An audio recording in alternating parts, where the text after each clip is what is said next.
Back. Maggie, can we get a cornerback? You probably should have thought about that before the trade deadline, which you did actually get. We got a safety is washed. The mystique, though, of the Cowboys over other teams, I think, is interesting. Does that still exist? We question whether they're still America's team, as they claim to be, but is that really the case? 855-212-4CBS. Coming up, it's Wednesday. Great debate series starts next. Your brain is an amazing thing, but as you get older, it naturally begins to change, causing a lack of sharpness or even trouble with recall. Thankfully, the breakthrough in Prevagen helps your brain and actually improves memory. The secret is an ingredient originally discovered in jellyfish. Based on a clinical study of subgroups of individuals who are cognitively normal or mildly impaired, Prevagen has been shown to improve memory. A Pharmacy Times national survey of pharmacists rated Prevagen the #1 pharmacist-recommended memory support brand for the 5th year in a row. You can find it in the vitamin aisle in stores everywhere without a prescription. Help your memory. Try Prevagen today. Prevagen. Healthier brain, better life. This product is not intended to diagnose, treat, cure, or prevent any disease.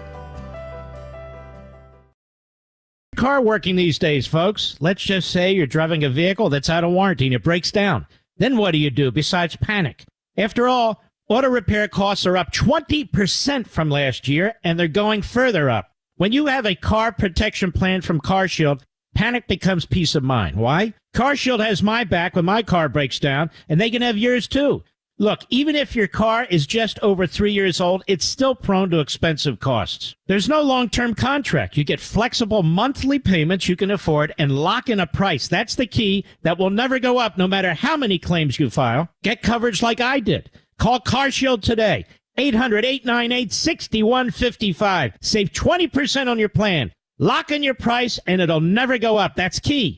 800-898-6155, 800-898-6155, or visit carshield.com/Levin. Save 20% today. That's carshield.com/LEVIN. Get ready to dive into the ultimate holiday deal with Consumer Cellular. Snag an incredible 50% off the Iris Flip when you buy before December 17th, making it only $34.50. The Iris Flip is all the phone and camera you need, featuring a user-friendly design, Wi-Fi and GPS capabilities, and powered by our rock-solid 4G LTE network. The Iris Flip is your ultimate flip phone companion. But hold on, there's more. Experience top-notch nationwide coverage, a contract-free plan, and always free activation. Plus, our 100% U.S.-based customer support is just a click or call away. Don't let this opportunity slip through your fingers. Act before December 17th to snag an incredible 50% off the Iris Flip. Just head to consumercellular.com and use promo code RADIO50 at checkout to lock in this jaw-dropping deal. Don't let this opportunity slip away. Seize the moment and make the switch today. Do you have over $10,000 in credit card debt? The stress from excessive credit card debt can ruin your life. Collection calls, sleepless nights. If you're feeling the financial impact with unprecedented economic challenges, DebtBlue is here for you. DebtBlue uses secret programs that most credit card companies won't tell you about. They'll help you consolidate or settle your debts for a fraction of what you owe. With DebtBlue's Success Guarantee, you pay nothing unless your debt is reduced or completely resolved. There's no risk. The more you owe, the more DebtBlue can save you. See how easy it is to get started with free information. Let DebtBlue show you how 10 minutes could save you thousands. Call now. 800-200-6895. That's 800-200-6895. I'm just living sky high right now. I'm very thankful for it. And the team at DebtBlue are phenomenal. They're able to work with you. They're great. Call for your free debt resolution information now. 800-200-6895. 800-200-6895. Has someone in your family lost a job recently, and now you can't afford your mortgage payment? Or do you have a rental property and your tenants aren't paying you? We can come to the rescue and pay you cash for your home immediately. Yes, sell your home and get cash all over the phone without dealing with real estate agents or having to waste time showing your home to lukewarm buyers. You don't need to lose your house to foreclosure. If you have equity in your home, we'll buy your home and give you cash within days, all in a simple over-the-phone and virtual process. Call now before your situation gets worse. Sell a home you can't afford or just need anymore and get the cash you need today. Call this number now. Call 800-527-4903. That's 800-527-4903. 800-527-4903. Again, 800-527-4903. Paid for by Airtime Media. This is Greg Papa, your voice of 49ers football. Papa and Lund, 10 to 2, right here on KNBR and KNBR FM, San Francisco.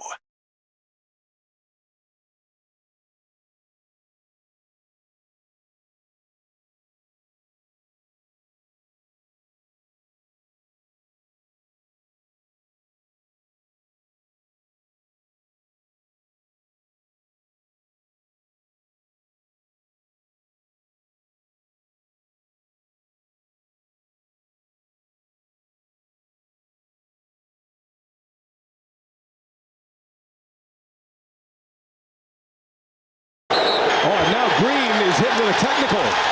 Mitchell Irvin rings up Draymond Green. Herder swings to the right side to Monk. Attacks the baseline. Jab step. Now he keeps the dribble alive. Gets in the paint. Tough fall away. Bank shot is good. Malik Monk somehow banks it home. 7.4 seconds to go. Curry with the ball. Puts it up. That's it. The Kings win. A furious comeback. It is Monk with the eventual game winner. And the Sacramento Kings win the game. They win Group C. And the in-season tournament is a hit. In most dramatic fashion, it's 124-123, and full-blown late-season pandemonium reigns at Golden One Center. After a most improbable, desperate step-back two-point shot from Malik Monk was banked home. And the Kings get the victory by 1. And that should do it.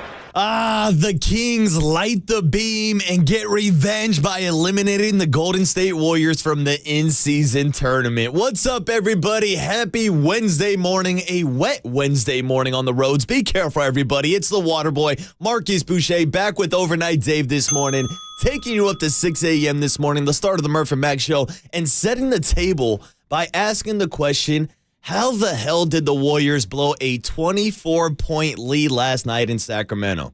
Because you heard the final calls, you heard the Draymond Green technical, you heard the 2 turnovers at the end of the game by Steph Curry and Draymond Green, and you also heard Steph Curry missing a potential game-winning shot while his boy Klay Thompson was wide open in the corner but didn't even look at him. Instead, Steph took the final look at the game. Warriors not only lose last night, but are now officially eliminated from the in-season tournament. Clang! And Dave, I'm going to go with a hot take this morning. This is the worst loss in Warriors in-season tournament history.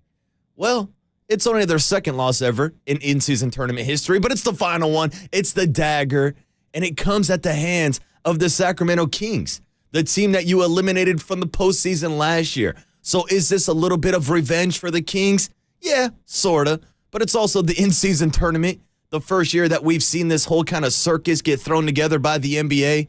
Still waiting for them to change the name, and they're probably going to change some rules going into next year. Because when you look at the winners of each group, shout out to the Sacramento Kings for getting the job done. But we're looking at a Western Conference play-in in-season tournament that does not have the defending champs, Denver Nuggets, that does not have the 2 best teams in the West currently. That would be the Minnesota T-Wolves and the Oklahoma City Thunder. They have the 2 best records in the West, but they are not making the dance. They're not making the knockout round. And then you look at the Dubs, the Golden State Warriors, not in the tournament either.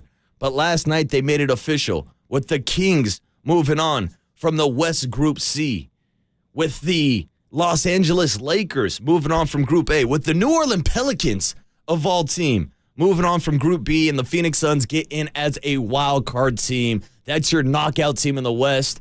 I guess the NBA is going to add a couple extra games now to the Warriors' schedule to kind of balance out everything. But I don't know. Is anybody really disappointed that the Warriors are eliminated from in-season tournament play?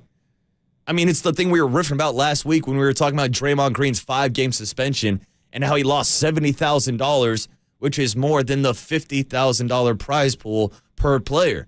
But hey, at least we got to see Draymond Green back in an in-season tournament game last night on that blue and silver court for the Sacramento Kings.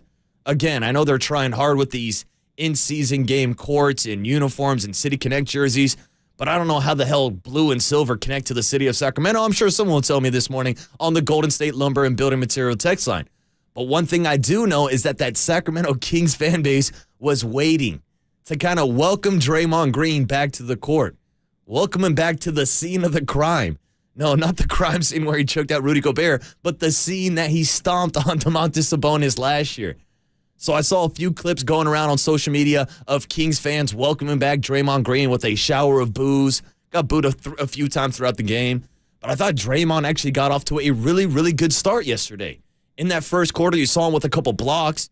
You saw him pull up from three, put the backpack on, and hit from deep. Something that he's been surprisingly doing well so far to start the season. But then Draymond went back to old Draymond. And there he was in the fourth quarter getting teed up, arguing about carry calls, arguing about calls that happened a few plays ago, and then following up with another personal foul right after. Steve Kerr makes the decision to put him on the bench, and that's when things started to really fall downhill. After you're looking at this defensive roster, not just with Draymond Green on the bench, but with Gary Payton on the bench because he left with another calf injury yesterday. Also got to mention that CP3 left the game yesterday, which opened up playing opportunity for a guy like Moses Moody, who I definitely want to talk about this morning. But when you don't have Draymond, when you don't have GP2, Young Glove on the court, you're going to lack defensively. And that's really when the Kings went on the run. And when Draymond got teed up, the Warriors were still up by 8 points. It wasn't like in the second quarter when they were up by 24 points or up at halftime by 17, but they still had a lead. But since the differential in the in-season tournament is point differential, we knew yesterday that the Warriors needed to win by 12 points just to advance to the knockout round. But as soon as Draymond got teed up, I knew it was over. I knew the momentum was going the wrong way because those Sacramento Kings fans smelt blood and the momentum changed. The arena was hyped up. They were getting ready to light the beam even though they were still down 8 points. I mean, hell, look at the fact that they were down 5 points with 50 seconds to go in the game. And here was a Draymond Green turnover. Here was a Steph Curry turnover. Now, I don't know if the 12-point differential forced their hand at all, made them play more aggressive. I mean, they had a 5-point lead. I don't think they were going to get 6 or 7 points within that 50 seconds, but they knew they needed to win by 12, but you could have probably thrown that out the window at that point. You're just trying to win the game. But the costly turnovers, and to see it from Steph, to see it from Dre, to see it from this entire team, really. They had 20 turnovers yesterday. You're not going to win ball games when you're doing that. And you're not going to win ball games when you're putting the other team on the free throw line 43 times. And shout out to De'Aaron Fox, who balled out last night. Still put up, 29 points, despite the fact that he missed 9 different free throws. Like, this could have been a much, much bigger gap if Fox would have hit some of those free throws. But to put the Kings on the line that many times, again, it's unacceptable.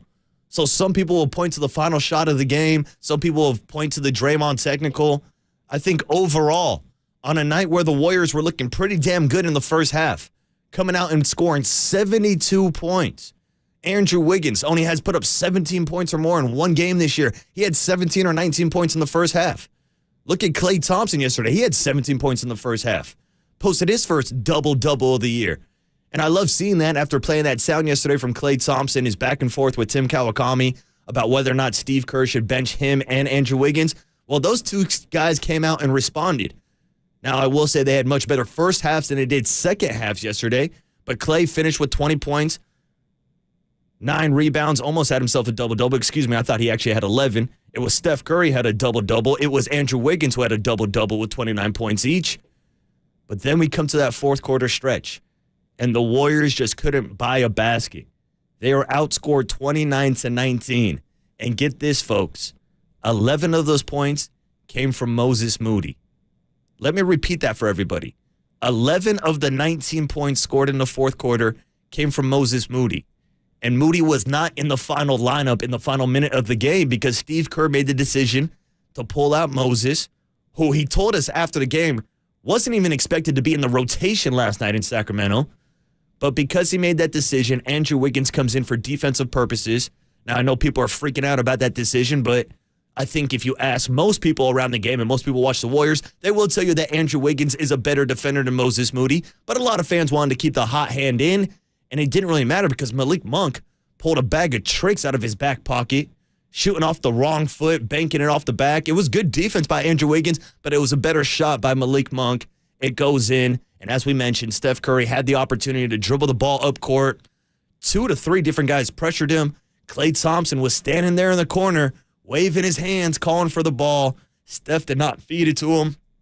Again, I don't know if it's because it's an in-season tournament game. If this is just a regular game in November, kick the ball out to Klay Thompson, give him the opportunity to get some of that confidence and hit the game winner. Instead, number 30 took the shot himself. He missed. And just like that, the Warriors are officially eliminated from in-season tournament contention. I don't know how much I'm really going to pay attention to the rest of it, the knockout round, the finals game in Vegas. I don't know. We'll see how it plays out this year. We'll see how they tweak some of the rules. The whole point differential is kind of weird. I saw the Boston Celtics yesterday like hacking in the fourth quarter up double digits because they needed to win by a certain amount of points. The whole thing has been kind of confusing, but hey, it's been interesting to say the least. It's got people's attention. We had Draymond Green earlier this week saying that it feels like a Game 7 environment going into Sacramento. It's the last game of the in-season tournament. Hell, the way that some fans are reacting to the loss yesterday tells me that they were kind of invested in this tournament. So hit us up this morning on the Golden State Lumber and Building Material text line. 808 KNBR is the number. How disappointed are you in the Warriors losing the in-season tournament? Or are you just focused on this weekend and the 49ers going out to Philadelphia to take on the Eagles? It's the NFC Championship rematch. And we told you on Monday we're going to spend mostly the entire show, the entire week, talking 49ers and Eagles. But I do feel like this is a big story with the Warriors blowing that 24 lead, so we can get into both storylines because there wasn't a lot of news that came out yesterday with the Eagles and 49ers. I know Nick Sirianni did his weekly interview hit out in Philadelphia, and he's talking about how, the Eagles are the underdog and they've got the underdog mentality, which to me is a load of crap if we're being honest with you. But technically he's right because Vegas has made them an underdog. Now it's a spread that I told you the last 2 days I don't agree with. I do not think the 49ers should be 3-point favorites out in Philadelphia. I was actually expecting the Niners to be getting those 3 points. But this is what we're going to do today. We'll pick our winner of the 49ers and Eagles matchup, and then we'll get into the spread Thursday and Friday with Bobby Boucher's best bets. But I got to be completely honest with people. Right now, I am still 50-50.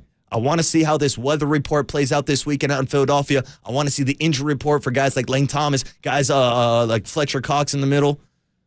There are a lot of question marks leading into this matchup. It's what we've been waiting for over a year now, or damn near a year, a little bit less than that. But Brock Purdy, the 49ers, got a chance for revenge. After all the talk that they talked last year at Radio Row, we played some of the sound yesterday of Deebo Samuel saying that he does not regret calling James Bradbury trash. Brandon Ayuk doesn't regret saying that the Chiefs were going to expose the Eagles in the Super Bowl and how it was a similar game plan to what the 49ers would have done. Well, hey, this weekend, as Hassan Reddick said, the 49ers are going to get a chance to line it up again at the Link and have a chance to prove that they can not only hang with the Philadelphia Eagles, but beat them in their own town. And here's the thing, you might have to do it 2 times this year because the Eagles have a 2-game lead on that number 1 spot in the NFC.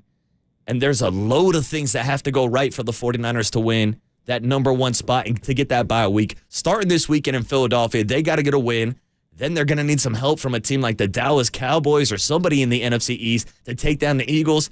Then the 49ers still have to win out, which includes a Christmas game against Lamar Jackson and the Baltimore Ravens, a team that I think can compete with the Eagles and the 49ers as having the best rosters in football. But we don't want to get too far ahead of ourselves and start talking about Christmas Day. Hell, we still got another matchup with the Seattle Seahawks before we even get there. But this weekend, it's all 49ers and Eagles. We'll make sure to talk some 49er football this morning. And we can even squeeze in a little Giants baseball news, Dave. Because John Morosi yesterday said, yeah, the Giants, they're expected to either get Yamamoto or Shohei Ohtani. Well, let me know when they sign. What's the Green Day song, Wake Me Up When September Ends? Wake me up when Farhan signs a free agent. Like, we're almost getting to the point where, like, it's the boy who cried wolf. Farhan is the GM that cried free agent.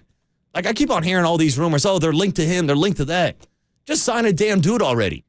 And this whole narrative going around of, oh, they can only sign Shohei Ohtani or they could sign 2 or 3 other players. What do you mean only sign Shohei Ohtani? You're telling me the San Francisco Giants don't got money? Look at the LA Dodgers. They pay Freddie Freeman. They pay Mookie Betts. They pay everybody else on their roster. Look at the San Diego Padres. Fernando Tatis. Manny Machado. I mean, how do you want the list to go on and on? Juan Soto is still technically on the team. He's about to get ran off and traded out of town. Look at the Philadelphia Phillies. They just give that big-ass contract to Aaron Nola. They pay Bryce Harper. They pay Trey Turner. They bring in Kyle Schwarber. They bring in Nick Castellanos. So I don't think it's all or nothing on just Shohei Ohtani. I think you can invest in Shohei and get other pieces. But, hey, that's just one man's opinion. If yours is different, again, the Golden State Lumberman Building Material text line is wide open. We'll get back into their winter meetings closer to that Christmas game between the 49ers and the Ravens. But first, it's 49ers and Eagles. And first, it's the Warriors being eliminated for the first time from the NBA in-season tournament. Want to play some sound from Steve Kerr and Steph Curry talking about the collapse last night up in Sacramento. It's the Water Boy lighting the beam with the Sacramento Kings on KNBR 104.5 FM and 680 AM, the sports leader. The tribe has spoken.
Monk draws the foul from Chris Paul and a chance at a three-point play. Malik Monk using his size and strength on Chris Paul. The Zen calls, who gives it right back. Good ball movement. Monk in the corner. Got it. Ball traveled that time. And the three-pointer makes this an 11-point game with a timeout on the floor in this third quarter. Monk with a steal. Fox. Thompson right on him. Herder, extra pass. Monk now, sidestep, three-pointer. It's good! A steal and a three. It's a one-point game. Kings have a chance to take the lead here. Wiggins with 5 fouls. Monk drives on him. Monk hangs. And he scores! What a basket! Malik Monk gives the Kings the lead. The leadoff spot with the water boy Marcus Boucher continues. Check with Waterboy. All right? Check with Marcus. On KNBR 104.5 and 680, the sports leader. Malik Monk and the Sacramento Kings eliminate the Dubs from the in-season tournament, 124-123. What's up, everybody? Welcome back to the leadoff spot on a Wednesday morning, where we're taking a pivot from talking 49ers Eagles to talk a little Warriors basketball this morning, because last night, as you heard on the rejoin, Malik Monk decided to go in his bag and bank one off the backboard one-on-one against Andrew Wiggins, the go-ahead basket that ultimately ended up being the game-winning basket. And I do want to give some love and some shout-out to the Sacramento Kings, because I know we got a lot of people listening up in the 916 right now. Mike Brown, who is forever in the Warriors family, has done a fantastic job turning around that franchise. And after the game yesterday, actually had some really good words about Malik Monk and how he thinks he should be in the Sixth Man of the Year conversation. I agree. And last night he stepped up big, especially with someone like Keegan Murray out, still dealing with that back injury. But last night, the Kings got back at the Warriors with a little bit of a revenge for being eliminated from the postseason last year. Now, I don't think you could put both of these things on the same plate. Obviously, the actual playoffs have a much bigger implication than the first ever in-season tournament. But this is a Sacramento Kings team that has been repeatedly beat down by the Warriors, who have been kind of looking up at the Dubs as the big brother, the Northern California older heir to all the titles that they've been winning, and even going back to last year, the elimination in the postseason, and even the first 2 games this year, where the Warriors win in Sacramento, and I believe are the only team this year to win on that court. Kings 5-1 at home this season. So last night, I do think it meant something to the Kings players and to the Kings fans. You saw the reaction when Draymond Green came out the tunnel, the boos he got. You saw the reaction when Draymond got teed up in the fourth quarter, and the momentum that the team got from the fan base supporting their squad in the fourth quarter as they outscored the Dubs 29-19. In a game where they scored 72 points in the first half, in a game where they had a 24-point lead in the second quarter and a 17-point lead at halftime. It was looking good. It was looking like the Warriors were not only going to cover the spread, get that 12-point victory, and advance to the knockout round of the in-season tournament. But nope, no NCAA and no NBA Cup for the Dubs this season. There's not going to be any new banners hanging up in the rafters. And by the way, if any team really does like hang up a banner for winning the NBA Cup, the in-season tournament, they can go blink themselves. It'd be like that one season where the Indianapolis Colts like lifted up a banner for winning the AFC South. Like, what do you want, a pat on the back for that? Again, I don't know how much players really care about this. I don't know how much fans really care about it. I don't know if anybody's really disappointed that the Warriors got eliminated yesterday. Because guess what? They're still going to play the same amount of regular season games. And I was actually thinking about a scenario. If these 2 games that the NBA is adding to the schedule actually makes the Warriors' schedule easier because they're playing 2 teams that missed the in-season tournament, could that help them out in playoff standings down the road? I know, Dave, we're connecting the dots and going through all type of different scenarios and conspiracy theories, but this is what the NBA has kind of put out there now. With the point differential tiebreakers, with the wild card team in the in-season tournament. It's the first year that they've debuted this. I'm sure they're going to change some rules, change some wrinkles. Because as we were saying earlier this morning, it's kind of weird that the 2 teams with the best record in the Western Conference are not making the tournament. The defending champs are not making the tournament. And now the Dubs aren't making a tournament either. But hey, that's why you play the games, and that's why the in-season tournament is different from just regular season games and the actual postseason. But that's pretty much the end of the in-season tournament that we're going to talk about because the Dubs are done. I'm just kidding. We'll pay attention to the Kings, and we'll light the beam for every victory they get, just like they lit it up last night in Sacramento, beating the Dubs for the first time this season. But to me, there are a bunch of different topics we can dive into this game on why the Warriors lost. Whether it was Draymond and the technical in the fourth quarter, giving life and momentum to the Kings, whether it was the 20 different turnovers, whether it was putting the Kings on the free throw line 43 different times, whether it's Steph Curry not passing to Klay Thompson out in the corner for a wide open game-winning shot. These are all things that affected the final outcome, and they're all reasons why the Warriors will be watching the NBA Cup out in Las Vegas from the comfort of their own houses instead of playing out in Vegas this winter. But here was the explanation from Steph Curry, the man that turned it over in those final 50 seconds and the man that decided to take the last shot of the game. Look, we're never going to question whether or not Steph should be taking the shot, but when you have a wide open option in Klay Thompson in the corner, I was surprised to see him not dish the rock out to number 11, but here was number 30, just kind of breaking down what went wrong for the Warriors in the second half, and more specifically in those final couple minutes of the fourth quarter. And our first half was pretty solid. Probably the best basketball we played on both sides of the floor. Built up that big lead, had a rough last two possessions in the first half. I missed the 2 for 1. I lost it on a turnover, so it gave them a little bit of momentum. In the third quarter, we responded pretty well. Had a couple untimely turnovers to start like a momentum run.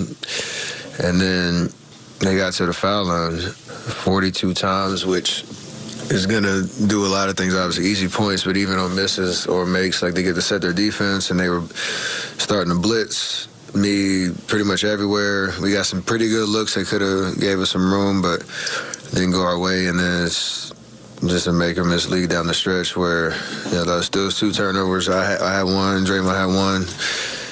It's tough. Tough way to go out. And all those things put together, like we played pretty well. It just we ran out of gas at the end. Yeah, you can say this team ran out of gas, not just in the end, but the entire fourth quarter. Outscored 29-19, and we mentioned it earlier, 11 of those 19 points came from Moses Moody. Not from Steph Curry, not from Draymond Green, not for Klay Thompson or Andrew Wiggins, who both, overall big picture, had pretty good games. Got off to fantastic starts in the first half when the Warriors put up 72 points and had that double-digit lead. But we saw all of these vets fade down the stretch. And those 2 turnovers from Draymond Green and Steph Curry, they're just head-scratchers because these are guys that have been in these big situations before. These are the 2 guys that you want the ball in the hand making the decisions. And for Steph to kind of just throw it into a crowded, congested middle of the court, and for Draymond Green to have a bad read and just shoot a bounce pass straight out of bounds, it's unacceptable for guys that have been in the league for this long and have won as much as Draymond and Steph. So here was Steve Kerr talking about those 2 costly turnovers in the final 50 seconds that opened the door for the Kings. The fouling and the turnovers, both 42 free throws. It's really hard to beat a team on the road, a good team on the road, while giving up 42 free throws. So just the fouling and there were some where there's not much we can do where we get out of position and they come in, create the contact, but we're not set or whatever. But there were plenty where foul a 3-point shooter, bite on a pump fake, reach when we don't have to. It's really hard to win giving up that many free throws, and then of course 20 turnovers. Gave up 26 points off those turnovers. So that's the game right there. It's those 2 things. Yeah, only 25 assists, 20 turnovers. We've talked a lot over the last couple years since I've been on air about the magic number being 30 for the Warriors. That's the assist goal that they try to reach every time. And obviously the goal is to have more assists and turnovers. But when you have 20 turnovers and when you put a team on the line 42 different times, it's going to be difficult to win against any team, let alone a team like the Sacramento Kings. And again, credit to De'Aaron Fox for charging the hole and drawing all those fouls. I know there are some people complaining about the refs. I don't know. I'm not going to do that in an in-season tournament game in November. Also, shout out to De'Aaron Fox for missing like 9 of those free throws also. Could have been a lot worse than it was. But that's the bottom line. They got sloppy. They ran out of gas. And are we surprised by a team that is a little long in the tooth? This is kind of what people were expecting of the Warriors going into this year. And then they decided to trade away their youngest attribute, Jordan Poole, for a 38-year-old Chris Paul, who left yesterday's game with an injury, who we talked about before the season started, having an injury problem last year. So now the Warriors find themselves in a situation where they're having to put their young guys like Moses Moody in the game, who had a great fourth quarter. And again, I do want to give him some praise, talking about the decision to go with Wiggins over Moody. But first, here was Steve Kerr, more specifically on those big 2 turnovers from Draymond and Steph, and why they ultimately costed the Warriors the game, even though the 42 free throws and 20 turnovers had a big part also. Yeah, I mean, those are tough plays, and, those are obviously, two incredible players. So it happens, In my experience in this league, you have one gut punch loss a year where you just can't, you will go to the locker room and you cannot believe that you lost the game. Last year we had one of those in Utah. And this one felt like that, where just, we played well enough. But I don't look at those 2 plays as the difference. I look at all the fouling, 42 free throws. Again, it's just too difficult to win a game. Yeah, Warriors blew this game, straight up. Let's call it what it is. It's been 12 years, I heard the stat was. Hasn't been since 2011, since the Warriors have blown a 20-point lead on the road. Well, they accomplished that feat last night in Sacramento. So at the end of the day, an L is an L. And I know this morning we're going to be talking a lot about the Warriors choking that 24-point lead, how they blew it down the fourth quarter, those 2 costly turnovers. But we also should point out some of the positives, which I know is hard to do when we're talking about a team that's now 8-10. And Steve Kerr was getting a little feisty last night at the podium also, saying, we're not a free-falling team. We're not a free-falling team. Well, you started off, 6-2 to start the year? And now you're 8-10. By my math, that's not a very good stretch of games, especially when you were on that 6-game losing streak. You finally snapped it, but now you're out of the in-season tournament, and now you've lost another close game this season. But getting back to the positives, as we channel our inner Mark McGrath this morning and try to be positive, bro, I will tell you that there were some good signs. Be positive, bro. Thank you, Mark. Whether it was Clay and Wiggins getting heated up in the first half, would have liked to see more points in the second half, but for both of them to fill out the box score and score more than 20 points, something that we've been asking from other Warriors players outside of Steph Curry. And Moses Moody, that should be your takeaway from last night's game.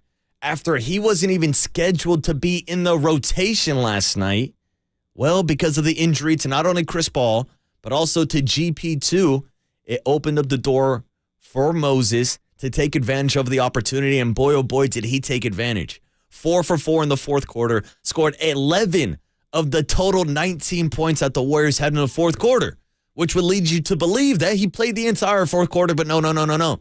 Steve Kerr decided to take him out in the final couple minutes to put in Andrew Wiggins for defensive reasons. I'll let Steve explain it to you himself. Here was Kerr last night on the decision to pull Moses Moody for Andrew Wiggins in the fourth quarter. Moses was awesome tonight. We needed to get Wiggs on the floor for defense against Fox, and we decided to go with Clay and our vets. We thought about keeping him out there, but we made the move that we made. He was, by the way, Moses was fantastic. Out of the rotation tonight to start the game. Talked to him before the game and explained what we were doing. The guy, he reminds me of Loon, Moses. He's the ultimate pro. Just continues to work every single day and, understands, embraces coaching, embraces the work. Moses, he's a special guy. He's like a wing version of Loon, and that matters. That's why he's going to be in the league for a long time. Now, I love the praise that Steve was giving Moses there, but he also didn't really answer the question. Now, I know he wants Andrew Wiggins in for defensive purposes, and look, I understand. This is the same guy that we were calling two-way Wiggs in the NBA Finals when we were bragging about his defensive prowess. And it's also a night where he scored 29 points and arguably had his best game of the season. So it's hard to question that decision, but I saw people out there on social media throwing a hissy fit as always. Look, Moses Moody was great in the fourth quarter. I think he's got a great opportunity now with these injuries to CP3 and with GP2 to take some of that playing time and run. But I don't know if I'm going to go into Steve Kerr's question down the road. But then again, when he only scored 19 points in the fourth quarter, maybe he should have been out there. Maybe they should have put in Wiggins for somebody else. I don't know. If you're just going to let Klay Thompson stand in the corner and not passing the ball, maybe you take Klay out in the fourth quarter. I don't know. We can get into these discussions later on this season, whether or not Klay should be in the final lineup, whether or not Klay should be coming off the bench, whether or not CP3 should be in the starting lineup or off the bench. Last night, we saw the return of Draymond Green. We saw Klay and Wiggs have a pretty good game. We saw a couple injuries, and we saw the Warriors blow it down the fourth quarter stretch. That's the bottom line, and now they have been officially eliminated from the in-season tournament. Dave, we said it's the worst franchise loss for the Warriors in in-season tournament history. It might be the worst in-season tournament history loss ever. Again, it's a little tongue-in-cheek. We're being facetious. We're a little over the top this morning. I understand. We're riffing. But we're not riffing on the fact that the Warriors' in-season tournament dreams are done. No 50K, no NBA Cup. But hey, we'll see if the Kings can make a run representing the West Group, Group C in the NBA knockout round. Can't wait for all the wild card matchups and everything, Dave. I'm sure we'll be on it each and every day. But something that we have been on each and every day is the Eagles and 49ers matchup. And it's a Wednesday morning, which means it's time for Waterboy's weekly winners. We'll pick each and every winner and probably some losers from Week 13 of the NFL season on the other side and continue to get you ready for the 49ers and Eagles matchup this weekend. It's the Waterboy Marquise Boucher on KNBR 104.5 FM and 680 AM, the sports leader.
All right, welcome back to the leadoff spot on a wet Wednesday morning. Roads are wet here in the Bay Area this morning, so make sure you're careful driving into work and make sure you're careful making your picks this weekend for Week 13 of the NFL season. It's what we do every Wednesday morning here on the leadoff spot. We pick winners on the money line, usually make our spread bets on Friday with Bobby Boucher's best bets. But every Wednesday, we try to give you a list of winners. Last week, we went 11-4 with our 15 matchups. That means we're up to 121 wins this season. 12 weeks in, we're averaging 10 winners per week. So let's see if we get another double-digit list of winners. Starting off with Thursday Night Football tomorrow night with the Dallas Cowboys hosting the Seattle Seahawks. Two teams playing back-to-back Thursday night games.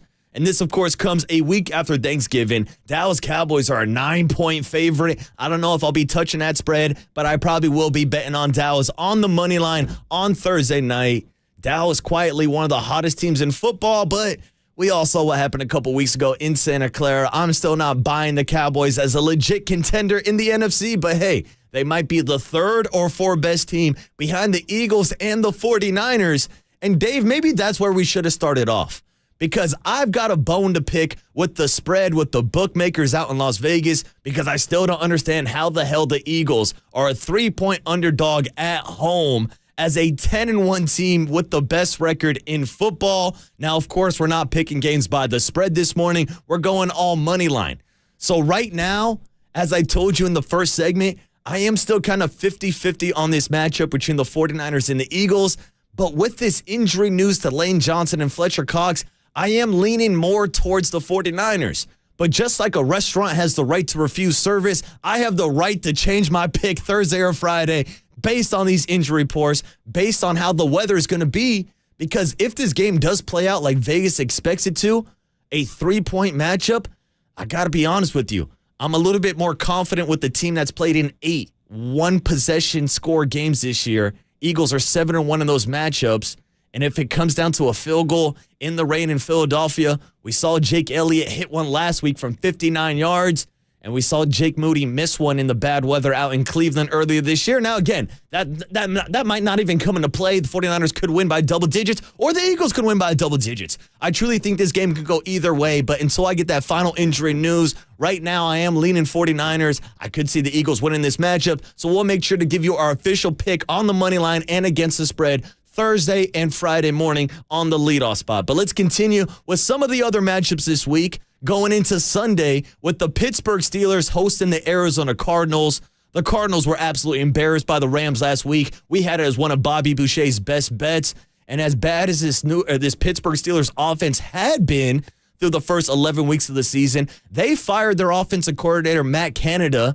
They tried to get the stoop kid out of the stoop and bring him out of the offensive booth down to the sideline. Didn't work out too well for Matt Canada. He got fired, and for the first time, and it felt like forever, the Steelers put up over 400 yards of offense last week. Najee Harris finally getting back on track. Him and Jaylen Warren, I think they run the ball against the Arizona Cardinals and get the win this week. Now let's get into a couple trickier matchups.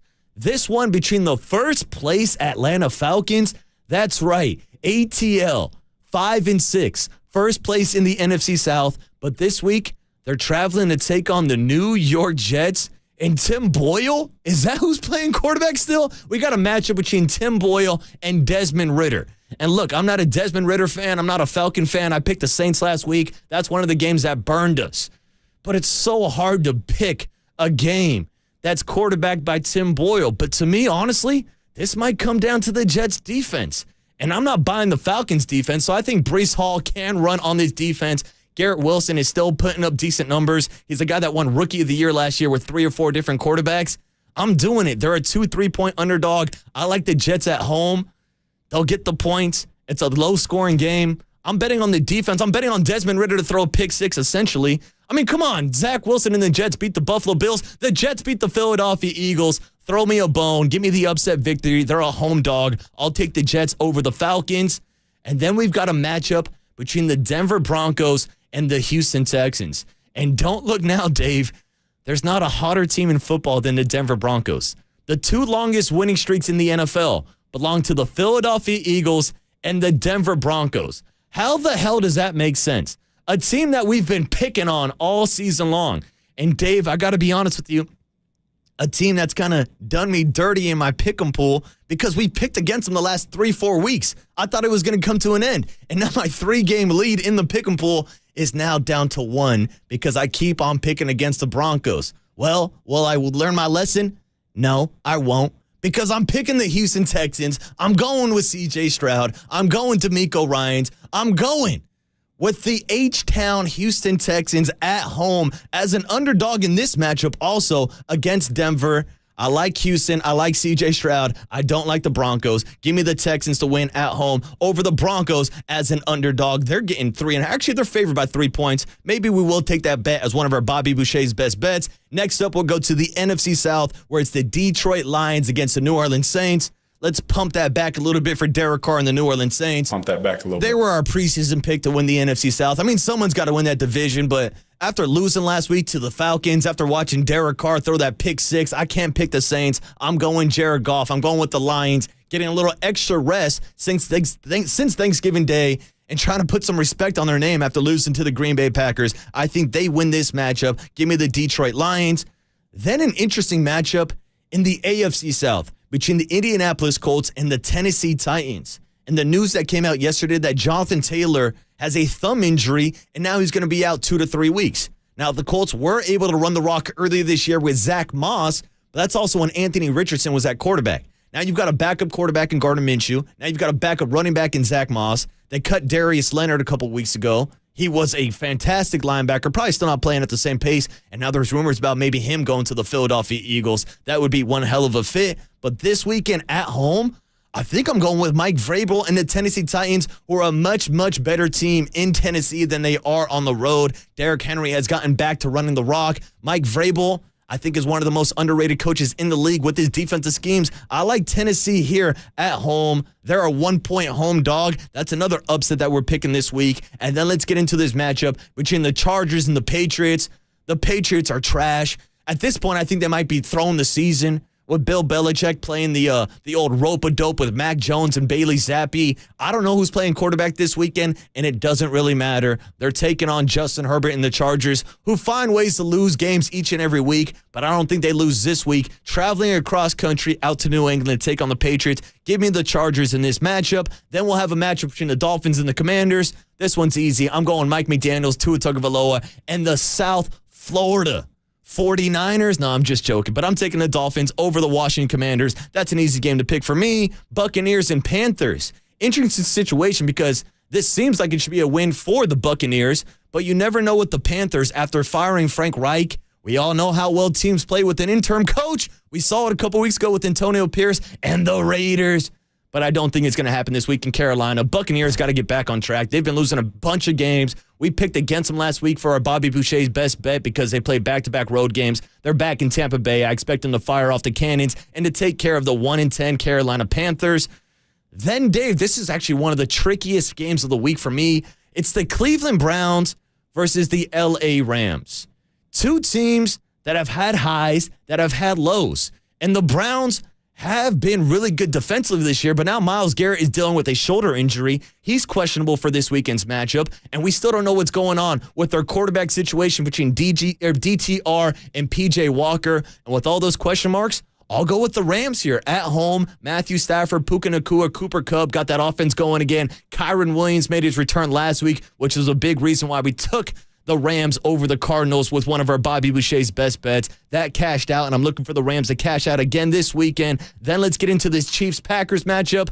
Packers surprised a lot of people on Thanksgiving. I would be surprised if they beat the Chiefs this weekend. I'm taking Patrick Mahomes to go out into Lambeau and take down Jordan Love and the Green Bay Packers, and that all leads up to Monday Night Football, where it's a matchup between Jake Browning and Trevor Lawrence. That's right, with Joe Burrow being done for the season, it kind of feels like the Cincinnati Bengals playoff hopes are done for the season also. Meanwhile, here's Jacksonville beating the Houston Texans last week, keeping control of the AFC South title. And hell, for a couple seconds on Sunday, they were actually the number 1 seed before the Ravens played Jaguars are playoff teams. Cincinnati Bengals are not. And that's why we're taking the Jags on Monday Night Football. And that, my friend, is every single game, every single matchup from Week 13 of the NFL season. Hopefully, the Waterboy can get you some winners on a Wednesday morning. And on the other side, we'll make the connection with Murph Mac to get their thoughts on the 49ers and Eagles matchup and also their thoughts on the Dubs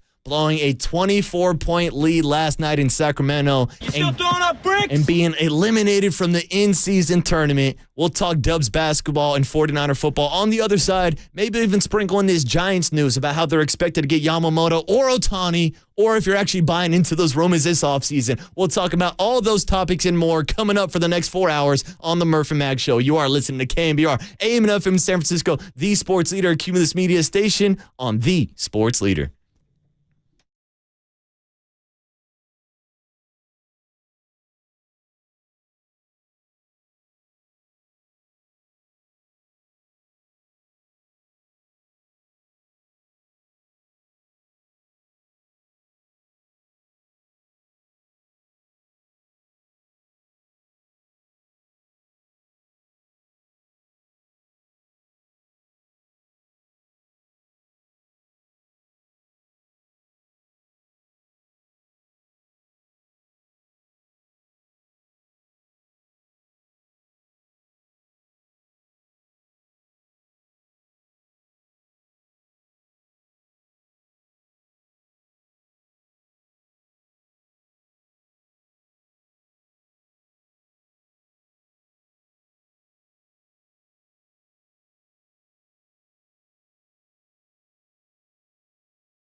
The leadoff spot now continues. Follow us on Twitter at KNBR. This is KNBR 104.5 and 680, the sports leader.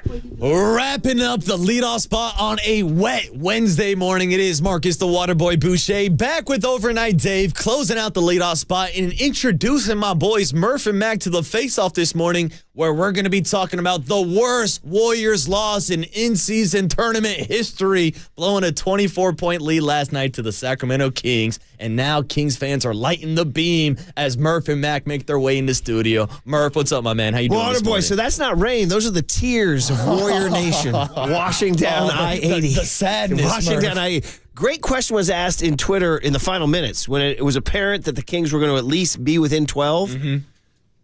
Had the Warriors hung on, not turned it over brutally in the final minute, not give up the bank shot to Malik Monk, not just kind of absolutely implode right before us. Not get teed up in the fourth quarter.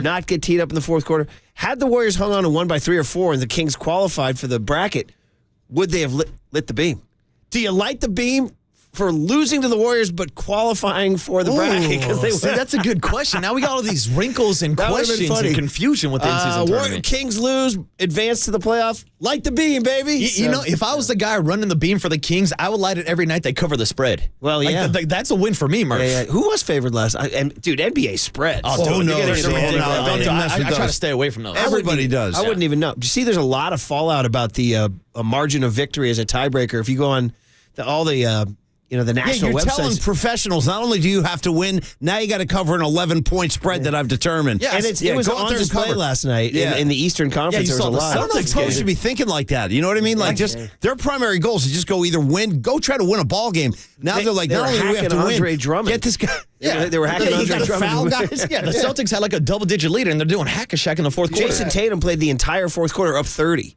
And, now you're risking injury and stuff. Oh, dude, don't even say it. I know, that's the last thing you need. They're all doing it for the NBA Cup, Murph. For the cup, baby. For the Cup. We did it for the Cup. Like, so Lincoln, who was it? Not Lincoln Park. We did it for the... We did it all for the Cup. The Cup. Yeah, that's Fred Durst. You're thinking Limp Bizkit. Well, you're thinking Bizkit. L.I. He did it all for the nookie. Well, the cup. And now you can take the cookie and shove it. You know what I'm saying? I don't know. Steve Kerr would not be wise to run for mayor this morning. Wait, who, Murph? Warrior Nation's a little upset at the head coach. Yeah, they like to crack on Steve Kerr. Yeah, a lot of people mad about him taking out Moses Moody in the fourth that seems quarter. to be the hot topic. He had the hot hand. He was hitting threes. I mean, I get Wiggins for sure, because Wiggins actually played great. He had a nice night, actually. He forced Monk into a... I mean, Monk, you got to call bank. Dude. You got to call bank on that, dude. I don't know how he made that. The other option is to bench Clay. Yeah. That comes with baggage. Well, did you guys see Klay Thompson standing in the corner, wide open, just waving his hands at Steph? Was in... Hey, Steph, I'm open. Steph was in such a frantic mode. You rarely see Steph that, like, he had two bodies on him. He was way out, too. He was way out in no man's land. Yeah. It was kind of messy. Clay was on the three-point line, untouched, but I think Curry never even looked up. Yeah, two defenders bearing down. It was Well, he had that. I mean, it was like a CYO 6B at the Jamboree. We put in our 2-2-1 press. Yeah. You rarely see the NBA full court press, and Curry's turnover.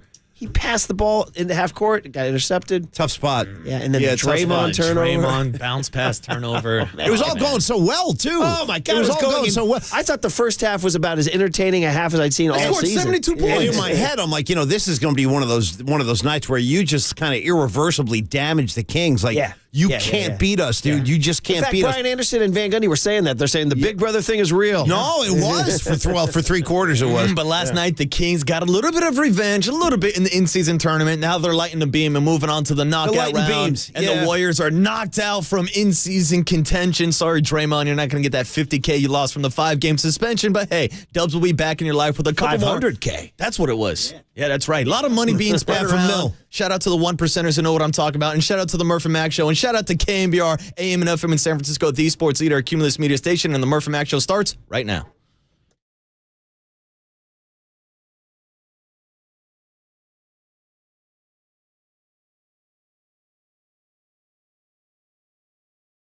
Good morning, and welcome to the KNBR Morning Show with Brian Murphy and Paul McCaffrey on KNBR 104.5 FM and 680 AM, the sports leader.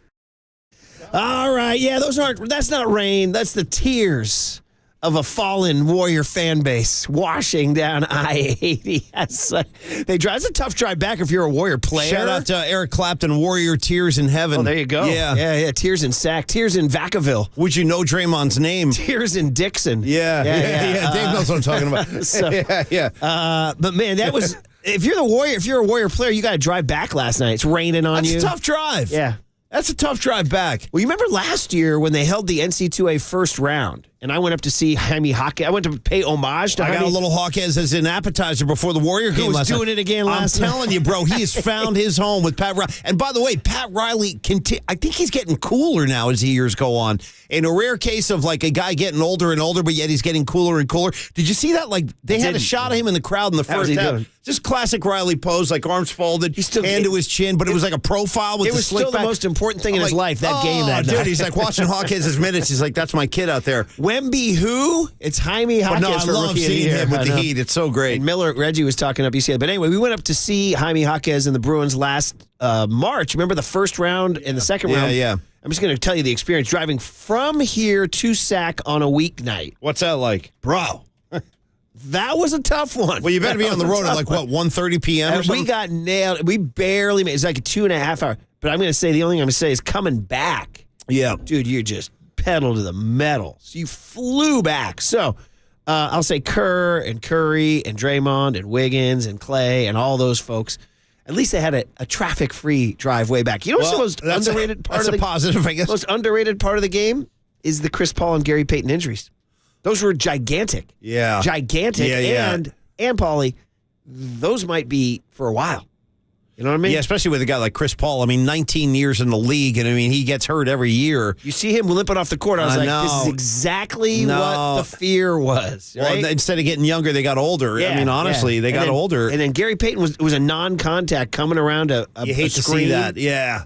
And dude, that honestly, that might have been the biggest reason they lost the game. Injuries, yeah. Because Chris Paul would have been on the court at the end. He was out for a lot of the game, too. He would have been on the death lineup, and he wouldn't have panicked. Yeah. Because they panicked at the end. Well, which is unusual. Well, because that building came to life. I mean, once that momentum started, like you could almost sense it, like this is not going to go well if it comes down to a final shot and a final possession, because it just got so hectic in there. Like that atmosphere really got crazy quick. Did you see that 3 fans under the basket, the one guy with the shirt that said "Stomp the Dubs"? No. That guy was in my eyesight. For some reason, I was fixating on that guy all night. Stomp the Dubs. The fact that they sell a shirt up there, it's a great T-shirt. They're encouraging violence now. Yeah. And in King's Purple, it said "Stomp the Dubs." And I was like, oh. It's a play on Draymond stomping a Sabonis. Yeah. But those guys were up and roaring. And to your point about the building. No, it gets crazy up there. There were 3 guys in like their 30s, maybe late 30s, early 40s. They all had beers. They all were wearing Kings gear. One guy had a Stomp the Dub shirt.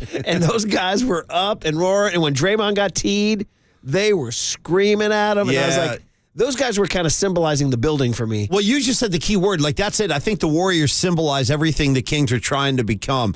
They're trying to become champions. They're trying to become a formidable presence in the West. And, like, part of their journey, it's like when Michael Jordan and the Bulls had to overcome the Pistons before they could go on and start getting their glory. There's always like that one team that's the obstacle, and I think that's who the Warriors are to them. They represent everything that's in the way of their progress. Well, the Warriors had beaten them twice this year already. It was going so well. And it was going to be 3. You're on your way to a handy third. And, yeah. I mean, like sending a message, too. They were just putting their foot down. Everything they did went right in the first half. There was a point, too, where you're like, they're going to cover the 12. They're going to advance. They're going to advance. Bro, they're going to cover the 12. There's a theory that maybe that having to win by that margin caused them to I started having bad feelings about that last night. Yeah, because you're affecting the game now in a way that I don't know. It just doesn't feel right for a pro basketball game to have to win by a certain amount. Yeah, and Draymond got teed up at a critical point. Of course. I think it was an 8. I think they were up 8. You're not surprised he got teed up. I mean, I kind of. No, you're not. That's what he's going to always do. He told you. And it was a weird one, too. He just kept doing this. He was like, I'm going to do this until you tee me up or something. He kept saying, it's a carry, it's a carry, it's a carry, it's a carry, it's a carry. And I get it. Like, if you're a ref, you're like, okay, I'll let him do it twice, 3 times, 4 times. And then, Paulie, I say this as a man who got teed up during the Thanksgiving Jamboree. Did you? 6B. Oh, you didn't tell me that yesterday. Oh, dude, I have a guy. Oh, let's hear about it. There's a ref out there, dude. He and I, bro. Is this a guy from last year now? Yes. Yes. He's back. Wow, this thing is to be continued. Oh, dude, it's Scott Foster, Chris Paul level. All right. Dude, Are you going to go Scott Bobby Foster, Knight on his ass? Or are you going to let him know? You know, during the break when we were gone. Whose gym this is? we were gone during the break. Chris Paul had some strong words about Scott Foster, saying it was personal. Between give me my theme music, he'd done messed around and made it personal. It was like that was maybe you were flying back from Oklahoma or something. But Paul said that he and Scott Foster have a personal beef, and that affected the game because Paul got ejected, right? Y'all done messed around and made it personal. So anyway, personal. That's me and this guy in 6B CYO. Can I give you a quick the brunch? point is that I knew I was going to get teed, but it was worth it. I chucked the clipboard up in the air. And Paulie threw the eyeglasses up in the air, too. Did they come out like undamaged, the glasses? I was a little worried. I know, you don't want to mess up the frames. Yeah. Especially if they were the Claytons, too. You know what I mean? Yeah. But anyway, the point is that the reason I bring it up is that there's a point when you know you're going to get teed. Yeah, you might as well get your money's worth at that point. So Draymond kept doing it and doing it. Steph called it dumb after the game. He did. Oh, I didn't catch it. What did he say? Well, because it was midnight. Well, we'll have to dice it up. I want to hear it. I know. So he said it was dumb. Yeah. Okay. It was dumb. Well, listen. So it was on Slater's Twitter. So now, where do they go from here now? So they have the Clippers home Thursday and then at the Clippers Saturday. That was not an easy game, by the way. And now they've made up 2 games for next week. So next week was wide open. That's what I was going to say, right. So what they're going to do is probably write this into your little chronicle. Well, I got you. Next Tuesday, they play, I wrote it down right here. Where is it, Paulie? Next Tuesday, they play Houston. Okay, on Tuesday the 6th. And then Thursday the 8th, they go to Oklahoma City. All right. Which is not an easy game either. So it's only... So two games next week. Okay. So they go, in the meantime, Warriors 8-10 now have lost, 8-10 is their record. Well, listen, it was still like a much needed kind of way to spend my my Tuesday evening because I got a lot of nervous energy I'm trying to burn off with this Niner game coming up, dude. It can't come soon enough. Well, and what is today? Only Wednesday? You're going to burn nervous energy Friday night on stage. Yeah, dude. Oh, by the way, I want to thank everybody again. Anybody who's out there listening who bought a ticket for the Freestone Peaches Friday night at Sweetwater up in Mill Valley. We're really excited. The place is sold out. We're going to be all greased up and ready to rock, man. It's going to be a lot of fun. Paulie's like the Howard Hessman character in Spinal Tap, where those boys can't even get their gig, and he sold out the Enormo Dome. Where are you guys tonight? Nah, we're over at the Enormo Dome. Right, sold it out. Well, if you missed it, Warriors lose 124-123. Yeah. They're up 5 with 59 seconds to play. Dude. Then De'Aaron Fox hit a free throw to cut it to 4. What was their biggest lead of the night? 24? 24. Yeah, 24. I mean, come on, 17 man. at halftime. Yeah. The Fox cuts it to 4. The Warriors come down, miss the shot. Pardon me. Curry turns it over at 123-119. That leads to a Malik Monk 3. There was a lot of missteps. There was also that community. And the Draymond Clay turnover. Dude, that was and bad. And here's the catch. And then they come down, and Monk banks in the shot. Yeah, and then the Warriors don't shot. get a shot off at the end. Steph puts up a prayer with Clay open. Which, by the way, hit the rim. Yeah, it did. Steph had a shot at actually Here's going in. the last part for Kerr that we haven't even mentioned. Yeah. The Warriors were out of timeouts because Kerr made an ill-advised Here we challenge. go now. See, we're going after Kerr. Yeah. He took Moses Moody out. They got Kerr in the crosshairs. Who was hot. And he had a really dumb. In fact, I was on Twitter at the time, and Kendrick Perkins just tweeted, "Dumbass challenge by Kerr." Oh boy! Because I was like, "What is he doing?" Kendrick Perkins? Yeah. Come on, man. And it wound up costing him because they didn't have a timeout on the stretch. Everyone's got something to say about Coach Kerr. Yeah. He's not. Today's not the day for Kerr to listen to. Not to log on. So we say he shouldn't log on to Threads. So, but we got fun stuff coming your way, and we got a good breakdown of this game coming your way, and we got more, as Paulie says, Niners Eagles hype coming your way. By the way, baby. also to kill the time, more Rolling Stones tickets as well. Yeah. We're trying to pick out today's riff. There's so many. That's a problem. It's like, which Keith Richards riff do you want to play? There's only about 300 of them. I mean, it's honestly, all I can think about is the songs we're not playing. Yeah. But anyway, we'll get the fun guest list on the other side that includes a bonus at 6:30 in the morning. Early gift coming your way on KNBR 104.5 and 680, the Sports Leader. Light the beam. Campbell, shout out to you for supporting KNBR, Campbell's Sports Leader.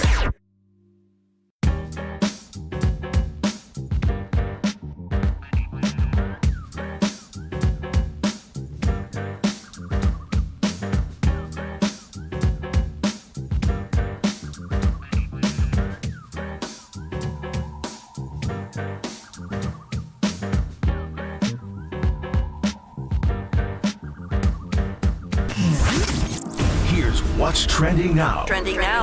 On KNBR.com. The Warriors were eliminated from the in-season tournament last night in Sacramento after blowing a fourth-quarter lead against the Sacramento Kings. So to check out that story and more, check out what's trending now on the all-new KNBR app.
And now, time for the Protect Your Assets with David Hollander Business and Technology Report.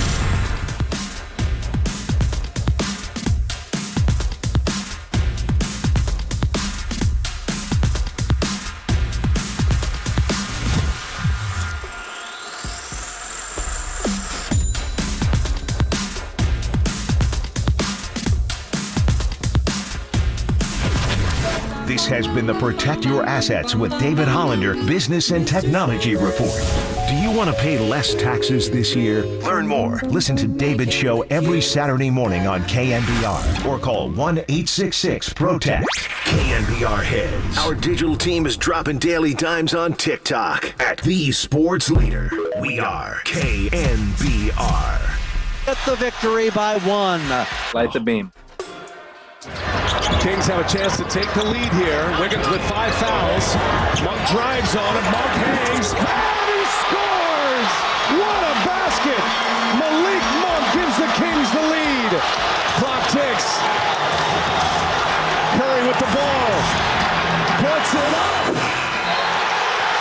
That's it. The Kings win.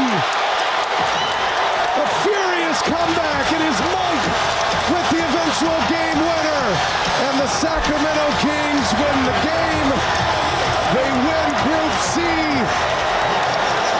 And the in-season tournament is a hit. In most dramatic fashion, it's 124, 123, and full-blown late-season pandemonium reigns at Golden One Center.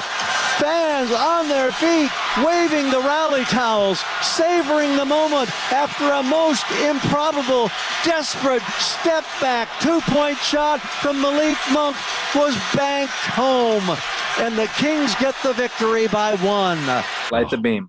Damn, Gary Gerald sounds good. What a call by an old pro, That's man. a gentleman right there, yeah. Hey, he just recapped it perfectly because it was an improbable step-back bank shot. That's not being talked about enough this morning. The shot Monk made was kind of... It was crazy. No, he kind of chucked it in there. Yeah. Would you? Anyways, that was a tough loss, man. I feel like the Warriors now lose that edge, that psychological edge, the mental edge that they had over the Kings. Because they were just, again, demonstrating forcefully for most of the first 3 quarters how the Kings are just not at the Warriors level. Now that's out the window. I really now think they know they can beat the Dubs. You honestly think that in that game? I do. It was they only play each other one more time this year. They've had not till like March or something like that. Yeah, it's a big win for them, man. Marcus Boucher. Yes. What's up, my boys? And I just wanted to point it out. I know it's been a small sample size. We're at 17, 18 games into the season, but the Warriors were actually the only team this year to beat the Kings on their home court. Yeah, see? Kings are 5-1 at home this year, but that all changes after last night. Yeah. Okay, so I don't know, Paul. I wouldn't go so far as to say the mental edge is gone. I hope not. It took sort of a miracle. A couple things I think just can't be talked about enough is Chris Paul and Gary Payton being out were maybe the leading factors in that game, because if Chris Paul's in the final minutes, they ain't making dumb turnovers. He's going to take care of the ball if he's part of the death lineup down the stretch.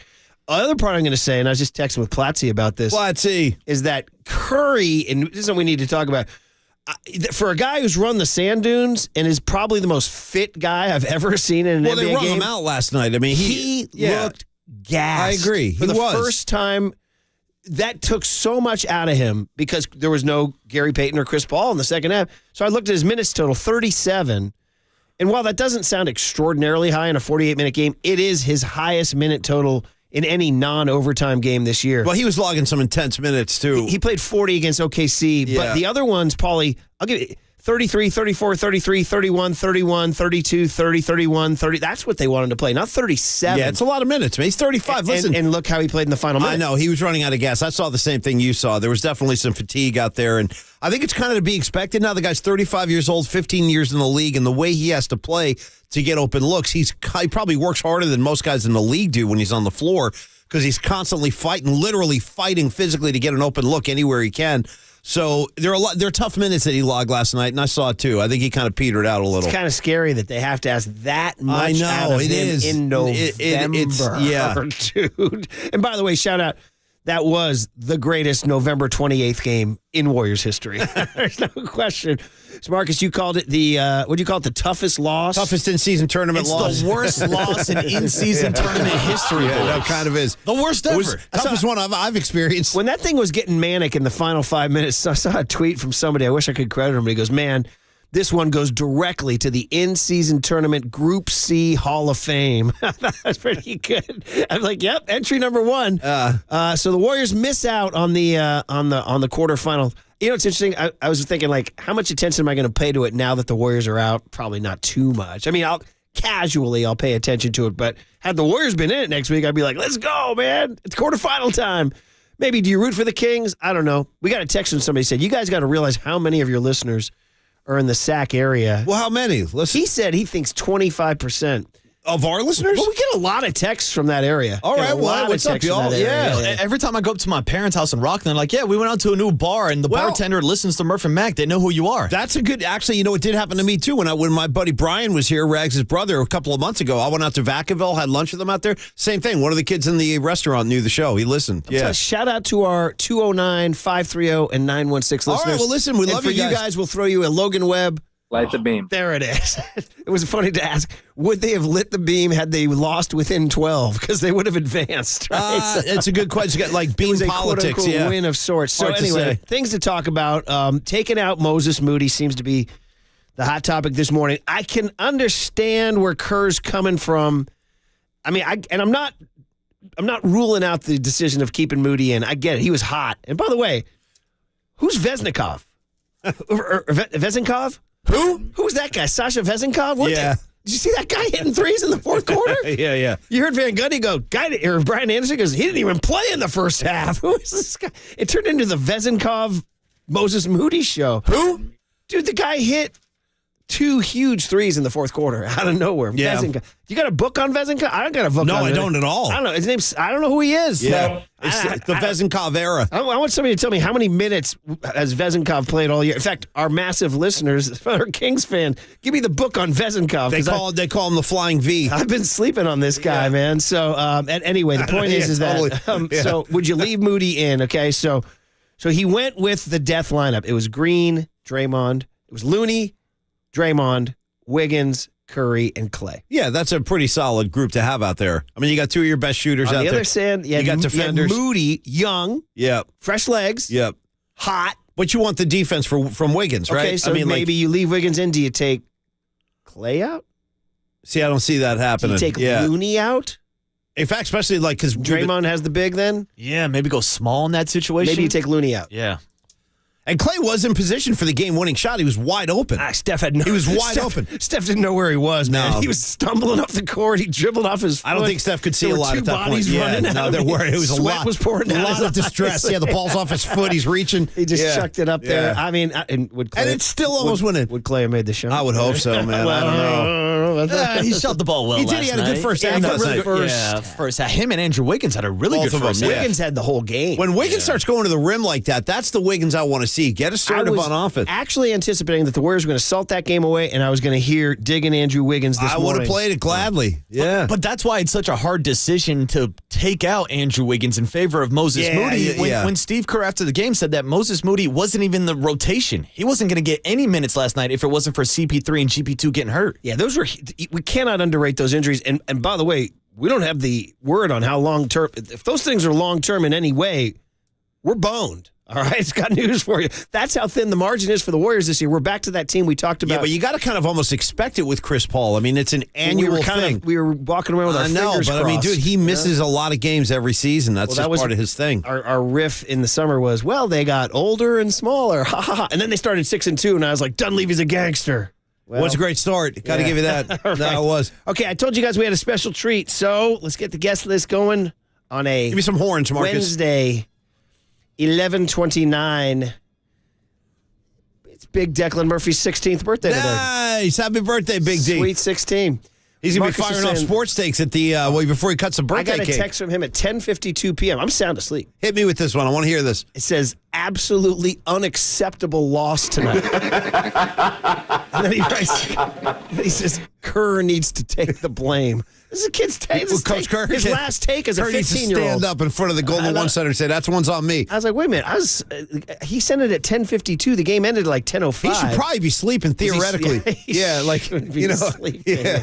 Does he know there's timestamps on those things? Yeah, you know what I mean? All right, so here's our special treat for you. For the early crowd. Our special treat, a birthday gift to Big D. It's Nick Bosa this morning, 6:35, doubling down. We're going to replay our interview yesterday with our 49er player of the week. We give Nick Bosa 6:35. Marcus, we're giving the gift of Bosa. That's a nice birthday gift. We got him yesterday on his way. He was driving into the facility, and I think the interview went so long, he got out of his car. Oh, he's doing stuff, yeah. Because it ended with him staring at the cold tub, right? Yeah, now I'm looking at it now, man. just Such a chill dude. Yeah. Really pleasant guy to talk to. And there's a lot of just good Eagles hype stuff in there to get you ready. Real good conversation from Nick Bosa. You'll hear it in about 5-7 minutes here at 6:35. Then we'll hop into our Power Hour, which starts at 7:35 every day with Dwayne Kyper on a Wednesday morning. Well, I mean, things are ramping up. So there's this guy, Joseph Kim, who runs. Do you follow him, Marcus? I do not know. Joseph Kim? Okay, follow him, please. Okay, because he's considered to be the premier authority on Far East players, Pacific Rim players who come to the States.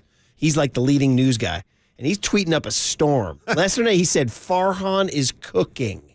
This guy said Farhan is cooking. What's he also cooking? said that the Dodgers and Yamamoto were getting close. Ooh, did you see the report from John Morosi yesterday on MLB Network saying that the Giants are in on both Ohtani and Yamamoto? He said By they're the way, quote, set on getting one of these guys. One of them, huh? Murph, we actually have some sound of Farhan in the kitchen cooking. You see? Yeah. You start out with a little bit of oil. Yep. And you fry some garlic. Then you throw in some tomatoes, some tomato paste. You fry it. You make sure it doesn't stick. You got it to a boil. You shove in all your sausage and your meatballs. Would Farhan know how to cook a traditional Italian dinner, I wonder? Probably not. Yeah. Well, we can come over to my place. We'll do it together. By the way, 530, I want to thank you, and he's coming strong without being scolding either. He's just informing me. Sasha Vezenkov was the EuroLeague MVP who played for Olympiakos in Greece. He's like a god in Europe. Well, you asked who he was. There's the answer. Hey, man, the guy stroked a couple of big threes in the fourth quarter last night. Murph, they don't call him the Flying V for nothing. Yeah. So there you go. So Kype at 7:35. Okay. Kype 7:35. We'll get into the big hit this morning at 8 a.m. Our cooler of content, 8:20 right after that. Then 8:50 this morning, we'll hop into the 49er Eagle discussion with one of our favorites, Mike Silver, joining the program. You guys don't know, because I've known Silver intimately for 28 years. How much OG Greg, his son, sounds and talks like his dad. It's creepy to me. Well, and it's funny. I met another high school kid recently. I was talking to the kid at a basketball game, and he sounded exactly like his dad, who I know. Do you sound like your dad? Probably. Yeah, do I sound like my dad? You do probably you sound do. like your dad? Yeah. I definitely cuss as much as my dad. I think even if I you can tell you for sure. Do your boys, either Tommy or James, sound like you? Do they have Maybe James mannerisms? a little bit. Maybe James does a little. My younger one does, I think, a little bit. Do they call him Smack? Not yet. No, only when he's in Jersey.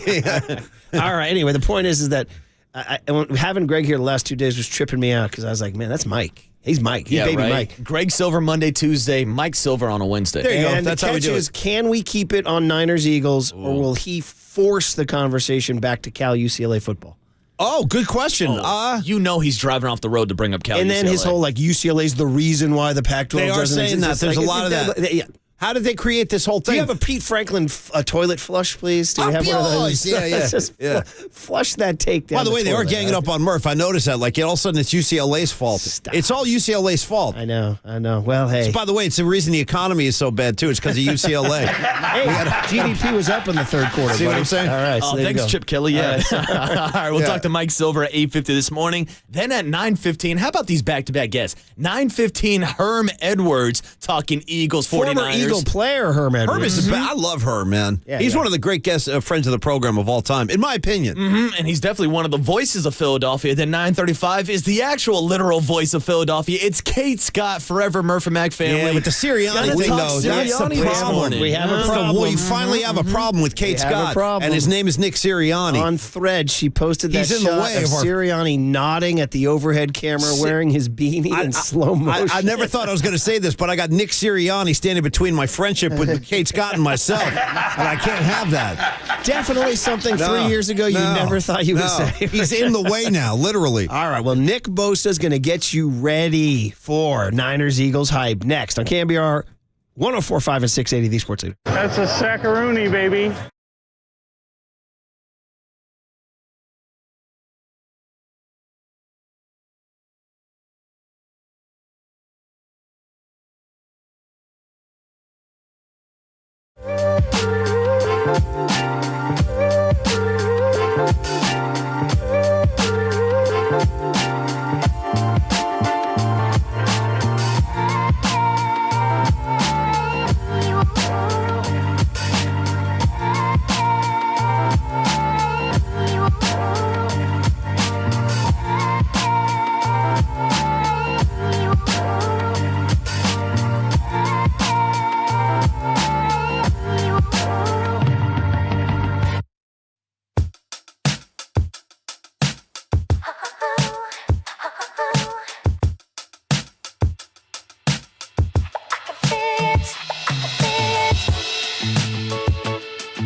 Listen to the sports leader anywhere, anytime. Download the all-new KNBR app. Now, Murph and Mac continue live from the KNBR Casino Matrix Studio. Casino Matrix Progressive Jackpots are here. Where are you? Just drop in. Please play responsibly. 1-800-GAMBLER. Well, they run Charbonnet.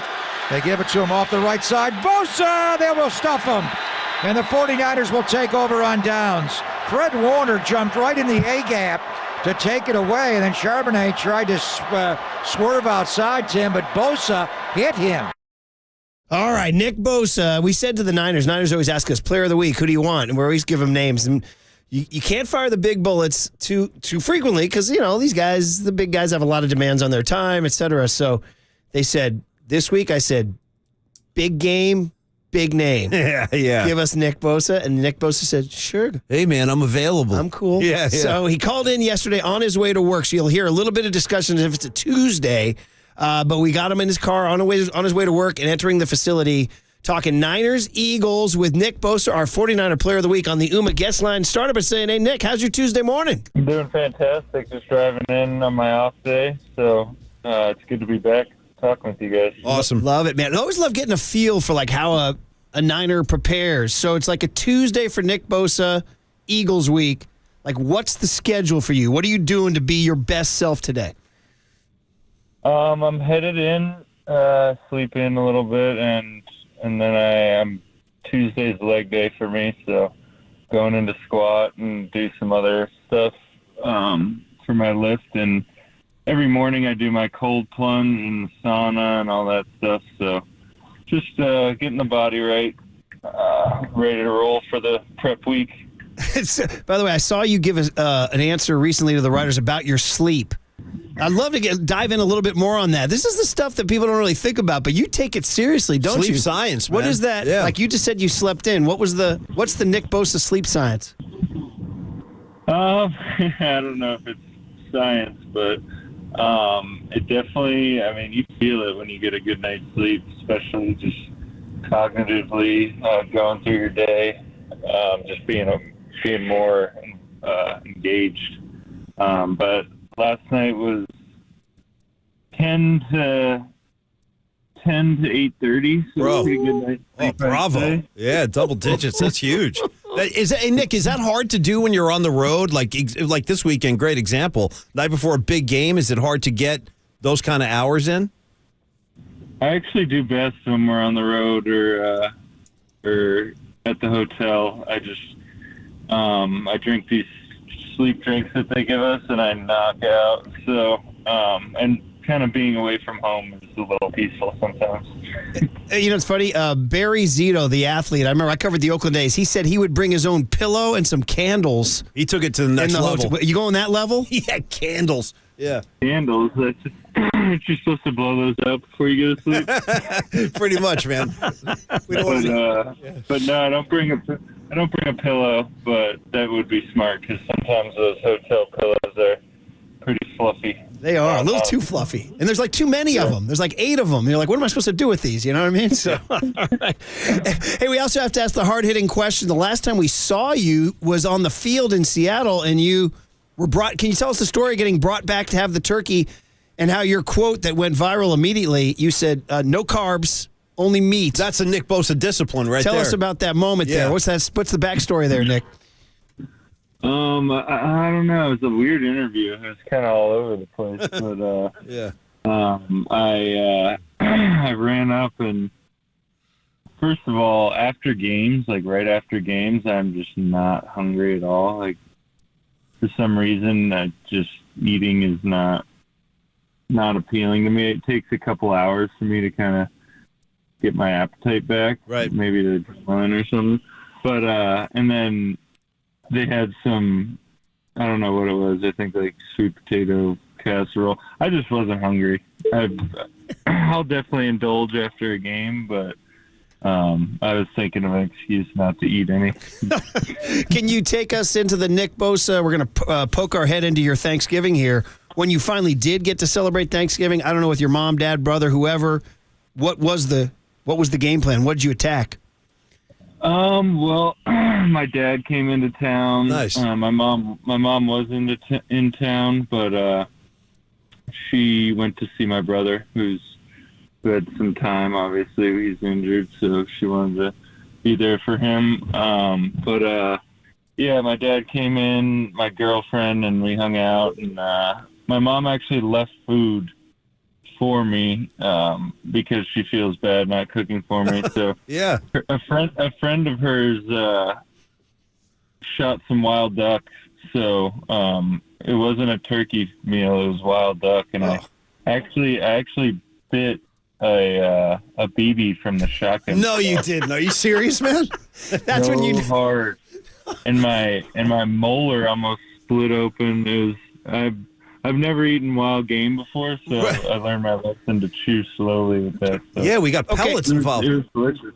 Are we going to go see the Niner team dentist today? Well, it's actually healing on me. I've never had a cavity, and whenever I have like tooth pain, it goes away. So I'm just going to bank on that. Okay, good. Okay, that's incredible detail. We want you to take care of those molars there. Yeah, that would have been a crazy story. I know. But it sounds like you had a good Thanksgiving. Yeah, the with duck fresh is a good wild choice duck. too. Yeah. Okay, so here's the next question now about we've kind of combined the rest and the Thanksgiving into this one. As you get ready for the Eagles game, how much, and it's kind of weird to ask how much because you're going to say, well, this much or whatever, but can you describe to us the importance of having those 3 days off versus something like the Philadelphia Eagles having to play 92 snaps on defense Sunday in Buffalo? Given what you know of the NFL, the level of athletes you guys are, how much of an advantage do you guys have having this rest coming into this week? It's definitely big, but it's not like you get a bye week, though.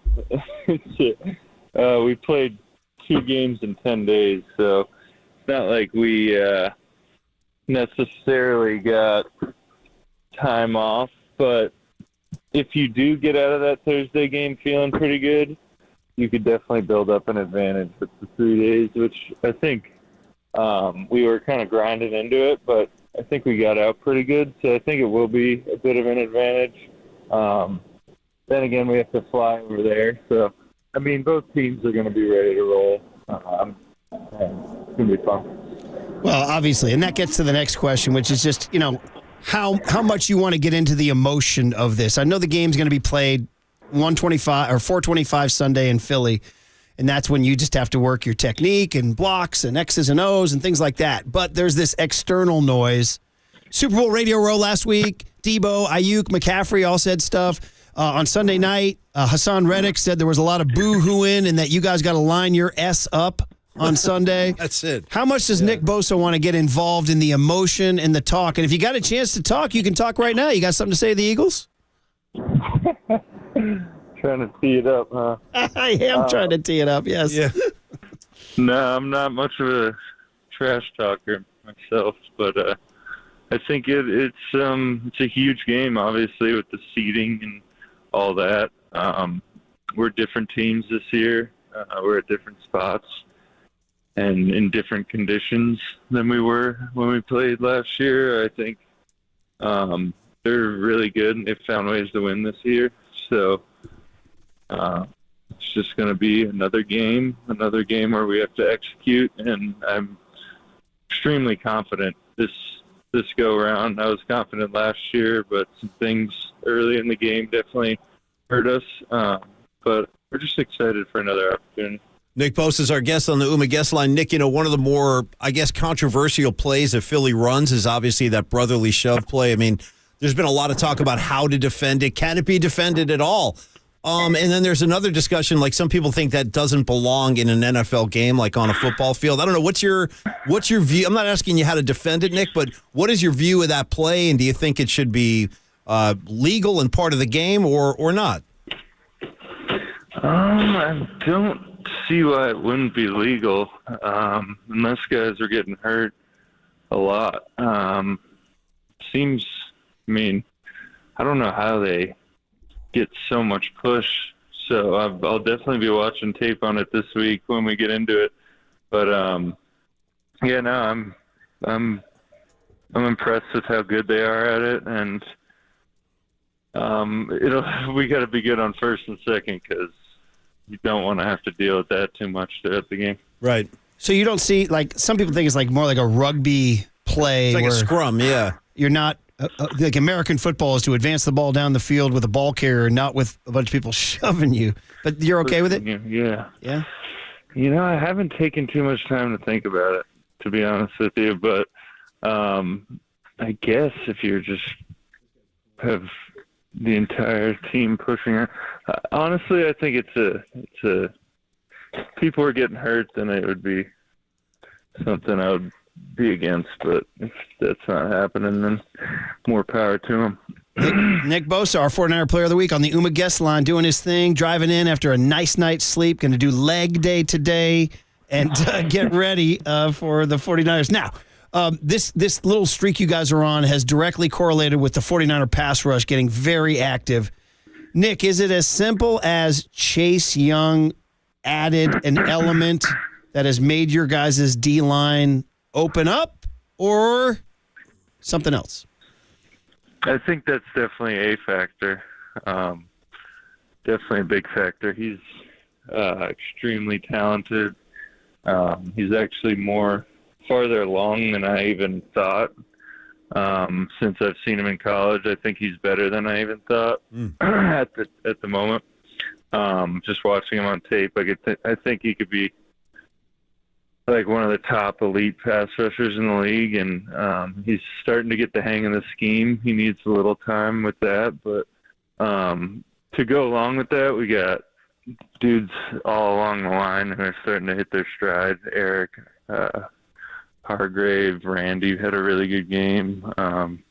Javon, Kinlaw. So it's a group effort.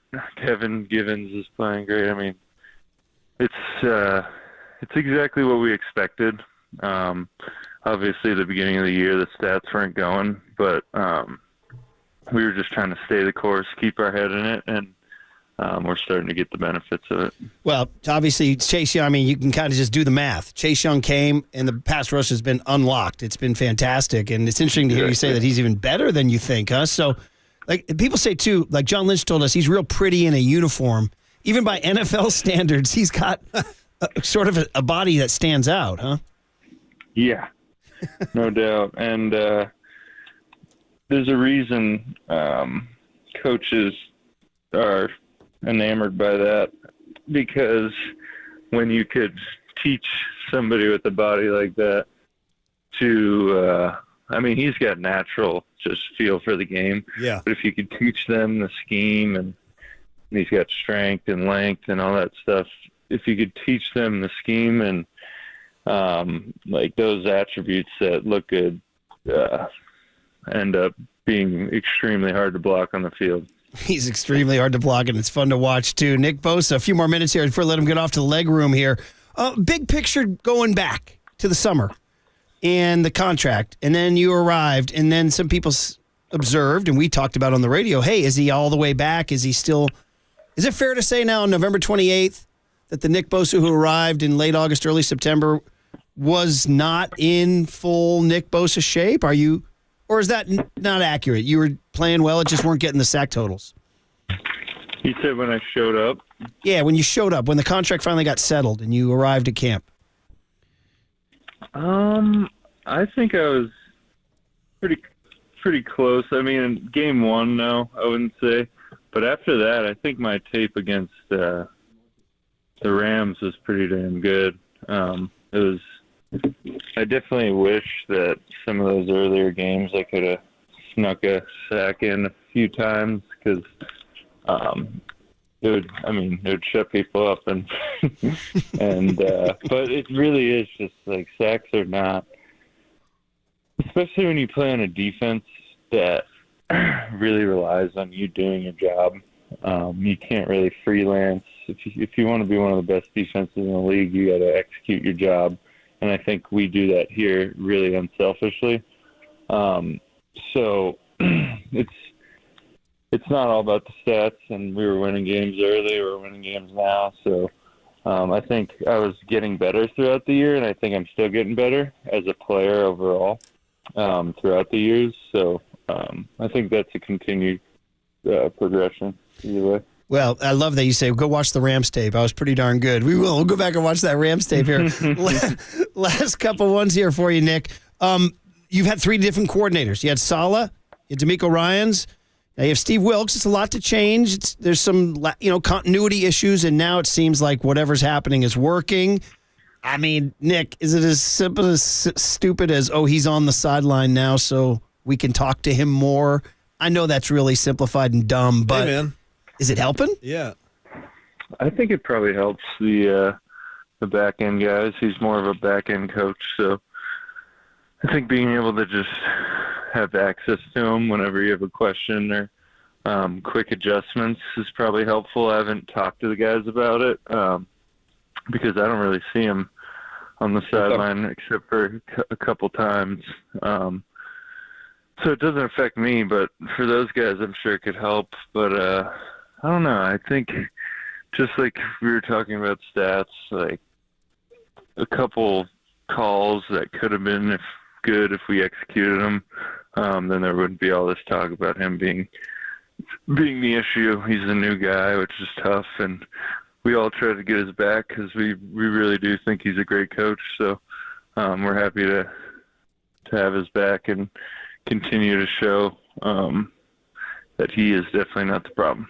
I like seeing him on the down there. I like it too. We call him Silk. We call him Silk Wilks. Silk Wilks, man. What do you think of that, Nick? Is that a good handle?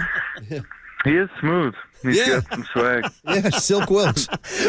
All right, wrapping it up. So Javon Hargrave, as an Eagle, now a Niner, what role does that play? Is he, is there a little extra fun, a little extra details, a little knowledge on their O-line? Yeah, I'm sure he'll give us some stuff coming Wednesday. I'm excited. He's whenever you play somebody's former team, you gotta get their back and try and get the win because there's a reason he's not there. It's because they didn't want to pay him as much. So we got to get his back.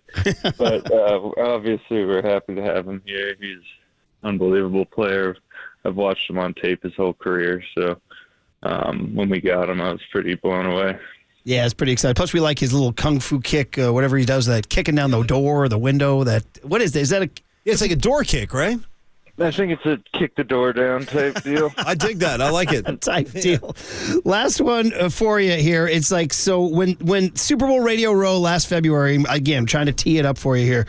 When your teammates were saying that stuff that you knew would anger the Eagles, did you have a reaction going in? Because it's going to be used this week, and you already heard Hassan Reddick saying there was a lot of boo-hoos, and they got to line that S up on Sunday. I mean, when you heard that last February, were you just like, I wish they weren't saying that? Or did you not care? Wish that the Eagles... No, the Niners, that Debo called Bradbury trash, and Ayuk said you would expose their D, and McCaffrey said we would have won if our quarterback stayed. I can't say that bothered me very much or made me feel any certain way. But we're excited for an op. I think we're playing really good ball, and so are they. But, yeah, I really don't have much else to say on I got you. All right, we'll leave it at this. What's leg day? What are you attacking? What's first? We got a stretch, front squat, then RDL, step-ups, and that'll be it for me. That's it. That's plenty. Maybe. That'll do it. And then into the cold tub, right? Cold tub first. Oh. Cold tub right now. I'm actually... Off you go. I'm staring at it right now. I'm not too excited. Well, you'll stay on the phone longer to avoid the cold tub. And we appreciate the time, Nick. Nick, you're always great. Thank you. There's an easy honesty to the way you answer everything that I think everybody relates to, and that includes us. So we appreciate your honest efforts to have a great conversation, and go enjoy the cold tub and have a great workout. Thanks, man. Cool. Thanks, guys. I appreciate you. You makes me laugh. I want to applaud Nick Bosa. Where's my applause? That's for Nick Bosa, dude. Great guest. Great radio. Can you imagine just hanging? He's such a fun conversation. He's got a great sense of humor. Smart. Good observations. Droll. I mean, he'd be like a road trip guy. Especially if you go see, like, if you have him over and, like, you want to watch, like, one of these long movies, like the Scorsese one, Killers of the Flower Moon. Be like, dude, this is... It's like hour 2 now, man. I really need to go to the bathroom. When we Niners drafted him, we didn't know we were getting. He's such a chill dude. In terms of the player and the interview. So. Marcus asked me off the air during the segment. He goes, what do you think? Because Murph was saying, like, what a great Hank Bosa would be. And we all started chiming in. I'm like, I'd love to get his insights during a football game, just how he sees the sport. But then Marcus goes, well, what do you think his cheat foods are for, like, munchies? Great call. And I go, I don't think there is any cheat food for him. Like, I think it's all business during the season. I think he says he allows himself a cheat. You know what? He has referenced that before. What are we talking, Funyuns? No, it's probably like a chocolate flavored like protein bar or something. Like that's probably a cheat meal. That's to a decadent dessert. It's like a dessert, like a power bar in a protein style. Yeah, dipped in chocolate. Yeah. And for the weightlifting crowd out there, most people skip leg day. Most people. Oh, you got him. That's the joke. Yeah. Yeah, Murph, you got to hit those RDLs. It's all about, and it is. I just knew you guys would have known that. Reverse deadlift. There you go, Murph. All right, Murph's on it, man. All right. Don't forget, I read Muscle: Confessions of an Unlikely Bodybuilder, one of my favorite books of all time. And don't forget, also now you have like some kind of weird psychological edge over Marcus. He's like getting kind of creeped out by you with the new beard, like the tough guy persona. Yeah. Maybe I'll do some RDLs. That's what I'm saying. Marcus said yesterday, like I got to say, I'm a little intimidated by Murph now with that rugged look he's bringing. I'm going to do some RDLs and start screaming and yelling. And in honor of Gabe, I'll be wearing my jeans. I want to see, like, throw a couple 35-pound plates on there. Watch Murph do some snatches. You feel me on that? Yeah. Tell you another cute kid's story from yesterday. I'll bombard you guys with kids' stories, but this one's sports related. Yes. Gabe yesterday posted a shot from the sushi restaurant. I got to say, he's still going. He can't help himself. The rolls looked really good. This is tempura. I was just sitting in my little couch seat, and I said to myself, I go, man, that sushi looks good. Well, little Rory Murphy loves sushi. Ears perked up. He comes running over. What sushi? What sushi? So I show him the Gabe Kapler sushi. Yeah, and he says to me as he walks in, he goes, wow, he really seems to be enjoying his food while he's not employed. Yeah, well, that's what he said. So that's like out of the mouths of babes there, right? Gabe's got a pretty ideal setup, actually. He's got collected a big ass check. Yeah. Now he's just going around eating the finest sushi money can buy. Yeah, exactly. It's not a bad gig, I'm telling you. Live like a nomad, drive around Canada. And get all these women in your comments just saying, please, fawning over him, dude. DM me. Yeah. We give you some soy sauce, Gabe. Steve Kerr. Steve Kerr joins Tobin and Copes today. Uh-oh. That should be spicy. Does Steve Kerr know he's under the microscope? Spicy. And you are listening to KNBR and KNBR FM, San Francisco, the sports leader, a Cumulus media station. We go from the ease and charm of a Nick Bosa to the tension and stress of the Warriors' loss to the Kings last night. Okay. Late night post-game reaction next on KNBR 104.5 and 680, the sports leader. Cool. Thanks, guys. I appreciate you.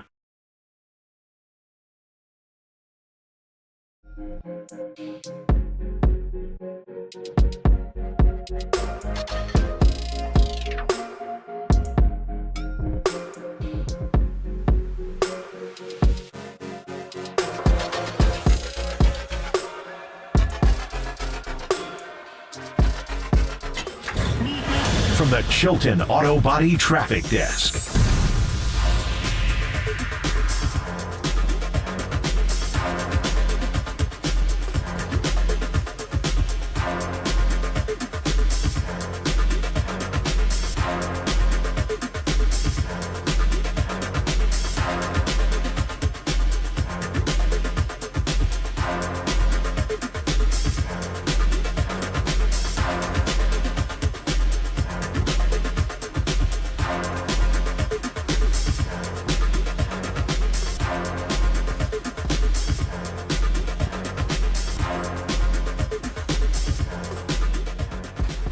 All right, everybody, Paulie Mac saying good morning on a wet and rainy Wednesday morning, but we've got some good news for you.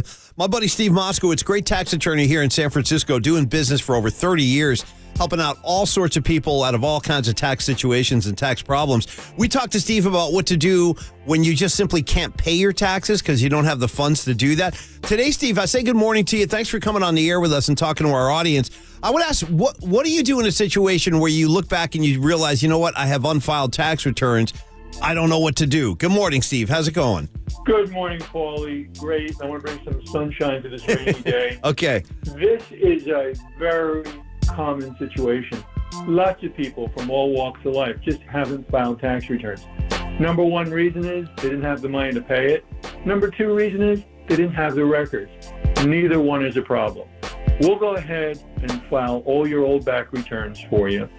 If you can't pay it, that's okay. We'll make a deal. And if you don't have your records, we'll get all the records that the IRS and state has on you. We'll go ahead, we'll file your returns, we'll make a deal, and then in this Christmas time approaching, you can enjoy your life and not worry that some IRS agent is going to come ruin your life, your business, your marriage, spoil Christmas. You can just enjoy your life. This is what we do for a living. Leave it to us. Let us give you your life back. Steve, thank you for that. What a calming message that was, because he's right. I mean, we all have enough on our plate with the holiday season. We don't need that additional stress. So let Steve file your back returns. He can do that for you. You have to make the first step. Pick up the phone and call Steve toll free at 1-888-TAX-DEAL, 1-888-TAX-DEAL, and visit Steve online as well at MoskowitzLLP.com.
Listen to the sports leader anywhere, anytime. Download the all-new KNBR app. Now, Murph and Mac continue live from the KNBR Casino Matrix Studio. Casino Matrix Progressive Jackpots are here. Where are you? Just drop in. Please play responsibly. 1-800-GAMBLER.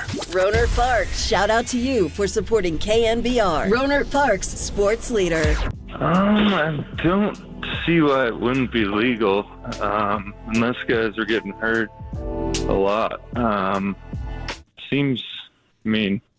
I don't know how they get so much push. So I'll definitely be watching tape on it this week when we get into it. But I'm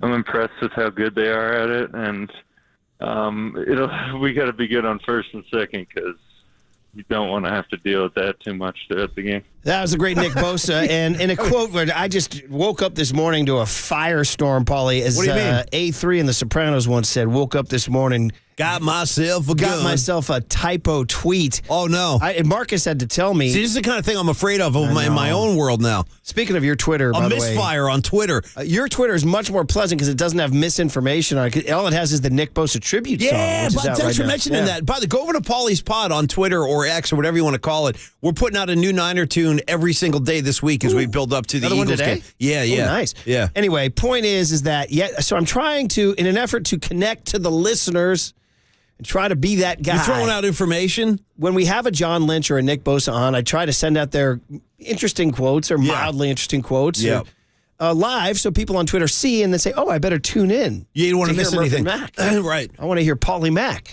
Totally. And so I was typing about his brotherly shove, and somehow, some way, I typed. What? It's kind of a big deal.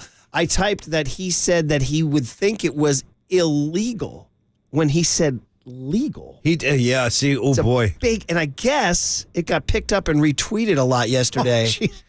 And now I've had to send out one this morning, but I think the damage is done. Yeah, oh boy. Like the match to dry grass, and today it's probably back in Philly right now. The damage is done. WIP's probably going nuts on Bosa. Bosa, you cry, baby. Dude, and there's going to see a headline tomorrow like 49ers blame backlash on KNBR Murph. Well, seriously, I can imagine if Bosa has to answer that question today, he's going to be like, I'm never going on that show again, I gave man. those guys 20 minutes of my time, And man. I never even said that. I postponed my RDLs for them, which, by the way, Waterboy, see the text line? Yeah, they got me. They came at us. Yeah, I know. It's the Romanian deadlift. I don't not get involved. The That's the thing. Now, there is a reverse deadlift. I but love the Romanian But I deadlift, texted my by the brother, way. who's more of the bodybuilder in the Boucher family, and he said, yeah, it's the Romanian deadlift. My apologies. Damn it. By the way, the fact that it's Romanian makes it just that much better.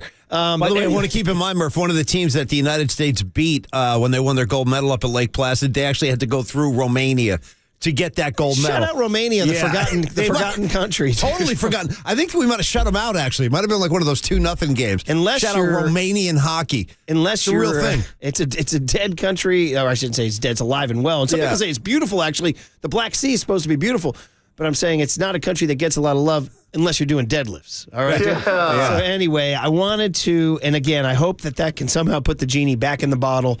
Because some people were tweeting this morning or texting this morning on the Golden State Lumber and Building Materials text line saying, Good call. Did you see that Bosa said that it was illegal? And I said, no, he didn't. And they said, some guy said it was picked up all over Facebook groups yesterday. Oh. And I realized, wait a minute, they're talking about my Wait, is that my tweet? Yeah, you talking about the one I sent out? Oh, yeah, no. and then I started getting tagged on Twitter because I also put out the quote, but I think I put it correctly of Nick saying why he wouldn't see why it isn't legal. And then I started comparing notes to Murph. I'm like, all right, which one got Something's the quote off. right? Yeah, Which got yeah. the quote wrong? All of a sudden, it was confusion, Paul. Because it was confusion. No, by the way, he got loose last night. See Jason Kidd? No, what did he say? Oh, he got loose last night. Will he be in the cooler of content? That's a tease. But it all goes back to Nick Bosa talking about the brotherly shove and how they would anticipate dealing with that. And it was just interesting to hear his thoughts. He was like, yeah, man, it's very, he goes, I'm really impressed with how effective it is.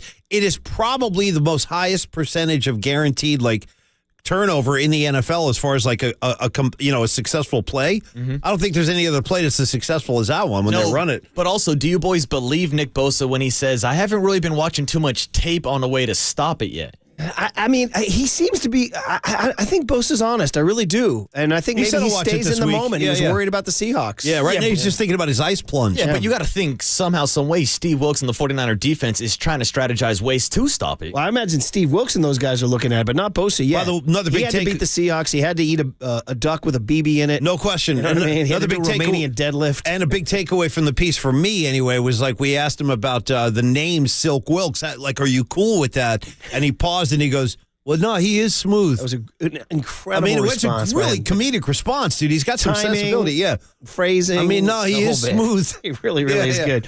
Okay, so I apologize about the tweet. Some guy texts on 415. He goes, fix it, Murph. Boy, I know.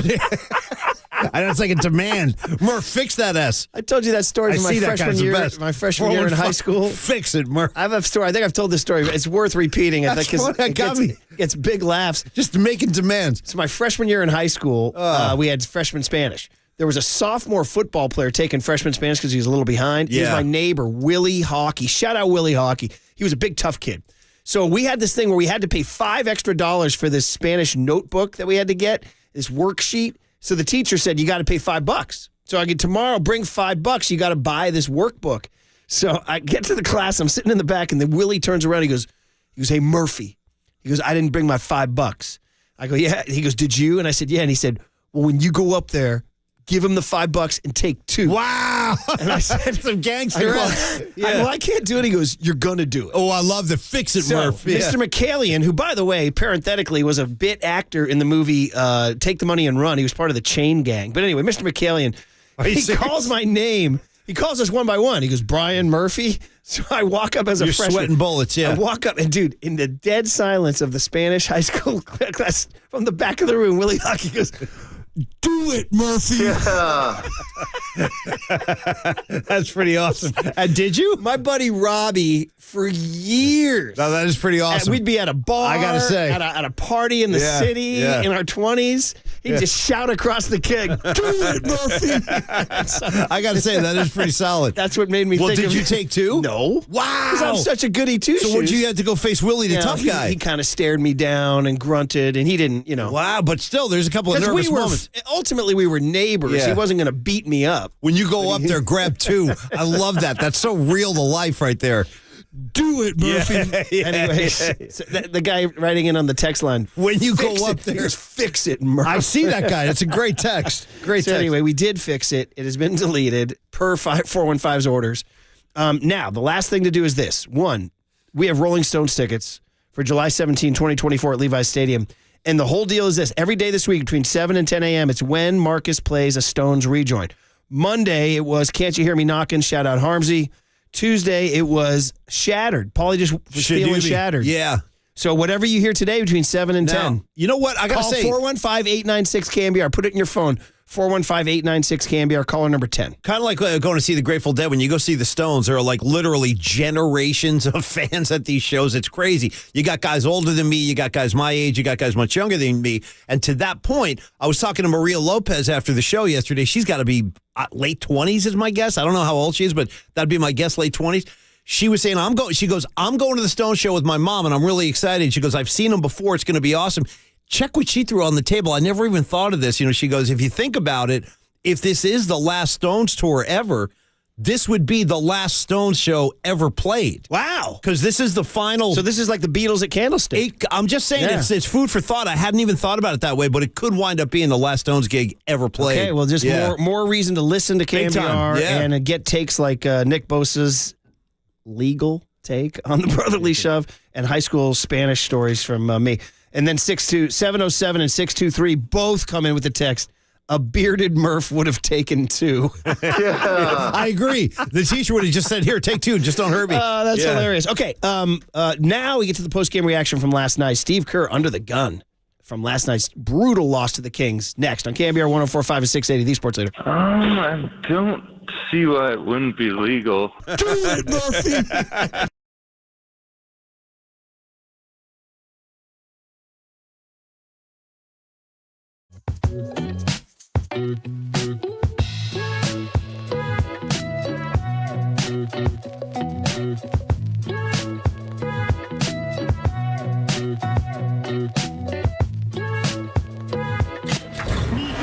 from the Chilton Auto Body Traffic Desk.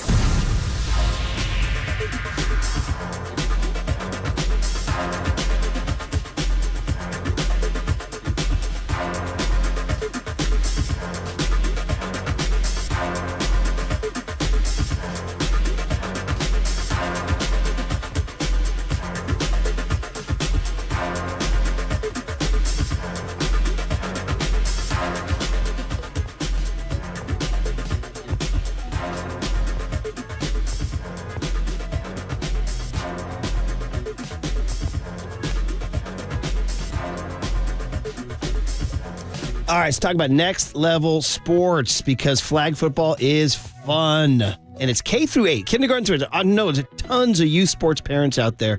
And some of you do know about next level flag football. Some of you don't. Registration's on right now. So if you have a kid, boy or girl, kindergarten through 8th grade, go to nextlevelsports.com to find a location near you and be part of a really fun youth sports experience. The Murphy boys have both done it. There's playoffs. You can miss the playoffs too, by the way. They'll lace you out.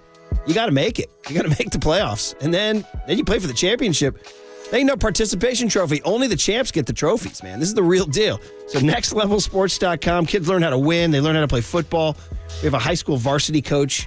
A high school varsity kid coaches them. It's really cool. There's a parent supervisor. Hopefully the parent stays out of it and leaves it with the kids. So go to nextlevelsports.com. It's a really fun flag football experience. It starts in January. Register now. Nextlevelsports.com.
And now, time for the Protect Your Assets with David Hollander Business and Technology Report.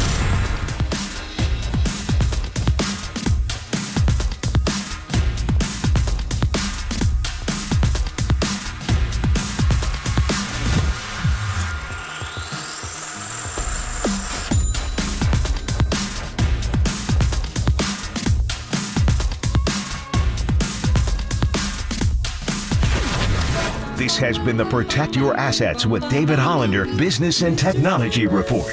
Concerned inflation will ruin your dream retirement? Learn more. Listen to David's show every Saturday morning on KNBR or call 1-866-PROTECT. Listen to the sports leader anywhere, anytime. Download the all-new KNBR app. Now, Murph and Mac continue live from the KNBR Casino Matrix Studio. Casino Matrix Progressive Jackpots are here. Where are you? Just drop in. Please play responsibly. 1-800-GAMBLER.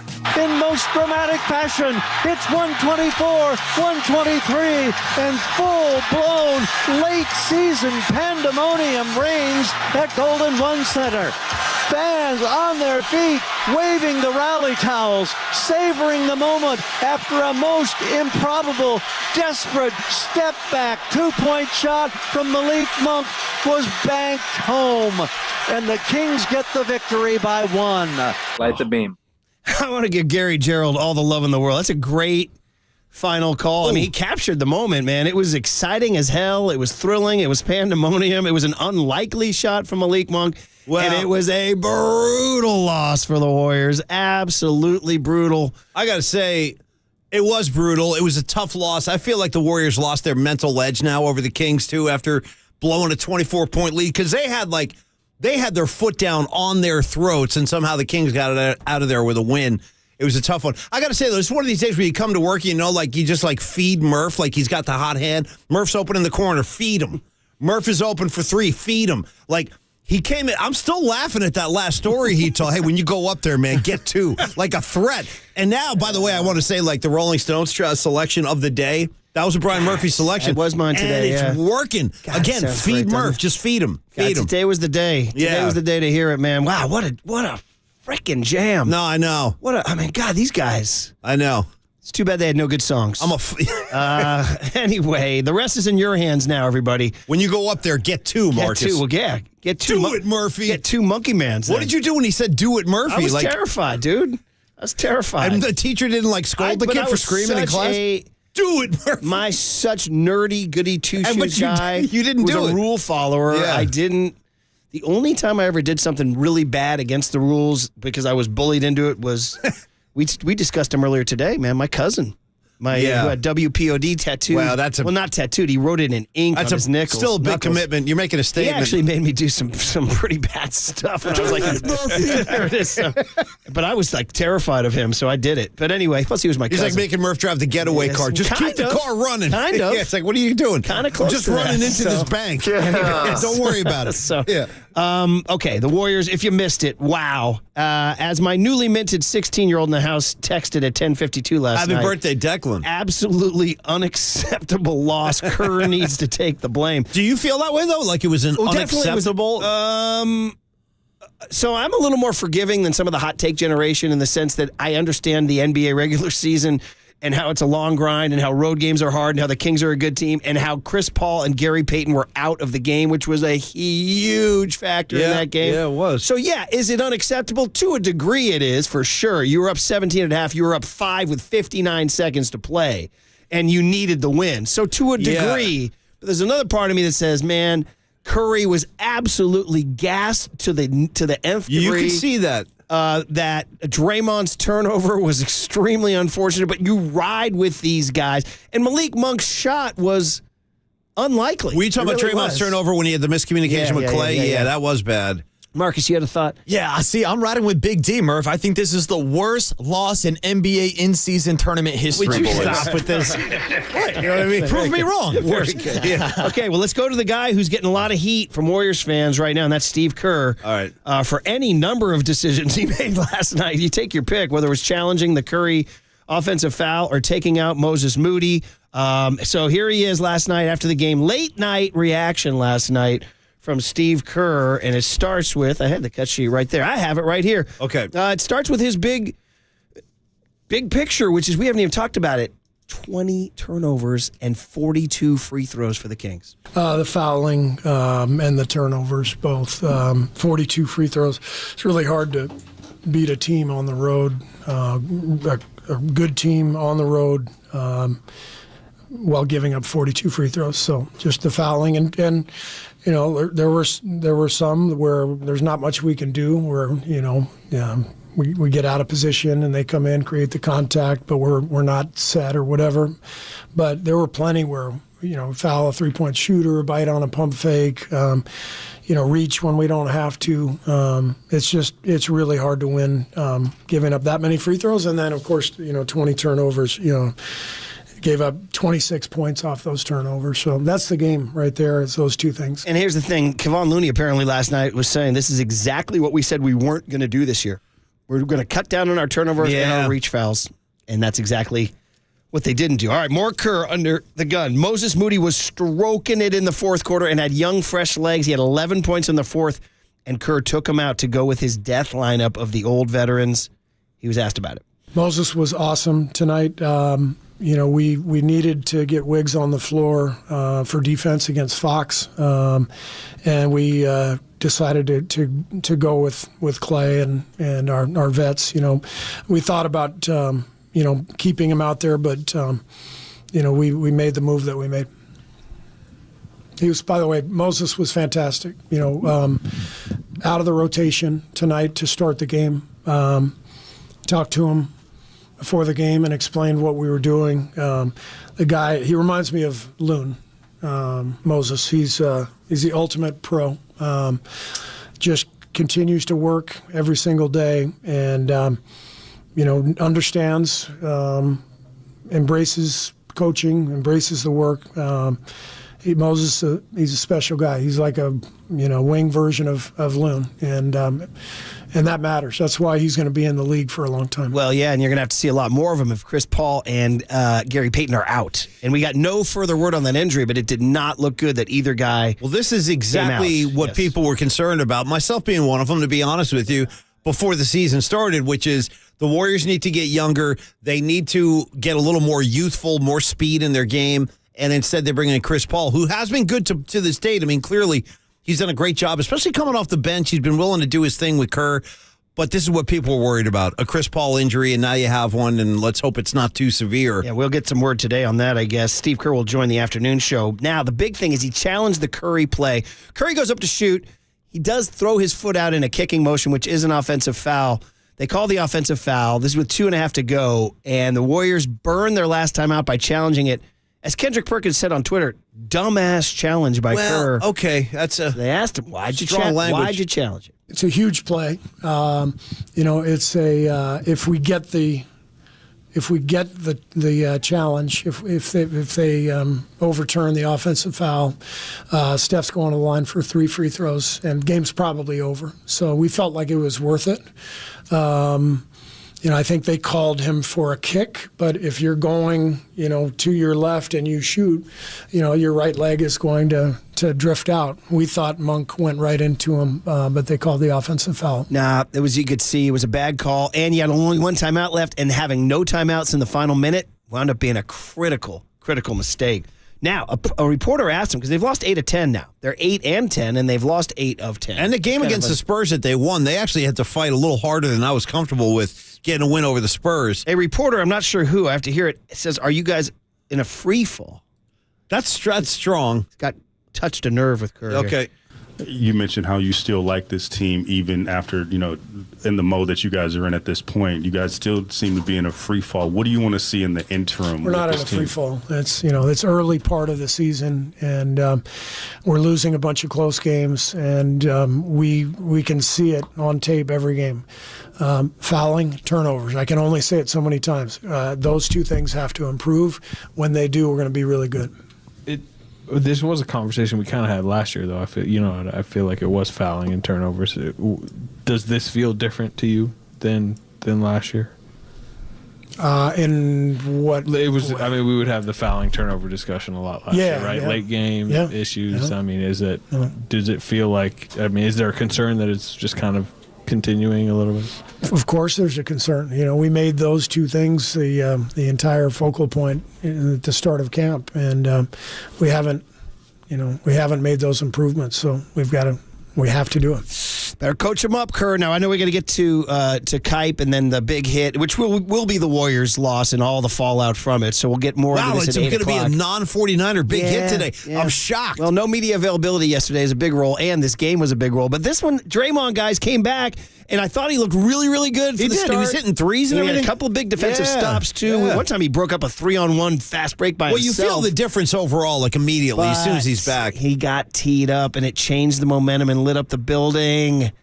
Steph Curry spoke about Draymond's return and that tech in our last cut right here. I ain't gonna lie. If that was anybody else, that's the one. He's passionate, and there's conversations, and he's shown in past that when he gets fiery, you kind of know where the limit is. The carry sign and all that, I was doing the same thing right behind him. They gave him the tech just because that's kind of what you expect him to do in that kind of situation. And I told him just refocus at that point and let's just hoop. But that was a dumb tech for sure. Just we all do that. Like, did you see the carry? Did you see the carry type thing? So for him, be competitive, be who you are, but we all need to be mindful of not getting distracted and just try to play basketball. Okay, so the question is he calling it a dumb tech by the refs or a dumb tech by Draymond? It sounded to me like he's saying the refs are dumb for calling that. Yeah, but if you listen at the very beginning of the cut, I almost feel like that's about as close as you're ever going to hear Steph say something outwardly critical of Draymond Green, because at the very beginning he goes, if it was anybody else, and then he kind of... I think he was saying if it was anybody else, they wouldn't have called it. Oh, I see. Yeah. That's the way I broke it down, too, is the refs kind of... telling Draymond, welcome back. Hey, we're not going to let this slide anymore. You guys see what just happened right here? That was a Brian Murphy clarification for the better. You see what I'm saying? That one worked well. As opposed to the other one. That was good. Yeah. Okay, all right. Well, listen, we'll get into it in the big hit at 8 o'clock. But it is Dwayne Kyper Day, and the winter meetings start next week, and there's rumors that Farhan is cooking. I only got one last thing to say. When you go up there, Murph, get 2. There we go, baby. I'm sorry, I can't get off that. Shout out Jeremy W. from San Leandro, who heard the sweet sounds of Monkey Man by the Rolling That's Stones. a hell of a riff right there. Who wins 2 tickets to see the Rolling Stones July 17, 2024. These tickets will go on sale Friday. Yeah, this week. At 10 a.m. at rollingstones.com. Come on now. We'll do it again Thursday and Friday. Kype, next on The Sports Leader. No, it's fun.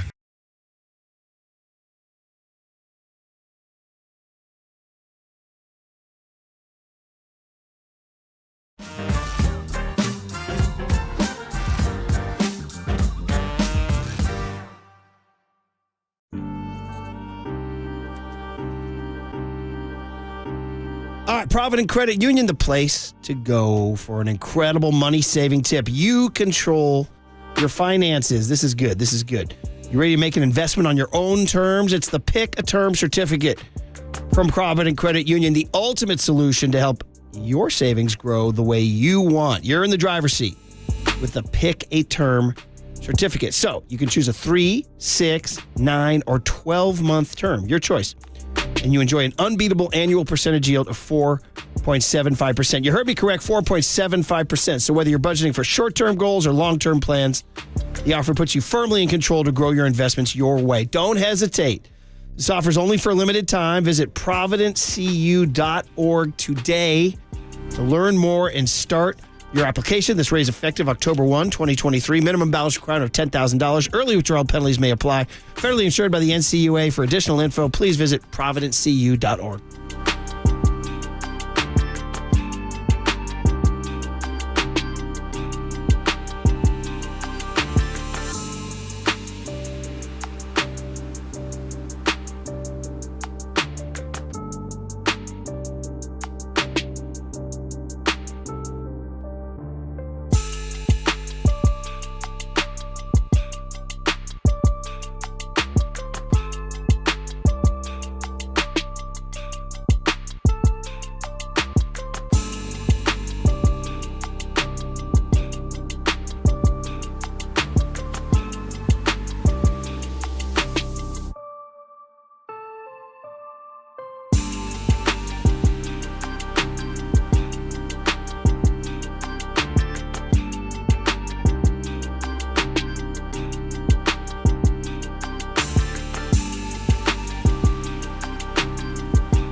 morning, Bay Area. Good morning.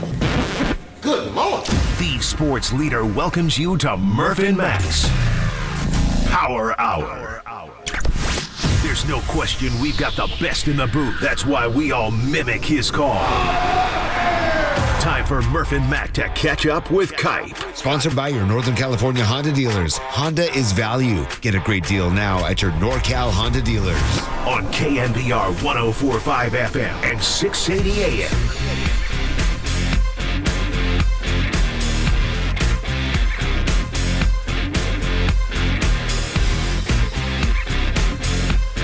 Shohei Ohtani and Yoshinobu Yamamoto with the San Francisco Giants. The Giants are right now set on trying to acquire one or the other. They're pursuing both very aggressively, and it gets back to something that you and Harold talked about in the first segment of the show. The Los Angeles Dodgers. How do the Giants find a way to compete with the Dodgers? The Dodgers are always there every year. You make the point about Jason Hayward.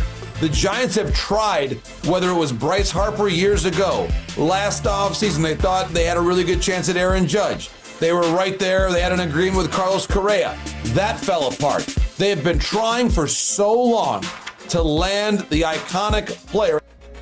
All right, there it is. John Morosi yesterday on the MLB Network as we make the connection all the way out to his favorite state not named Wisconsin or California. That's fair. This is Dwayne Kyper in Hawaii, where he loves to be. It means it's early, but he's on Pacific time, so he's good. Good morning. Okay. Aloha, Kype. Good morning. Hey, Dwayne.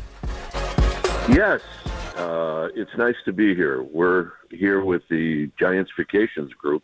I don't know the exact number, but over the years when we've done these trips to Hawaii or Mexico, there's usually about 100 or 120, and they're all great fans. And we've got John and Dave are here with their wives, and Mike Yastrzemski and his wife Paige, and Logan Webb and his wife Sheridan are here. So it's a good group, a lot of personality, and we'll have fun for the next 5 days.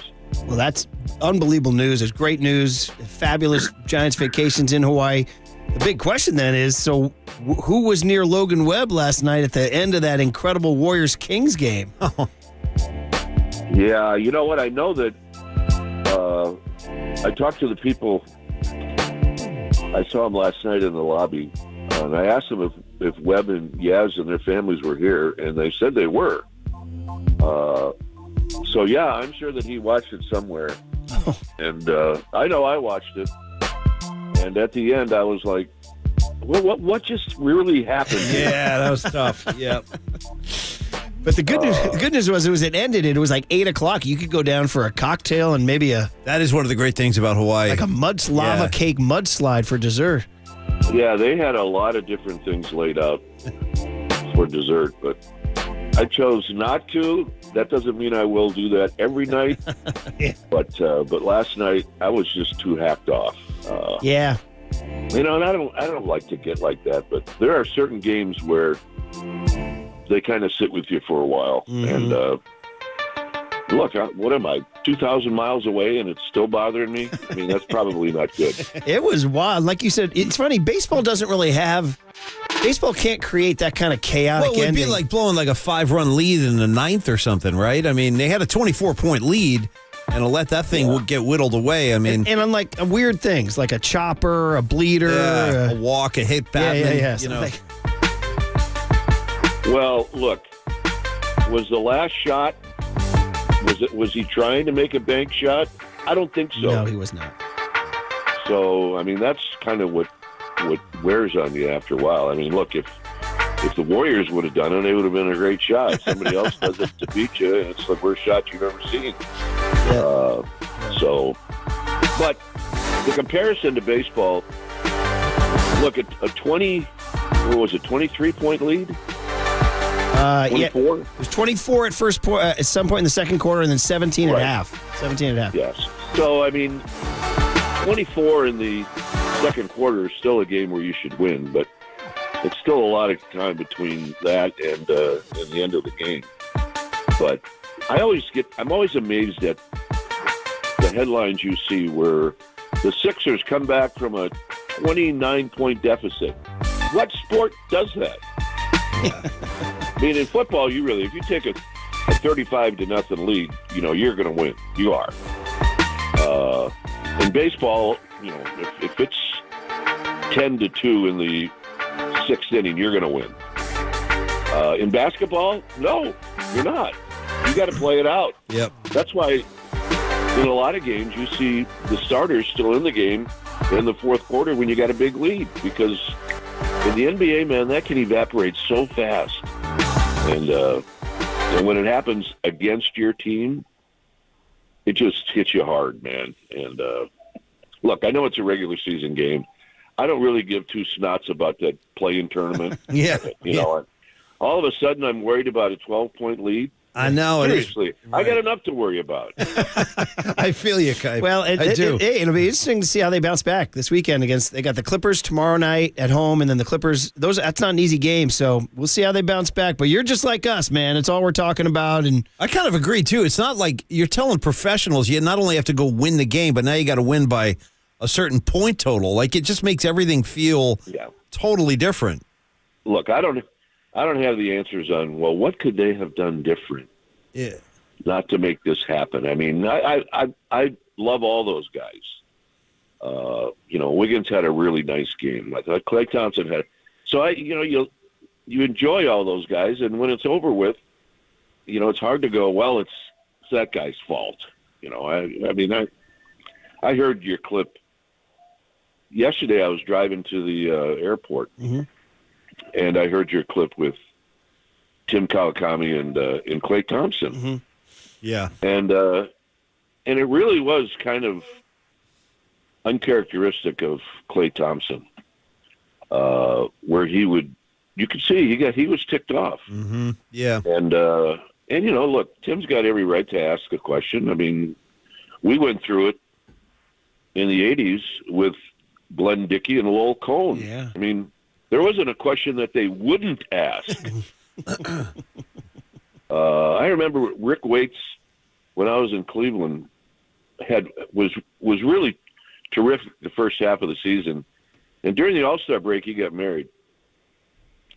And after a month or so, he couldn't win a game after the All-Star break. So the question was asked him, I mean, do you think you're a better pitcher when you're single? Oh, my God. Wow. I mean, it was there. Personal. I mean, you could see the numbers, right? So, I mean, I get you're going to get asked tough questions no matter who you are. You better single. I think somebody wrote that about Montana. Yes. In fact, Glenn Dickey did. He questioned him when they had a baby. They had a baby during the season. He questioned that. Yeah, that's true. So, I mean, it can be tough on athletes, and they just kind of have to hang in there. So, anyway, I love Klay Thompson. He could be my favorite Warrior. Man, you get personal. That's pretty interesting. Like, hey, I've noticed you put on some weight. Were you better before you put on those 10? I mean, it's like, my gosh, you can get really personal. I think some reporter, I don't think they asked Jock Peterson about it. I think they wrote about it. Yes, that's true. And he got really sensitive about it. Yeah, that's right. That's right. It's a sensitive thing. It reminds me of one of the great sports writer stories, Kype, when I was a ball writer. You hear all the stories. And Rod Carew, remember the great Rod Carew was down with the Angels, and there was a significantly heavy beat writer who was really overweight. He was walking through the clubhouse, and Rod Carew sneered at him. He sneered, "Mix in a salad." And the guy, without missing a beat, sneered, "Mix in an RBI." Oh, right back at him. I mean, look, if you're going to dish it out, you got to be able to take it. Good for him. Mix in an RBI. So, hey, I watched when Don Zimmer was the third base coach in 1987. Mm-hmm. He did not like Glenn Dickey. And I watched him bark at Glenn Dickey from the front door of the clubhouse to the dugout. He was 1 foot behind him, and Glenn Dickey never turned around. Wow. Not one time did he turn around. It gets tense. Yeah. So, yeah. Anyway, Jerry once went off on Glenn Dickey in the Niner locker room when I was there. It was, Did he? Yeah, it was pretty bad. And it was, it gets tense and weird. But, hey, all part of the game. It's fun digression. All right, Kype, so here's my angle. You and John and Dave are in Hawaii. Hawaii is halfway across the Pacific Ocean from Japan. So is this a big, gigantic sneak recruiting mission? Ooh. Are you coming back with Shohei Ohtani? Oh, wow. Oh, yeah, absolutely. I mean, I think that's a done deal. That's obvious, right? Based on your trip. Yeah, you can tell. I will. I mean, look, he might be walking around. But it's starting to get really interesting now. And, look, I heard, who was that? Was that John Morosi? Morosi? Yeah, who's a good guy. I like him. Mm-hmm. But what did he tell us that we didn't know? Yeah. The Giants are in on these guys. So until somebody goes the next step and say, hey, look, these guys are leaning towards the Giants, then I'll start to get excited about this. But I don't think they're going to get outbid. I think it's going to come down to whether both of these Japanese pitchers like the environment, like the city, like where the organization is going. I don't think it's going to come down to money. I think it's going to come down to what they really want besides money. Well, I mean, Giants. So you gotta rub their feet. Yeah, I'll take a foot rub. Yeah, I'll take a foot rub. Show him we were telling Ohtani we were making it very attractive for Ohtani, like Seacliff or live with Clay and Belvedere or something like that, and you could boat to the games. But do you feel like with the winter meetings next week, things need to come to a head pretty soon? We always talk about how NFL free agency and NBA free agency all happens in like one day. And MLB does not do that. They stretch it out over weeks. Players like to be wined and dined and all that stuff that goes on. But the winter meetings are next week. And your partner came on yesterday and said he thinks 3 big moves in the next 10 days. Your other partner, your Hawaiian partner, Dave Fleming, went on Kawakami's podcast, said he thinks something big is going to happen real soon. So I'm asking you to predict the volcano, Kype. Well, I think a lot of things are going to happen. And a lot of things, not just the Giants, a lot of things across the board. Because when you read and see and hear all the teams that are in on all of these different guys, you have to believe that for the most part that's true. So, it's not like the Giants are bidding against the Yankees. They're bidding against 5 or 6 other teams. So that's why I don't think this process is going to happen real fast. But the winter meetings are really when you sit across from people and you invite somebody up to your suite and, you start talking and you can get things done there rather than having to try to do it over the phone. So, yeah, I always enjoy that week because you never know what could happen. You could have a dud or you could have a whole bunch of things that go on. And obviously, Mike, and I agree with him. I hope there's a whole bunch of things going on. Talking to Dwayne Kyper in Kona, where it is 5:50 in the morning. Is there a Starbucks open at 5:50 for you? I came by Starbucks yesterday to find out what time they opened. And they said, we open at 5. Oh, smart. Good. So are you are you the only one there? Let me look around. I'm sitting outside. Okay. No, there's 2 or 3 other people here. It's in a like an outdoor mall, and they got a huge Christmas tree that nice I'm looking setting. at. It's awesome. Yeah, that does sound nice. Is it that nice, like warm morning already? And he's going to get the sunrise in a few minutes. Yeah, with a soft rain. Oh, you got a little drizzle. Yeah, it's good. It's the drizzle is great. Did I read there might be a drizzle in the Bay Area? There was some serious rain. We had rain this morning. We drove to the commute through the rain, but I believe it's easing up sometime this morning, and then I think we're dry for the rest of the week. So, but yeah, we did get it overnight this morning. Sounded good. A little rain on the pitter patter. Well, listen, man. Did you guys any of your KNBR trips? Did you guys ever come to the Big Island? We did. Last 3, I want to say. We're probably at the same place you were at right now. We were at the Westin Hapuna Beach. No, we're at the Orchard. the Fairmont Orchid. Ooh, that's nice. Wait, so Kona's the big city down near the airport, right? I think so, yeah. Yeah. So when you say you're in Kona, really we're on the coast of the Big Island. So you're near like that Four Seasons Huala He's line like and on all the way to where we were staying. Yeah. It's beautiful there. And you know what? I got here in time to go down to the pool, and I don't think this island has been affected quite like Maui's been affected. Oh, gosh. Tourism-wise, because there was quite a few people at the pool yesterday, and the Giants group doesn't come in until today. Okay. So that'll be another 100 and 120 people running around, but it'll be good. Ask you a quick. Let's set something up here for you, Kype. Although you're a man well connected, but let's get this going. How's your golf game right now? You playing? I haven't played since August. Okay, so you're not, but you've played. I'm in the process of moving. Okay. And when you live in a house for 34 years, the amount of things you've accumulated oh, man. is off the charts. I bet. What's like the best baseball thing you found? Ooh, great question. That you forgot you had? Oh, yeah. High school scrapbooks. Yeah. You sent me a picture once of you playing high school basketball against John Matuzak. That was a great shot, by the way. Maybe the best picture of all time. Yeah. I posted that guy up so many times. Yeah, Kype. Tuz didn't want any part of Kype. No. So anyway, my mind has been at, what do you keep? What do you throw out? Mm-hmm. Yeah, that's the question. You find out that your kids don't really want a lot of stuff. They don't want all our stuff. They don't want your junk. Yeah. What am I going to do with that? So I'm getting out of the big house, and my mind has really been on.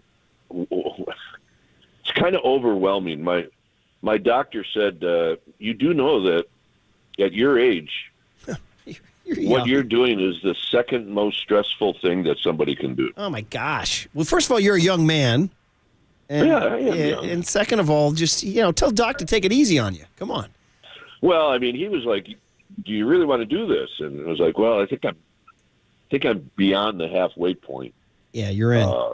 So I'll get back on Monday, and then I'll make it a bigger push to start eliminating things and keeping things. And plus, it'll be an interesting week because of the winter meetings. And I know I want to ask about the big thing in the next, but I'm going to stick my nose in your personal business. Are you cutting down on your commute, or are you staying out in the neighborhood?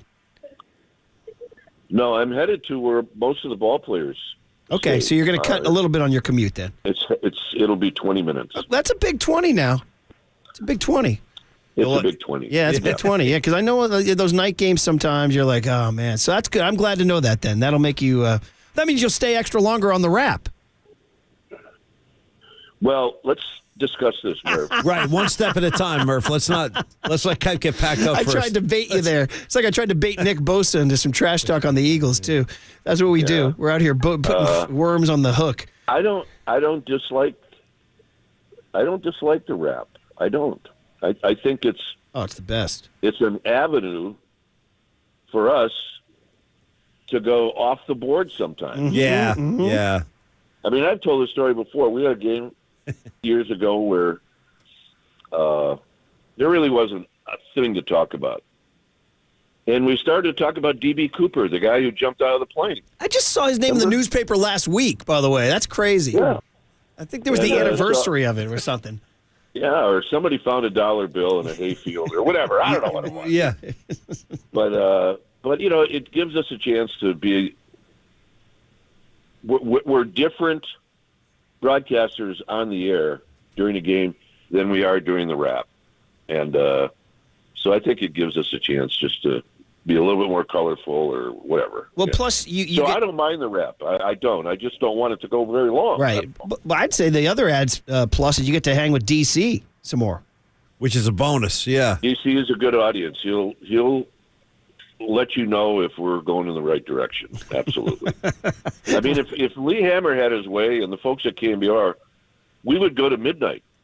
Yeah, right. Right. Keep going, Well, Dwayne. let's just extend the wrap to midnight. Yeah, give me another segment, Dwayne. Yeah. Yeah. I got 5 or 6 stations to run, so give me another segment. Yeah, I need more segments, Dwayne. Hey, and the last thing is, of course, 1 week from today will be the day that the Ford Frick Award is announced. And I know you guys signed the baseball. You told us FFL, Ford Frick loser, not friends for life. Very funny. But we just said this yesterday, and for anybody who missed it, Andy Bagley wrote a piece about you guys in The Athletic that's really, really worth reading. And just, wanted to say that it was a great piece and the things you guys said about each other. And we're all rooting for you, but it's weird because we want both of you, not one of you. So here we go again, Kype. Yeah, I don't know if they can rig this into a tie. I don't. I mean, we're not in Chicago, so there you go. Very good. But everything I said and everything Mike said to Andy, all of that really came from the heart. I really do hope he wins, and I know that he wants me to win. And the 8 other people nominated, they all deserve to win this award. So there's no losers in this. There's one winner, but the rest of us are all winners because we're all grouped into a really nice set of broadcasting careers over the years. So I'll be interested, and I hope he wins. Well, that's really nice because it would be great to get him there. And so anyway, I've told you guys this 2 other times. Mm-hmm. It's not going to change my life either way. But it is an honor. Let's put it that way. Yeah. I thought. Well, they say in the Oscars, if you listen to the Academy Awards, they don't say the winner is. Because what do they say? They say, and the Oscar goes to. Oh, that's right. Okay. And that's because what you just said. You're not a loser if you get nominated. If it's a great honor, but so the Ford Frick goes to, not the winner is. But that really touched me though that Mike said, if and when you win, he will be there. I will insist that he doesn't. Well, okay. Well, we'll cross. I mean, you guys have to understand how difficult that would be. I know. That's what he said. But he said you're worth it. Yeah, well, we might have to just pool our money and get a jet. Yeah, seriously. Yeah. Well, I mean, we can discuss that we'll cross that bridge when we come to it. Meantime, you got a warm morning drizzle. Yeah, you got a cup of coffee. You got the sunrise coming. And you got a wide open day in front of you, too. It's the best. We have a function tonight. Yeah. Welcome. Here we are. Take pictures. Do whatever. And then we have a function on Saturday morning at the beach, question and answer. And then there's a gala, I think, on Sunday night. For me, it's if I don't get the 49er Eagles football game, then I am going to go into a state of depression you've never seen in your life. I think you're going to get it, Kype. I think that's the game of the week for the. It has to be that. Well, no, it'll be. It's the CBS It's the national game. broadcast, yeah. 11:25 a.m. your time. I know, but you know what happens is what if the powers that be decide that Hawaii is Rams territory? Oh, they better not. This happened last week in the Bay Area. Everybody wanted to watch the Bills-Eagles game. Rams territory. And we all went to the TV, and they were showing us Chiefs-Raiders. Yeah, and that's a true story. I don't know what that was about. So that's my fear that Niners LA, run Hawaii. The Niners run Hawaii, definitely. I hope so. Yeah. Yeah, I agree. 2 words, Jesse Sapolu. All right. Yes, I agree.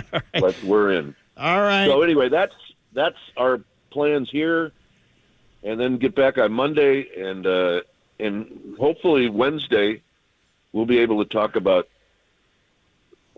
some stuff going on in the winter meeting. Well, you better get ready for these functions you're going to do because you know these fans are going to come at you in waves. They want you to sign Ohtani and Yamamoto and Bellinger and Snell and Chapman. So get ready. Yeah, well, John and I are really good at deferring everything to Dave. Okay. Yeah, perfect. Yeah, right. Well, he just did that talk to Dave. podcast, so we'll see. Great chat. Mahalo. Mahalo. Aloha. Yes, Dwayne. And have a wonderful trip. I'm going for coffee cup number 2. Nice, and that coffee's I'm gonna good. Sit in my iPad, and I'm going to find out what's going on in the world. Yeah. Enjoy, Kype. Enjoy yourself. I love it. Mahalo, All right. Be well, aloha. guys. You're the best. You bet. Hey, Dwayne Kyper. Come Now, on. just a quick step back, Murph. Well, Kype is the king of the kings. I mean, and I hope he gets the award, and I hope that his partner gets the award, Kruk and Kype for life. Hashtag Kruk and Kype for life. Anyway, it occurred to me when you were talking about the award and how it's received and given out, and how you were saying that at the Academy Awards, they don't say, and the winner is, they say, and the Oscar goes to. It's a great observation. I never really noticed that, but it also reminds me about the entirely inappropriate nature of the Murph and Mackies, because when we give out the Murph and Mackey Award, the first thing you're going to hear is this. And the winner is. See what I'm saying, dude? I just pulled that up with Marcus, and I'm like, Hey, well, man, we're cutthroat, like next level sports. and right? it is Winners what it only, is. right? It's like a relic from another time. Murph and Mackey's coming soon. And the winner is. We got Team of the Year, Triple E, Song of the buddy. Year. We got Thalbergs. I hope you guys are ready with the tuxes. 2 weeks from Friday, I think, is the day. Triple E, start ironing that hemp. I think we're officially announcing it right now, Friday, December 15th. Can you only imagine like what Triple E's wardrobe is going to look like that day? Well, it'll be the Like same. I told him, his girlfriend is really pretty and elegant. Yeah, I don't know how he did and it. He posted pictures from Disneyland. She was stylish. She was wearing these cool Nike high tops. She was probably like, why am I sitting with this kid? She was wearing these cool Nike high tops and like a jean jacket and cool. And then, dude, Triple E was wearing literally what you see him wearing right now. What, that weird Giants hat with the yellow? I still don't get that yellow. Can you dial up just a little something fashionable for Well, your he's gal? making a distinction. He says he's wearing black pants today. All right. If that matters. She's to his buying normal, what he's selling. Well, that's true. He might be like the cross-country skier. Hey, don't hate the player. Hate the game. You know what I mean? Steve Young joins Stolbert and Copes today at 4:50. You are listening to Kid's a KNBR, player. KNBR FM San Francisco, the sports leader, a Cumulus media station. He posted a cute one of those still shots of them on, I think it was Space Mountain. Was that Space Mountain? With their, the mid roller coaster See screen. what I mean? They go on Space Mountain, they make out a little bit. Dude, Nobody's he also looking. posted they were at the canteen, at the Star Wars canteen at Galaxy's Edge. Well, this is getting a little immature now, though, right? I mean, like, is this the kind of date a mature woman wants to be on? Exactly. Take me to the Star Wars bar? Exactly. You know what I'm saying? Marcus, I don't who are know, you, man. Shannon That's your guy, Kaler? buddy. Yeah. I mean, this is the same guy that went to Star Wars burlesque shows, boys. May I remind That's you? it. True. He's got a Star Wars fetish. Yeah. All right. Okay. Girls that dress like PrincessLeia.com. After I heard he's a Boba Fett guy, Paulie Mac. Hey, don't forget, Paulie Mac once said that when it goes sideways for him, he's going to do the Nob Hill Male Theater. Oh, I'm ready right now. And he's going to I've do got my whole thing. a football player I'll strip take thing. one pad at a time. It's all coming off. You were in a Brady tearaway, weren't you? Yeah, an eye tearing black. right off, dude. Yeah, eye black. Maybe a jock strap. There was a crazy riff where Paulie was being a male dancer. I got to on the raise Nob some Hill money. Theater. Yeah, it's my next career It was move. going to be a Brady tearaway half shirt. There was Come on eye, out and there was see the eye show. black. Yeah, coming out and There see the was show. shoulder pads. Yeah. Maybe some Ben Gale get applied on stage. What led to that riff? I have no idea. My next gig. That's about 10, 15 years ago. When they fire me. Anyway, which is, Anyway, hey, here's the deal. I have beef with Triple E, and we all have beef with the Warriors, which is our big hit. Next on KNBR 104.5 and 680, the Sports Leader. Kite with Murph and Mac has been sponsored by your Northern California Honda dealers at NorCalHondaDealers.com. The Murph and Mac Power Hour surges on. Absolute power corrupts. Absolutely. Next on KNBR 104.5 and 680, the Sports Leader. Morgan Hill, shout out to you for supporting KNBR. Morgan Hill's Sports Leader. Here's what's trending now. Trending now. On KNBR.com. Nick Bosa stopped by the Murph and Mac show yesterday morning as the 49er Player of the Week to talk about the 49ers' Thanksgiving win over the Seahawks and their upcoming matchup against the Eagles this weekend. To hear that podcast and more, check out what's trending now on the all-new KNBR app.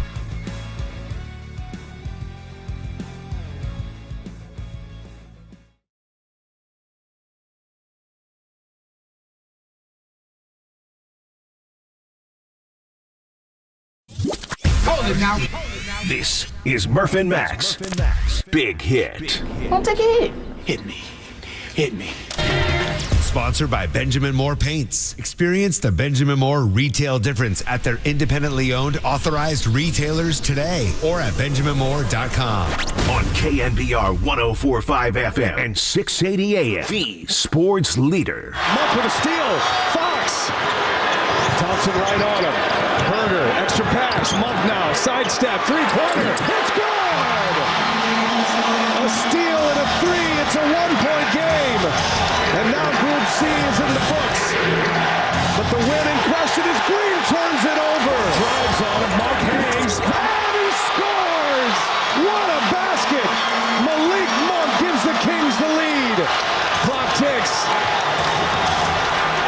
with the ball. Puts it up. That's it. The Kings win. And the Sacramento Kings win the game. They win Group C. And the in-season tournament is a hit.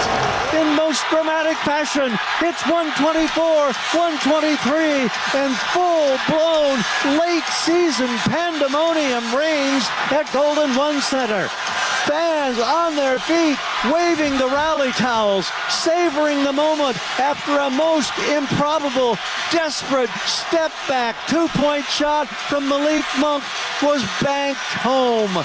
And the Kings get the victory by 1. Woo, man, that's a heck of a package there. Brian Anderson on TNT, and then the legend Gary Gerald with a great call, by the way. The all-encompassing call. You got to love just that great call.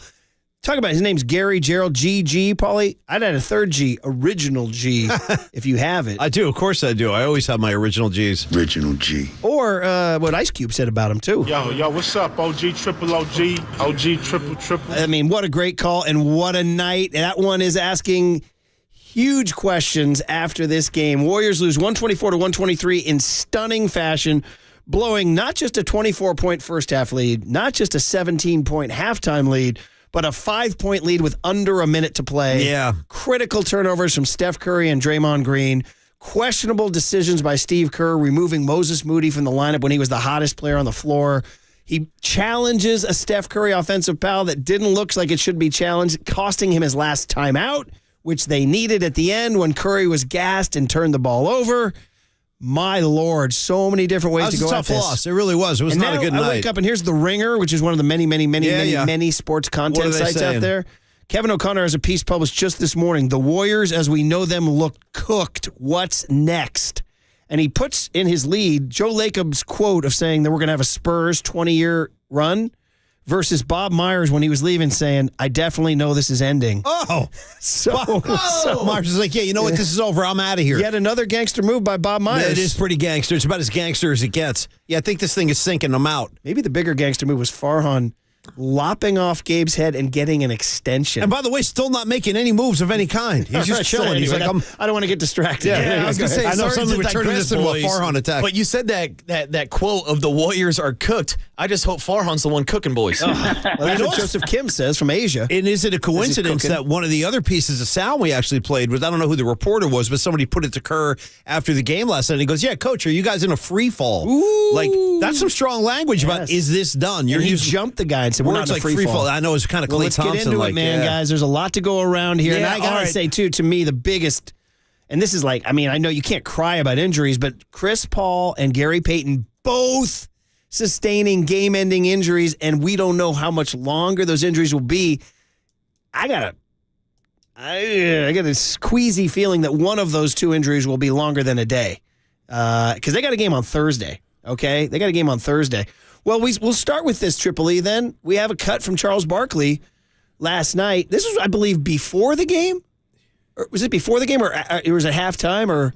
No, it couldn't have been at halftime. 0%. I think it was before the game. I think it might have been after, actually, Murph. Really? Mm-hmm. I saw it on my Twitter, though, and I went to bed right at the final buzzer. Did you? I think, anyway, either way, he said it yesterday at some point. Okay. And so, if you need something to stir you up, and the big hit this morning, it's Charles Barkley coming at your Warriors. Well, no surprise here. Yet again. Yeah, right. As I told y'all, this team is cooked. Y'all thought I was crazy. Steph, he going to start slowing down, too. They got an old team. Everybody slows down. This team is cooked. They're not a contender. And I was like, dude, it's nothing personal. That's like last year when Klay went crazy on me. I said, dude, I love Klay. Klay's not the same guy. Draymond's not the same guy. Wiggins has never been that guy. And then you factor in, Steph has already been hurt this year. And one thing I know about old people, they just get older. They don't. Older people don't.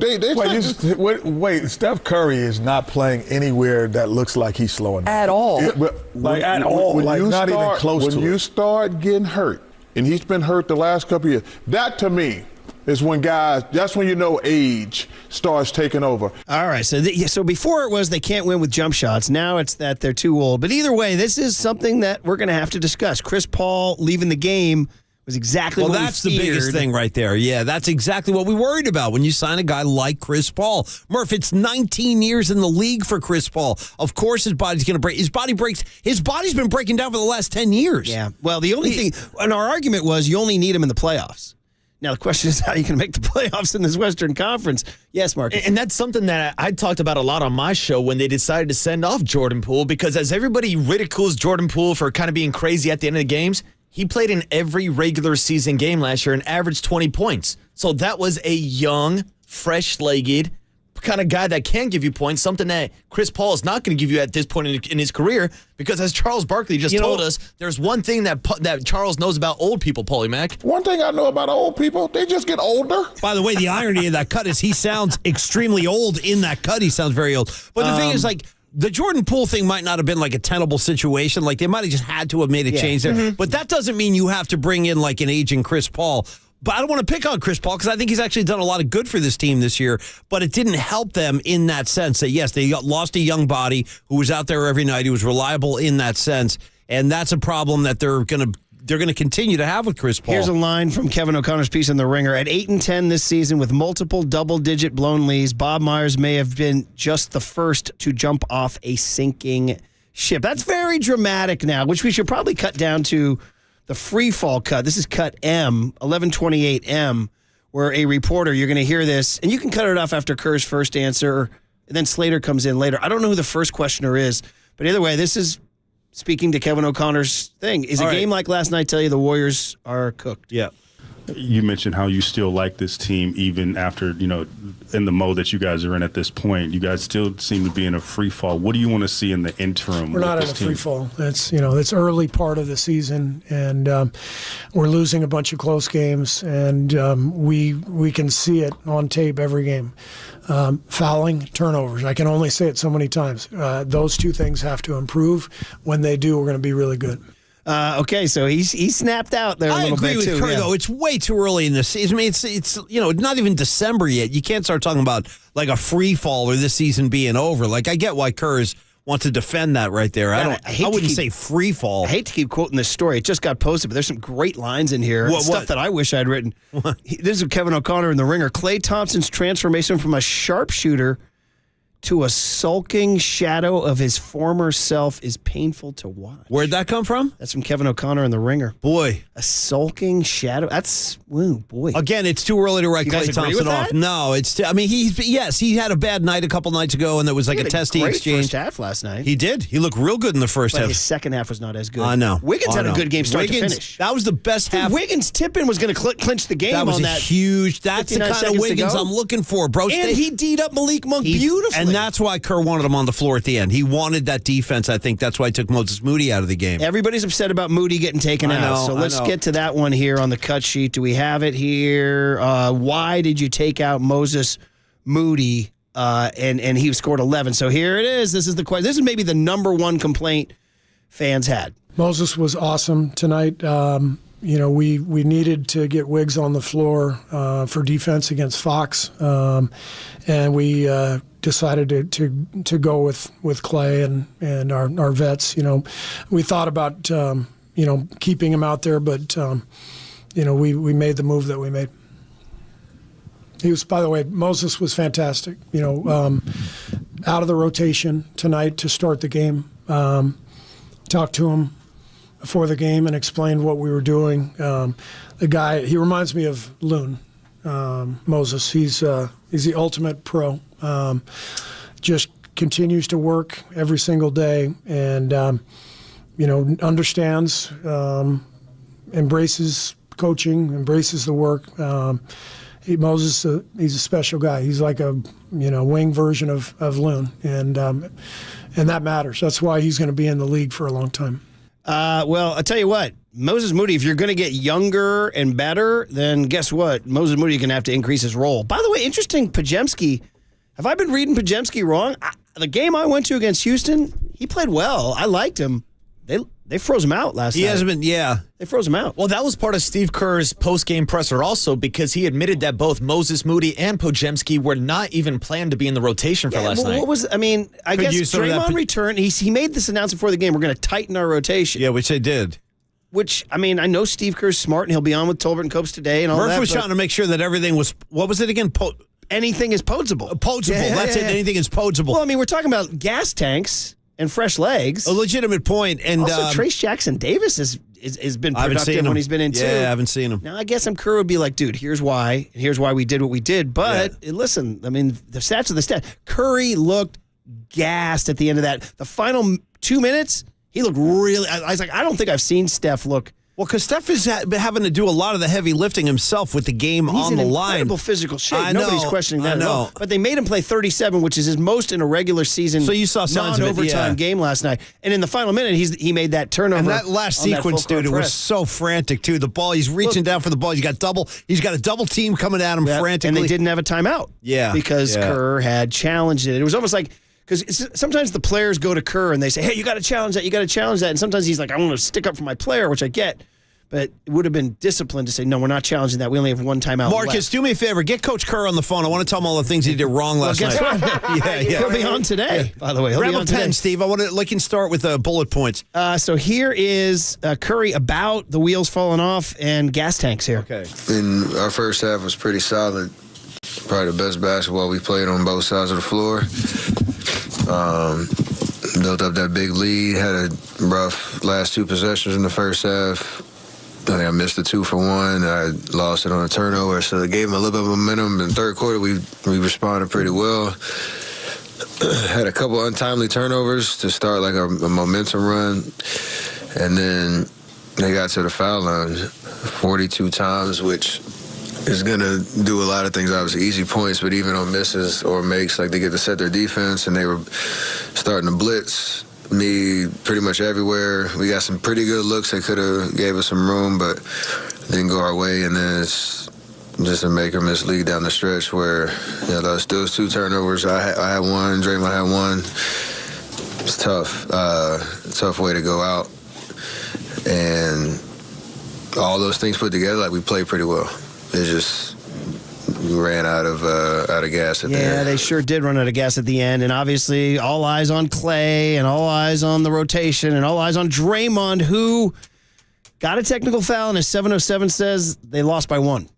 So, I mean, that was the big moment for me last night because the Warriors were still up by 8 points when Draymond got teed up. But as soon as that moment happened, it was like the Sacramento Kings fans smelt blood in the water. They did. And as soon as they got a piece of Draymond, the momentum shifted, and that's when the Kings went on their run. That was a palpable momentum shift, and you could I was like, here it comes. Like you could just see the scale starting to tip, and it was like unstoppable. Totally agree. Let's get this Klay Thompson cut, 11-28-0. We haven't heard from Klay after the game. He did score 20. Wiggins scored 29 and had 10 boards, but Klay, after a tough loss in a week in which he snapped a little bit on Kawakami. I think we fouled too much. That looks like the one thing that we could have done much better is limit our fouling. Tough loss, though. Everyone sucked. Did he say everyone sucked? Everyone sucked. Well, that's what Coach Kerr said, though, too. He goes, we're fouling too much and we turn the ball over too much. This is the same thing Klay Thompson said. Well, somebody has to say, too, that maybe the refs were a little too active. That game wound up taking a long time last night. There were too many fouls. Tell people who have the early morning wake-up call how long that game went. I was missing the baseball pitch clock last night. Yeah, it was getting late. A couple of riffs. I mean, saw a guy when that thing was getting crazy near the end. Yeah. Weren't you guys blown away at the intensity of the game? No, I kind of expected it. That's why I was so happy we kept that in check for the first 3 quarters. But for a November 28th, that's easily the most intense. That's the way they look at the Warriors. We're the primary obstacle in their way. Don't you think the tournament made it that way? Probably, yeah. Yeah. And we played sound on the show yesterday from Draymond saying this is like a game 7. The environment's going to be crazy. Draymond's all in on this thing. Draymond loves talking about this tournament. Do you think the Warriors, this is going to be sort of an unanswerable question, but the Warriors needing to win by 12 affected some of the stuff they did in the fourth quarter? Yeah, totally. Instead of playing for the win. You're not just thinking about winning. You're like, damn, not only, I got to figure out how, maybe I can draw a foul on this one. Well, they had it affects the way the game is played. They had Steph mic'd up, and at one point he was talking to the group, and he's like, it's for us to win by 20, we got to do this. That's what I'm saying. I'm not crazy about that wrinkle. I'll tell you this, though, and I know it's an unpopular take with the old heads, but I really like the in-season tournament. I think most people do. I think most people. Now, how much attention will I pay to it now that the Warriors are out? In reality, in the NFL playoffs, when the Niners are out, I'm not that psyched either, right? Or when the MLB playoffs are going on, the Giants are out. But I mean, I'll keep an eye on it. But had the Warriors made it, I'd be like, super in on this because it did spice up pre-Christmas NBA big time. And as much as the Warriors and Kings have that rivalry, that game would not have been as intense without the tournament. I don't think. Okay. Now, how do you feel about the Western side of the bracket in the in-season tournament, not having the defending champ Denver Nuggets and not having the two best teams with the best record in the West in it? It is interesting to say that. But, they played, and it's like, also, are we witnessing the rise up of some of these teams? Yes, no doubt. Some of these teams no doubt. The Timberwolves are on the rise. The Kings are going to be, in the mix, man. Yeah, no question. Who is it? Lakers, Sun, and then the Pelicans. Like the Pelicans beat. I think the Pelicans have beaten the Kings twice, haven't they? Who that going to beat them? They were in the Pelicans? same bracket as the Nuggets and the Mavs. Yeah. So anyway, it is interesting, but like Marcus Boucher said so eloquently earlier in the show, you said it on your show and ours. I don't want to misquote you, but you said it was the most painful in tournament. Last night was the worst loss in NBA in-season tournament history. You know what? You're not wrong. It's actually an accurate statement. Somebody sent out a tweet about 3 minutes ago when it was crazy. He said, man, send this game straight to the in-season tournament Group C Hall of Fame. Yeah, that's what I'm saying, right. We do have a call from Sacramento, belly of the beast. Okay. Pat, good morning. You're on KNBR. What's up? What's going on, Pat? Oh, hey guys, this is Chad. Sorry, they got the name wrong. Chad. Yeah, up here. No worries. Hey, okay, I don't know if we have time for this at any point, but yeah. I'd love the Van Halen scholarship that we could talk about at a future time. But anyway, hey, so I'm up here in Sacramento. I'm on my way to work, Sac State. I'm a music professor. Why am I calling a sports station? But I think what's interesting is that we haven't talked about chemistry. I mean, I sat and listened to this read for the last 10 minutes, and we're talking about individual players, and we're talking about the stats, and the team is cooked, which may or may not be true. But I saw the highlights last night, and I don't want to beat a dead horse. I think Draymond Green is, I agree, it's the lifeblood it's the engine of this team. But I don't know, when you look at the players' eyes, as soon as those texts start happening, I think there is this overwhelming sense of we're not focused anymore on doing what we need to do, and then team chemistry becomes unraveled, right? Then he walks over to the sideline and he's barking at Kerr, and Kerr's trying to point to the floor, and he's like, yeah, but hey, what happens when we lose that edge because of something that we might be distracted about? Then it's a 1-point game and we lose. I got you, Chad. I hear you. First of all, and shout out your music professorship at Sac State. Thanks for the call. Yeah, thanks, Chad. I mean, team chemistry. I mean, you got Curry leading the bunch. I mean, listen, we had chemistry issues last year where everybody says, why did Curry have to say, don't get on this bus unless you want to win in Sacramento, right? Right. Supposedly with Chris Paul, it's going well so far. I think we are witnessing a situation with Clay where his slowing down is affecting his mood. And I also, obviously, Draymond Green, as I jock blogged about last week, I'm worried about him. Things are stacking up on him a little bit. Now, you're not worried about his level of play. You're worried about Draymond Green, the person, the behavior, all that stuff. In his first game back. That's just what Draymond does. See, that doesn't surprise me. I don't like it, but it doesn't surprise me. So anyway, a lot to get to. All right. I had beef with Triple A. I teased it. Boy, do you realize if the Warriors would have won that game last night, just close that thing out and handle their business, we wouldn't be having any of these. They would not have advanced, though, because they weren't going to win by 12. Or if would the phrase free fall have been used? I'm going to say no. Shout out, obviously, Tom Petty's. Yeah, forever. Always. Or probably the 70s soft rock band Firefall, which had a couple of adult contemporary hits. That's a pretty big, deep poll now. Well, you know. KFRC, would they have spun those guys? Yeah. Okay, then I probably heard them then. Is it the one, you are the woman that I always... That KFRC definitely played that. You are the woman that... Hey, yeah. The thing I had a problem with Triple E was... What did he do? His headline was, on the big hit, was all about Draymond. Other than calling Chad Pat, what did he do? Delinquent Draymond dramatics is the recent stretch most troubling of his career. Yeah, let's gang up on Triple E today. That's not the headline. Let's the gang up on headline him. is... Warriors collapse in Sacramento is the end in sight. That's the headline. See, you can learn about headlines from Murph. You should pay attention to that. I tell you, that Logan Webb Light the Beam is low-key one of my favorite sound bites. How come? It's just because Logan Webb, as we know, is such a chill speaker, right? You know? Light the Beam. And then his allegiance to the Kings. We don't know any Is there any athlete in the Bay who's as tied to another team as Logan Webb is to the Kings? Would you buy Would you buy Curry in the Panthers? I mean, I think Webb's hitting that drum one time. I'm going to say that Logan Webb is a bigger Kings fan than Curry is a Panthers fan. Curry had a drum. That's my hot take. All I'm saying is I saw Curry on the sidelines one year with the jersey. Yeah, I know, but you've only seen it once. Yeah, I know. Of course, they've been hell of an image 1-16 for the last several years. They're not a threat to anybody. There's something about Webb's Kings devotion, and we know it from the Sac culture that we're so close to. Yeah, it's a good question. They love their Kings, man. Yeah. They love their Kings. So, I don't know. Speaking Anybody of else? all Mike that, Yastrzemski likes the Boston Bruins. I don't know. I don't even think we ever talked about this because I'm pretty sure it was a Thanksgiving game. But was it that night when it was Snell who was being the 12th man up in Seattle? Right. Somebody brought that up on the text line. Snell's always wanted to pitch in Seattle. I'm like, whoa. And then we never even got a chance to talk about that. But that was a pretty painful one, too. Oh, I was just going to give you some competition for Logan Webb's fandom of the Kings. How about Logan Webb's fandom of the Raiders? Well, there you go. There it is, Murph. There it is, Just buddy. Webb, baby. Why don't you guys protect a 14-point lead against the Chiefs? Light the beam. Why don't you do that? All right. Okay, guys, here's Light the deal. the beam, dude. Here's the deal. Oh, the Christ. cooler of content. That was a spicy big hit. No, it really was. A little extra spicy Kentucky Fried KFC there. Okay, cooler of content, and then Murderer's Row. Mike Silver at 8:50. Herm Edwards at 9:15. Awesome. And the Nick Sirianni loving Kate Scott. Boy, okay. At 9:35. That's what it's come to. All on KNBR 104.5 and 680, the Sports Leader. Tough loss, though. That one sucked. You're listening to Murph and Mac's Power Hour. Now on 104.5 FM and 680. This is KNBR, the Sports Leader. Here's what's trending now. Trending now. On KNBR.com. The Warriors were eliminated from the NBA's in-season tournament after blowing a double-digit halftime lead against the Sacramento Kings. So to find out what this means for both the Warriors and the Kings moving forward, check out that story and more trending now on the all-new KNBR app.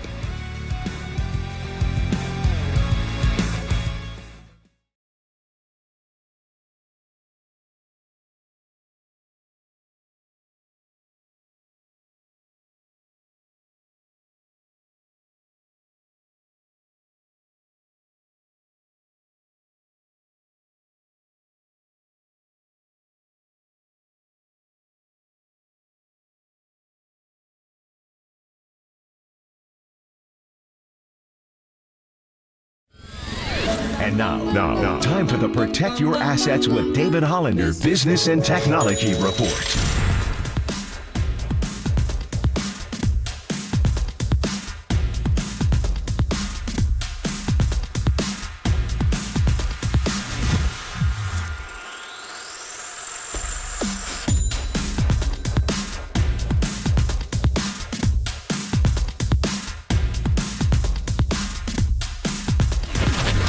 This has been the Protect Your Assets with David Hollander Business and Technology Report.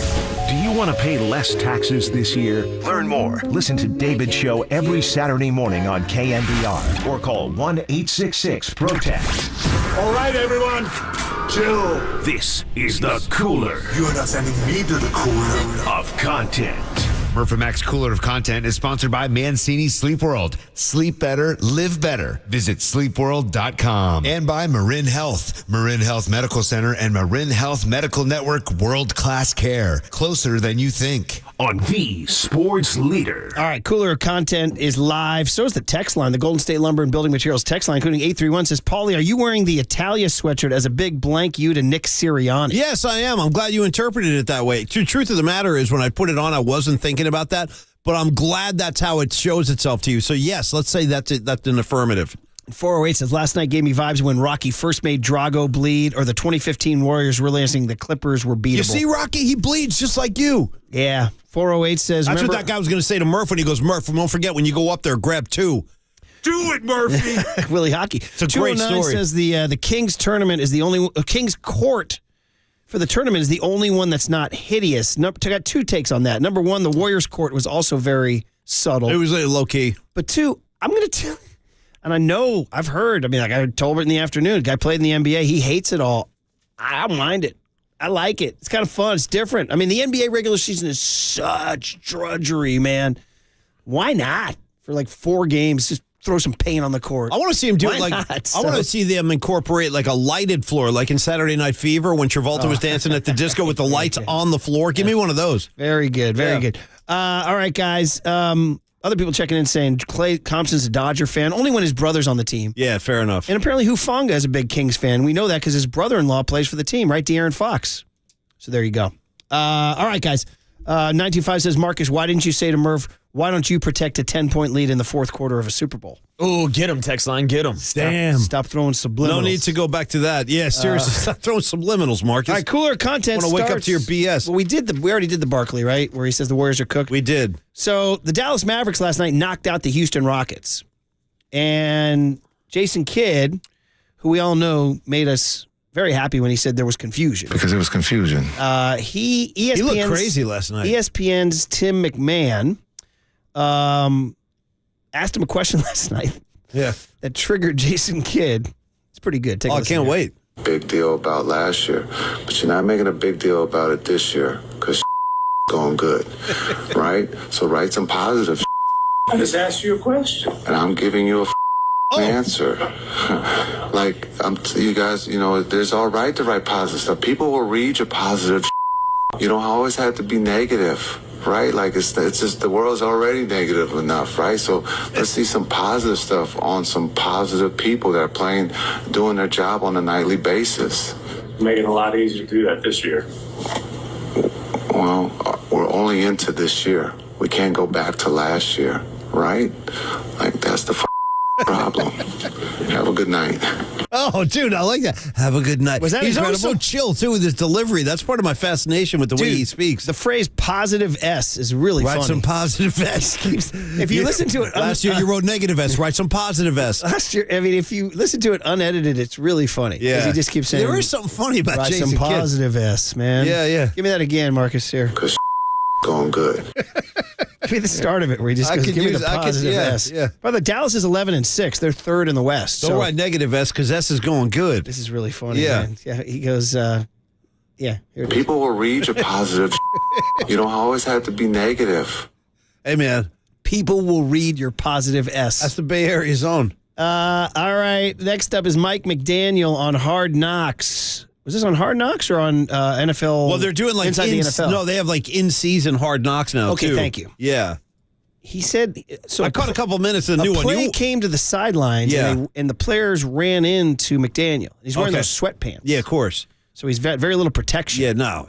Listen to what he says, what happened to him on the sideline. I got drilled last week. I got a bloody shoulder. It was the first play of the game. I thought a defender was going to hit the guy out of bounds, and he missed. And so he ran up on me. He slips out, kicks me in the shoulder, and elbowed me in my manhood. You got it? He just roundhouse kicked me in the shoulder. I had to act like it didn't hurt. It hurt like a mother. And I got hit in the. So I feel like I'm going to puke right now. Dude, he says he got hit in the D. Well, here's the thing. So they have like an updated Hard Knocks now. It's called In-Season Hard Knocks. And over the Thanksgiving break, I caught a couple of minutes in one of the new ones. He's out here competing with Bobby Sala now for most F-bombs dropped per sentence. Have you seen any of the new one? No. He's like, yeah, listen, guys, I'm not changing a blanking thing. I'm going to blank and be me. You blank and be you. Did you watch it, Marcus? He's dropping F-bombs like he's just Who like does he think he is, Jason Kidd? It's like a duster crop or a crop duster. He's just laying them out there. It hurt like a mother. Yeah, and no. I got hit in the. That doesn't surprise me. He What gets was it? loose. Who does this guy think he is? A Norwegian cross-country skier? There it is. There it is. So, all right, Mike McDaniel, thank you for that. Well, Aaron Rodgers, as Travis Kelce said, Tuesdays are his game days.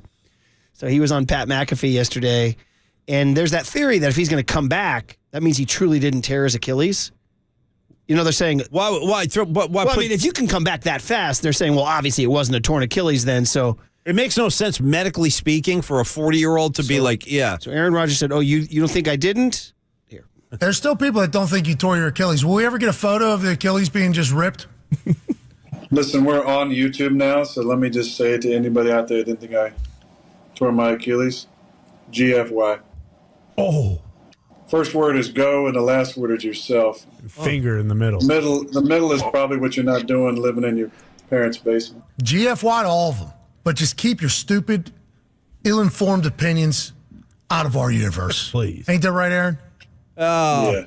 Just do your own research. Ain't that right? No.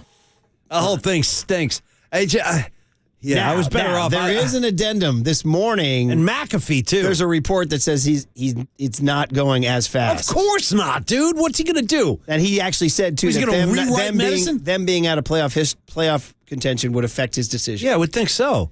I think him coming back prematurely would be an incredibly foolish move. Could cost him the rest of his career. How about him going to the mom basement thing? I mean, that's like the most. Yeah, but that's the old man yells at cloud. Get off my lawn. Bro, you live in your mom's basement. He's an angry dude. I actually thought it was a pretty good line. It was pretty crazy. He says you're not doing what you're not doing in your mom's basement. The middle is probably what you're not doing living in your parents' basement. I got news for both of those dudes. Guess who McAfee's audience is? Primarily dudes living in their parents' basement, so get used to it. Did you ever live in your parents' basement? I never even had a basement. Yeah. Thank God. Because if I did, I might have moved down there. I was living at home as late as age 26. Well, that's tough.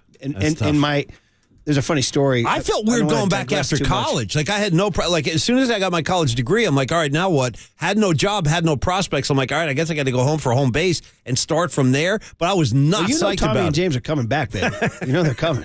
Get ready. I'm not for a long stint. They might find that the locks have been changed. Long stint. I told them, hey, I'll get you guys to college. At that point, I throw my hands up. You're on your own. But Paul and Mac, they're also going to find out how expensive it is to live in the Bay Area. Yeah, well, they're that's coming the back, problem. baby. You'll be coming with Tommy's takes in a couple of years because he's going to be on the couch. Tommy said it was an unacceptable loss. By the way, I called Declan for his birthday to wish him happy birthday.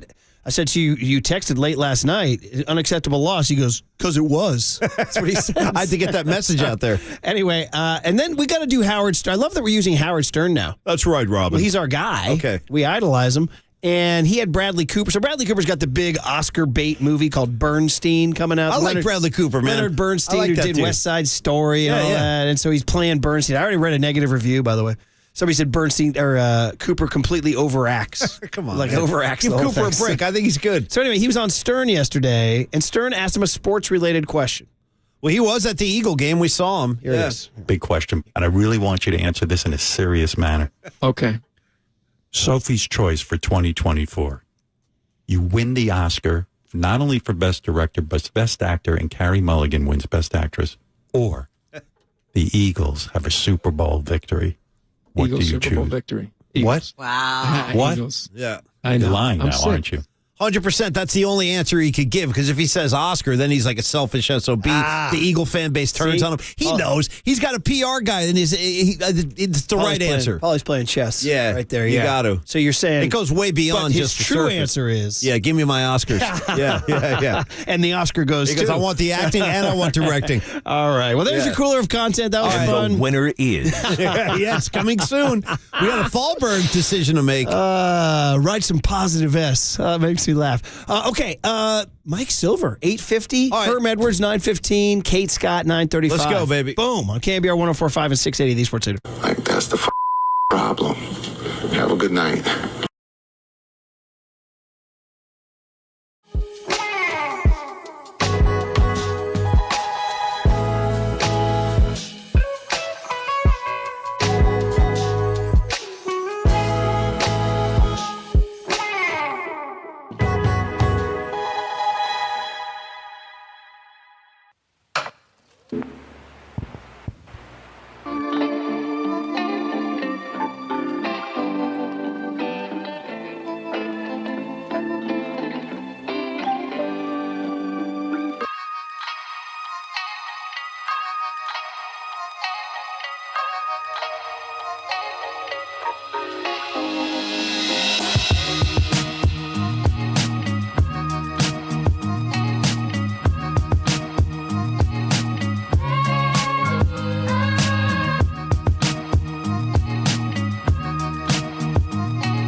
Amici's Pizza. You love it. Amici's East Coast Pizzeria. Still think back to my nice lunch out I had the other day. We had those pizzas come out of the piping hot from the oven. Cheeses. So good. Oh, I digress. Because now I want to talk to you about having it delivered to your home. And so we're all in this world where we have the food delivery apps on our phone. And sometimes you're lazy and you do it. You're like, yeah, I'm just going to do it. No. Have it delivered by Amici's. It'll get there faster. It'll get there cheaper. And by the people who actually made it. We know what we're doing. We've been doing this for 35 years. We have beautiful pastas. Shout out the penne with the sausage. Shout out the lasagna.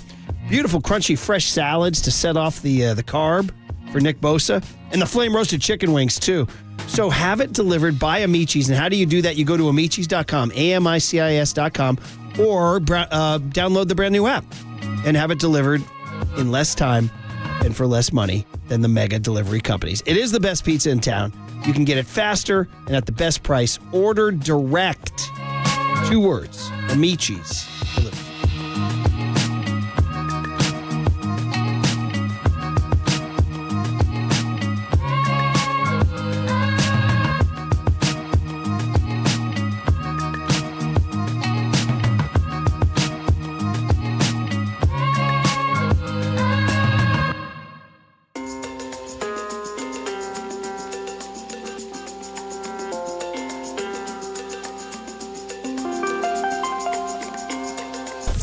Listen to the sports leader anywhere, anytime. Download the all-new KNBR app. Now, Murph and Mac continue live from the KNBR Casino Matrix Studio. Casino Matrix Progressive Jackpots are here. Where are you? Just drop in. Please play responsibly. 1-800-GAMBLER.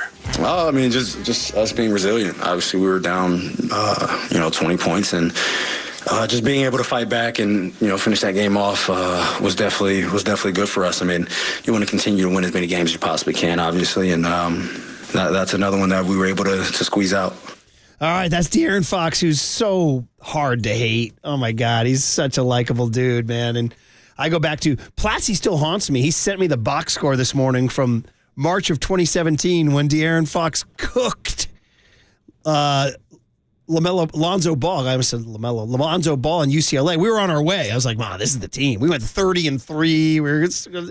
And Malik Monk was also on that team. Both of those guys. So they're hard to like. And you know what's funny, Paulie? I'll tell you a story.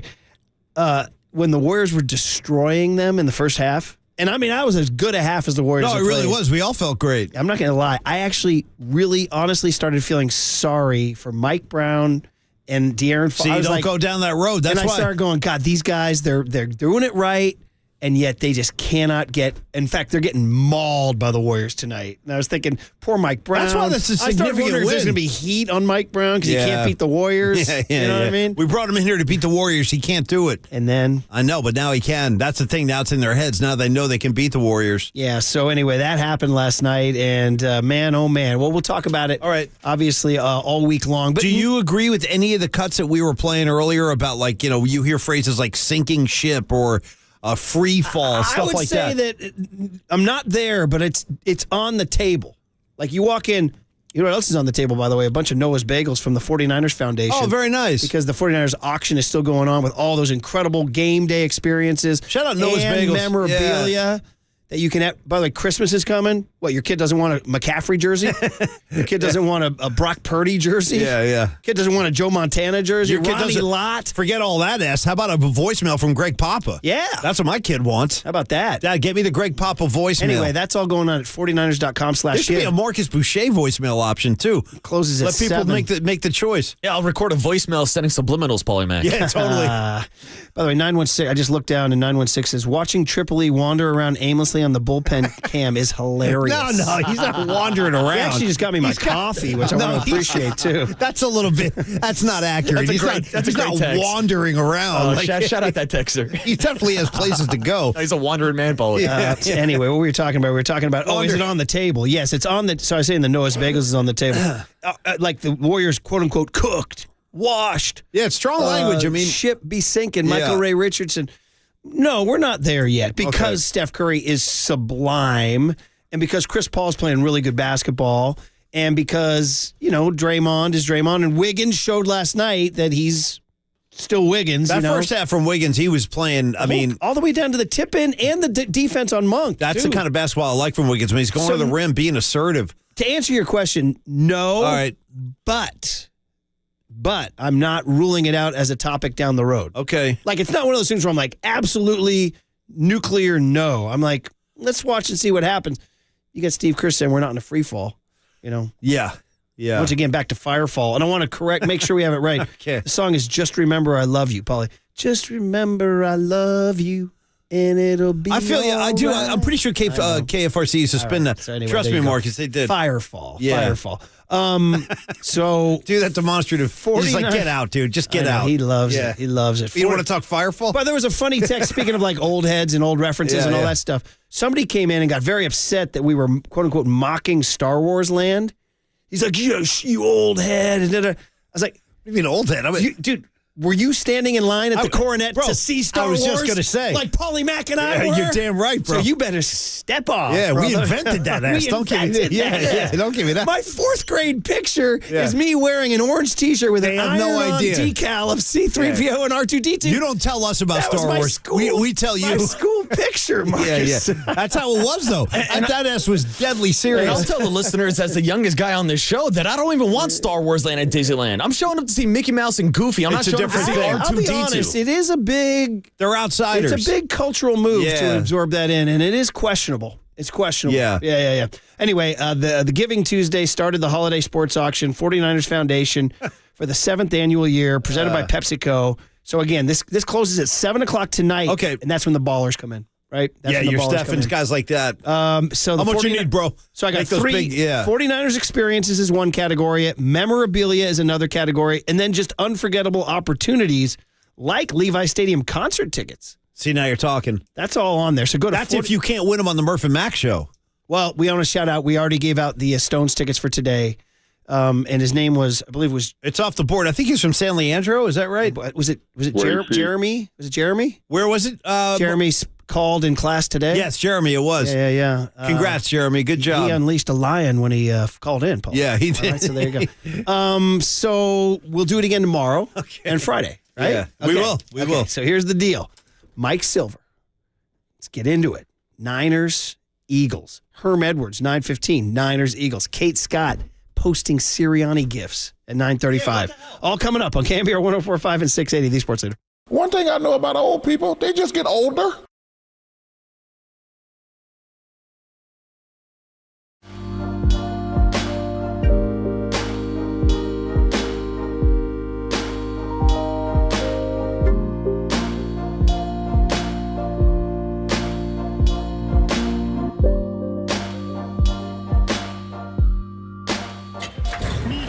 From the Chilton Auto Body Traffic Desk.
Nation, there's a party happening on our podcast page. Hear every interview from every show on demand at knbr.com/podcast. Now on with the show on the sports leader. Long historic rivalry, at least for now, comes to an end, and there is celebration on one side of the field. What a win for the Golden Bears. Their 6th victory of the year, and they're going to a bowl game. I mean, so we give Marcus Boucher creative freedom on rejoins. He usually does a great job.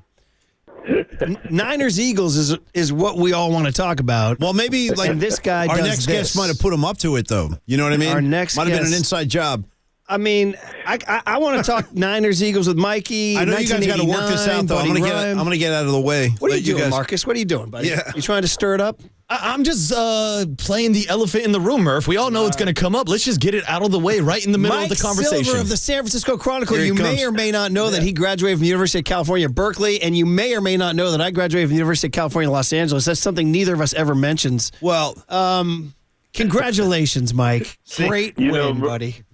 Murph, we appreciate the help. It meant more, obviously, to our program than to yours in that context. And I didn't feel badly for you, but I did feel badly for you when news broke later that your favorite coach is reportedly returning. And then I was like, oh, okay, that's a lot for Murph in one stretch. No, it really is. You just nailed it, buddy. It really is a lot. Because I can rationalize the loss. Because, first of all, I mean, well, we can get into the football aspect of it and all, but I thought Cal was actually probably better than their 6-6 record this year. They had a lot of there's a lot of positives and stuff.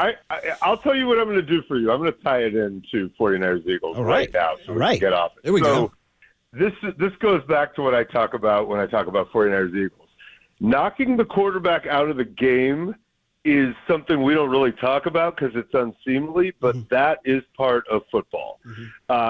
In the case of last Saturday, Cal knocked Ethan Garbers out of the game. His brother Chase won a lot of games for us. Love the kid. I hope he's okay. But I was like, oh, I wonder how their backup is. And then he threw an interception. And I was like, this seems to help Cal. So to tie it back into what you and I are supposed to talk about, I think there's a trap that 49er fans and maybe players have fallen into a little bit relative to last year's NFC Championship game, which is, oh, if it had been a fair fight, we think the 49ers would have won. And maybe they would have, but fair fight doesn't really apply in football when part of the sport is an ability to pummel the quarterback. And those quarterbacks didn't get hurt on non-contact injuries. Those were because of the Eagles' ferocious pass rush. So I just hope people don't fall into that trap too much. Obviously, we are hoping that this is a clean game and that Jalen Hurts and Brock Purdy play the whole game and all the key players. I'm just saying, don't just assume if you're a 49er person or, more important, a player or a coach, we'll beat them if it's even.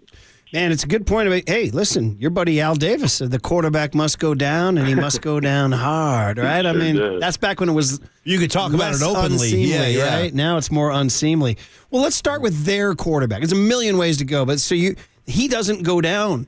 He's been dinged up, and they say he might be playing a little bit hurt, but he's 27-2 in his last 29 regular season games. He lost a Super Bowl only because of a play or two against the Chiefs. One of them was his fumble. But anyway, this guy is a mobile quarterback, and it's what I was just kind of boning. Mike, off-schedule plays and Jalen Hurts. Oh, man. And this is a fear going into this game. Well, I'll say this. Going into that NFC Championship game, my opinion about Jalen Hurts, and even coming out of it, was one thing, and I was like, wow, he is a great story. He has really ascended. He's an upper echelon quarterback. Really love what this kid does on a well-rounded team.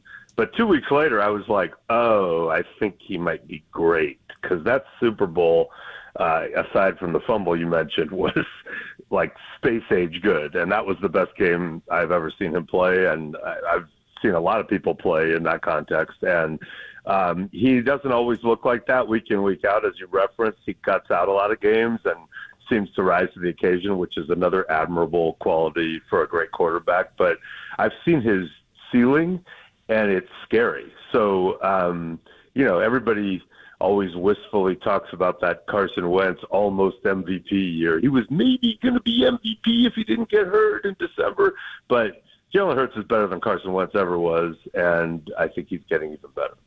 Man, it's scary, and so that leads to, obviously, pass rush. Can you contain him? But the thing is, even if you flush him out of the pocket, we got problems. He can do damage. They had a play in that Bills game, 3rd and 15.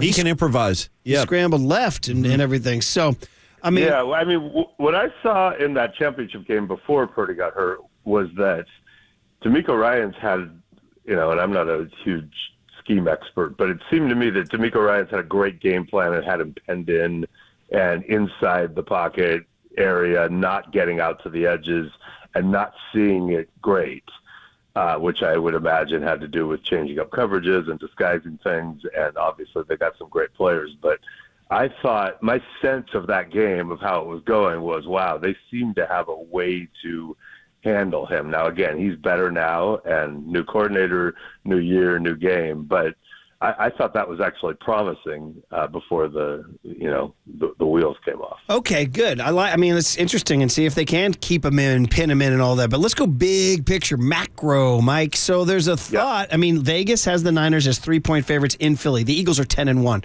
So there's this big picture thought that the Niners are comprehensively the better team, 1 through 53. Their offense, their defense, their special teams. The 49ers are the better team. Forget the records. Is this something you're buying? They may be, and I don't know that it will come down to who's the better team in this specific game. And I do think they'll play again, and I think that's going to be the real test. Ultimately, this game will have a lot to do with where that game is played, possibly, and all that. But so remember, when Vegas does that, that's just humans who bet, right? Right. Vegas is reacting essentially to what the betting public believes. So now that we've put it that way, I have zero respect for any of it. And okay, so the public thinks the 49ers are better. Yes. What do I think? Yeah, I think it's close. The Eagles really loaded up last year. They lost some of those guys, but they also have some new people coming in. They have some injuries. The Niners don't have Hufanga, but yeah, I think if Purdy is healthy, then it's pretty close. The 49ers do have a real grit to them, and when take away that bad stretch in the middle of the season, they seem to be really locked in. But the Eagles, have won a bunch of close games and gutted out games, and have only lost one. So I think it's really close. It is in Philly, so if I were skewing one way, I might skew to the home team, but I don't think it's one of those games where you look at it and go, oh, well, this team will win. It's going to play out. It's going to be, there'll be pivotal plays, and I think it's pretty close, assuming there are no major injuries, which obviously happened last time. And that, to me, is, protecting the quarterback is everything. Not that, you can protect the quarterback every play and just have one bad moment, and obviously if you run a play action and Hassan Reddick doesn't bite and overwhelms your number 2 tight end and gets the quarterback, it could be bad. But I think in general, trying to keep Purdy clean-ish is probably their biggest test. Talking to Mike Silver of the San Francisco Chronicle before this huge game Sunday at 1:25, 49ers at the Eagles. You are listening to KNBR and KNBR FM San Francisco, the sports leader, a Cumulus media station. You said at the start, Mike, you think they'll play again. So that's kind of where it gets to, because, as much as we love our regular season games, and we can think of fun ones we've covered throughout the years, Elvis Grbac beating the Cowboys in 95. That's a good one. Dallas. Jerry Rice on the slant. Niners losing 40-8 to the Eagles in 94. Garrison Hurst's long run to beat the Jets in the season opener. I'm just naming regular season games. That's all. But my point is that it's all about the tournament. So for you, and by the way, you got to mention the Monday nighter, the 7-3 Giants game. I just got triggered when you said tournament after watching last night's basketball game. But yeah, okay. You triggered Mikey Silver. Yeah, the other tournament. I should trigger myself too, because I'm actually a couple years ago when people started calling the NFL playoffs the tournament, I bristled, and here I am using it. Damn it! I got burned, Mike. Anyway, let's call it the playoffs. At least it's not in season. Well, you and I are going to have to disagree. You and I have to disagree on that one because I do like the NBA in-season tournament. No, I don't dislike the tournament. I just dislike the game last night. Well, that was unbelievable. Unbelievable. Yeah, but anyway, we've been talking about it all morning, and that's your buddy. Your high school classmate is under fire this morning, by the way. Yeah, well, it's nothing compared to the way I treat him. So the playoffs and the seeding, it's a hill for the Niners to climb. Even if they win this game, they still need extra help, and they would need to win out. So we're looking at a scenario where, you might have to go back to Philly, and is that to you the controlling story of this whole thing? Like, somehow, some way, you have to have that game in Santa Clara? No. I think somehow, some way, you have to have Brock Purdy finish it, right? So, no, I don't think it has to be in Santa Clara. But I also think if they win this game, they do have a nice possible path to home field because, remember, they're like the run-the-table team. They almost did it 2 years ago. They did it last year. When they get rolling, they get rolling. And, the Eagles, I don't think are infallible and incapable of losing another one. So, we'll see. It's interesting. The Eagles looked like they were going to lose last week. That would have helped the 49ers. But, look, I think teams fall into the trap of got to be home. The bye would probably help them more than anything just because they get, you saw how tired they were before the first bye, and they're a little older in some areas, and they play hard and they get banged up. So I could buy into the bye, but I just remember the Packers.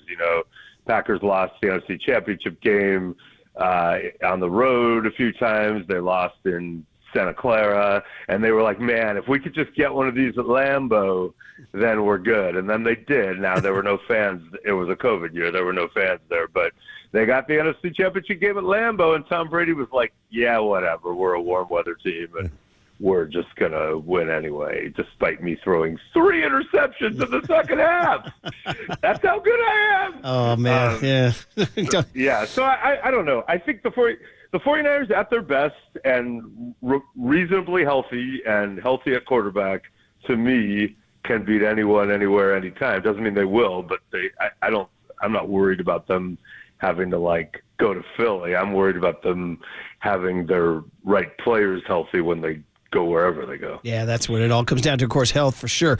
All right, Mike, you wrote the big piece on Brock Purdy last week. You dove deep into the whole, draft day story and him at home, sleeping, taking naps, the improbable rise. So, are we at the point now on Wednesday, November 29, 2023, where this guy is now, because you look across the board in the stats, it's undeniable. He's one of the top quarterbacks in the league. He's right there, yeah. Any way you slice it. That storyline versus going into Philly against that pass rush and that crowd.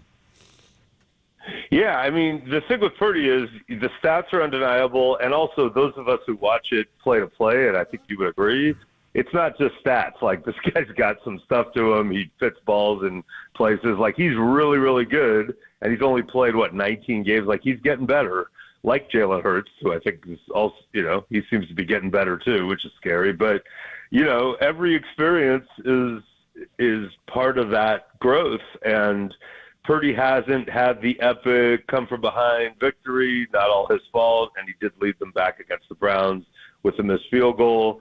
There are things that I think we're going to see Purdy do in time that are adding to that. But, when does it happen? And I just, it's possible he won't pull that off in Philly with a chance to do it, and then people will go, he might not have what it takes in that situation. But, I think those of us who've seen it enough, I don't think this is a debate anymore around here. Like, he's got it. He's really good. He's not Superman, but you are happy to have him as your quarterback for the foreseeable future. And this could be one of those moments that we look back on and go, oh, yeah, remember the day Brock Purdy, took it up a notch and, took it to the Eagles in Philly and walked off?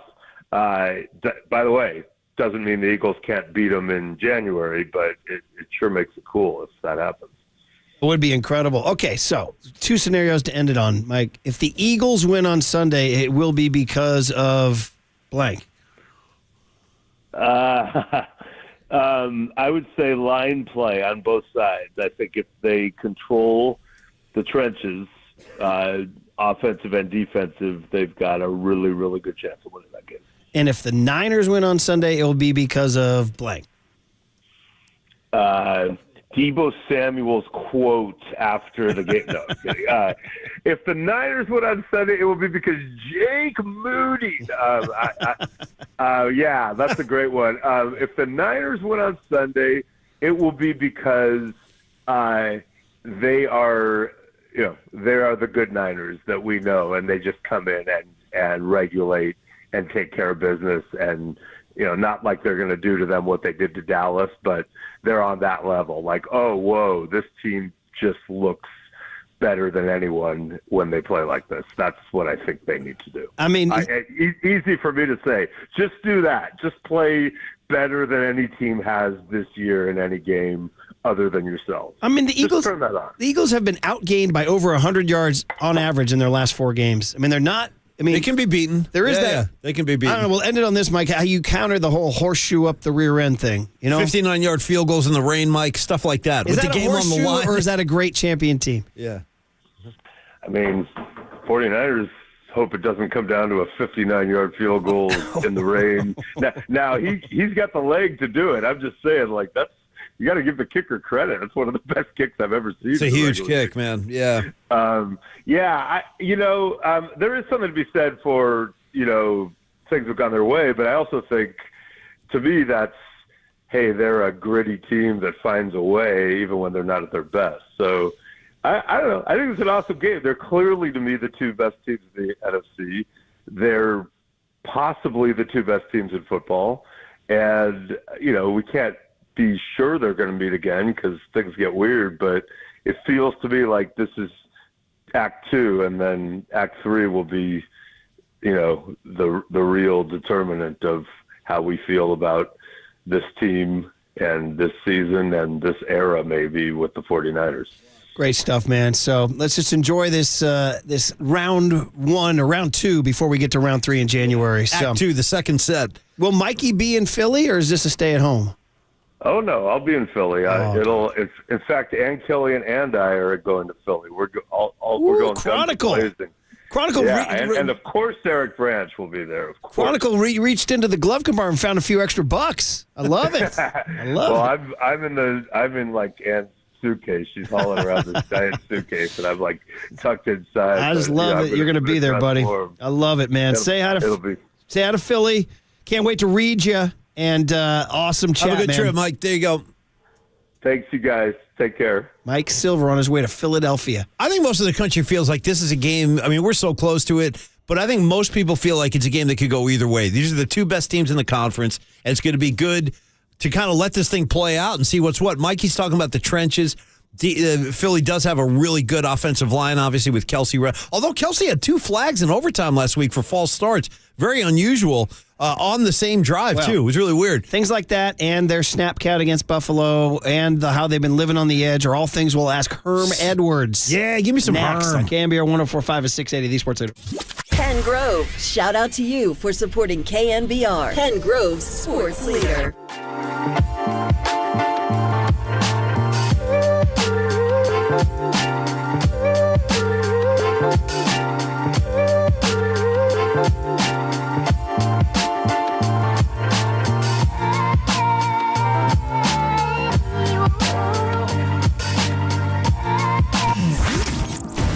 What's trending now? On KNBR.com. Nick Bosa stopped by the Murph Mac show yesterday morning as the 49er Player of the Week to talk about the 49ers' Thanksgiving win over the Seahawks and their upcoming matchup against the Eagles this weekend. To hear that podcast and more, check out what's trending now on the all-new KNBR app.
Now, time for the Protect Your Assets with David Hollander Business and Technology Report.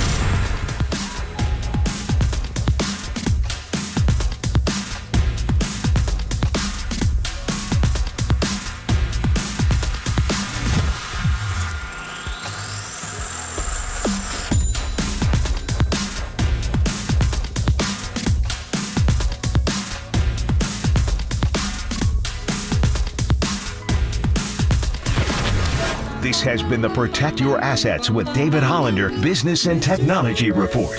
Concerned inflation will ruin your dream retirement? Learn more. Listen to David's show every Saturday morning on KNBR or call 1-866-PROTECT. Listen to the sports leader anywhere, anytime. Download the all-new KNBR app. Now, Murph and Mac continue live from the KNBR Casino Matrix Studio. Casino Matrix Progressive Jackpots are here. Where are you? Just drop in. Please play responsibly. 1-800-GAMBLER. I think it's a huge game, obviously, with the seeding and all that. We're different teams this year. We're at different spots and in different conditions than we were when we played last year. I think they're really good, and they've found ways to win this year. So it's just going to be another game where we have to execute, and I'm extremely confident this go-around. I was confident last year, but some things early in the game definitely hurt us. But we're just excited for another opportunity. Nick Bosa yesterday on our show saying he's extremely confident in this go-round. We'll lay that at the feet of a man who wore the green in Philly from 1977 to 1985. Mr. Miracle at the Meadowlands himself. Even went to the Super Bowl with Dick Vermeil and the Eagles. Of course, on and on he went to the Falcons, Rams, wound up being, of course, head coach in the league for many years with the Jets and the Chiefs, and now He's on the Murph Mac show. ESPN's Herm Edwards, our friend from the Monterey Peninsula. Yeah. Herm, welcome back to Murph Mac. How are you, man? Herm. I'm doing well, man. Happy Thanksgiving. I was belated, and I'm going to wish you Merry Christmas as well. That's coming up here pretty quick. I love Merry it. We Christmas go right back to you. Yeah. Now, you're not wearing a green sweater with a silver wing on it right now, are you? Well, he might be. No.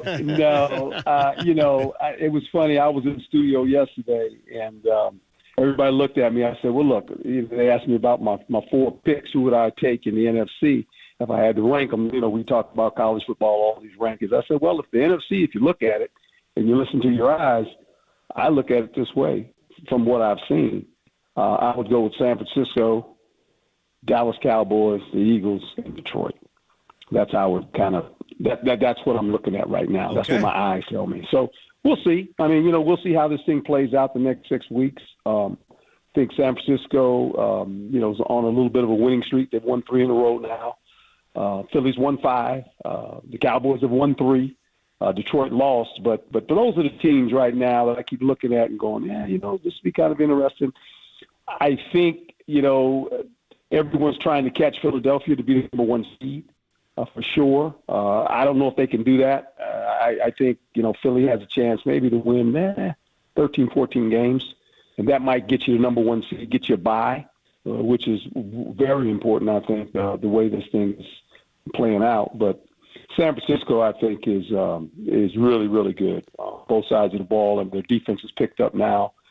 They're getting after the quarterback better. That protects their secondary. They still have the 3-headed monster in Kittle, obviously McCaffrey, and Ayuk is playing well. So, they're a tough out, and their secondary is playing a lot better. Can't say enough about their linebackers, man. I love them, 2 linebackers inside now. They are fun to watch. Boy, They cover a lot of ground, and that's the problem, with Philly.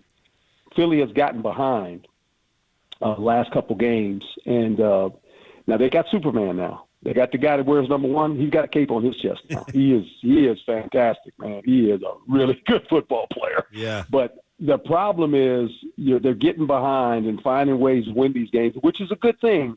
But when you play a team like San Francisco, if you get behind, they can ruin the game with their offense because they're very methodical. They don't turn the ball over a lot. They're plus 10 in the giveaway takeaways.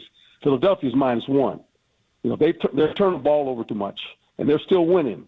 But you can't do that against the San Francisco 49ers. And if you get behind, then you got a problem.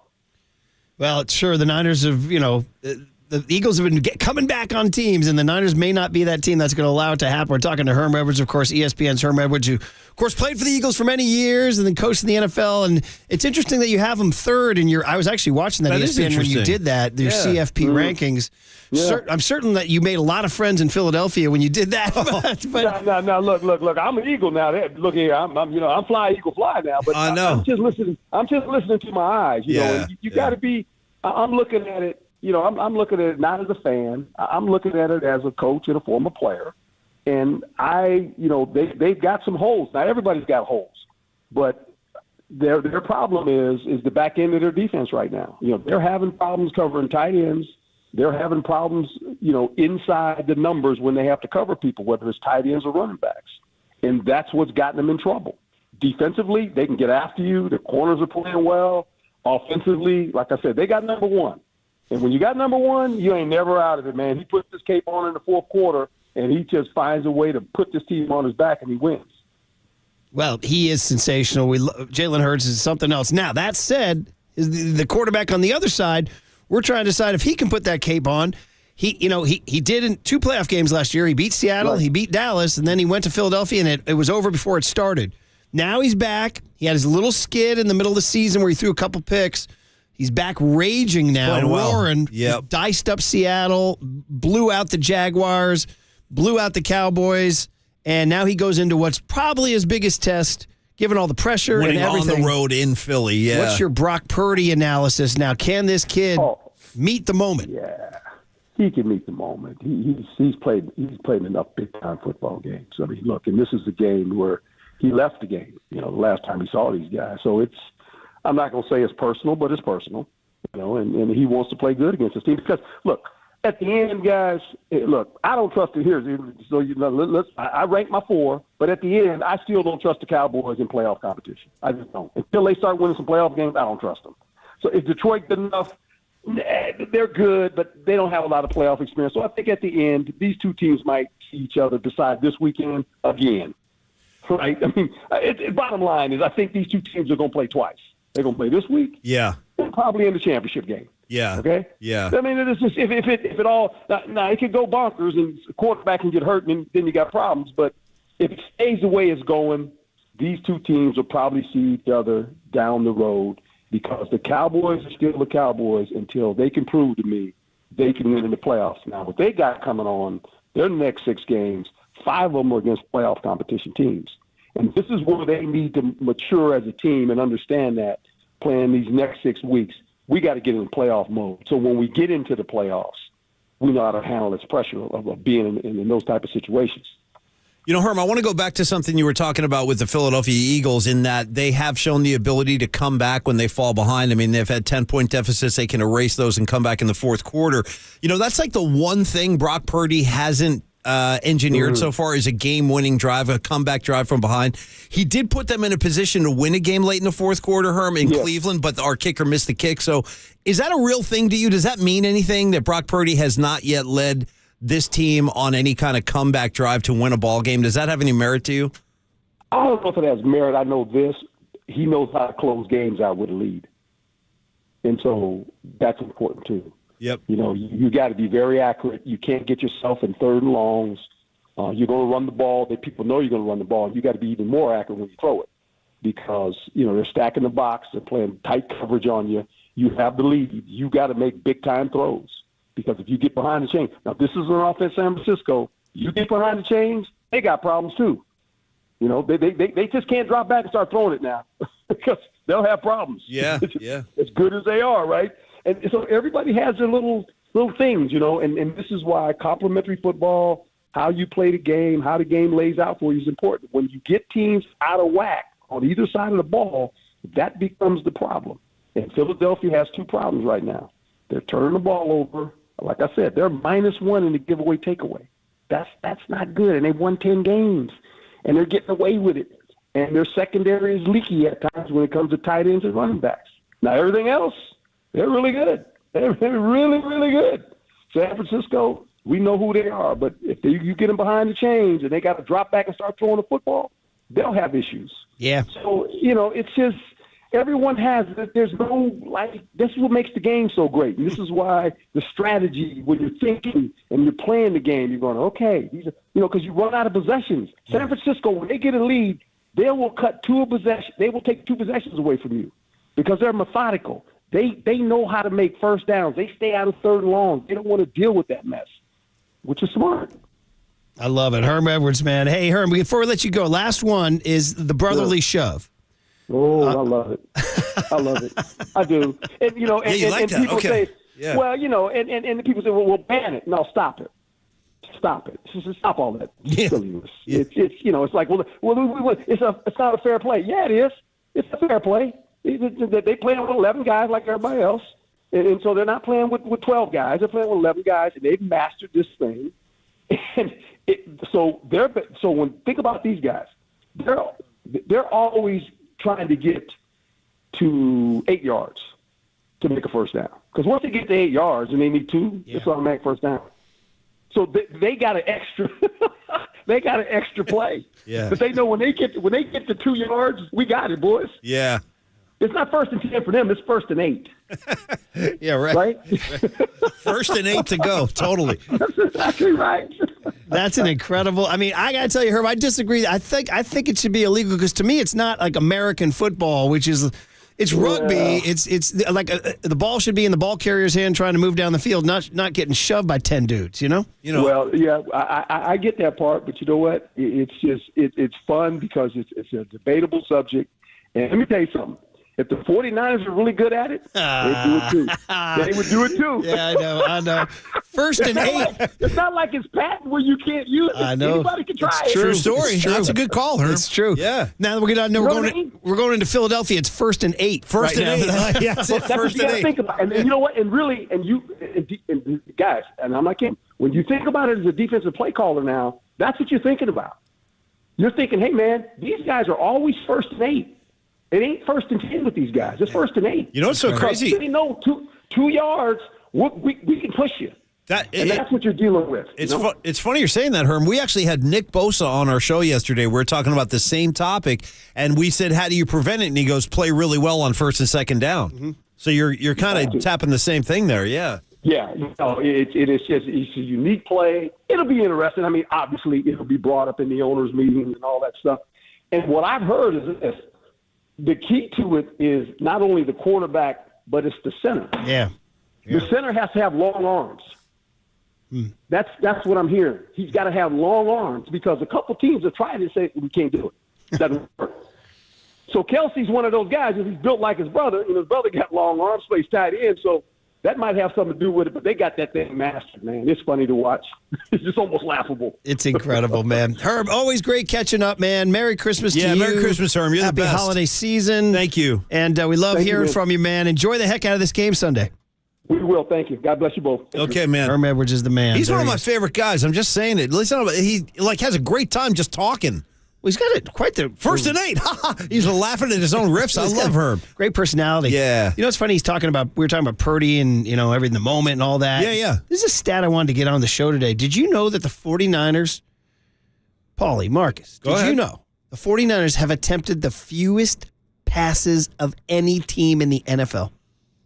That doesn't really concern me because, I mean... it's not concerning. It's just an interesting... Did you know that? I did not. Yeah, and I would never have guessed that based on what I've seen from this team because they throw it a fair amount, it seems to me. They've attempted the fewest passes there. That's the Mike Shanahan. And by the way, he's been showing up a little bit more on the TV. He pops up. Don't forget him as the shadow coach now. What are you saying? It's going to be like RFK 96 when all of a sudden Walsh was on the sideline again. I'm like, damn, Bill Walsh is on the sideline. In terms of rushing attempts, the Niners are only outdone by the Ravens, Bears, Browns, Falcons, and Eagles. The Eagles run the ball just Marcus, a little bit more. I don't know. I'm actually surprised to hear that. I would not have had that feeling watching all the Niner games that I have. Because it feels like they throw it a fair amount. Yeah, I did not know those stats, but it makes sense going back to the Kyle Shanahan, Mike Shanahan running system. That's the scheme that they want to run since we talk system so much. And also, all of their wins are blowout wins, so they're just running the ball in the fourth quarter. That's true. That's a factor for sure. By the way, Murph, were you at that 96 RFK game? Yeah. That was a big game. You know what else I remember about that game? Niners got a huge road win late, like week 12 or something.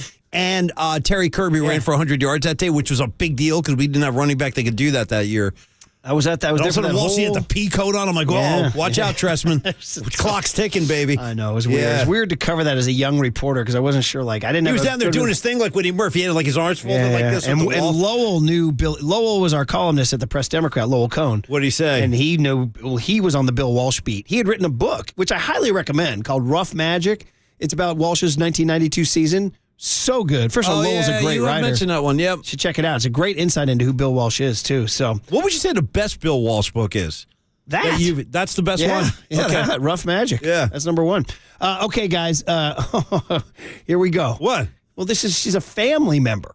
Like a family member. We got to go to this night. Yeah, boy. Kate Scott. I know. It was all going so well for so long with Kate. She texted out a picture of Nick Sirianni mean mugging a camera. It's really disappointing. She's gone full heel on us. They got Kate Scott. I don't know if you guys heard. They got Kate. We'll have fun talking to Kate Scott next on KNBR 104.5 and 680, the Sports Leader.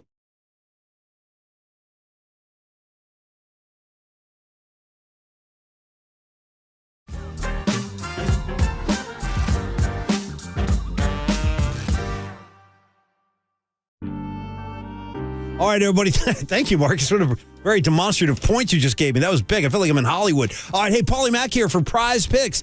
Hey, we're talking about daily fantasy sports, right? And you want to play on a daily basis.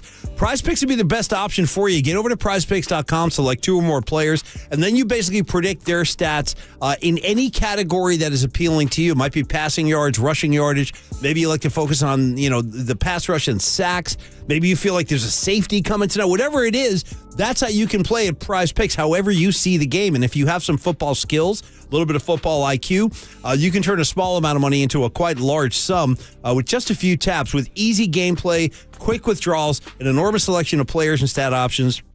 They're all available and waiting for you at PrizePicks, the #1 daily fantasy sports app. Right now, you can join the over 7 million football fans who have already signed up at PrizePicks.com. And when you do sign up, PrizePicks will take the next step and match your first deposit all the way up to $100. So when you throw $100 down, they're going to do the same thing. Now you're out of the gate with $200. Not bad at all. So get to PrizePicks.com/leader. Make sure you use the code word leader. PrizePicks.com/leader. That gets you the deposit match at PrizePicks. Daily fantasy sports made easy.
Listen to the sports leader anywhere, anytime. Download the all-new KNBR app. Now, Murph and Mac continue live from the KNBR Casino Matrix Studio. Casino Matrix Progressive Jackpots are here. Where are you? Just drop in. Please play responsibly. 1-800-GAMBLER. Are you aware of the fact that your team is an underdog, officially an underdog on Sunday? Do you know that? You know what? I did. Bob let me know that, and good. We like being an underdog. I think, the first thing I ever knew about this city when I was a little kid was Rocky. That's all. He's always the underdog. We like being the underdog.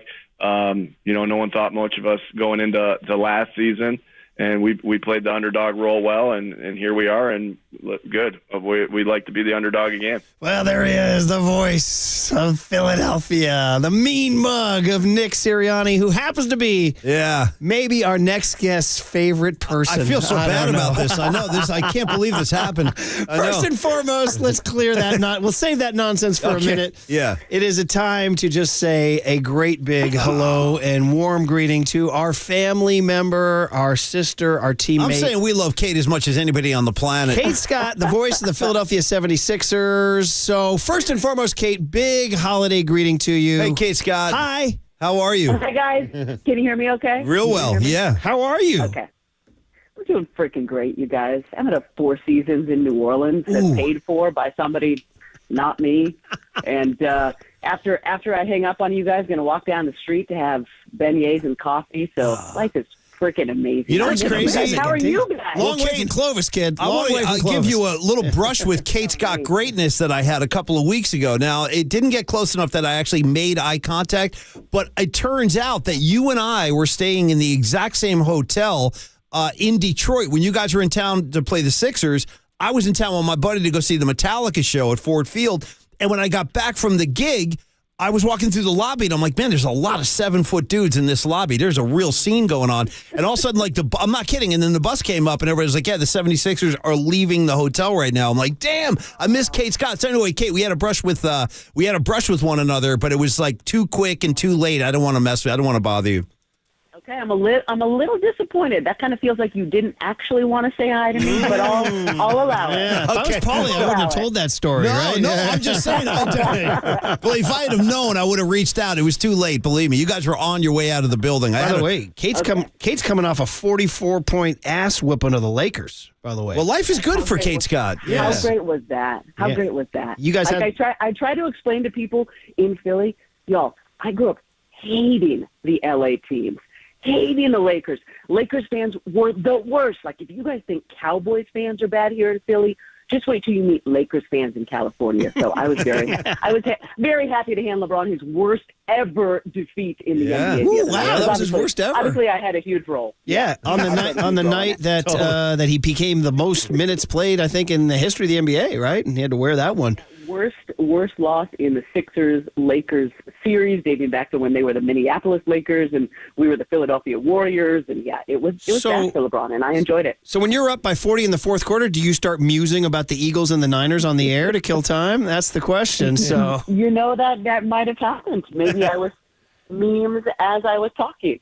Okay, let's talk about the elephant in the room. This is the Thanksgiving dinner here. So we booked you. I heard you guys.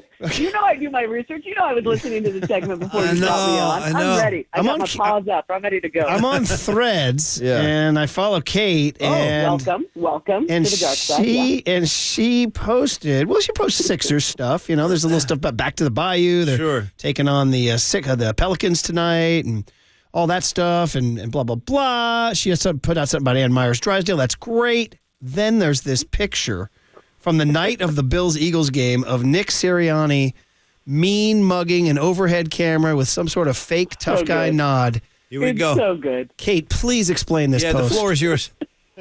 Okay, so here, there's multiple layers to this, you guys. So first of all, the thing that you need to know, which you probably already know, remember how much we hated Bryce Harper, and remember how much you guys probably still hate Pat Bev, who's now a Sixer, and probably how much everybody except you all hate Draymond Green.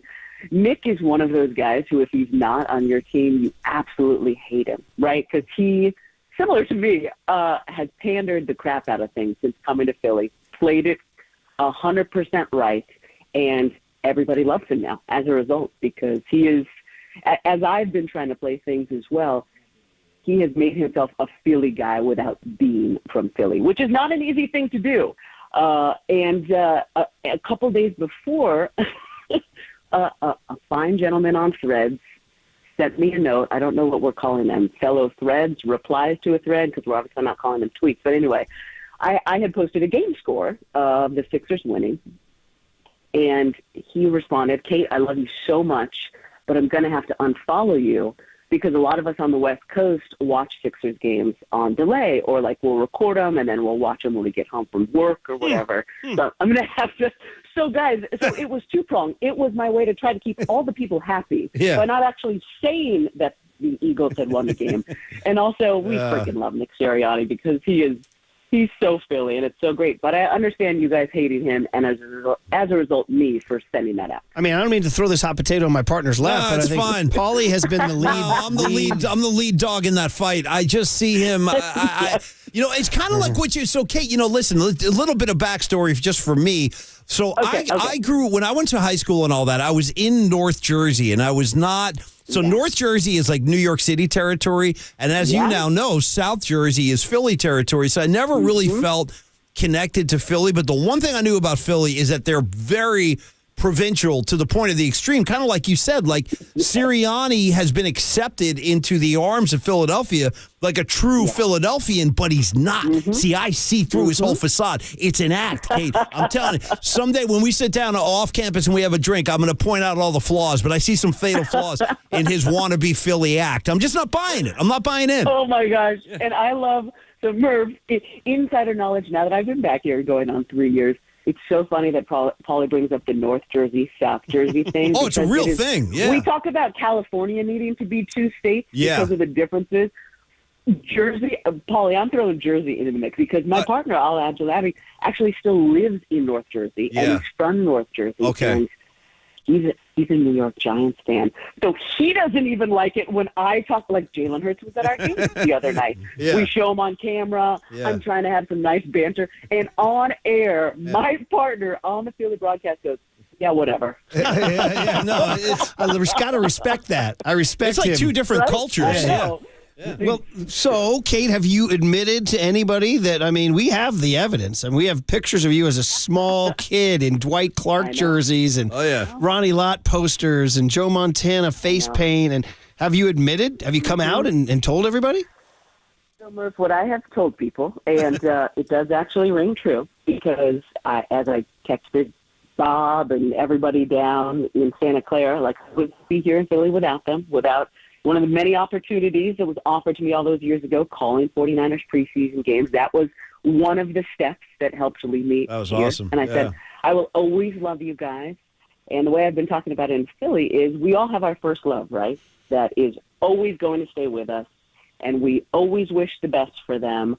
But then we get older, and sometimes we fall in love again. And that doesn't mean that one love is any less than the other. They're just different types of different kinds of love. I had to go all in, as Paulie knows, in order to be accepted in Philly. I had to go all in because I wasn't just a new person. I was a chick calling sports.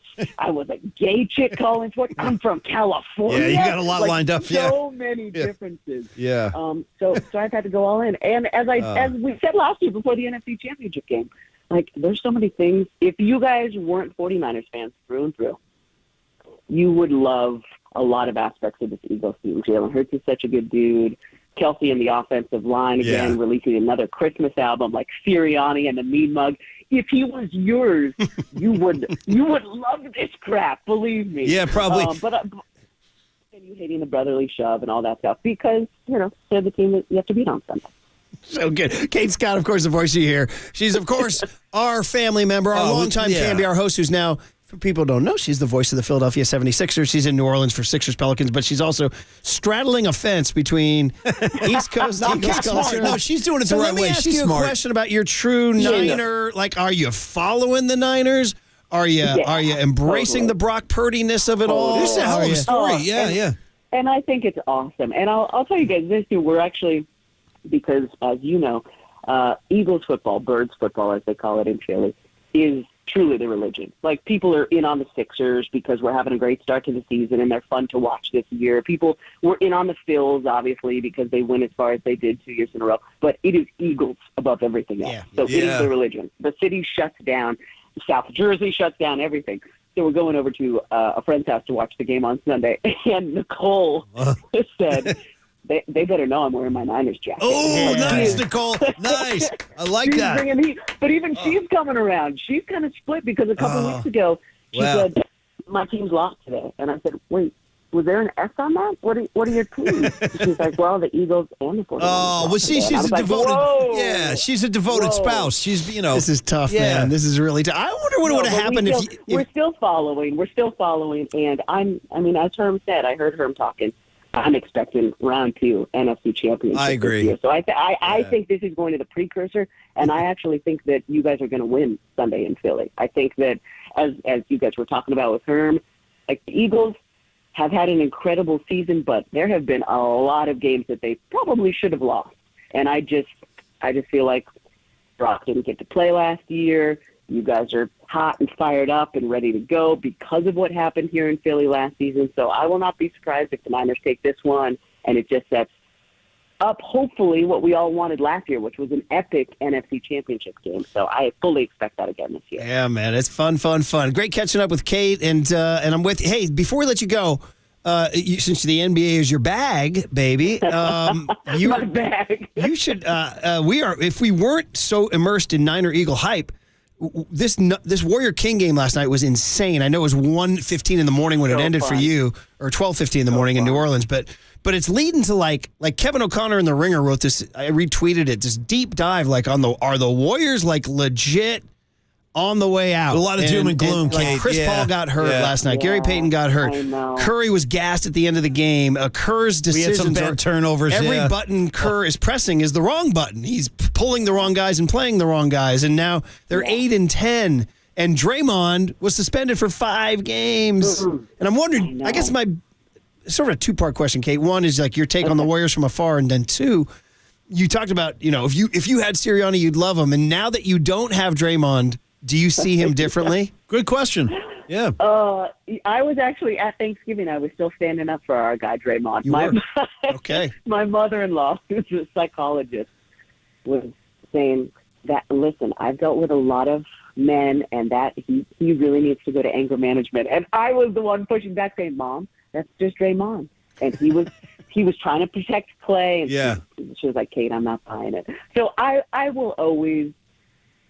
The Warriors don't do what they did for the past decade without Draymond Green. But I think it's such a fine line, right? You have to allow him to be Draymond, as he said. You understand what he saw, protecting a teammate. But I think it's really tough at this point because you've gone so far. Allowing him to be that guy, I think it's almost too late. And as far as pulling back more, the Warriors, I would say just enjoy it right now, because I think that as far as the West is concerned, they have been passed by a couple of teams.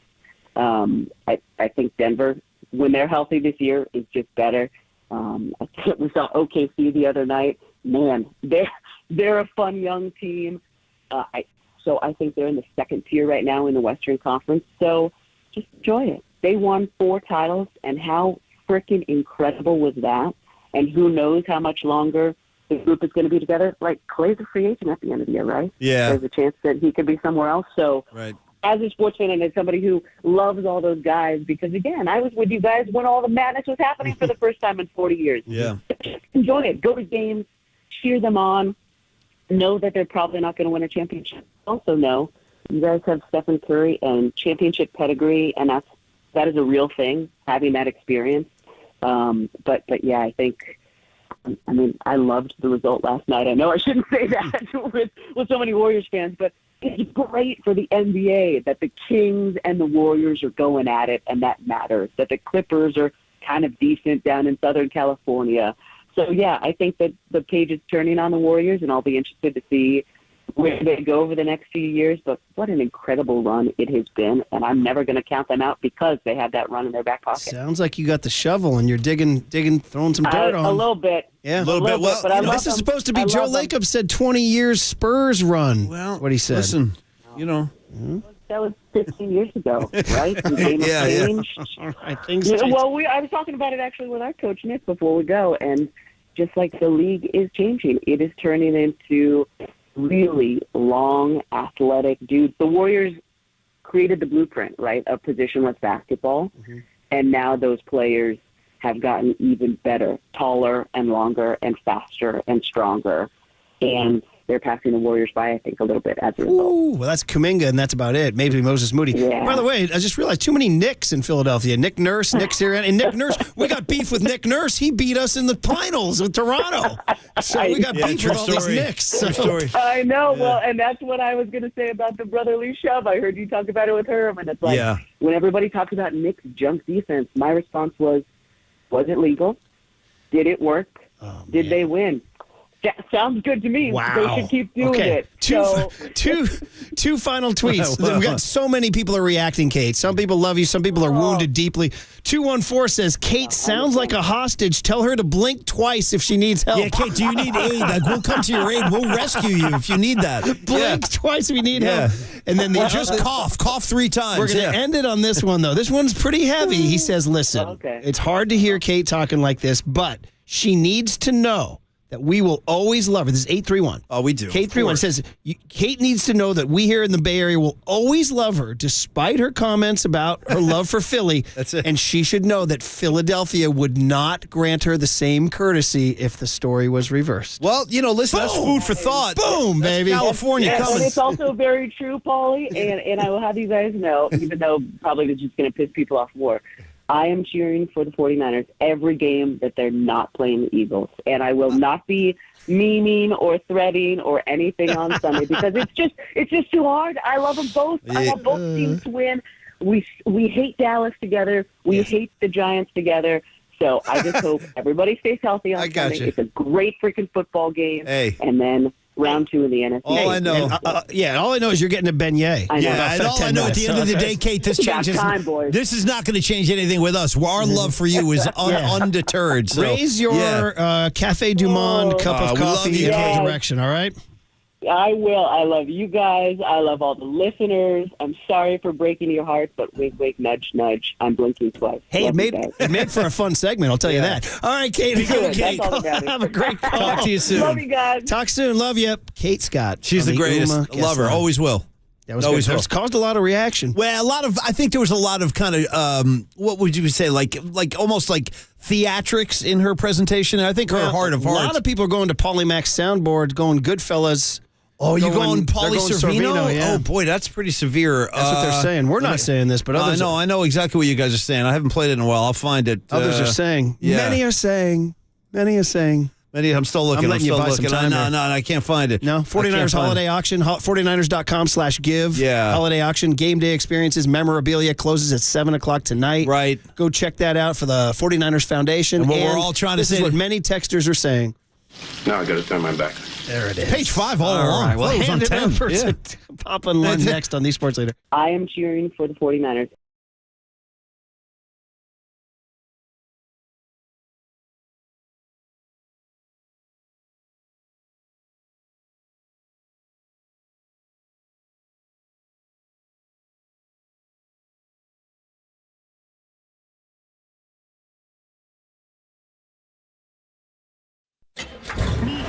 From the Chilton Auto Body Traffic Desk.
faithful. There's a party happening on our podcast page. Hear every interview from every show on demand at knbr.com/podcast. Now on with the show on the Sports Leader. You mentioned how you still like this team even after, in the mode that you guys are in at this point. You guys still seem to be in a free fall. What do you want to see in the interim? We're not in a free fall. It's early part of the season.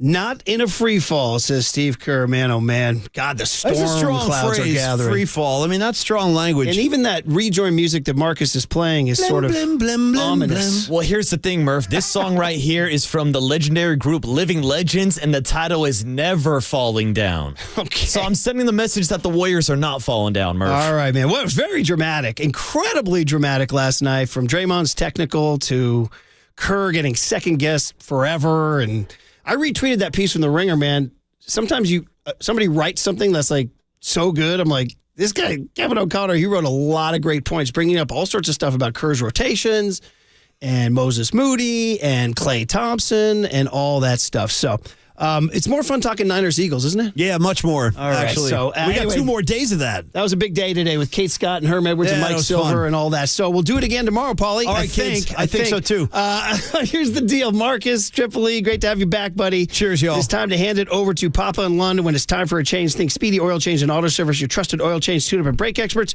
You are listening to KNBR and KNBR FM San Francisco, the sports leader, a Cumulus media station. One thing I know about old people, they just get older. Tough loss, though. Everyone sucked.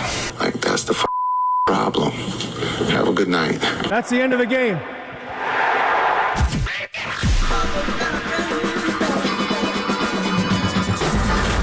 Ladies and gentlemen, Prepare yourself. prepare yourselves I love it when you call me Big Pop. for Greg Papa Sleeping Boy is Superman. San Francisco. and John Lund. It's 10 o'clock. Let's hit it. This is Papa and Lund That's right. We're getting it going. on KNBR 104.5 and 680. The Sports Leader.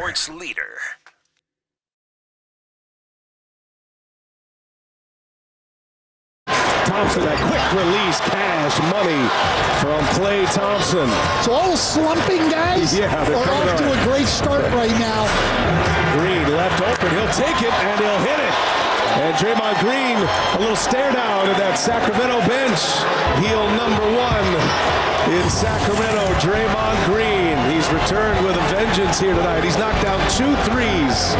But these teams really move the ball. Oh, and Wiggins continues to light it up. 72 points against Mike Brown's Kings in this first half. A lot of intensity. Oh, and now Green is hit with a technical. Mitchell Irvin rings up Draymond Green. Draymond Green wants him to call a carry. And that's not enough to get a technical. But they really want to get a win, and they really need to get a win against the Golden State Warriors. Fox puts him ahead for the first time since early in the first quarter. And 1 for De'Aaron Fox. Monk with a steal. Fox. Thompson right on him.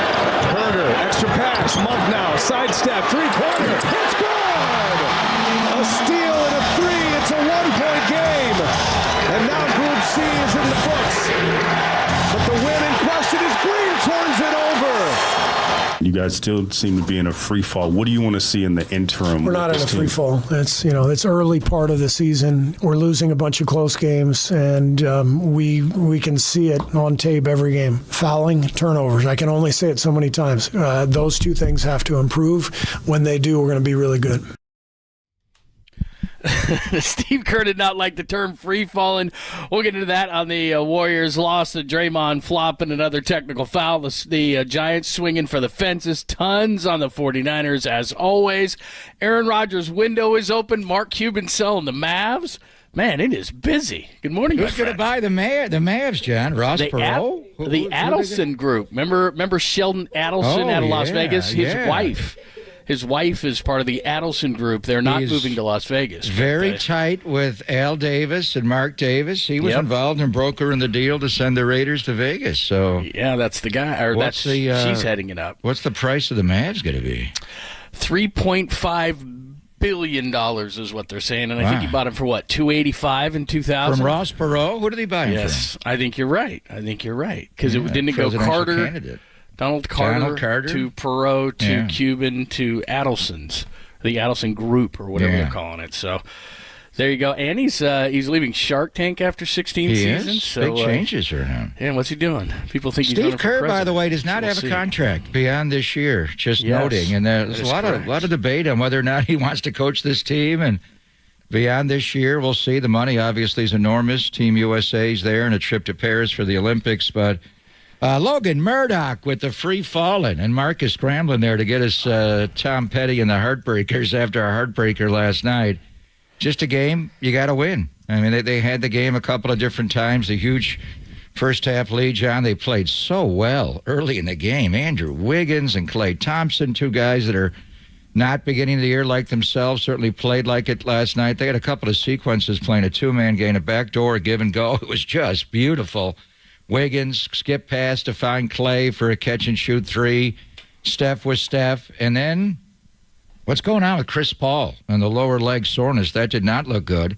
And then later in the game, and I think he could have used him, obviously, defensively, losing GP2, and he hobbled off. He did not look good when TNT took that tunnel shot, John. So we'll have to see their availability for the back-to-back against the Clippers Thursday and the matinee on Saturday in L.A., but at the end of the game, this is the kind of thing where when they lost on the road last year, it was late game execution that failed them. Steph gets trapped in the backcourt. He's been trapped a million times in his life.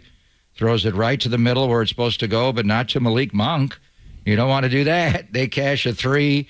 Wiggins guarded Monk as well as you could guard in that situation. He just made a ridiculous fade bank shot. You wish Steve Kerr, they had a couple of video replay reviews that went against him late in the game. The first one early in the fourth quarter took forever to sort out, and it seemed to give Sacramento energy, and Draymond taking the technical and then getting up on Monk's face and taking the foul right after that, and Steve smartly got him off the floor. But the late game execution, the Steph turnover, the Draymond Green turnover. Do you think, John, they were thinking about the in-season tournament and having to win by a dozen or more, or hell, just trying to win the game? Because that was kind of a rush possession there when they had the lead when Draymond committed that second costly turnover. Yeah, I don't think it's a question. It was weird. Even Steph, when they did the mic up, and I love BA, but he mentioned it throughout.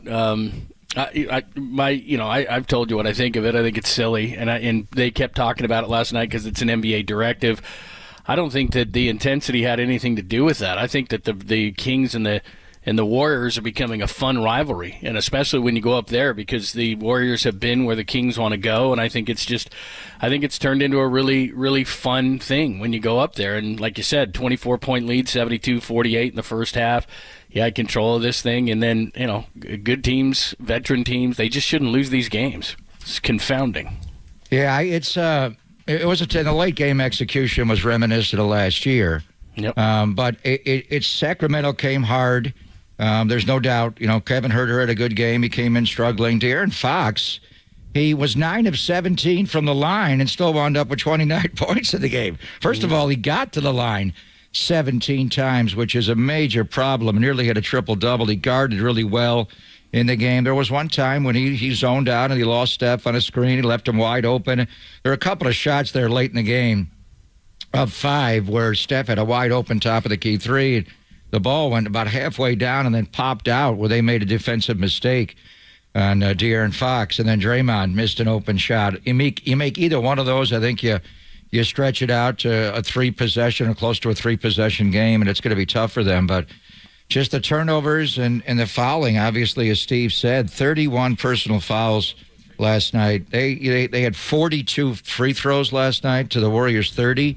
They wound up missing 15 of them, so they only scored one more point. But so many chances, and they can set up their defense when they're shooting free throws. The Warriors, when they lose, John, they foul too much and they fumble the ball too much. 20 turnovers last night, leading to 26 Sacramento points. The Warriors only had 13 points off turnover. Sacramento just 10 turnovers. And now on top of that, how long is Chris Paul going to be out for? Yeah, I mean, they obviously missed him. We've talked about Chris Paul and his presence and all those kind of things. They look hurried without him, and they shouldn't. I mean, Steph Curry, Draymond Green, these are veteran players. But for some reason, they do what they've done. I mean, this is not something new. We've talked about this a million times when it comes to the Warriors.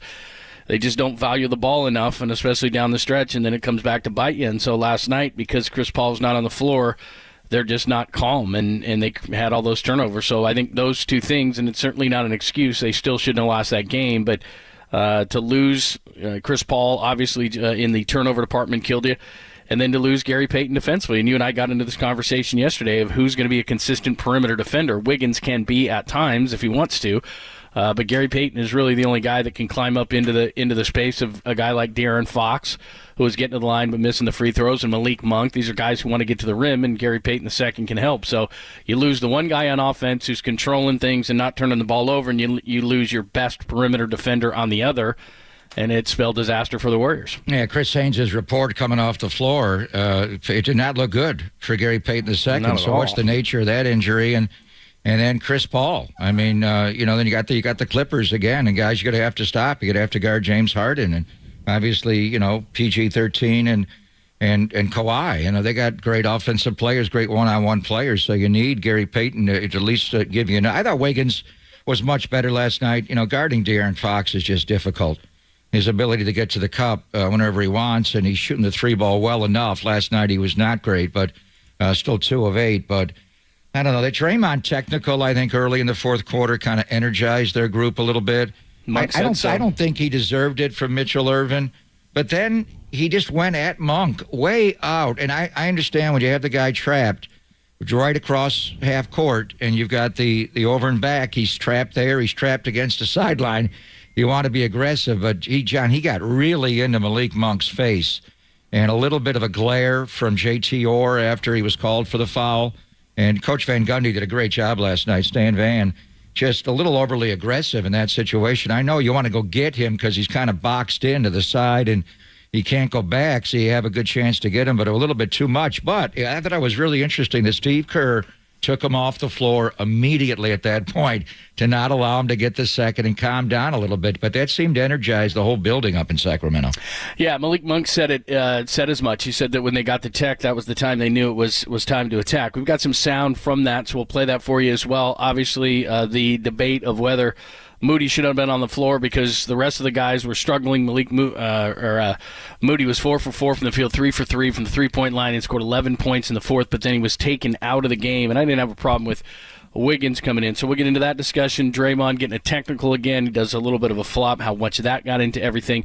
We'll give you a guest list, which we have a great. We'll cover everything. Plus, in addition to the 49ers and all the talk we'll have for the Eagles and the 49ers, some words. And again, the 4th through the 7th. So next week for the MLB winter meetings. But it sounds like the Giants are going to go all in on Shohei and or Yamamoto. So we'll get into that conversation as well. So a ton to get to on a what is today? Wednesday? Today's a Wednesday, John. It's install day. Today, Eagles week officially starts with this practice today. Plus, by the way, we're on YouTube and Twitch as well. Everyone's favorite sweatshirt, the Run CMC. They love the Run CMC? Every time you wear it, people hit my Twitter up or my X or whatever the case may be. Do they know where to get it? Yeah, they don't. So they're like, where'd Pop get that? Where'd Pop? They constantly are hitting me up on it. So I'm just saying, that's everybody's favorite. I will reach out and see if I can divulge that information. Okay. Isn't it cool? It is cool. Even McCaffrey stopped me at practice. He looked at it and went, "What, bro? I want one of those." He did. He said he wanted. I don't know, dude. Turkey leg, and I'll give you the Run CMC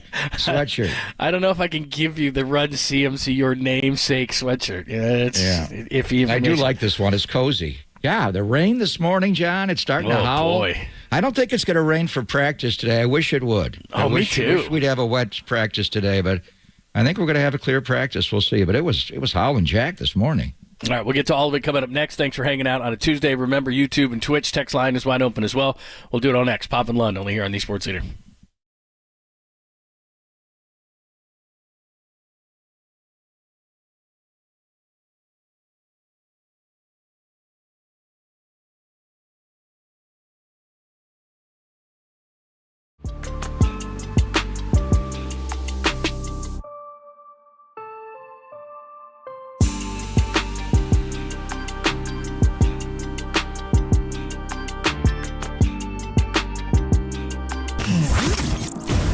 What's trending now? Trending now.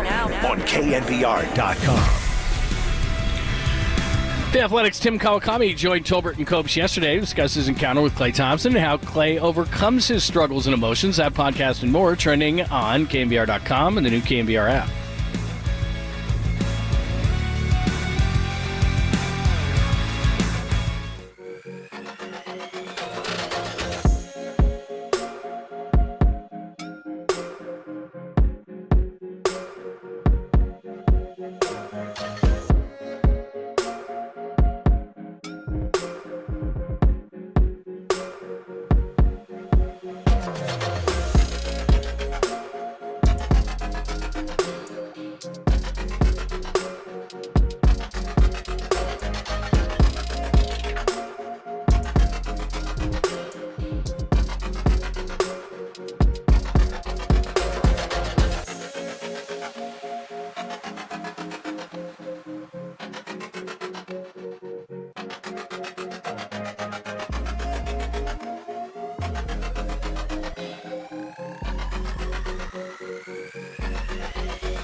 Dub Nation. Filter out the noise and kick it with KNBR on the gram for everything blue and gold. Follow the sports leader on Instagram at KNBR.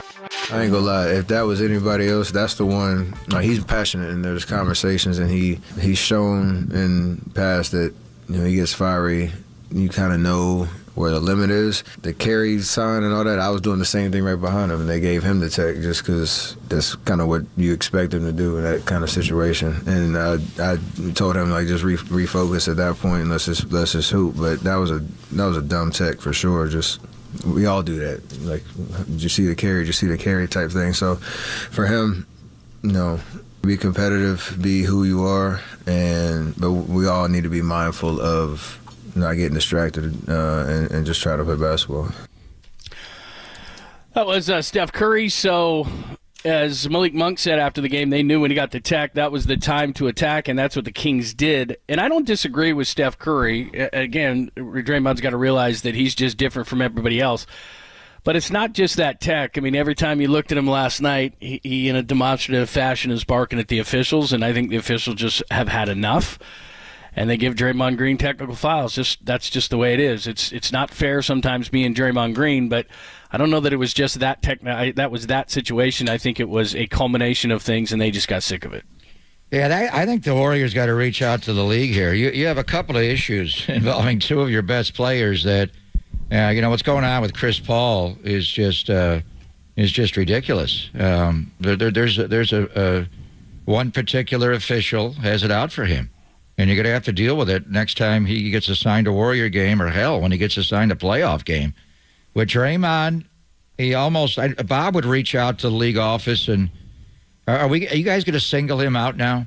Are you going to give him technicals you're not going to give to anybody else? That's unfair. And what he did to get that technical. TNT went away. They were, showing a replay of it, and they kind of jumped on him. So, but he did go back and just mimic the carry call, which was not worthy of getting a technical in that situation. But how was he saying it to Mitchell Irvin, and then he just got teed up.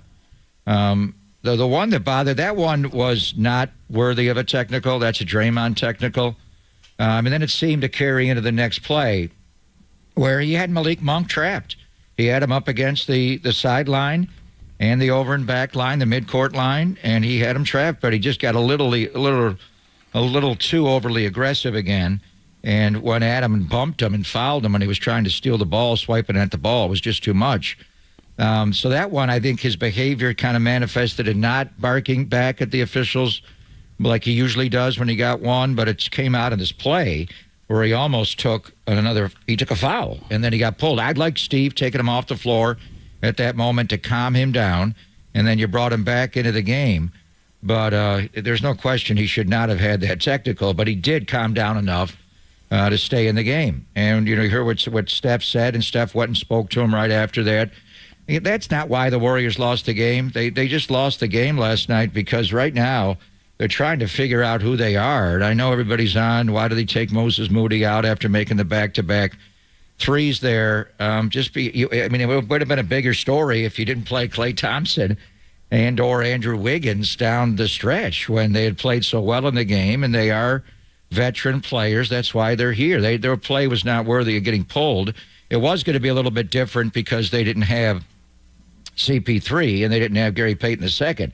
So some of the late game combinations were interesting, but this is one where you just turned the ball over and it was your best players. It was Steph getting trapped and throwing the ball away, and it was Draymond committing a turnover that was bad with the lead. It wasn't just the 24-point lead. It was down to 17 and a half. Sacramento was coming. But the Warriors were up 5 in a situation where you could work the clock and force them to foul and pretty much end the game at the line, and they just turned the ball over at the worst possible times. It reminded, I think, all of us of the Warriors' problems that they had last year on the road when they would fade at the end and the late game execution was not there. And this is a championship team. That's why they won all these rings, is they execute at the end of games. But we are going to have Logan Murdoch, our friend, join us, John, at 10:30, and his line of questioning to Steve pushed back. A free fall, would you call it a free? They were 6-2 to start the year. Draymond missed the game in Denver due to personal reasons. Lost that game. They're a good team. And then that Saturday night game against Cleveland, he shoves Donovan Mitchell. He gets kicked out of that game. And then the next game, he gets into it, defending Klay. They both get run. He gets 5 games. To me, the whole year's been a little bit disjointed. You've not had them all playing together. But the bottom line, they were 6-2 to start the year, and now they're 8-10. So they have lost 8 of their last 10 to get to 8-10. So would you categorize what the Warriors are in right now as a free fall? Not this early in the season, but Steve used that term, and you and I talked about it yesterday. It's getting close to where it's not early, but to your point that you said yesterday, they haven't played together, so I'm not going to say that quite yet. Wiggins did show some signs of improvement, and I think he's going to improve. I don't look at him as somebody who I'm going to have to worry about. But I still do worried about other guys not named Steph Curry because the team is older, the conference is getting younger, and their goal is to win championships. So when I watch this game, it's with a high expectation level. Warriors fans, the media around the Warriors, it's not whether you're going to make the playoffs. It's not whether you're going to avoid the play-in. It's not whether you're going to get a home court advantage in the first round. Every time this team takes the floor the question is this a championship team? Is this a championship contender? And right now, just based on what we know at 8-10, to me, they're not. And that's what I base it on every time I watch them. But I think there's a difference between 82 games grind and now that you don't have the ability to rest your players, they're playing when they're available. And Steph missed some games, and obviously Draymond missed way too many with the ankle and the suspension, and then getting kicked out of games. But they're playing those back-to-back games. There's an 82-game schedule that is one thing to navigate, and then there's 16 you've got to win in April, May, and June to win the championship. I think when they get into a series and their intellect comes out and their game plan and how they handle things, that's a different season. But to your point, are they going to be into the playoffs? Are they going to be in the play-in? How much are they going to have to tax these championship players that are now well into their 30s? They're not just early 30s. With Steph, it's mid-30s. And Draymond, obviously, and Clay have played a lot of basketball. And Wiggins is still young, but he puts so much on the line night to night. So realistically, early in the year when they got off to a 6-2 start, you could see it. And I'm still feeling out what Paul's role is ultimately. And do they slow down too much with him on the floor? Can you play Draymond and Looney together a lot? Saric has been terrific. Corey Joseph contributed last night. Moses Moody made some big shots. Interesting, neither one of the rookies, Pajemski or Jackson Davis, got on the game at all last night. So he's starting to pare down his rotations. I think they're still figuring out who they are. But who are they? We'll worry about April, May, and June. The Warriors can rise up and beat maybe a younger, more talented team just by their intellect and their championship DNA and their coaching staff and all that. But how many wins is this team going to accrue this year? Are they a 41-win team? Were they a 500 team? 45? What's the max, John? 50? I don't think they're a 55-win team, but how many wins will this team get? And most importantly, where will that put them in the seeding? Will they be in the play-in? Will they make the playoffs in the top 6? Any way they can get in the top 4? Right now, I have no idea. Yeah, I would agree. I would term them this through 18 games.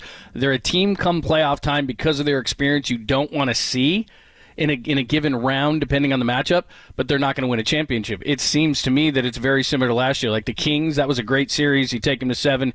The Lakers were a step up, and they just couldn't take them out. So, again, there's, like you said, there's a long way to go. There's injuries. There's guys coming together. There's guys filling roles. Clay's not playing great. Wiggins was great last night, but hasn't been consistent. How much are they going to have to play because of age? All those different things are yet to be determined, and they've still got to come together. But right now, I wouldn't want to play them in a certain round, but are they a threat to win it? They don't look like it. That's how I would term it. Well, I mean, there's obviously a lot of good teams, younger teams, and what Phoenix is doing when they get Bradley Beal, and obviously Denver is the defending champions in the way they're playing. And now the issue becomes you finally got Draymond Green back after missing 2 solid weeks, and then Chris Paul leaves early in the game. He has soreness in his lower left leg. They shut him down right away. He did not come back. What's up with that? How long is that going to be? Because that's the thing you worry about with Paul is availability. And then Gary Payton in the third quarter with that right calf injury coming off that screen. What happened there? He looked to be in a lot of pain. So, you just finally got your roster back with Draymond back, and then you lose 2 great players, one that runs your offense and one that's your best perimeter defender coming in the second wave off the bench. Logan Murdoch is going to join us coming up next from The Ringer. He was the one who asked that question about free falling. We'll talk to him. He was there last night. Then we got a great guest list for you. Ramona Shelburne's going to join us at 11:30. Dennis Brown, our good friend, is going to join us to talk Niners and Eagles at 11:50, the defense specifically. And then John Clark, our friend from NBC in Philly, at 12:30 to talk about the big game as well. That's what we got coming up, led by Logan Murdoch. Next to talk Warriors and Kings, only here on the Sports Leader.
Morning to you. Greg Papa here, down in the South Bay, getting ready for a 49er practice, not far from where I had my laser eye surgery at the Laser Eye Center of Silicon Valley. I had the CLR procedure a couple of summers ago. This Friday, they're going to have a free live CLR webinar. Pardon me, not this Friday, a week from Friday.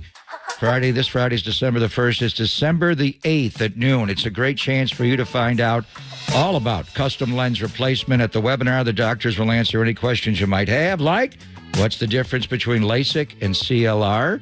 Am I a good candidate for either one or others? What's the cost? Is there financing involved? And how long does the procedure take?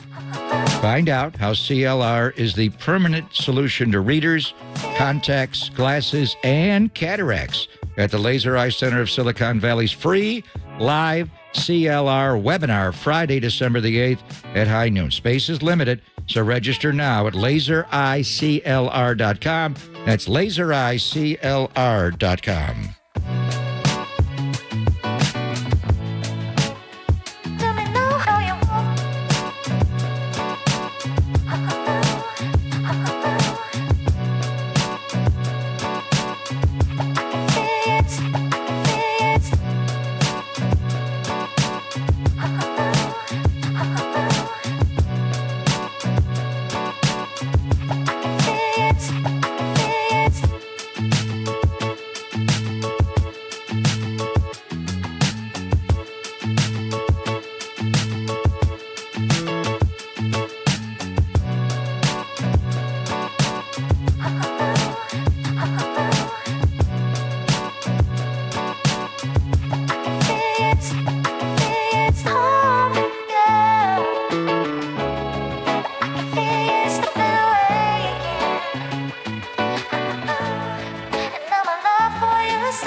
Nation, wherever you are around the globe, stream Gold-Blooded Radio 24/7, 365 on KNBR.com. This is the sports leader.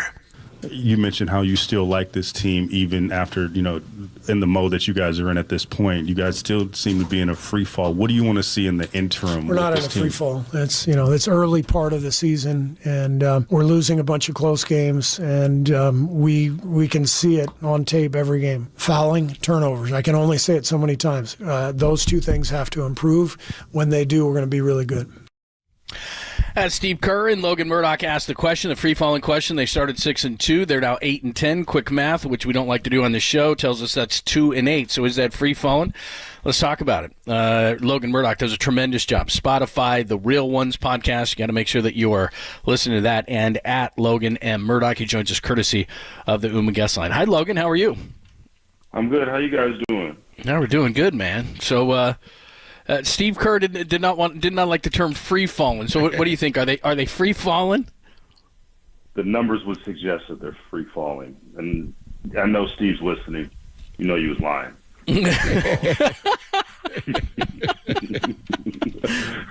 He shot back at you. But let me just say, the numbers are 6-2 and now 2-8, so I understand that.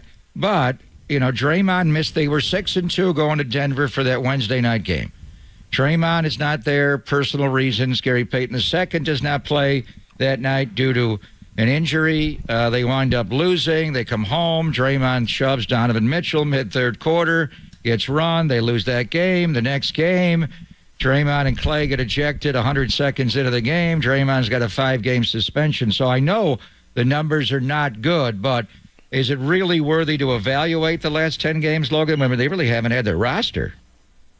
Well, they haven't had their roster, but you kind of showed a through line of why they haven't been whole, and that's because of Draymond Green's actions, right? Getting the technical fouls and that, and getting the suspensions, and that was a big part of last night's game. They were up 8 with 9 minutes to go, and he gets the technical foul and picks up a really stupid personal foul that forces Steve Kerr to take him out of the game. He plays really well when he's on the court, Draymond Green, but they need him on the court and not getting the technical fouls and not getting ejected for them to be successful. I mean, the continuity can be good for this team if they are whole. Like there was last night when we were watching the game, in the second quarter, this team looked like they were going gangbusters. The offense was looking really good. The defense was looking as good as it's been all season. But they got to get continuity, and that starts with Draymond, and he has to stay on the floor, whether it's not fouling, not always arguing with the refs, the same old things that we've been talking about with Draymond over the last few years. That needs to improve so they can get that continuity and get that consistency and get out of this funk that they're in.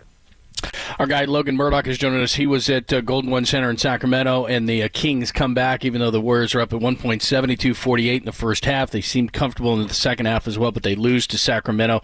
Malik Monk gets that. And look, Wiggins played good defense on the end, but give credit to Malik Monk. He hits the game winner, and the Warriors lose.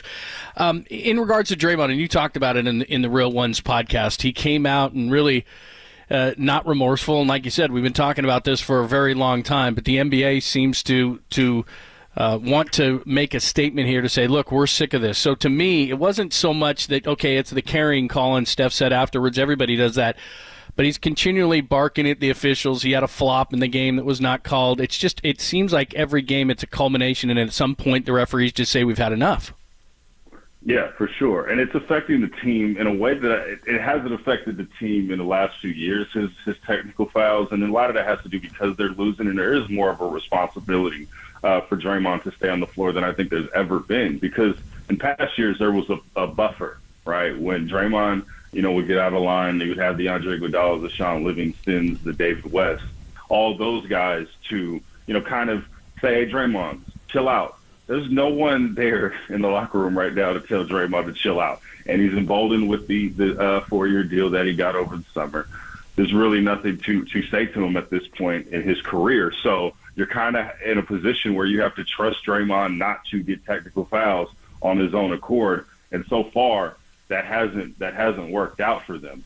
And especially as the Warriors go on in this season, they got to get him to kind of be a bit more level-headed, and that's been really, really hard over the last few months. This it's going to be a wild ride in Golden State this season. You know, a lot of that used to come from the coaching staff in the early days. Alvin Gentry and then Mike Brown would physically walk on the court, and then at the end they just gave up. They couldn't pull the bear back. But you mentioned the foul he took after he got teed up last night, and he had Malik Monk trapped up against the sideline and the midcourt line, and he pressed up on him, but it was too aggressive. He took I think an angry foul, and he glared at the official, J.T. Orr, when he walked by. But Steve did take him off the floor right then and calmed him down, and then he brought him back into the game where I think he's trying to control that anger before the fuse is lit more. Just what did you make of Steve's comments recently about the Draymond suspension, basically saying the NBA got it right? It was a physical act of violence. He held on too long to the chokehold against Rudy Gobert, 6 or 7 seconds. I can't recall Steve Kerr ever being that public in admonishing Draymond's behavior, not his play, but his volatility, even going back to the Jordan Poole situation. Was that a message from the organization that Steve said, we got to help this guy, but he's got to stop doing this right now? I mean, I think it colors what the Warriors brass has been feeling behind the scenes for, I'd say, over the last, 18 months or so. There has been a frustration about Draymond's actions. Now, the thing that I pushed back on all of their frustrations is if you were so frustrated with him, you still doubled down and gave him this big contract with a player option. So what side of the fence are you on? And I think that they have emboldened Draymond to pretty much do what he wants. And even after, the punch with Jordan Poole in the headlock, they have continued to double down on Draymond. And at a point in time, Draymond is who he is, and he is emboldened to do what he does. So you can't really blame him for acting out the way he has even when a Steve Kerr says, oh, man, you shouldn't be doing this, Draymond. This is unacceptable. He's going to say, well, you guys know who I am. You guys have doubled down on me for the next few years. I'm going to do what I'm going to do. So that's the situation that we're in right now, where you have, people in the organization stewing about his actions, but then also on the back end giving him deals to embolden what he does on the floor and off the floor.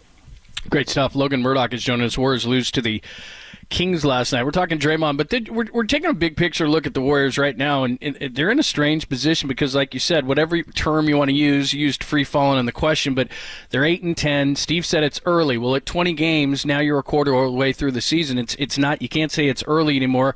They've got continuity to happen because Draymond's been out. They've had some injuries, all these different things. But as I look at the Western Conference, I see these teams like the Kings last night are going in the up direction in Minnesota and Oklahoma City and all these. And then I see the Warriors, and a lot of nights they look old and slow. So in the big picture, where are they in the West? They're a mid-tier team in the West at best. You see when the Minnesotas come to town, the Oklahoma Cities come to town.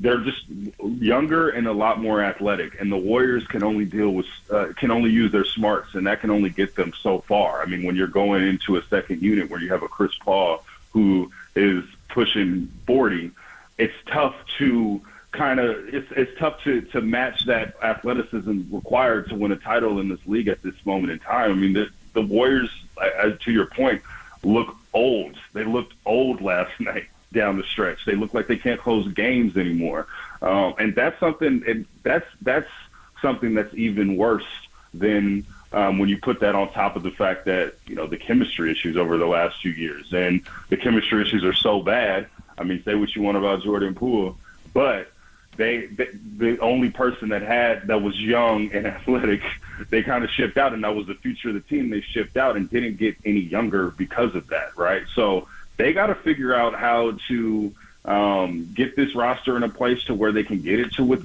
good chemistry, but also there might be a move out there that they need to make in order to get younger and more athletic and figure it out. Because Steph Curry only has a few more years left at this high level, and they're going to and he wants to win, and they're going to have to figure out a way to help him reach those goals. And what might a move look like? Trade Chris Paul, and what could you get back if you traded CP3? Perhaps. I don't know how the salary. He has a huge salary. Levine is out there. He clearly wants to get out of Chicago. I don't know if that is the move per se, but that is the best player out there to try to get those goals accomplished of getting younger and getting more athletic and just having honestly a consistent secondary scoring behind Steph. And that's something that this offense needs. Wiggins has done a good job of late trying to get that secondary scoring. He had a great game last night. But they need consistency, and they need another bona fide scorer in the mix. And they miss Jordan Poole. They miss Jordan Poole, Logan. They do. It's wild to say that, but they do. And that is where they're at right now, because in that Jordan Poole trade, to your point, I mean, no one really won. Jordan Poole is not playing well at all in Washington, and the Warriors need a guy like that in this time, and they've kind of just eroded all of that trust between them. So there was no winners in that Jordan Poole trade for anyone involved. And but that's over, and they need a guy that can get that scoring and that athleticism, and that might not even be enough to get this team into championship contention. It is really bad times in Golden State right now. It's not really. I'm trying to paint a pretty picture. There's no pretty picture to paint right now. It's a tough time right now in Golden State. Yeah. And if you want to add to that, and I know it's already done, like you said, but Draymond Green drove him out of town. So there's another part of Draymond Green. One of the young guys who could do something, because I know Steve was asked about this in the postgame, obviously, Moses Moody, who is mature beyond his years. They trusted him last year in the playoffs, and they use him sparingly. And last night he goes 4 for 4, 3 for 3 from 3, 11 points. The rest of the guys not named Moses Moody, 2 of 17, 0 of 6, 8 points in the fourth quarter. Could they have found a way? And look, Steve said he had to get Wiggins back in there. I understand that. But if Paul had been in the game, if Paul had been healthy, I think Paul's in there and probably Looney's out. So couldn't Moody have played in that fourth quarter, speaking of a young guy who might be able to give him something? Yeah, I mean, he made big shots down the stretch, Moses Moody did, and some tough shots to keep them into the game. I know Steve probably wanted more rebounding in that instance, and Andrew Wiggins was playing really well and rebounding the basketball really well, and I think that might be something that I would go on Steve's side on that. I'm not mad at the fact that he put Wiggins back in, especially since considering Wiggins had a really, really good game and they needed his rebound and needed his athleticism. I'm not mad at that, but Moses Moody is a guy that should get more minutes. Now, is that going to solve all the Warriors' problems? Probably not, but it will make them, a better in the interim for sure. What are you hearing in the locker room after, Logan, involving Chris Paul and the nature of the lower left leg soreness? They ruled him out, fast in the first half, and then later in the game, you saw Gary Payton II trying to get over that screen, and looked like a right calf injury of some kind. So, what are you hearing about those two injuries? I'm not sure. Steve Kerr didn't have really much of an update on either one of those in that moment. The locker room, it was one of those locker rooms where everyone kind of dispersed afterwards. It was one of those type of losses. There wasn't really anyone to be talking to at that point. Everybody was gone. But, I mean, with Chris Paul, that is concerning just for the simple fact of his age and just his recent history with injuries.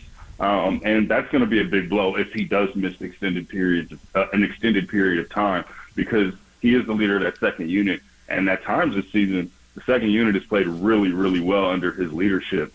And they're going to need a secondary ball handler. They'll probably go to Draymond as the point forward going into that second unit. But if Chris Paul is out, Draymond needs to step up and stay on the floor if that's the case. Gary Payton II is another guy that's a really important loss, and it remains to be seen how long he's going to be out. But he's one of their defensive anchors and one of those guys that you can just put on one of the best wings on the opposite team, and he can just go out there, and all he wants to do is guard. And that's going to be tough from a defensive standpoint when the Warriors definitely need defense. So those are two important pieces to the team. And it remains to be seen what their injury is, but it's gonna be an important loss if those two are out for an extended period of time. Logan Murdoch, thanks, man. We appreciate the time. We'll talk to you soon. Thanks. Before I go, I just want to say I saw you pop on the NBC rap show, the football show. You was getting fits off, dog. You've been doing it, doing this for years. I saw you with the Jordan 1. You like those? I like those. George Contos gave me the orange ones, but now I got red and black. I got 49er ones. So in, man. no silver and black in my wardrobe these days, Logan. I know it breaks your heart. You don't have to do that. I didn't even sign you took me to a place, and I had to go there. How do you see this game on Sunday in Philly, Niners and Eagles, Logan? Oh, man, that's going to be tough, man. You know what? I'm going to go with the 49ers. It pains me to say it, but I'm going to go with the 49ers. I think they're the best team in football in the limited time that I've seen them play. I think that Christian McCaffrey's great. I think they're the most complete team in football, and I think they're going to go up in Philly and win. And, you know, I hope for all my 49er fans, I just hope happiness to you. Because as a Raider fan, are you bracing for February the 11th? When the Niners play the Kansas City Chiefs in the Raiders Stadium for the Vince Lombardi Trophy, Why are you doing this? If you already thought, wow, he's waiting till the end of the interview to piss you off. Because you gave me it pains me to say. I guess because you dropped that one.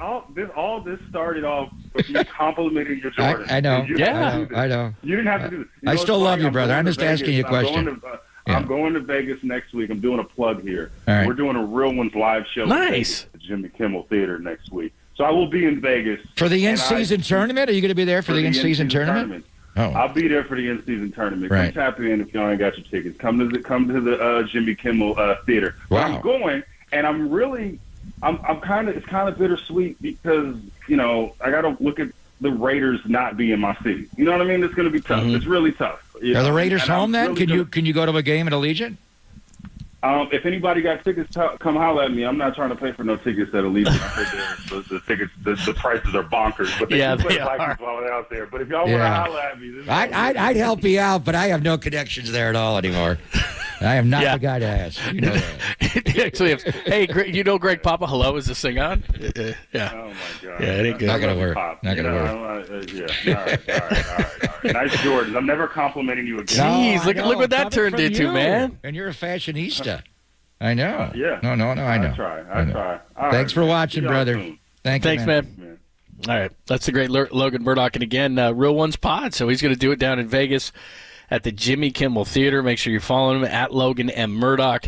Very cool. By the way, I saw a couple weeks ago, we had Rasheed Wallace on. I went back and listened to that one. It's a tremendous podcast. So make sure that you're following him and you're making sure that you're listening to the podcast as well. All right, we have gone 50 minutes and we have not talked 49ers and Eagles. What the hell are we doing? We didn't get to this yesterday, but everybody, we're talking so much about this game. What does it mean as far as the path is concerned? We'll tell you next, only here on the Sports Leader.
successful, there's a party happening on our podcast page. Hear every interview from every show on demand at knbr.com/podcast. Now on with the show on the sports leader.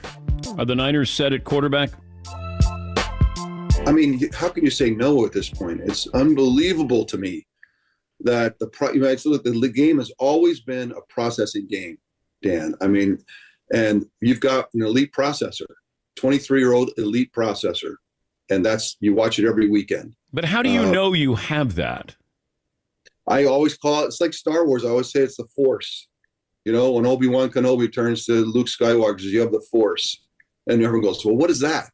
Because it's indescribable. It's this thing that we just talked about, the brain and the ability and the anticipation, the timing and the sense. And it's like a guile. And that's why I say it's the Force. Like the kid has the Force. And people, that's why why did you get drafted the last guy in the draft? Because the Force is hard to judge. You're just not sure. And look, I always say that even Brock doesn't know it until he does it. And then it's a revelation for everybody. I love Steve. He was on with Dan Patrick. He says Brock has the Force. What do you think of that? He's been saying that for a while. I love that, man. We saw him at a game this year, and he was going over he was talking about the Force, which is just, it's not the physical ability, it's the mental ability to be able to process, elite processor. And honestly, you could see it from Brock the moment he arrived here in OTAs when they drafted him in the mini camps, and the ball got out of his hand. He was a pure quarterback. He was raised to be a quarterback. He worked hard at it. Our friend Dan Minucci raised him. He had great high school coaching and college coaching, and he just got a chance to play. And he worked at it. A lot like Patrick Bailey worked at being a catcher. Brock Purdy's been trying to be a quarterback his whole life, and he processes. He gets the ball out of his hand. We saw it immediately, the first preseason game he ever played against Green Bay. The touchdown rolling to his right to the tight end to put him ahead, the 2-point conversion going left, the way he managed the clock with the lead. It was just a preseason game. The guy snapping the ball at 2-1. If Matt Ryan had done that in the Super Bowl against New England, Kyle would have a ring now. So it's everything he does. But beyond that, John, like anything you do it more, you get better. He's better than he was last year. And specifically, as we start to go back and watch the championship game from last year, his pocket presence and being able to step up into the pass rush on the right side. McGlinchey's gone, so a lot of that was McGlinchey just getting beat at right tackle, and it kind of forced him out to his left. And Colt McKivitz is going to have Hassan Reddick in this game, and you're going to have to secure the edge. That guy is real. He's powerful, and he's long, and he got Sweat on the other side, and they can flip sides. But Brock, and he admitted it the other day when he was talking, that play where he got hurt, he double hitched on that throw. He did not step up. If he had the pocket presence last year that he had this year to get up into that pocket a little bit, not double hitch it, I think he would have been. There was an opening there for him to squeeze off that throw to Ayuk on the double move against Bradbury. The game could have been different, but he's had it. The Force has been with him when he first arrived, John, but now that he's playing more and more. I think the one thing the Eagles are going to notice when they get ready for this game, and Javon Hargrave was saying it when we talked to him in the offseason, and I'm going to talk to him at length tomorrow, he was hard to sack. They just kept looking at it as they got ready for the championship game. He's hard to get on the ground because he's so elusive. But there's no doubt when the Eagles are looking at last year's championship game and the Purdy tape from last year versus this year, the one thing is his subtle movement, or sometimes not so subtle. Be able to drop that shoulder, get under the pass rush, come out, and get out to his right. He does not go to his left. To watch Jalen Hurts and how much he gets out of the pocket and wants to get to his right hand like Josh Allen does, it's tough because they stay alive as a thrower. But Brock's not looking to run in those situations. He's just looking to get away from the pass rush. But the Force is with him, and he's got to be a more forceful player now because he's better. Yeah, absolutely. It's Pop and Lund on KNBR AM and FM San Francisco, the sports leader, a Cumulus media station. I love that quote from Steve. So we're talking so much about the game itself, but here's what's at stake, because I really believe this. And it would have been nice if the Eagles would have lost to the Bills. There's no question. And I know you're a Bills guy, so it would have been great for the Bills. But it would have been great. We could have touted this game as this is for the top seed. But they go to Dallas next week. They beat Dallas 28-23 early in the season. Dak Prescott, and I know we've bashed Dak enough on this show. He hasn't played well against the 49ers the last couple of times we've seen him. But he's been the best quarterback in football, at least statistically, since he left San Francisco. Dallas averages beating their opponents at home this year by 24 points per game. They've been absolutely dominant. So I really feel like Dallas trailed at home all year. Yeah, it's been amazing. And the way that Dak is playing, the way Dan Quinn's got that defense playing, Deron Bland with all his pick sixes, he probably should be defensive player of the year, but they're going to give it to an edge guy, whatever. They're playing great football. I think Dallas is going to beat Philly next week. So even though we could have said this thing was for the top seed, I think it's going to be because I think they're going to lose. If they lose this game, I think they're going to lose consecutive games. But as we sit right now, here is what's at stake, just so that people understand. The one seed, as we know, is the only one that gets off that weekend. So as it currently sits right now, exactly. So they're the only ones off on Wild Card Weekend, the number one seeds in each conference. Right now, the 49ers sit in the 2. They'd host the Vikings. The Lions sit in the 3. They'd host Seattle. And somebody's got to win the NFC South. So the Falcons would host the Cowboys. I'd imagine the Cowboys would probably win that game. So second round, possibly Cowboys at Eagles, Lions at Niners. And then the NFC Championship game, if you survive that, you got to go back to Philadelphia. If you flip that, then the 49ers and everything goes through Levi's Stadium. So it's a massive game this week. It's a massive game next week. And the bottom line to the whole thing is you stay home through the playoffs, and you don't have to play on that first weekend. And you and I said this the other day. I think it's the biggest advantage in all of sports playoffs, this one. And it didn't used to be. It used to be a double bye. 2 teams got a bye. Now, since they changed the field during the pandemic season from 6 in each conference to 7, 1 gets a bye. 2 play 7, 3 play 6, 4 plays 5, and we reseed. So it's a huge advantage. We all know what it is. If the Niners win this game on Sunday at Lincoln Financial Field, there's a path to the number 1 seed. Mm-hmm. Then they're within 1, and if they get even, they've got the tiebreaker. It's that simple.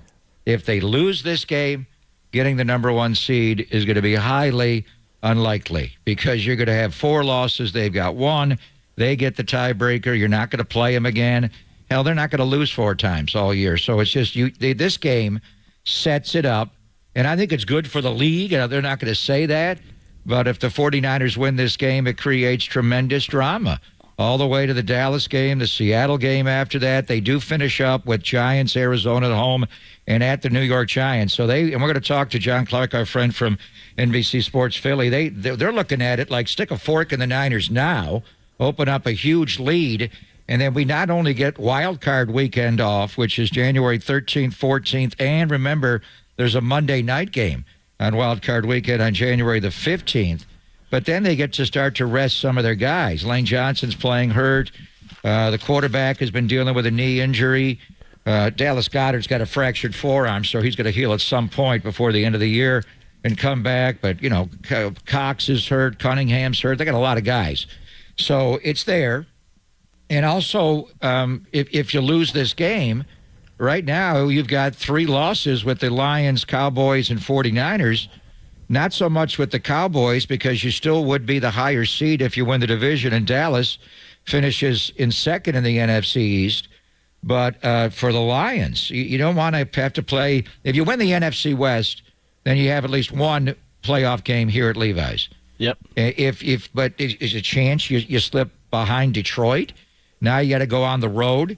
There was a big difference in how the 49ers seasons went in 2019 and 2020. 2019, they played from the lead. They were 8-0.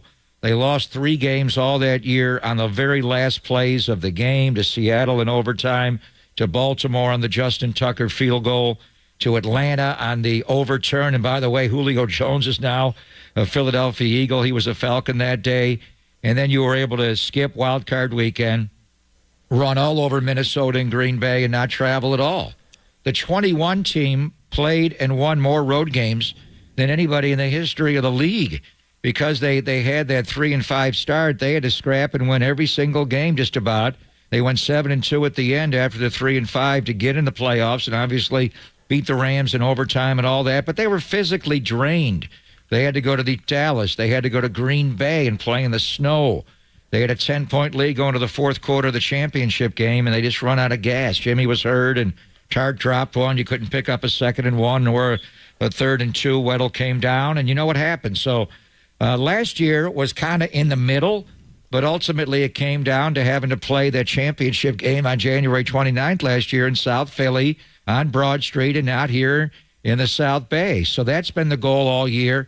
It's still out there for them to achieve it. That's why they're going to downplay the importance of the game, John, but the pure math of it, this is your at-bat against the Philadelphia Eagles. If nobody else can beat them besides the Jets, the Niners got to beat them themselves and give them a second loss and take the tiebreaker. And then let's see the Dallas game, obviously, you've been mentioning. Also, the Seattle game, going to Lumen Field the next week is going to be somewhat challenging for them. So we'll see how it all unfolds. But if the Niners win this game on Sunday, they have created a path. That does not mean necessarily they will be the one, but there's a path to be the one. If you lose, you ain't getting the one. It's over. Yeah, and you might, as you said, then you might be the 3, and you went back to 2021 where you had to go on the road, especially the Green Bay game.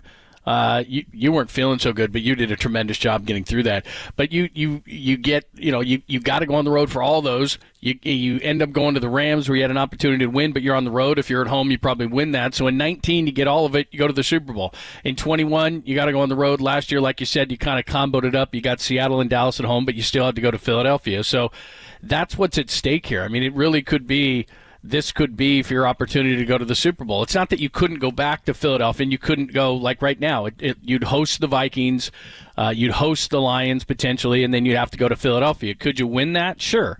But you'd rather have everything. Remember how nice and easy that was? Minnesota comes in, they were in it for a minute, then you blow them out.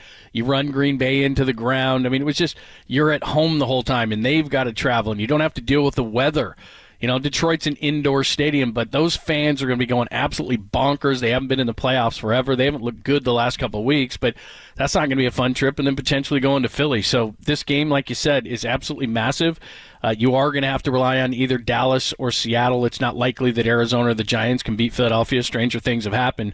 But I really do feel like the way Dallas is playing and knowing each other, and we know conference or divisional games, they're just always so tough and tight. And the way that Philadelphia has been kind of skirting luck or whatever you want to call it and winning these one-score games, I just think Dallas is due for a win. So I really do feel like if they win this game coming up Sunday in Philadelphia, that Philly's going to lose the next week in Dallas, and all of a sudden you're going to find yourself at the top of the NFC. It's massive. That's possible, but you don't know. You have to play the game, and it's a division game. And I remember when they didn't have their quarterback last year, Jalen Hurts, Dallas still scored like 40. They scored 49 points on Philly last year. Yeah. And it wasn't all because, Gardner Minshew played and it wasn't Jalen Hurts. And by the way, their backup is Marcus Mariota, which does change things. So they're a little bit different. But the bottom line, we know the importance of the game from the pure math of it. But how do they win the game? How do they go there and how do they beat this team?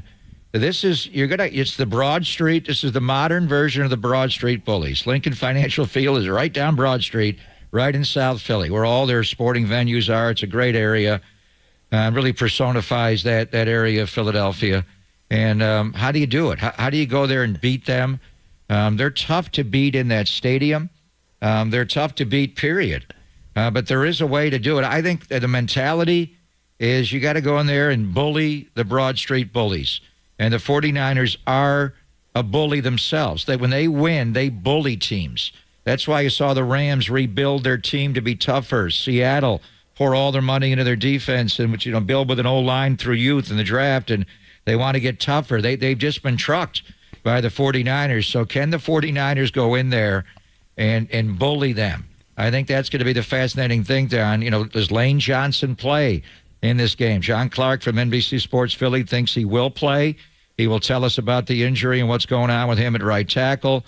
I mean, they get Mailata at left tackle, Lane Johnson at right tackle, and Kelsey in the middle is a great offensive line. Sayamalo's gone. They lost him. He's now a Pittsburgh Steeler. The guards are good, and they're young. It's just a great offensive line. So right away, can the Gold Rush go in there and just completely neutralize them? The bottom line, the quarterback got hurt last year in the championship game, John. Philadelphia Eagles ran all over the Niners. They did early in the game. They did it with a duo scheme, a lot of double teaming. It wasn't just Javon Kinlaw. They moved a lot of people around. Fred Warner did not have a great game. Now, you got worn down because you couldn't make a first down on offense and you couldn't throw the ball, so the balance was all screwed up. Yep. But I know if they're going to win this game, the 49er defensive line has got to go in there and handle the Philadelphia Eagles offensive line and get to that quarterback, and then you got to have a plan. Do you spy them? What do you do on the design quarterback runs? Because they've got them all. Zone read, the RPO game. When you had the walk-off touchdown against Buffalo, they got caught in a blitz.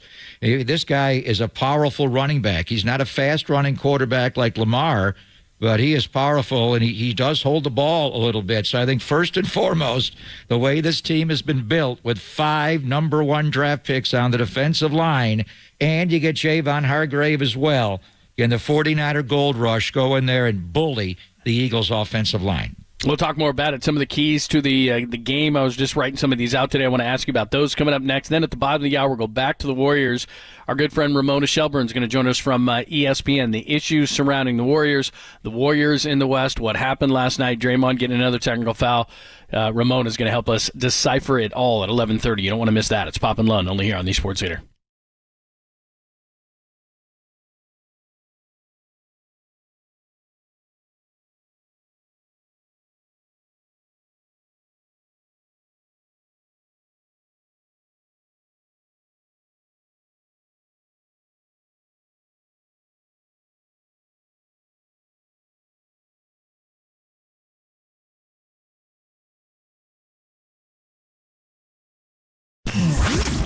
Here's what's trending now. Trending now.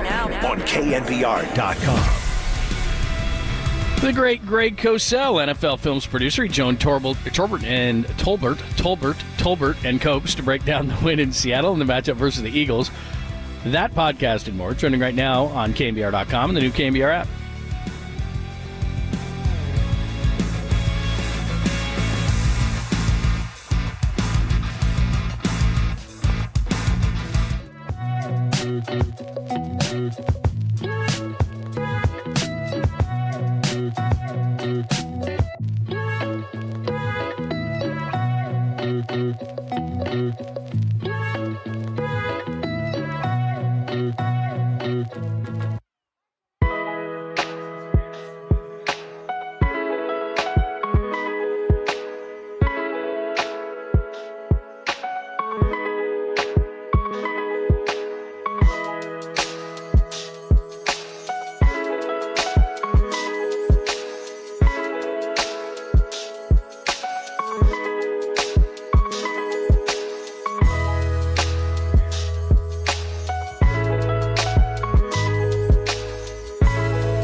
out the noise and kick it with KNBR on the gram for everything 49ers. Follow the sports leader on Instagram at KNBR. It's Hassan Reddick at first on WIP talking about this rematch with the 49ers, rematch of the NFC Championship game from last year, and Deebo Samuel, who called James Bradbury trash, the Eagles cornerback. Deebo Samuel has no regrets about that. And look, this is a game where talk doesn't matter. They can say whatever they want. This is going to be a classic. This is going to be, watch, it's going to be as boring as last night's game. This is going to be a great game because these are the two best teams in football right now.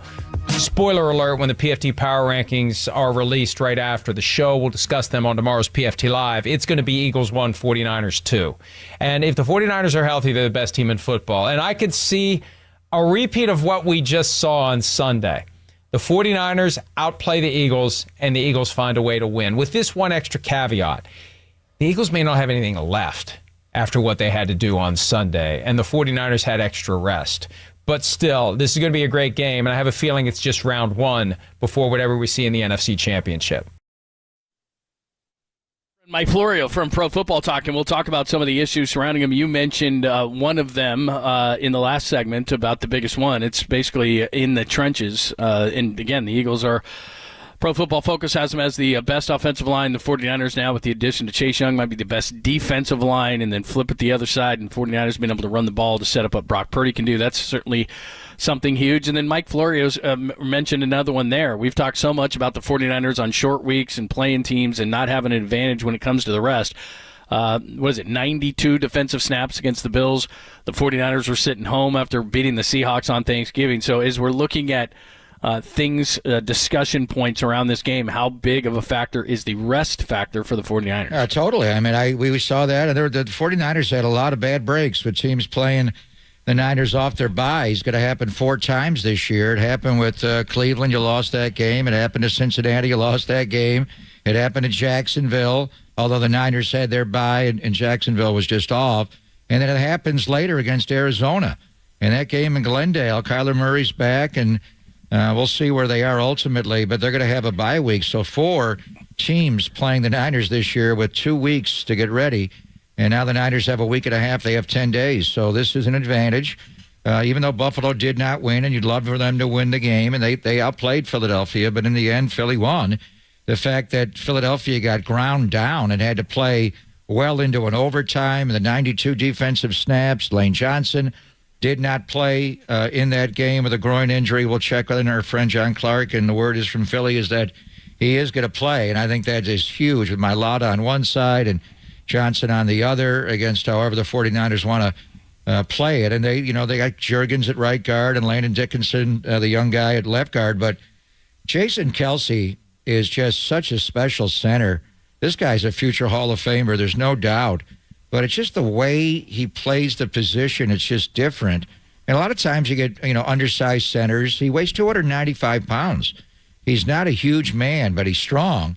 And when he has to block a nose and you play right over his head, he is capable of doing that.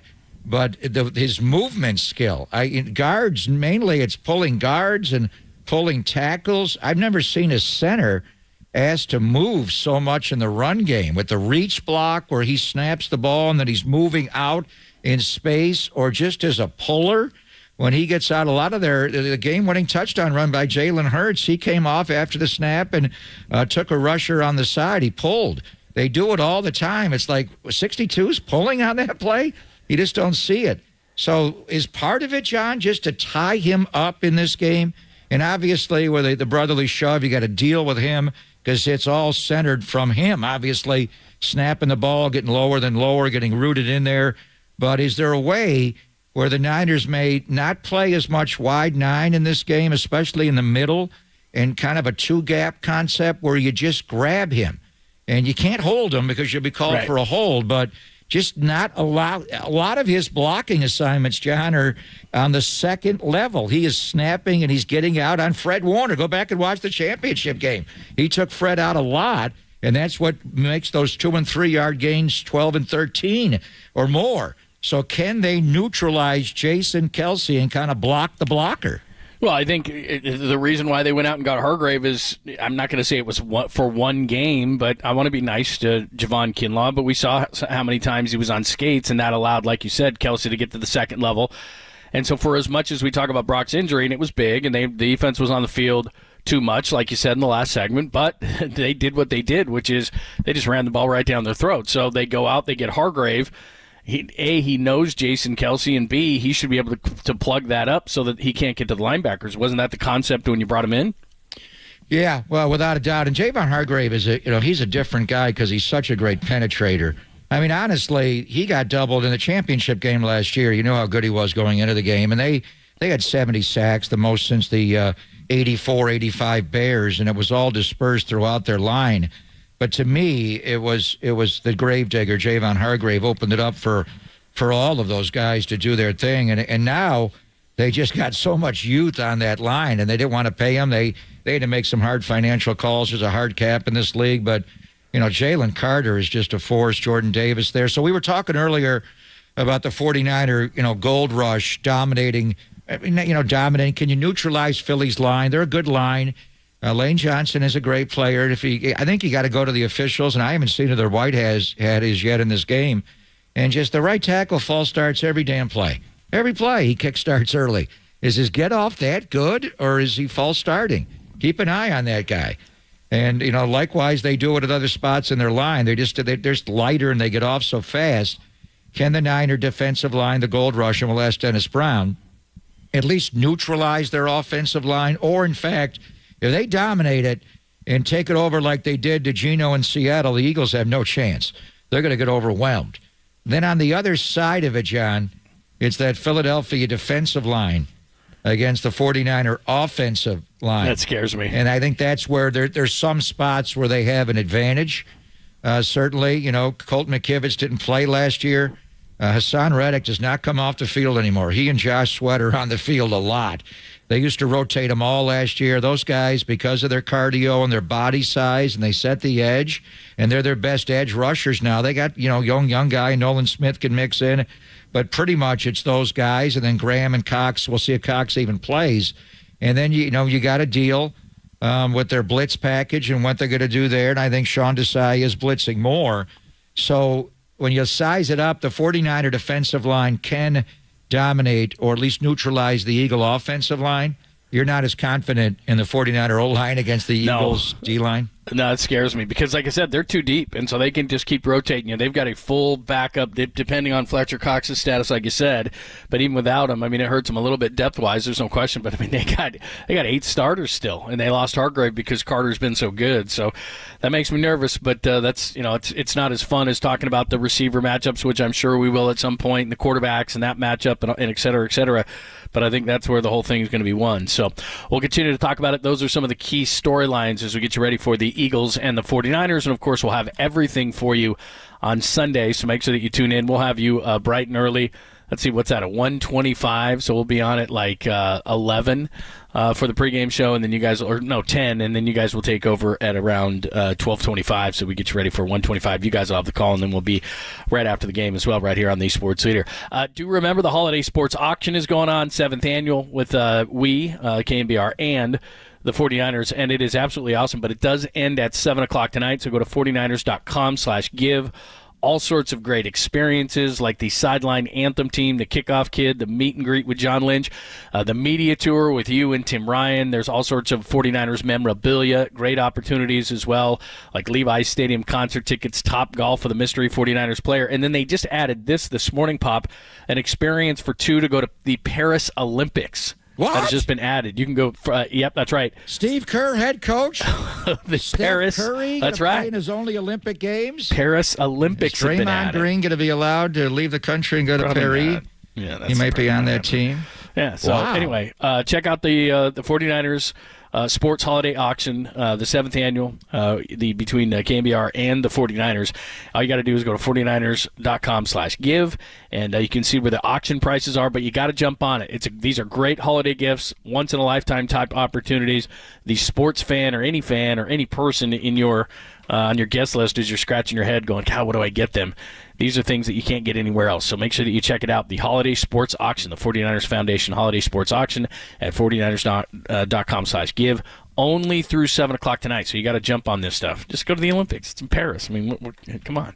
Let's go. And I will say this as an aside. I'm not even sure I'm supposed to say this, but the Papa voicemail we've offered, where I do a 30-second personalized voicemail recording. Yeah. I mean, I can do like 30 of those. So if we get a tie for the top spot, because it all goes to a great cause.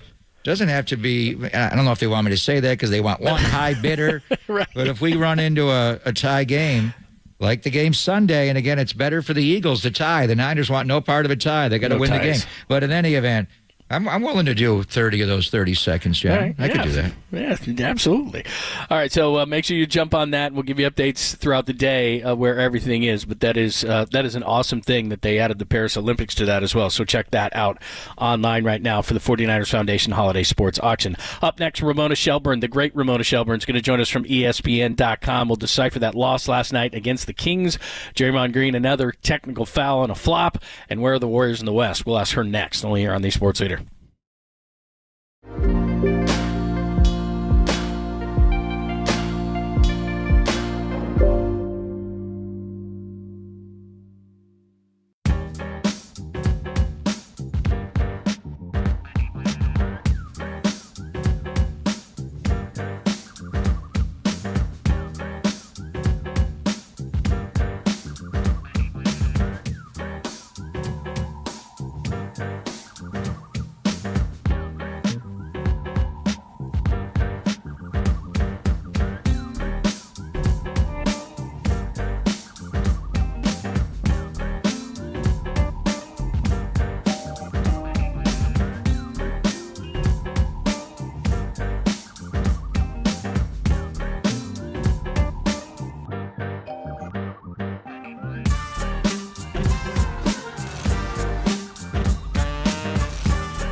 Listen to the sports leader anywhere, anytime. Download the all-new KNBR app. Now back to Papa and Lund live from the KNBR Casino Matrix studio. Casino Matrix progressive jackpots are here. Where are you? Just drop in. Please play responsibly. 1-800-GAMBLER. Kings have a chance to take the lead here. Wiggins with 5 fouls. Monk drives on it. Monk hangs. And he scores! What a basket! Malik Monk gives the Kings the lead. Clock ticks. Curry with the ball. Puts it up. That's it. The Kings win. That's our good friend B.A. Brian Anderson on TNT. He had the call. The Warriors blow a 24-point lead. They had double-digit lead into the third and fourth quarter as well. But the Kings come back and they knock them out of the tournament, but also they knock them to 8-10. And there are a lot of questions now with Gary Payton hobbling off the court, Chris Paul injured early in that game as well. And where are the Warriors at this point? And it is always our pleasure to talk to the great Ramona Shelburne at Ramona Shelburne, senior writer at ESPN.com. And she joins us courtesy of the Uma Guest Line. How are you? Good. How are you guys? We're better than the Warriors. That wasn't good. Dude, I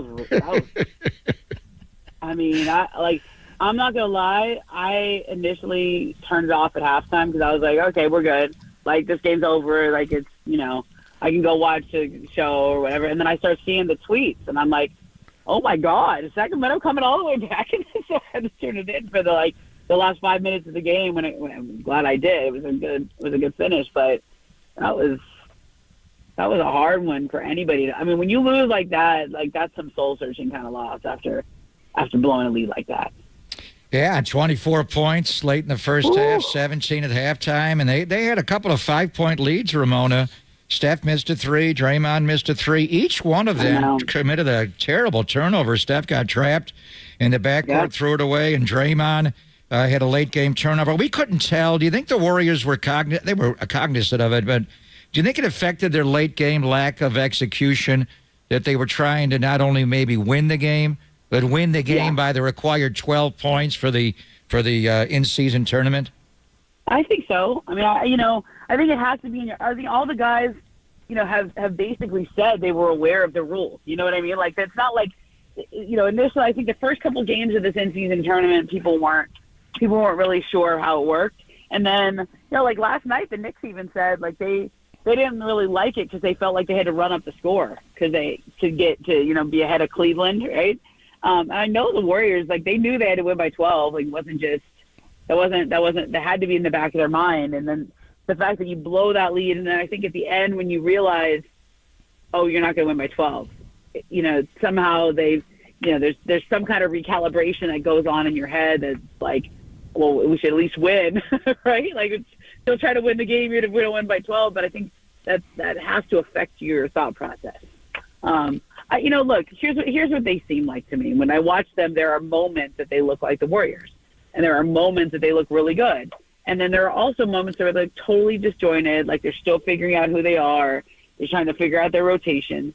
And that's somewhat to be expected for a team that's had Draymond missed 5 games with that. He missed some time with suspension. He missed some time with injury. Like, this is a team that hasn't had much consistency so far. And you've had basically 3 of your 5 starters have started very slow. I'm talking about Draymond, Clay, and Andrew Wiggins. So as go ahead, I'm sorry. Yeah. No, it's okay. So when you have like 3 of your 5 guys that you're counting on drastically underperforming, it's not that shocking that they would be in the spot that they are. Ramona Shelburne joining us, and you're down there in L.A., so, the Lakers, I know the other night was the other night, but they're playing a little bit better. Phoenix is starting to get healthy. They're starting to play a little bit better.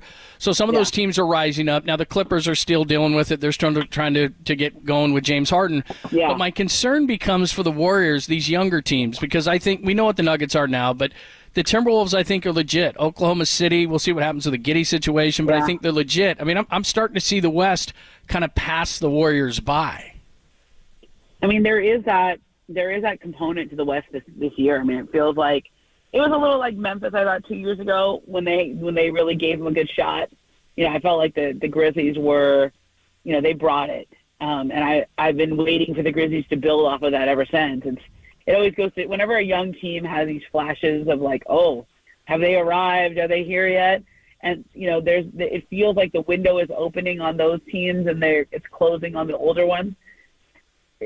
I think we're always too quick to write people off and too quick to anoint people. Like we're too soon to write the Lakers and the Warriors and the older teams in this division off, and too soon to anoint the next ones. I believe the Thunder are going to be great too. I believe Shea is an absolute superstar, and so is Chet. Chet Holmgren. Like, those guys are superstars, but they're also really young. Like, let's see them do it first. Like, you don't get to be like, don't think you've made it until you've made it. And so, I think we've been trying to write the Warriors off for 5 years now, right? Like, maybe not 4, right? Since 2019, ever since they lost to Toronto in the finals. And they went and won another championship. And last year, I thought, I thought the Lakers were a tough matchup for them. I thought the Kings were a tough matchup for them. They weren't good enough to win a championship, but they certainly could have gone further, right? If they had a different side of the bracket, maybe. And so I still think it's early.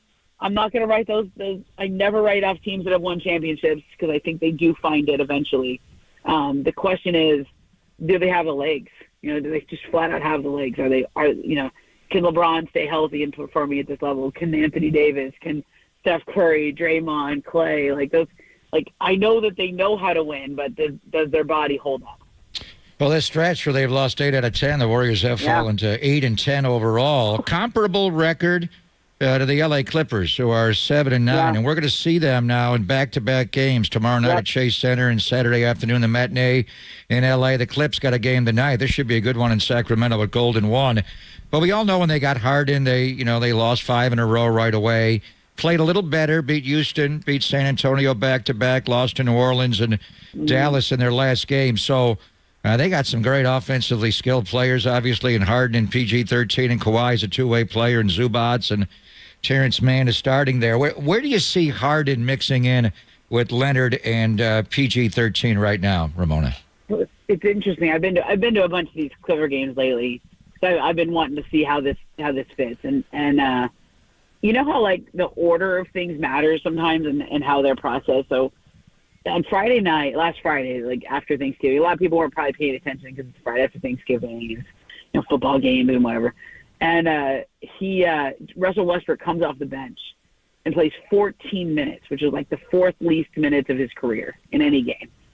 And didn't talk to the media afterwards. It was totally ineffective. And I was like, oh man, that's going to be a story here. Like, he's coming off the bench and doesn't seem all that happy about it. I know they said it was his idea, but it's, if you know Russell Westbrook, that's not how he sees himself. Okay.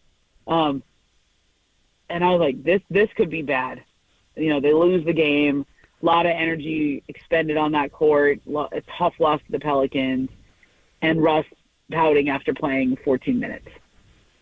They come back the next night and just demolish the Mavericks on the second night of a back-to-back.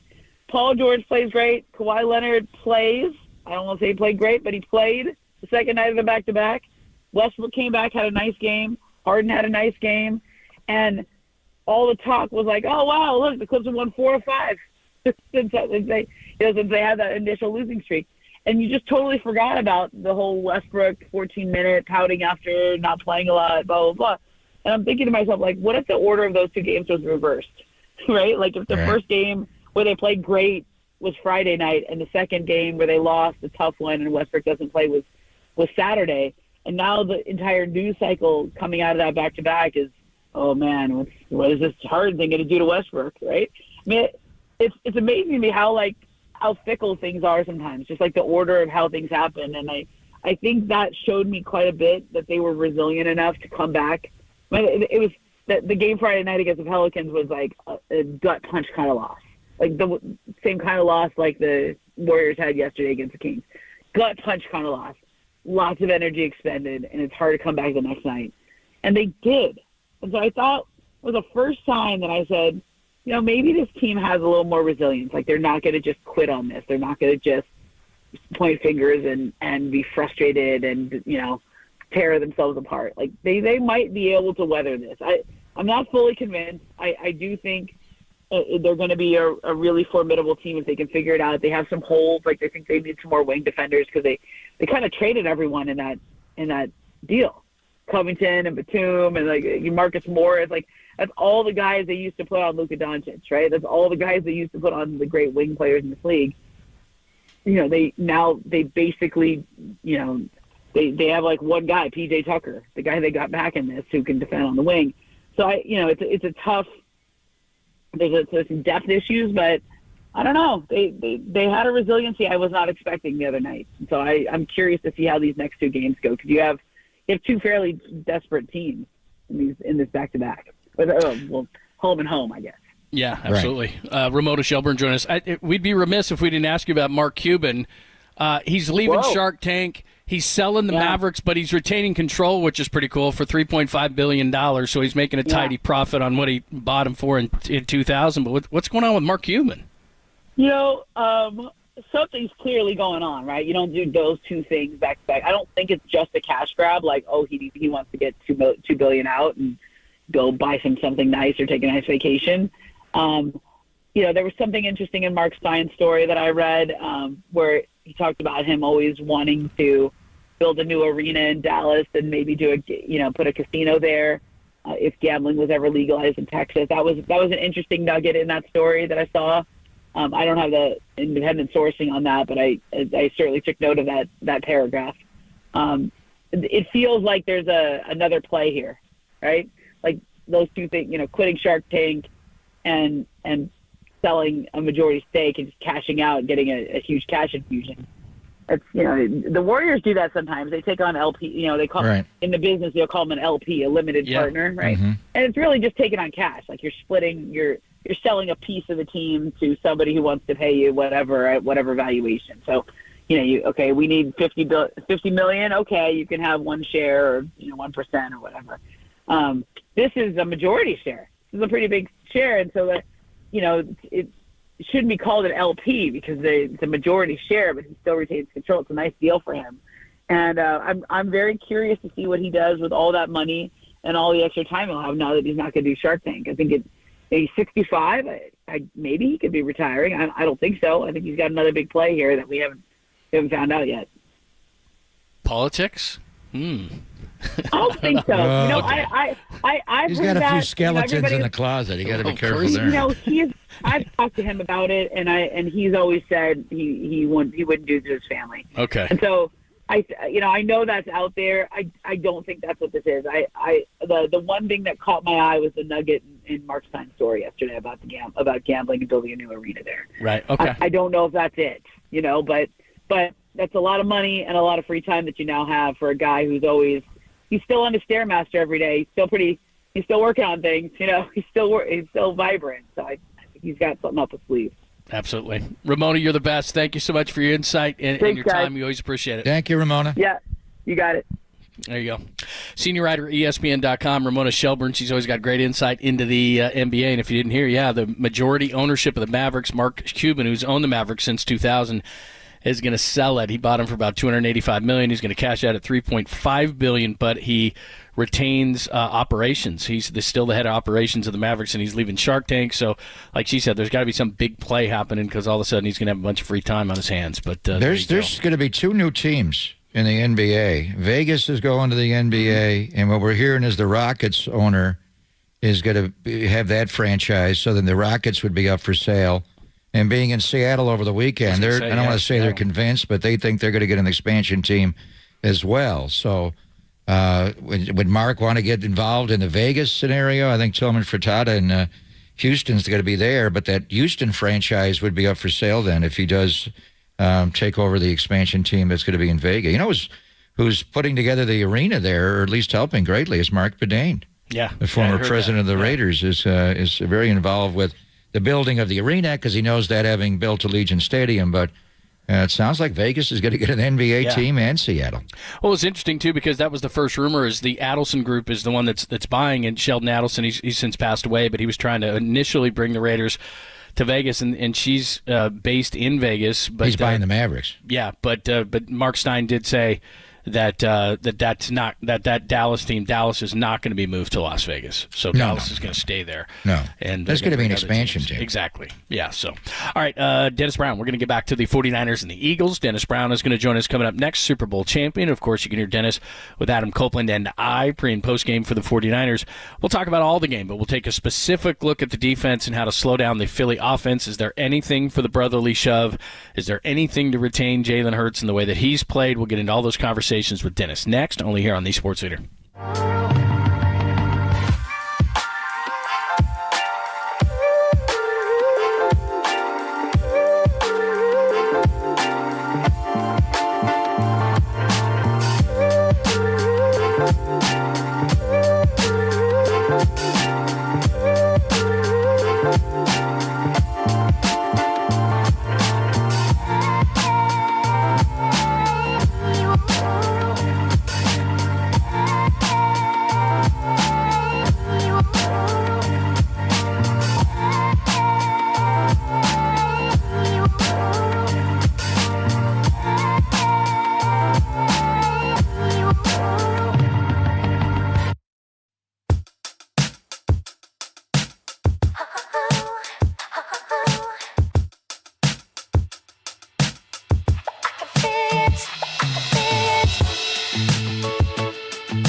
You know, for me personally, it's week 12, week 13, and it's it's the biggest game on the schedule. It's the next one.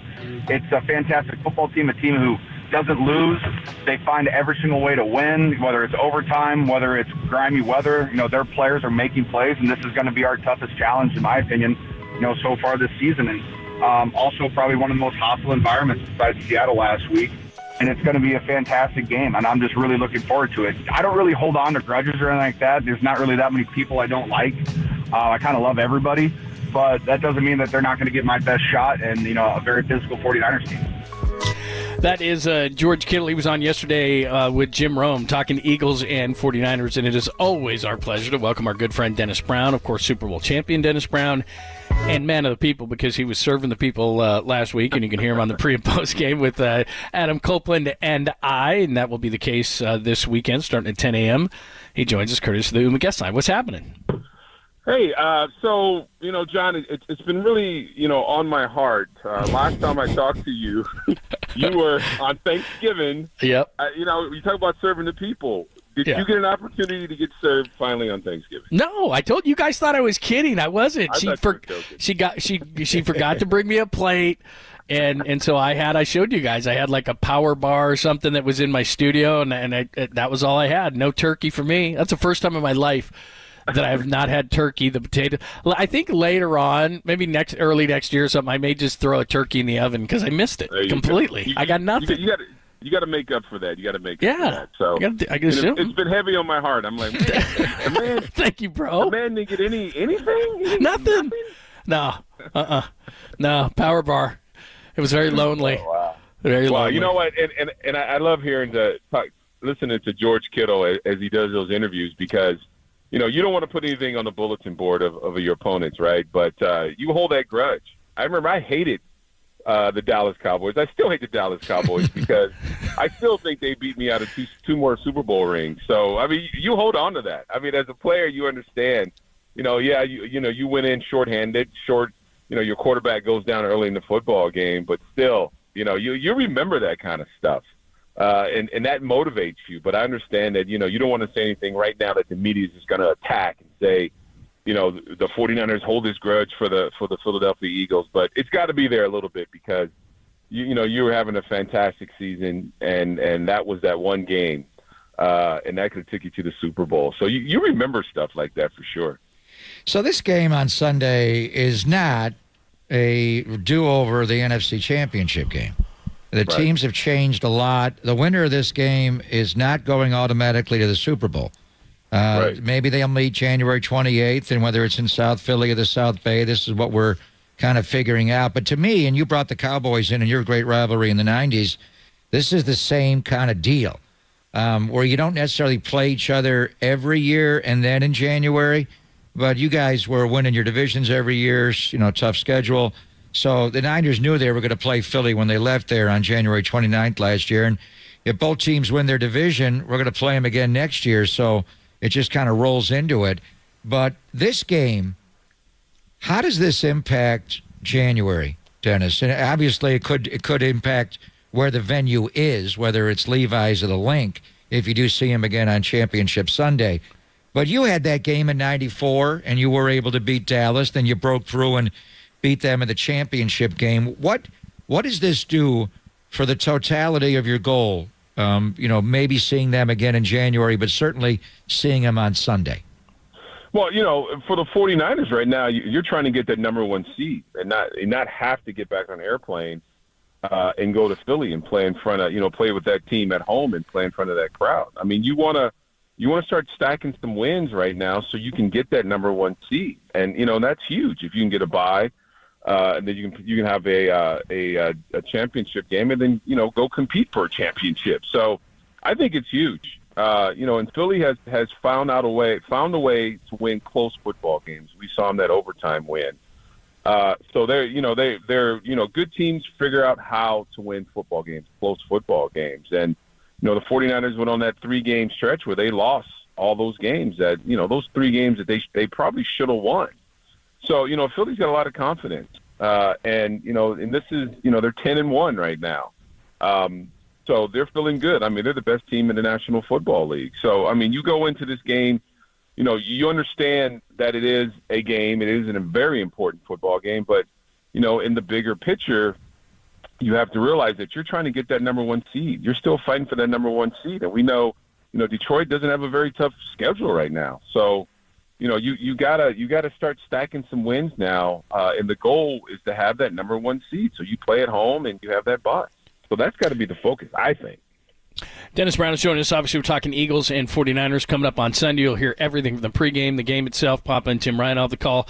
Dennis, I, and Adam Copeland of the pregame for you. Don't move. Keep it right here on KNBR all day Sunday. But you talked about the close games. Philly is 7-1 in one-score games. The 49ers are 1-2 in one-score games. The margin of victory for the 49ers is over 21 points a game. The margin of victory for Philly is 7 points a game. I was talking to a friend of mine in the betting industry, and he said, yeah, the aesthetics of what the 49ers have done versus what the Eagles have done is playing into the point spread, and the 49ers are actually favored in this game.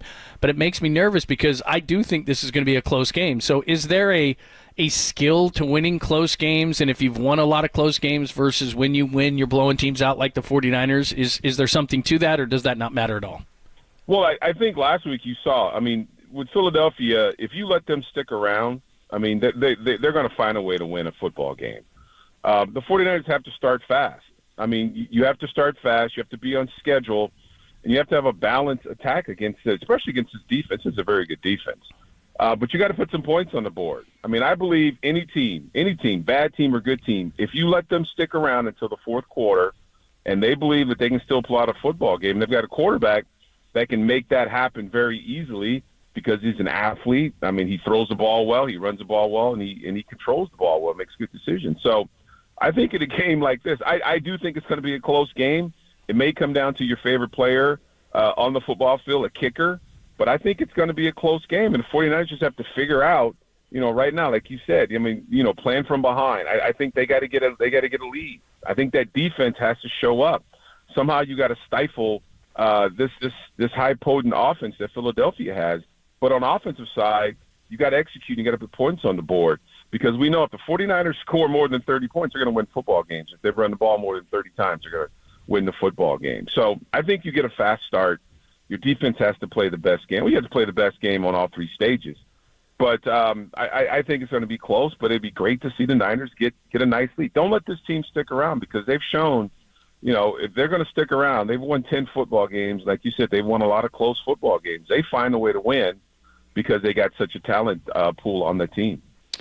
And there's so many great matchups in this game on Sunday, and I think the best one is the 49er defensive line.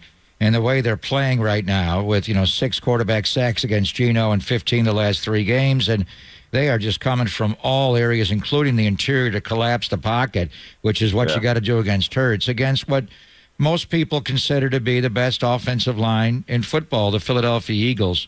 I want to start with Jason Kelce, and we'll get to the brotherly shove, the tush push, and what are your thoughts on that, because he's the head of that whole deal. But I don't think I've ever seen a center as mobile as Jason Kelce, where he's the reach block, which you see a lot from centers if no one lines up over his head, where he comes down the line. But they pull him the way most teams pull guards and tackles. It's always the center out in space, and it's not just on running back screens or, you know, bubbles or tunnels, but he's out in the run game consistently. Can the Niners, Dennis, and I know it's all wide 9 and getting up the field, but in this game, would you like to see the interior defensive linemen maybe just play a little more 2-gap where you're holding Jason Kelce? And how do you do that without being called for a defensive hold? But is there a way to tie up Kelce and not allow him to get out in space and get to the second level? Well, I mean, it's all about your reads. And, you know, I come from the old school where, you know, you had the 2-gap. And if that center took off, like you see him pulling, he reminds me of a Jesse Sapolo a little bit. Yeah. He used to pull out quite a bit and get on the edge. But, you know, if you get into it's technique. You know, if you see that center pulling, trying to get in space, especially, you know, if you're in a four-man line and you got someone over the nose, if he's going to pull out there, you got to grab a hold of him or get in his back pocket because he's going to lead you to the play. he's an athlete. I've watched him play a couple of times. I mean, Kelsey, he looks like a little short, stubby dude. He's got quick feet. He's strong. He's a vet.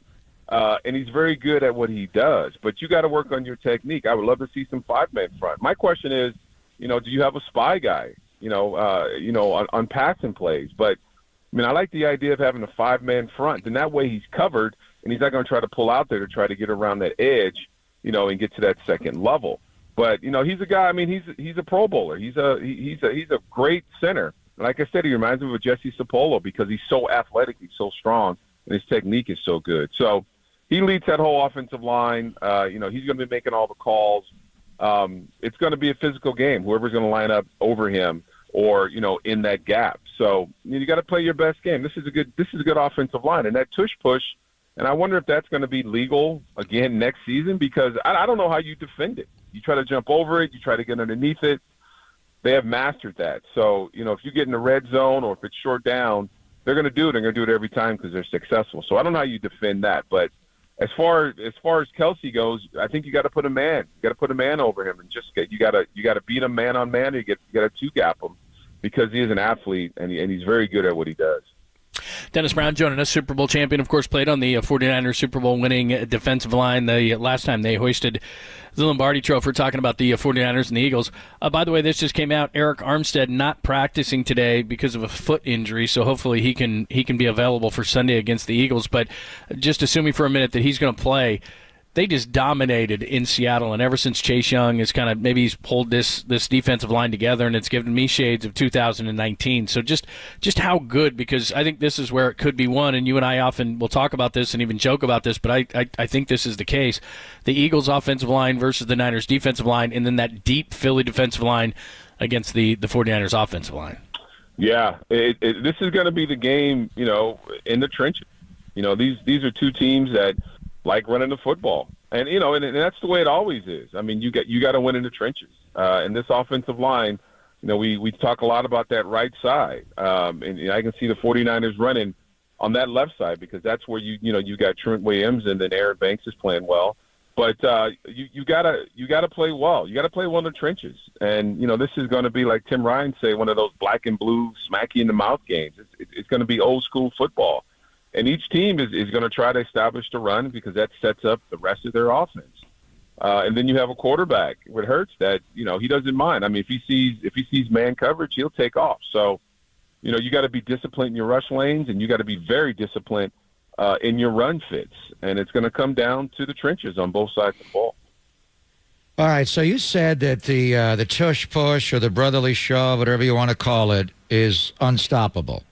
Well, they have been stopped 5 times. I know the percentages are high, 25 out of 30 when they run that play. Hurts sneaks for a first down or a touchdown. He did fumble the ball away one time against Washington.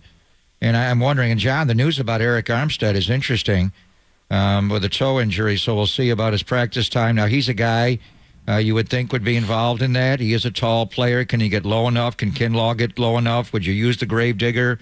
Kevin Givens, would you slide Bosa inside over that play or Chase Young?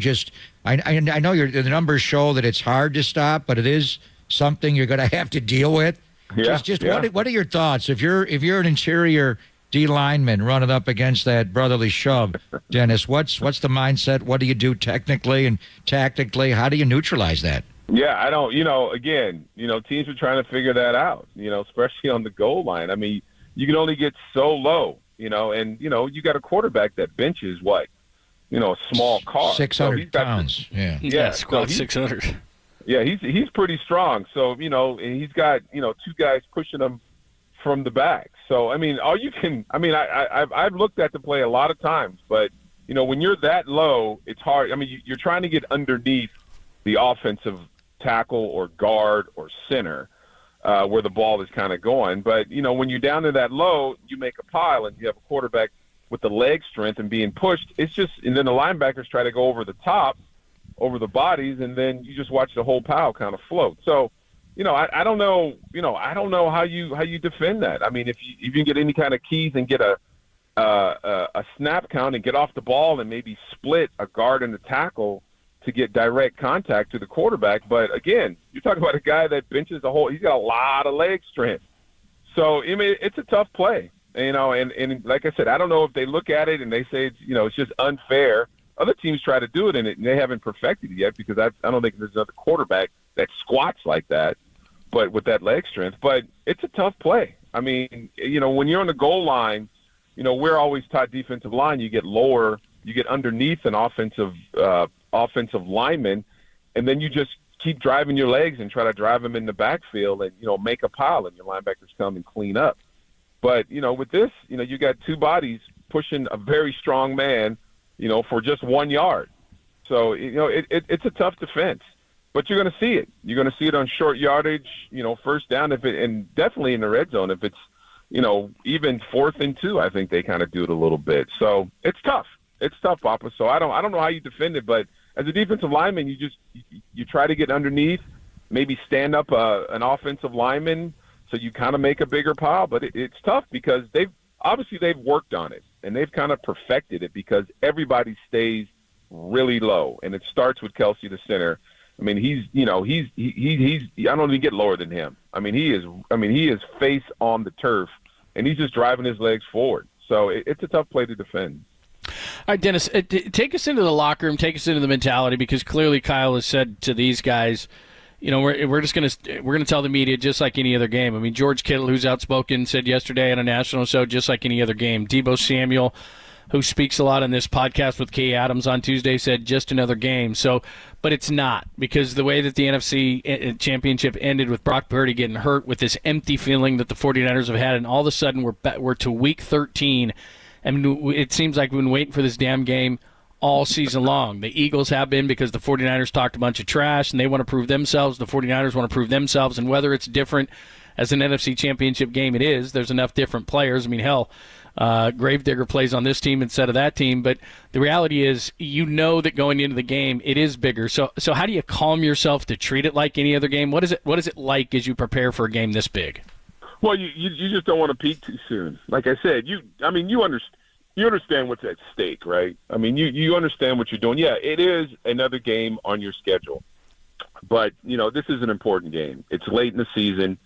Your focus right now is trying to get that number 1 seed. You understand that you took 3 weeks off. You've been playing well since then. But you understand, you go on the road. It's a hostile crowd. Everyone knows what the Philadelphia fans are about. And it's a good football team. It's a football team that kind of knocked you out the opportunity to go to a Super Bowl and compete for a championship. So, I mean, you know what it is. You know what it's about as a player. You talk about it in your meetings. You talk about it in team meetings. You might want to not talk about it as much in the media, but you know what it is. You know how intense this game is. You get your game face on, before you get on a plane. I don't know if they leave on Fridays like we used to, but you get your game face on. You get in your playbook. You start, watching more and more film, and you understand it, and you understand what's at stake. I mean, it's not a must win, but it is a must win. It really is, and you take that mindset. And Ronnie was always good by telling us, don't peak too early. Understand, what's in front of you. And this is our goal. And this is another hurdle in front of us getting to that goal. And we take them down one at a time, one game at a time. Just don't peak too early. Get on the field, you execute, you do what you're supposed to do, and you're successful. But don't get too ahead of yourself. Don't start thinking about, all these things after the game. Focus on that game right now, because it is a business trip.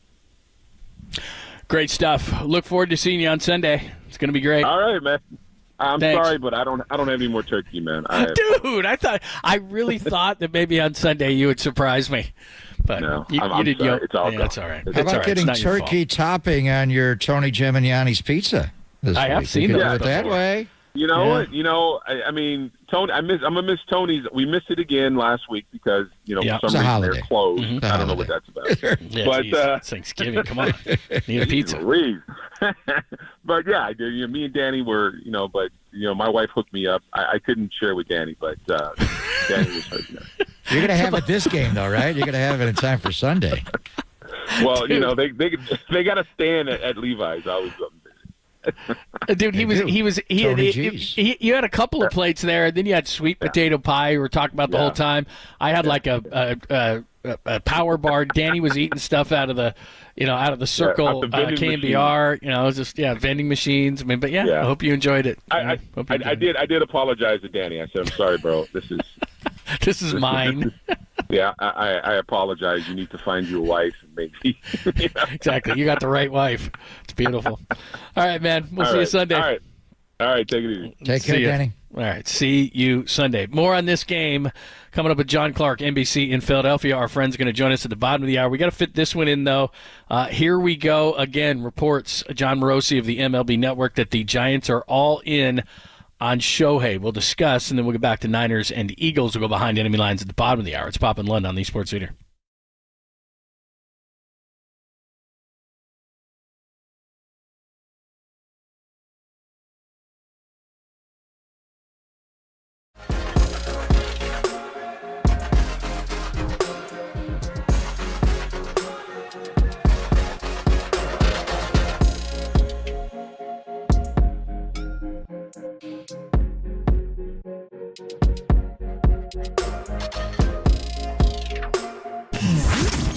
Here's what's trending now. Trending now. On KNBR.com. The Warriors lose in Sacramento despite having a 24-point lead in the first half. That story and more are trending right now on KNBR.com and the all-new KNBR app.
time for the Protect Your Assets with David Hollander Business and Technology Report.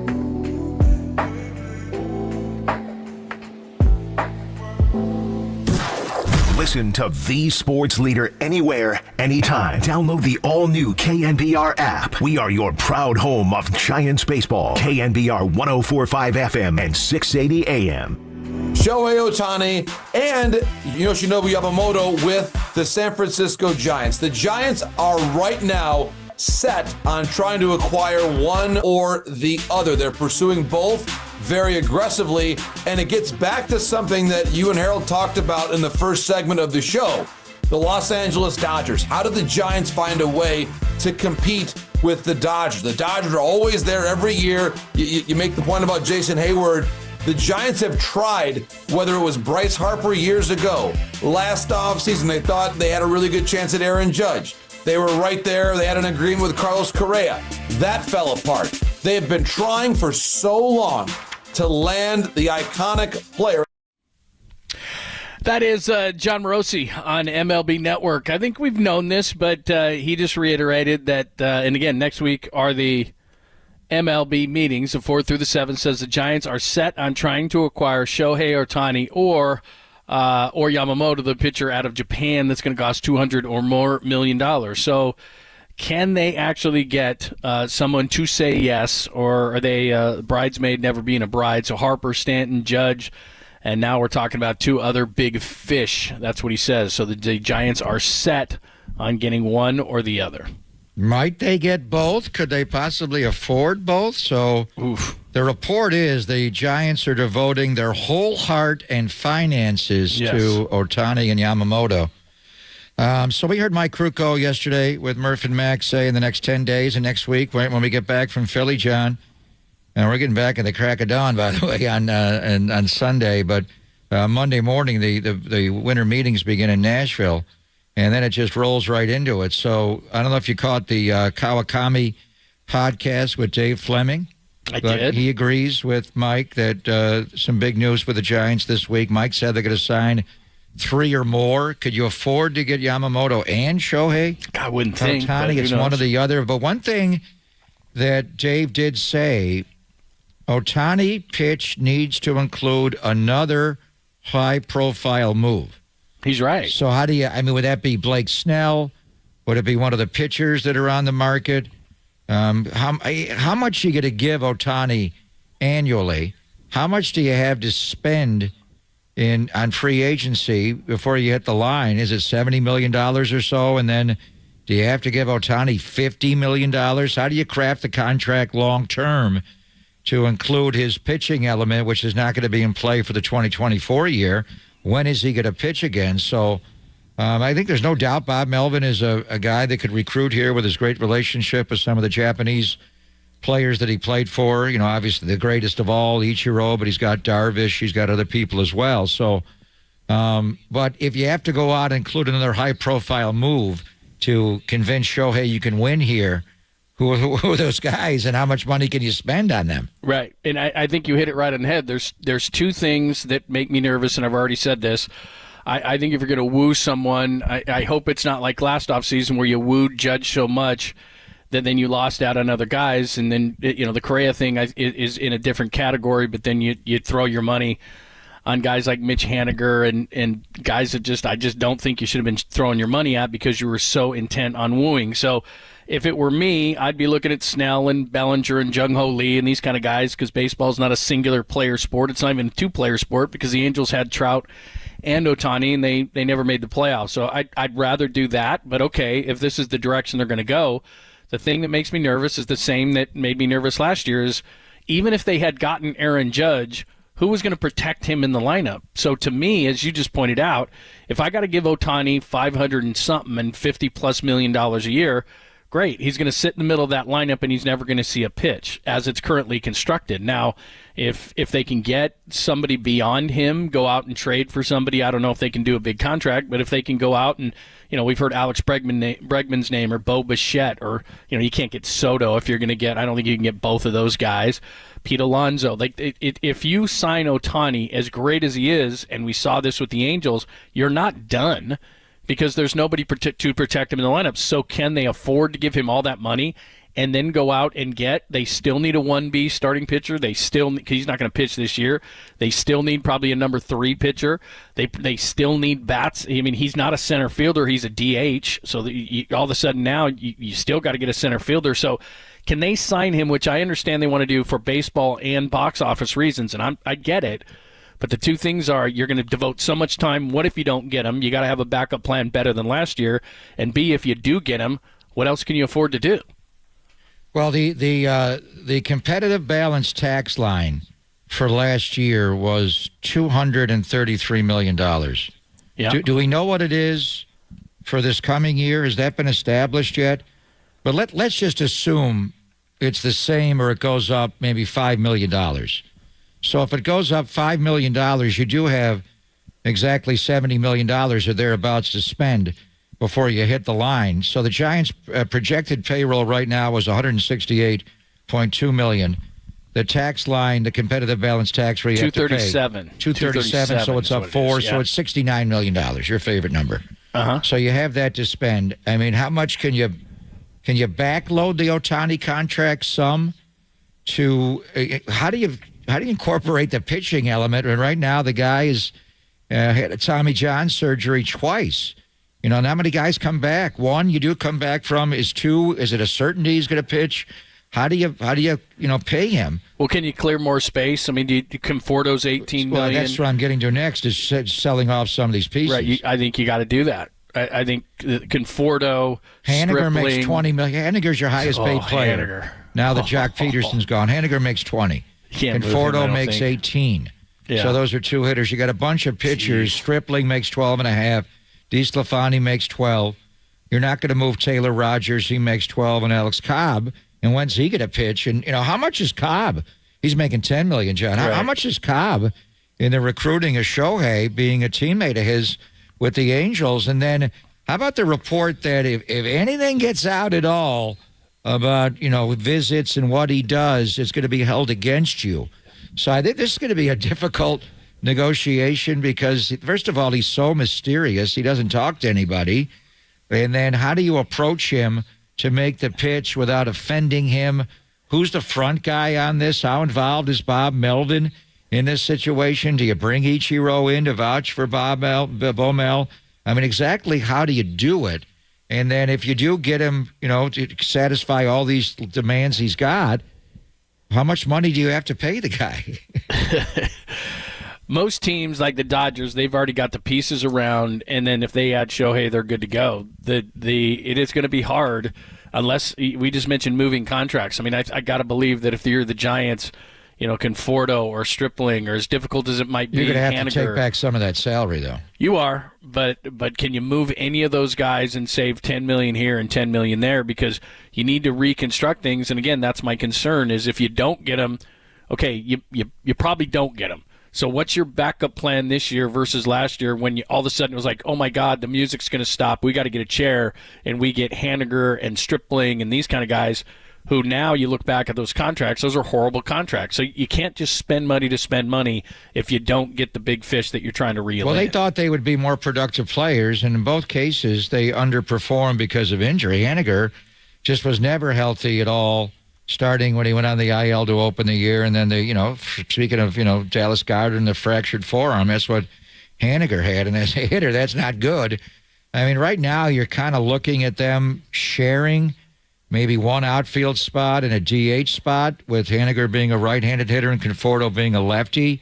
I don't know. And then they did bring back through the arbitration process Yastrzemski and Slater. Are they in a straight platoon as well? They pretty obviously want to upgrade in center. So, but the thing that Flem said is you have to go out and get somebody else to show him you're going to win, and it can't be him alone. I mean, who's that person? Can you afford to sign Shohei Ohtani and Blake Snell and keep it under adding $69 million? Or do you have to trade some of the money off the roster that we're talking about with Haniger, Conforto, and maybe Stripling? I think you keep DeSclafani. You're not going to trade Cobb. What other people can you trade? Yastrzemski's not making big money. So how do you do this? And do they need to stay under that the tax line, the competitive tax line of 237, which would be they can add about $69 million in payroll where they are right now? It's going to be tough, but that's the big story, that the Giants are going all in on Shohei or Yamamoto. Doubt they could afford both, but we'll see. They don't have a ton of money committed. We're talking about some of the guys that they have signed, but most of them are short-term deals. Even Haniger was a 3-year deal, now down to 2. So they do. It depends on if they want to look into the future and see that they don't have a whole lot of money committed to guys beyond, other than Logan Webb, beyond next year. So, all right, we'll get back to that, and we'll keep an eye on everything and keep you up to date on everything. And again, the 4th through the 7th are the spring or the winter meetings for Major League Baseball. Coming up next, though, our good friend John Clark's going to join us from NBC in Philly. We'll go behind enemy lines and give you the latest on the Eagles and the 49ers from an Eagles perspective. We'll do it next, only here on the Sports Leader.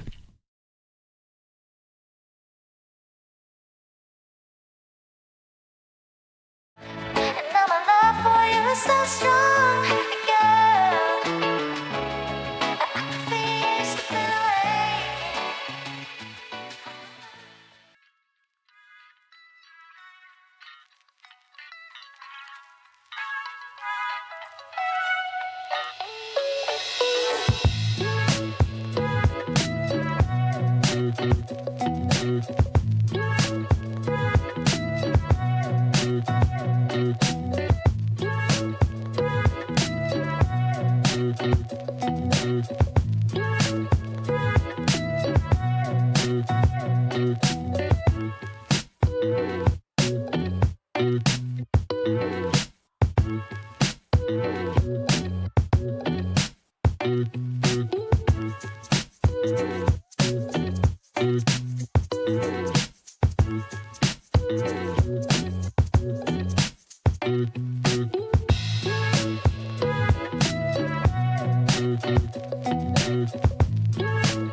wherever you are around the globe. Stream your faithful home of 49ers football 24/7, 365 on KNBR.com. This is the sports leader.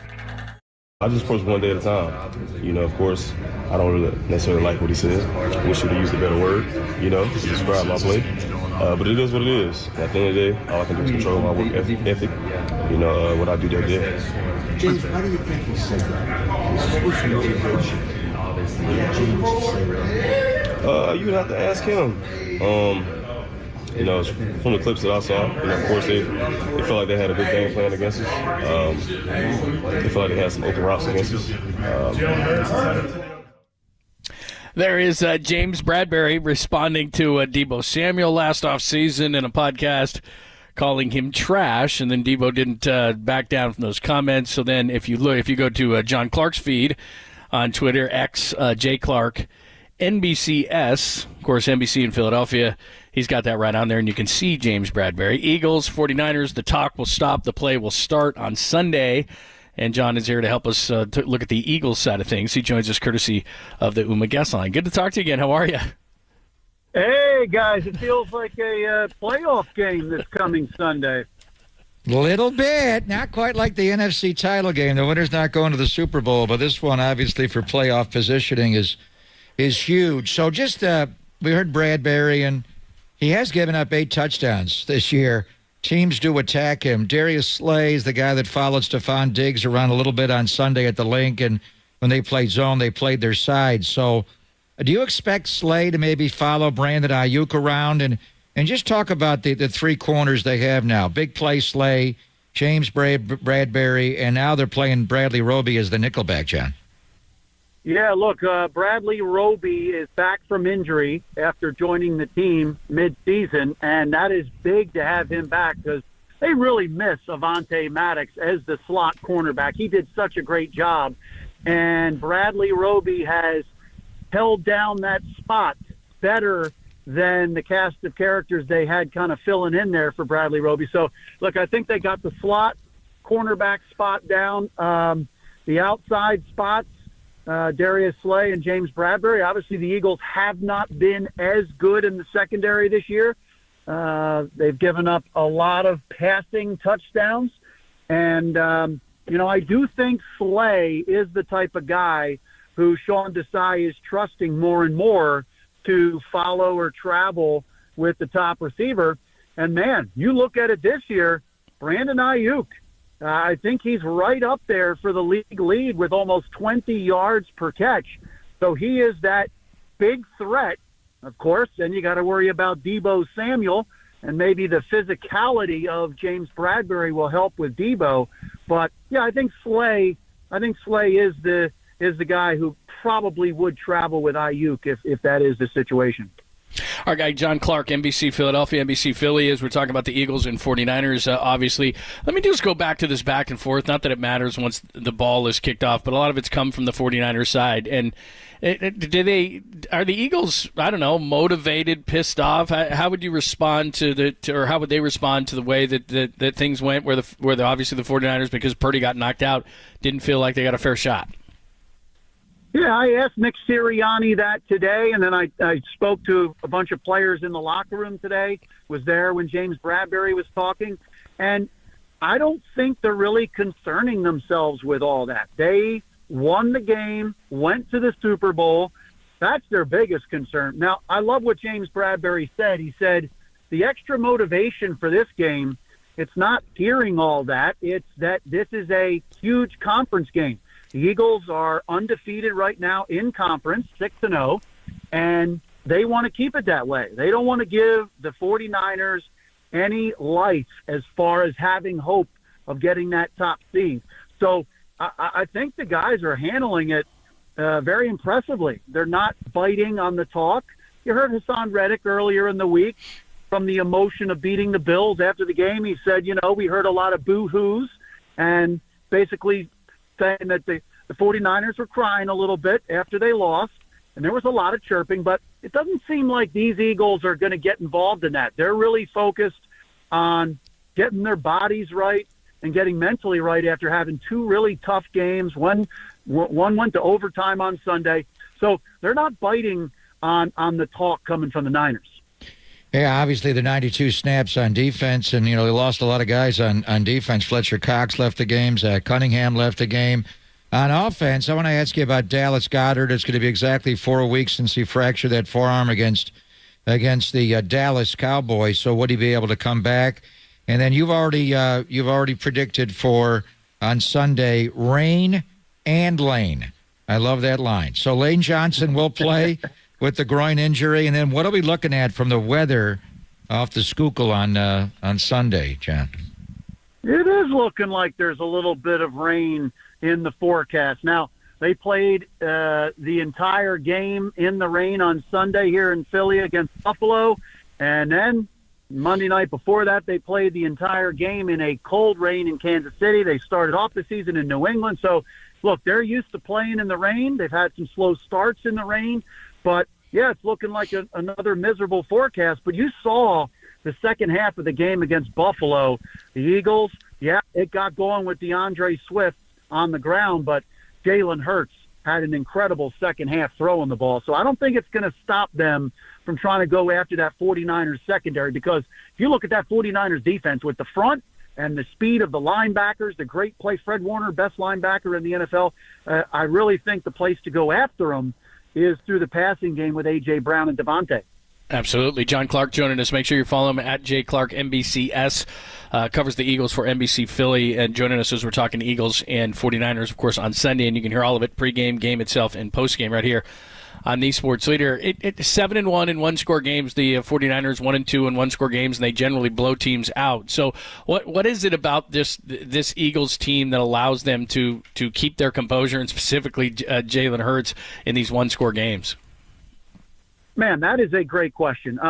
Number one, I do think Jalen Hurts is the most stoic and calm competitor I've ever seen at that age, at the age of 25. All his teammates say he's almost like an old soul. He's like 50, 60, 70 years old. He listens to some good oldies music, soul music and stuff like that. But I think it starts with Jalen Hurts and his calmness, but they also have an incredible group of veterans that have been here for 10 years plus, and these guys keep everybody calm as well. And there's no finger pointing, there's no panic, and they just go about their business. And this is 5 games this year where they've won at halftime. They were down. They have come back in 5 games when they were trailed at halftime. You look at the rest of the NFL, that's a winning percentage around 200. So the Eagles being 5-0, they're used to this. This is what they do. In the last 2 weeks, they've been down by 10 points at the half, and they've come back and won. So I think it's a mixture of adjustments, obviously, kind of seeing what the defense is doing to them and then adjusting, but also just the belief of the veterans. And Jalen Hurts, you've seen his expression on TV. I mean, you saw when Jake Elliott tied up the game with a 59-yard monster field goal in the wind and the rain. Jalen was just shaking his head because he was upset that the offense stalled. He's so flatlined during the game in those moments, it stays calm. Well, they took back-to-back false start penalties on Jason Kelsey, which backed that up to 59. That was one of the greatest clutch kicks we've seen in regular season history. So the matchups are just juicy. Obviously, the 49ers pass rush, the gold rush, and Nick Bosa up against what most people consider to be the best offensive line in football. To me, the key, Lane Johnson, and I know you think he's going to play, but what's he playing on? I saw Jalen Phillips of Miami beat him for a sack last year. He did not give up a single sack all year. And then if Bosa does line up over Lane Johnson, wherever he goes, Dallas Goedert, behind Kittle, probably the second best inline blocking tight end in football, could slide over to where Nick is. So if he lines up over Lane, you could double team him with Lane Johnson and Dallas Goedert. But where is Lane at physically, John? How is he playing? And again, Dallas Goedert, it was December the 5th, 4 weeks ago, Sunday, that he fractured the forearm. They did not put him on IR, so he is eligible to play in this game. Do you think he will? Well, that's the $1 million question. My personal opinion, I don't see him playing Sunday. I think he'll be back for the Cowboys game. Lane, it's my understanding he is good to go. He just had a little bit of a scar tissue issue that flared up from the groin surgery that he had last year. And, I think if it was a playoff game, Lane would have played last week. But, they're trying to be cautious and make sure he's there for the entire season. So I think Lane will go. And, boy, I'd say I don't know if you can have a better matchup in the NFL of one of the best offensive lines, as you said, against that defensive front and the linebackers as well, who are speedy. And the Eagles trying to get a little bit of a running game going, but get the passing game going. So I love this matchup. I love the matchup. And then on the other hand, man, I think it's neck and neck for who has the best offense between the Eagles and the 49ers. I would give it to the Eagles just because of the quarterback, Jalen Hurts, even though Brock Purdy is having an incredible year. And I think the 49ers maybe have the advantage on defense over the Eagles, but I think this could be the best and closest matchup of the year that you're going to get in the NFL. I love it too, John, and especially you just mentioned the trenches on both sides. I think it's incredible. And, the 49ers grab Hargrave from the Eagles, and then they get Jalen Carter, who drops. So they're not having the 70 sack season.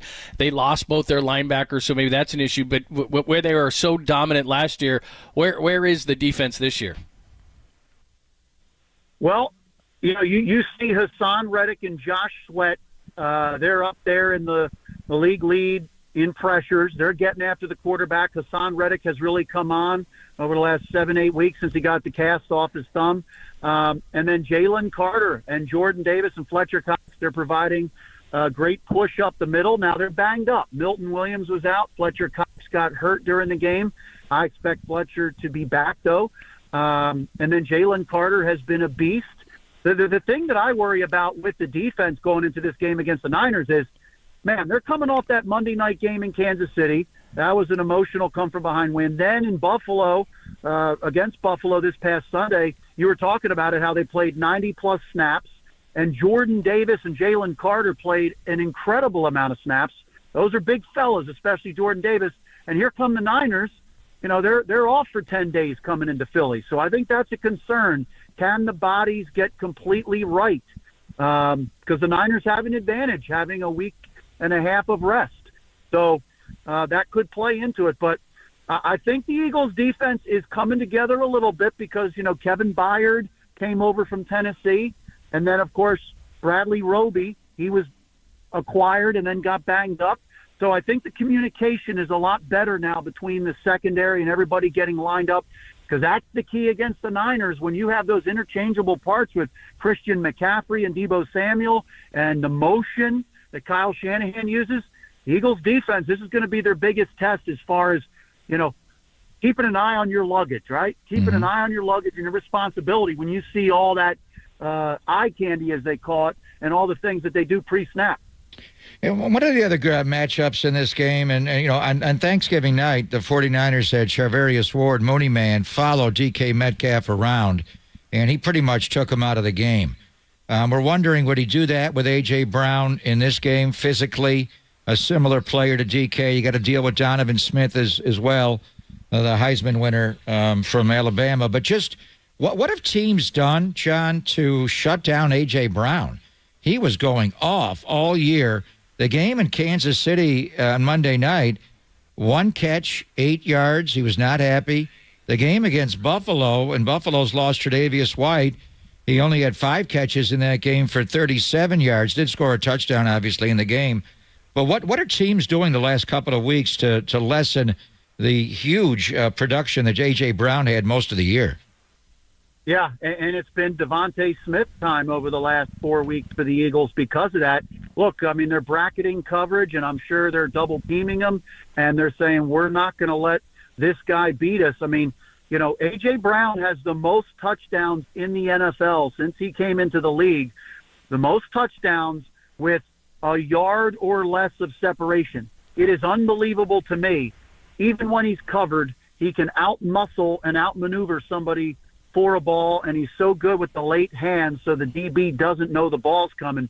So I definitely agree with you. I think Ward is going to be matched up on him, and I expect A.J. to be highly motivated for this game because 2 weeks in a row, as you said, doesn't have the production he wants. I think they're going to target A.J. Brown in this game, even though Ward could be on him, and they're going to go after that secondary with A.J. and Devontae as well. And A.J., look, I mean, that Super Bowl loss has fueled him all year. He said that kind of burns in his soul. So I think you're going to see a big rebound game from A.J. Brown because that's exactly what he's done in the past. John Clark, NBC in Philly, our good friend there as we get ready for Eagles and the 49ers. Thanks as always, man. It's going to be fun on Sunday. Hey, look forward to seeing you guys, whoever makes the trip. And this is going to be a special one. The Eagles have been the game of the week the last few weeks, highest-rated games of the year. But this could be the highest-rated game of the year when it's all said and done. It's going to be a beauty. Absolutely. Thanks, John. Thank you, brother. See you Sunday. Hey, good talking to you, my friend. All right, there you go. That is the great John Clark. Make sure you're following him for all the Philly news, for all the Eagles news, at J. Clark NBCS. Covers the Eagles for NBC Philly. All right, we'll come back to talk about a few of the things that John said there. Gave some great insight into the Eagles.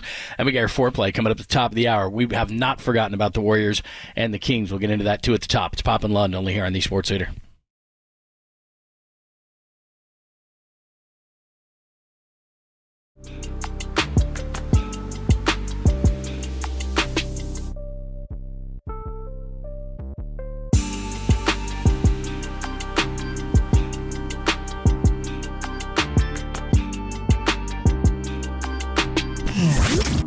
Here's what's trending now. Trending now.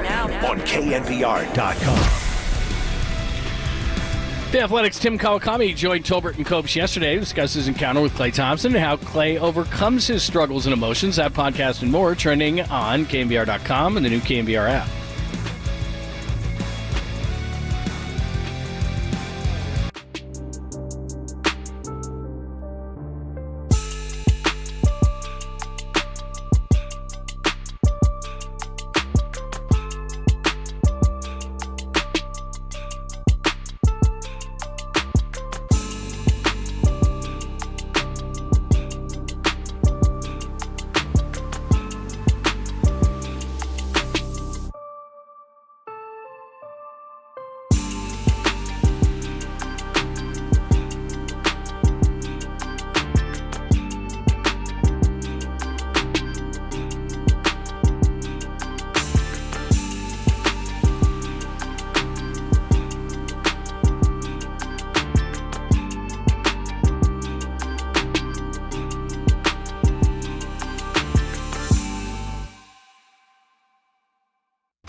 Listen to the sports leader anywhere, anytime. Download the all-new KNBR app. Now back to Papa and Lund live from the KNBR Casino Matrix Studio. Casino Matrix Progressive Jackpots are here. Where are you? Just drop in. Please play responsibly. 1-800-GAMBLER.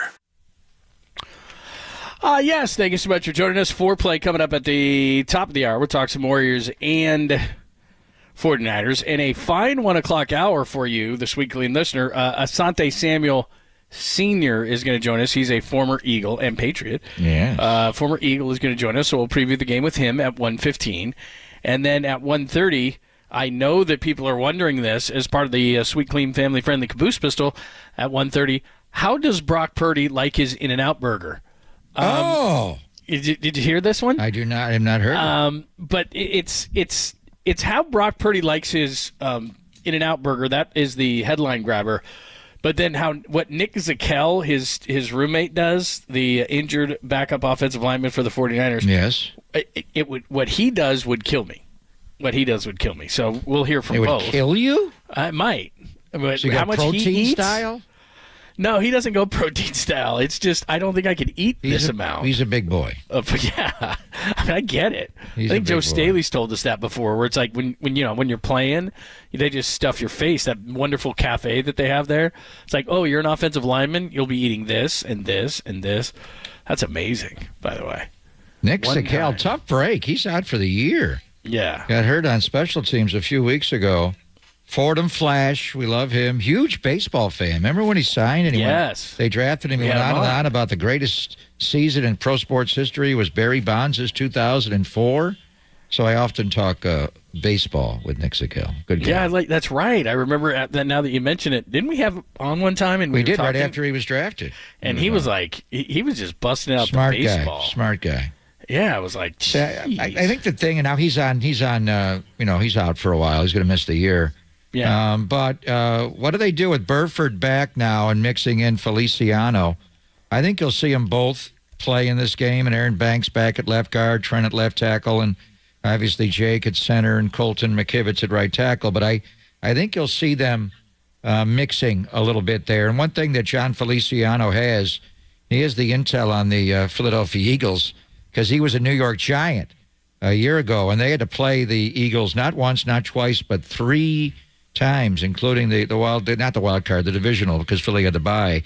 But after the Giants beat Minnesota, they went to the link and they wound up getting rolled in that game. But I wonder how they're going to distribute the snaps at right guard. I think they'll both play, but you may see, I think Spencer may start, but McKivitz may rotate in, and John's playing really well right now. John Feliciano. McKivitz will be at right tackle. Yeah, I'd like to see a lot of him. Burford hasn't been great this year, and like you said, this just feels like a game, like a Street Fighter kind of a game, and that's kind of what he is. So I don't know. I like that. But by the way, the one thing that we're probably under discussing, and I know we got to get to the foreplay in just a second.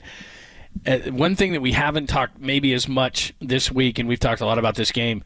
Christian McCaffrey almost didn't play in this NFC Championship game, and if it wasn't the NFC Championship game, he wouldn't have played. And now he's coming off being the FedEx Ground Player of the Week. He's playing amazingly well. He's leading the NFL in rushing. He's healthy, and that's not the guy they got last year, and he still scored that touchdown that briefly got them back in the game without a quarterback. So I expect him to be good, really good. Well, he is.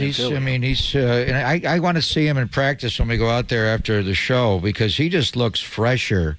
When he has time off, whether it's a bye week or when the Niners played 2 Thursday games this year, the Giants in the home opener and obviously on Thanksgiving in Seattle. And I remember seeing him in practice after the Giants game, then ensuing Wednesday before the Arizona game. And that was his huge game, John, when he had 4 touchdowns in that game. But he looked fresh. He just looked like he was jump cutting, and he was so fast on the field. I do want to see that in practice today and tomorrow as well. But there's no doubt. And he downplayed it because he always was going to play. Ed McCaffrey said he was going to play, but he didn't go through the walkthrough at Franklin Field the day before on the Saturday. If you're not in the walkthrough, typically you're not going to play. And I was told either he's not playing or he's just going to be a decoy.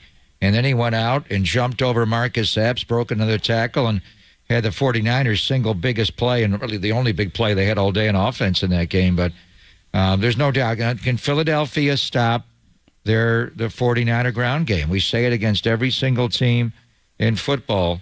And this is an interesting defensive line. It's obviously built to get off the ball and go get the quarterback. But there's some areas to run on this Eagle defense, and that's what they're going to have to do first and foremost to stop the 49er ground game.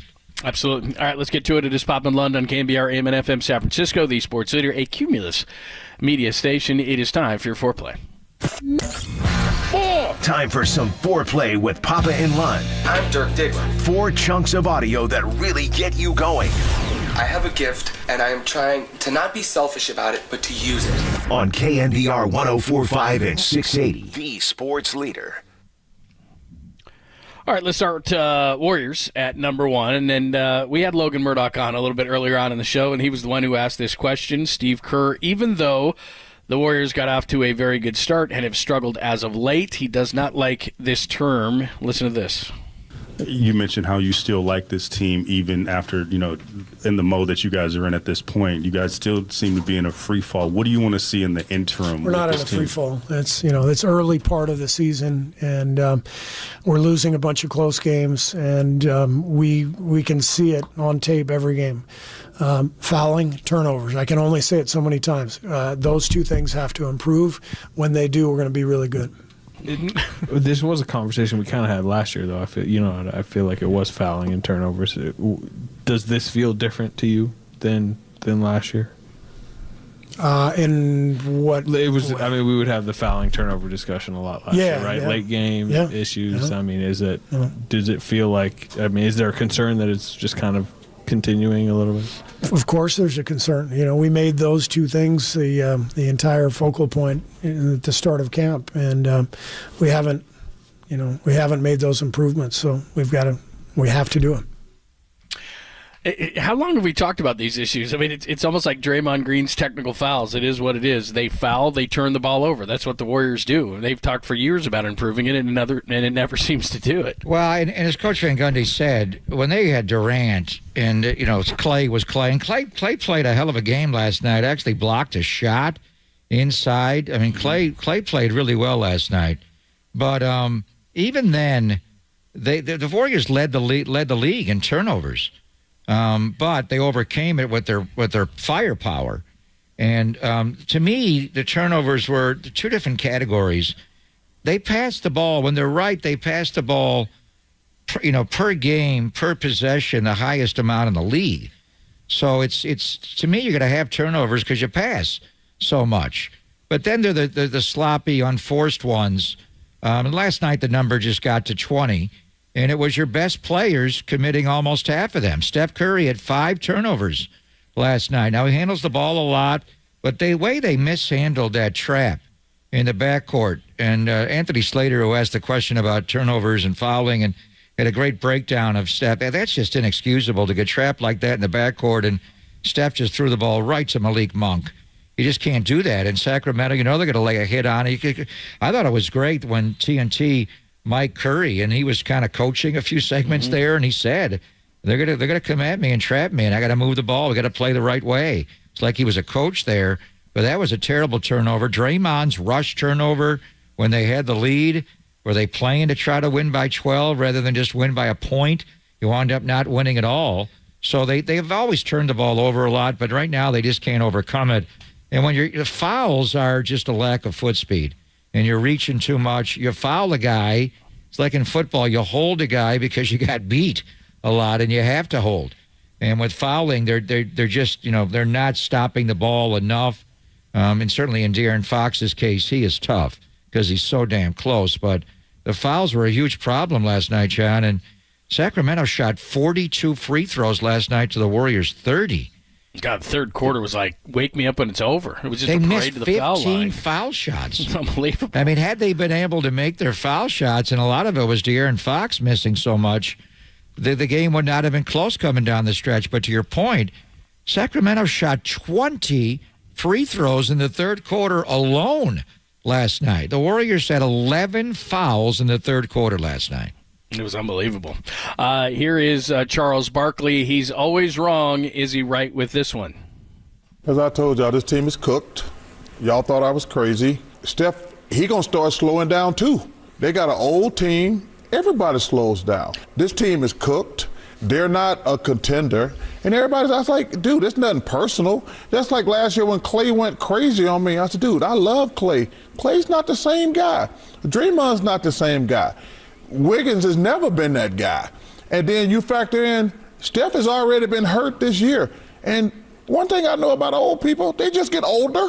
They don't. Older people don't.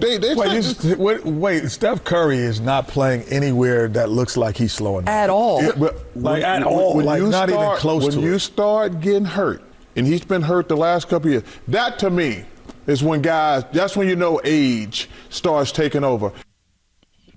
There you go. I'm going to go to the beginning though. He says they're cooked. Are they cooked? No, sir, fat ass. He's been saying this forever. Has he ever picked the Warriors to win anything? In the playoffs every year, he's been wrong, 4 times. They did win the championship. So I love it. Old people just get older. That's even young people good insight. Get older. Everybody gets older, Charles. So it is what it is. I mean, right now they're 8-10.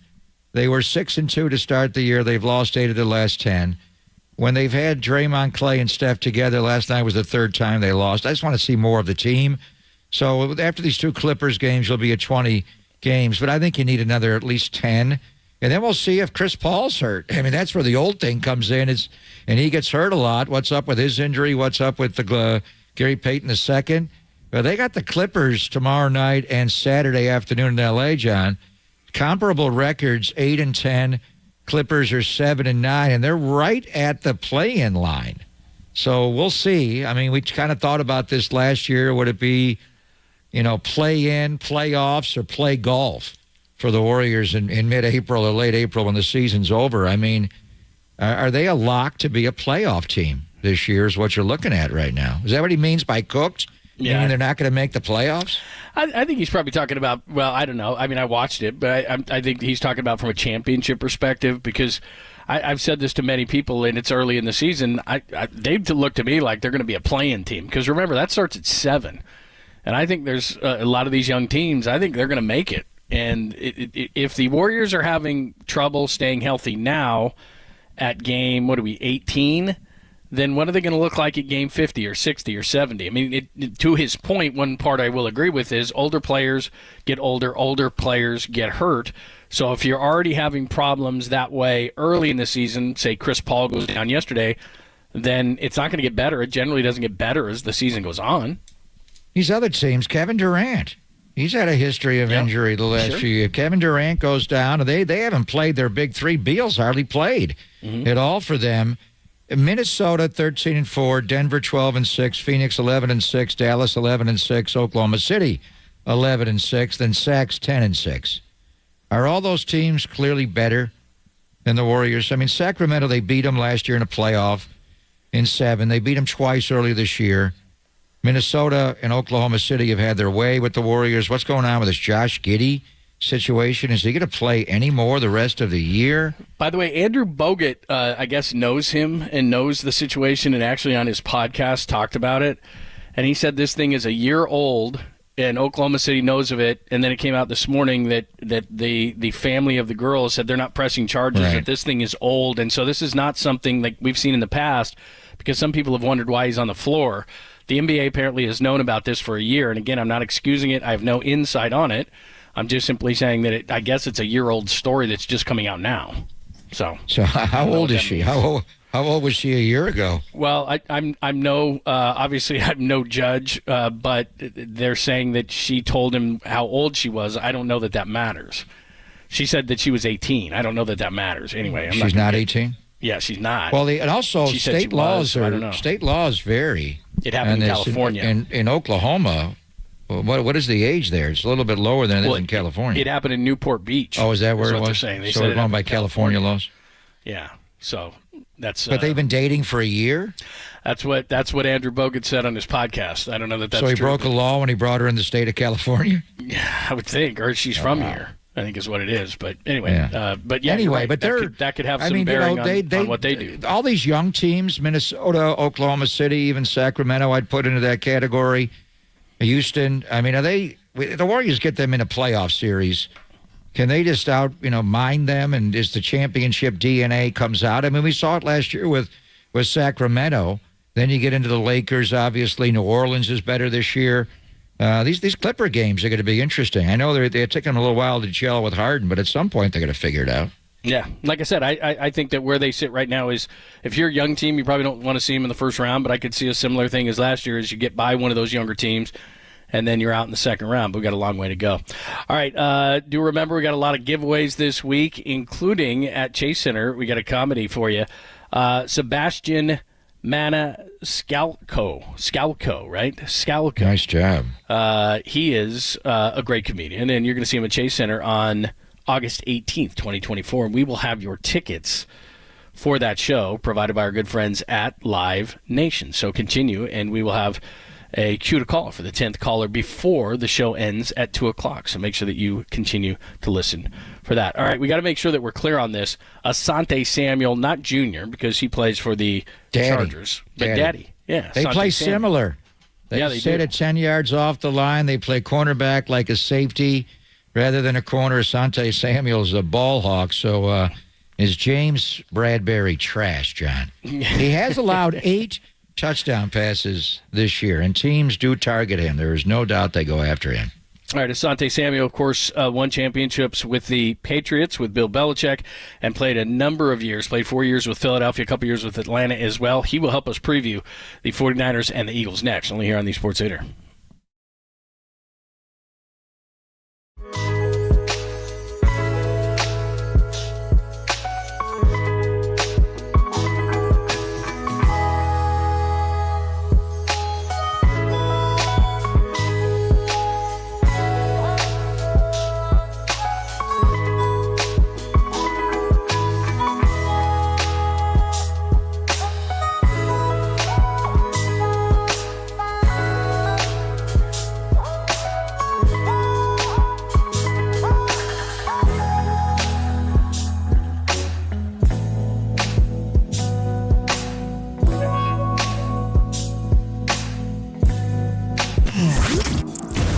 What's trending now? Trending now. On KNBR.com. The great Greg Cosell, NFL Films producer. He joined Tolbert and Copes to break down the win in Seattle and the matchup versus the Eagles. That podcast and more trending right now on KNBR.com and the new KNBR app.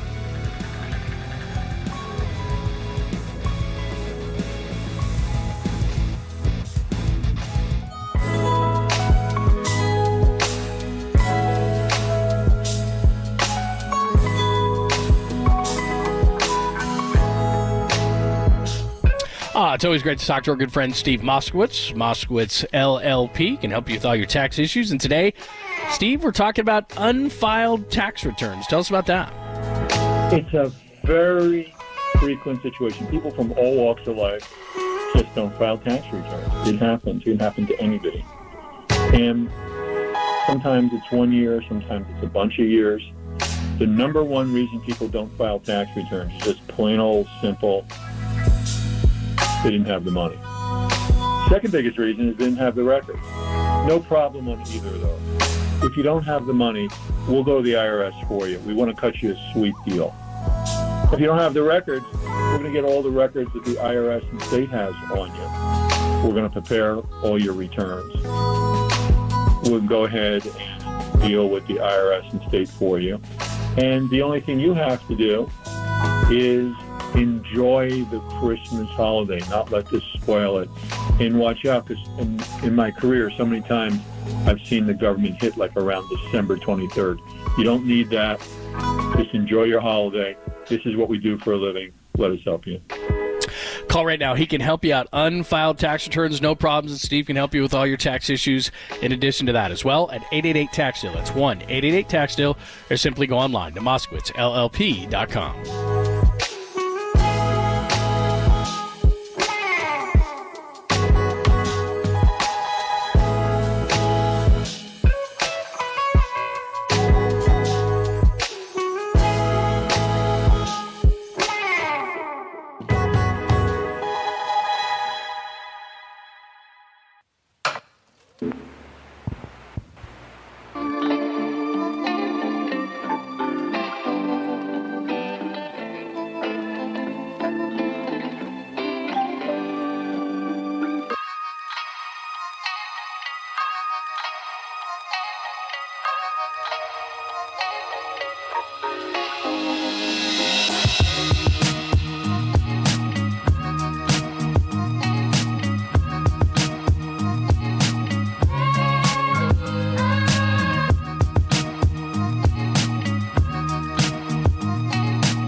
Now, time for the Protect Your Assets with David Hollander Business and Technology Report.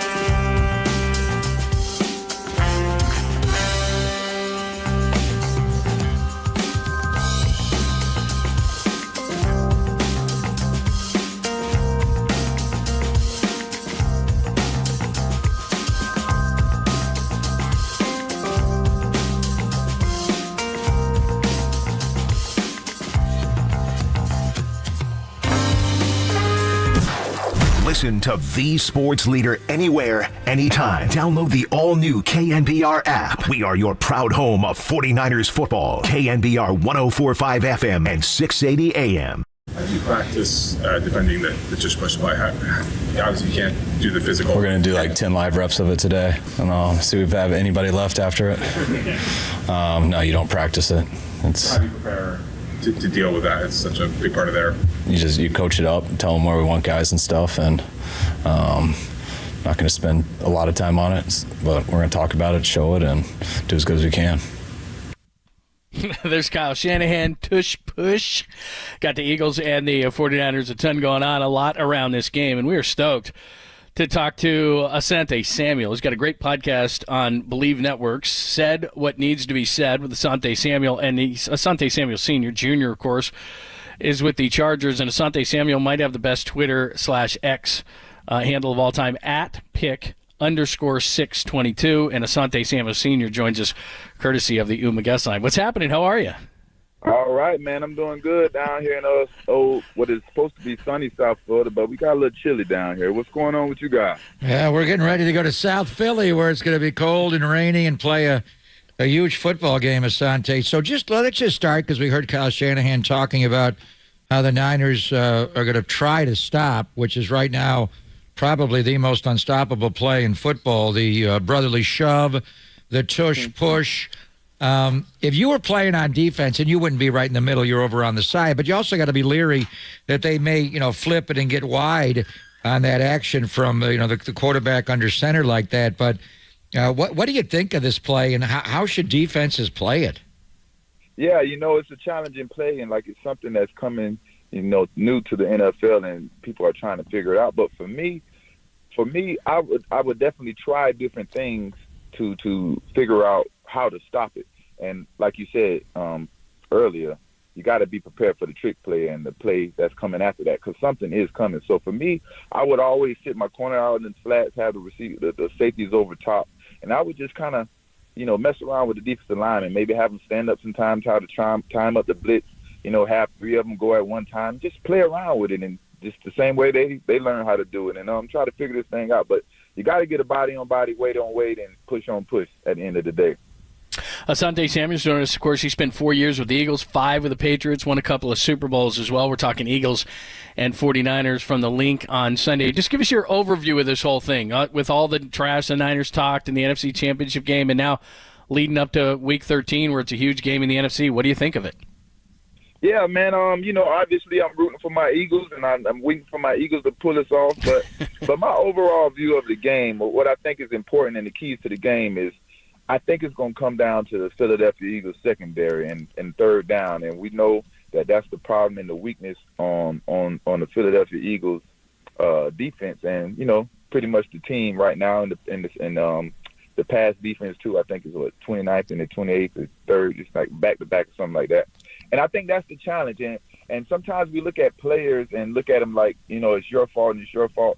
And it's not really always the player's fault. And I think they're the scapegoats for everything a lot of the time. And a lot of the time I like to challenge the defensive coordinator and, the DB coaches to mix it up and be able to stop the threat on third down instead of just saying line it up, play man-to-man, because it's 5, 6, 7 people that have to play man-to-man. You might have one person that you think is your GOAT that can play man-to-man, but it's 6, 7 other people. So the challenge to defensive coordinators, because that's an easy scapegoat. Just call man-to-man. Yeah, man-to-man. He didn't cover the man. Yeah, point the finger.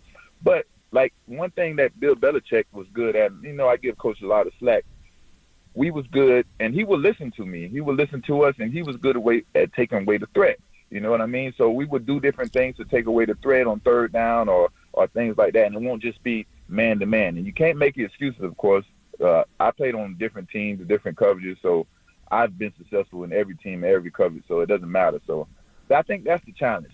And on the San Fran side, I think, for Brock Purdy, I think this is a good chance for him to show the world, and he has the opportunity to outplay Jalen Hurts. And I think that's what it's going to come down to. Jalen Hurts is a winner on a great team, and Brock Purdy is just on a great team.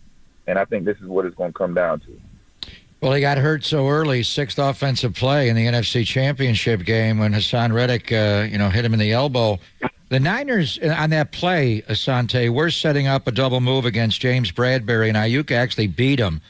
So when you size this up, Deebo Samuel, Brandon Ayuk against big play Darius Slay, and James Bradbury, and you mentioned Philadelphia's poorest pass defense. They've allowed 23 touchdowns this year through the air, the second most in the NFL, and Bradbury in particular has allowed 8. So how do you size up the skill set of big play Slay and James Bradbury, Asante? Man, well, first of all, there's two heck of competitors going at it. And like I said before, mixing up the coverage, and I made that a point to say that because last week you seen Bradbury making a play that he's not used to making, and it looked like they mixed up the coverage, and he's able to come out and do something different besides just going up there and have to be in his face. But, yeah, 2 elite athletes going at it. Deebo Samuel is a heck of an athlete. Any cornerback, any DB has to deal with him, tackling him. It's going to be a tough task in itself. And I hear the shit talking and stuff like that. For me, I would like James to stop being a little politically correct. You know what I mean? You could do that before the game, but after the game, after you whoop his ass, you go up there and talk your shit, goddamn it, James. If you don't go up there and talk that shit, I'm coming for you, James. So go talk that shit, goddamn it. You're politically correct. We like it.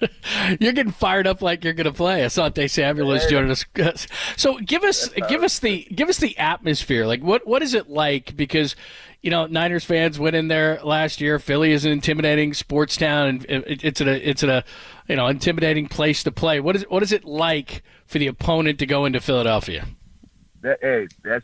Philly is my type of town, and I was the right type of person for Philadelphia. So my whole mindset is I don't see nobody coming into my home acting the way you think you're going to act. So I'm going to troll you. I'm going to act crazy the same way. So you know what we're going to do? We coming out boom boxes. Everybody got them on their shoulders. We coming out to Meek Mills, and we jamming, and that's how we coming. We going to set the scenery. That's how we going to do it. If I was there, that request will be made, and it will be met. That will happen. I promise you. So how do you obviously you're an Eagle. We can hear it. You won Super Bowls in New England, but you're an Eagle. How do you see this game unfolding on Sunday night, Asante? Yeah, like I said, man, I think it's going to come down to the two quarterbacks. Like I said, Jalen Hurts is a winner. It's unorthodox. It's not the way it's scripted out, and it's not the way that we typically want to see or have seen quarterbacks be successful in the NFL. But at the end of the day, he's a winner, and you can't coach or you can't grade a winner. You only could grade the winner by their wins and losses, and I think that's what the difference is. He's a winner on a great team, right? And for Brock Purdy, they're just a great team overall. You know what I mean? So I think it's going to come down to who can outplay who, and I think Brock Purdy actually has a good chance to outplay Jalen Hurts and show the world that, he's ready to be an elite quarterback. But it's going to be an awesome game, and that's like I say, they match up everywhere, well-rounded on both sides of the ball. The run defenses are great, you know what I mean? That goes to Eagles secondary and the defensive coordinator. We're so good at the run. Mix up these coverages in the secondary on third and second down or passing downs, and let's go make some plays. Let's go make some plays. You know what I mean? Yeah, I love it. Asante Samuel joining us. Hey, before we let you go, you briefly mentioned Bill Belichick. He's having a rough season in New England. You played for him. You were drafted by the Patriots. What's going on with Bill Belichick? Would Robert Kraft really fire Bill Belichick? Man, what's going on is everybody trying to try and hear me speak on it, but I've been there. I was there. I've seen everything. I was studying it. So all that is going on is the same thing that would have been going on if Brady would have never been there. This is who he is. This is who Bill Belichick's character is. And it's always been this way in his Brown days, and Brady just was able to cover it up for years. And that's all it is now. Brady's not there to cover it up no more. It's simple as that. By the way, you got to be a proud papa. Your son's not quite as good as you, but he's pretty good. Well, I like to tell everybody, man, he's in his third year, right? Listen to this. This would be a good one. Right. I like to tell everybody, yes, he's not good as me right now, but in my third year, I was awful. You know what I mean? So he might be better than me right now, but that fourth year, he got to pick it up. You got to pick it up. My fourth year, I've been crazy, boy. I went crazy my fourth year. So 10 interceptions your fourth year. I don't know if he's going to be able to do that, man. And 2 more in the playoffs. Man, you're solid. You know what's amazing? When I watch him play, stylistically, he plays so much like you. And you were a great corner, but you almost played it like a safety where you wanted to get your eyes on the whole thing and let the receiver run the route, the stem, and then break off of it. You would sit off the line and not get up on people predominantly. You did it all. But, I mean, is that your dad, coach, and son? And when I watch him play, he plays the same style you played with. Yeah, they we spend our time together working on techniques and stuff like that, and they're trying to use them to his strength. And obviously they know, he has the pedigree of his daddy and stuff like that. So yeah, they're giving him the same chance to play the same style. So whatever fits him best, that's what a good coach does. Players play to their strengths. You know what I mean? Yeah, sure. Asante Samuel, as you can hear, not short on opinions. Check out the podcast, Said What Needs to Be Said, on Believe Networks. Make sure they check it out. And, again, follow him at pick_622 on Twitter. Asante, our pleasure, man. Thank you so much for the insight. We'll talk to you soon. Eagles, let's go, baby! Oh! He knew he was going to do that. He dropped the mic and he got out the door. He knew he'd jump He knew what he was going to do. That guy was a ball hawk, wasn't he? 51 He was, man. career interceptions. I mean, dude, that's a ton of interceptions. 51. He had a 10 and a 9 interception 9 is an season. Eagle. I think he broke the single season record against the 49ers. He did. That year in 2009. But he played like a safety. You know, he played like 10 yards off. And when you look at their corners, James Bradbury plays a little like Asante Samuel. He's not quite Asante Samuel, but he likes to play a little soft off the line of scrimmage where Darius Big Play Slay will mix it up more and get up and press you. But he was a ball hawk, without a doubt. Yeah. All right, there you go. There's Asante Samuel. All right, we got a Sweet Clean family friend, the Caboose Pistol, featured in it. You've always wanted to know how Brock wants his or likes his In-N-Out burger. That's interesting, but what his roommate Nick Zakel does, that would probably leave some damage. We'll get into that next only here on the Sports Leader.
It was a 5-shot revolver. It was loaded, wedged in the crack of her buttocks.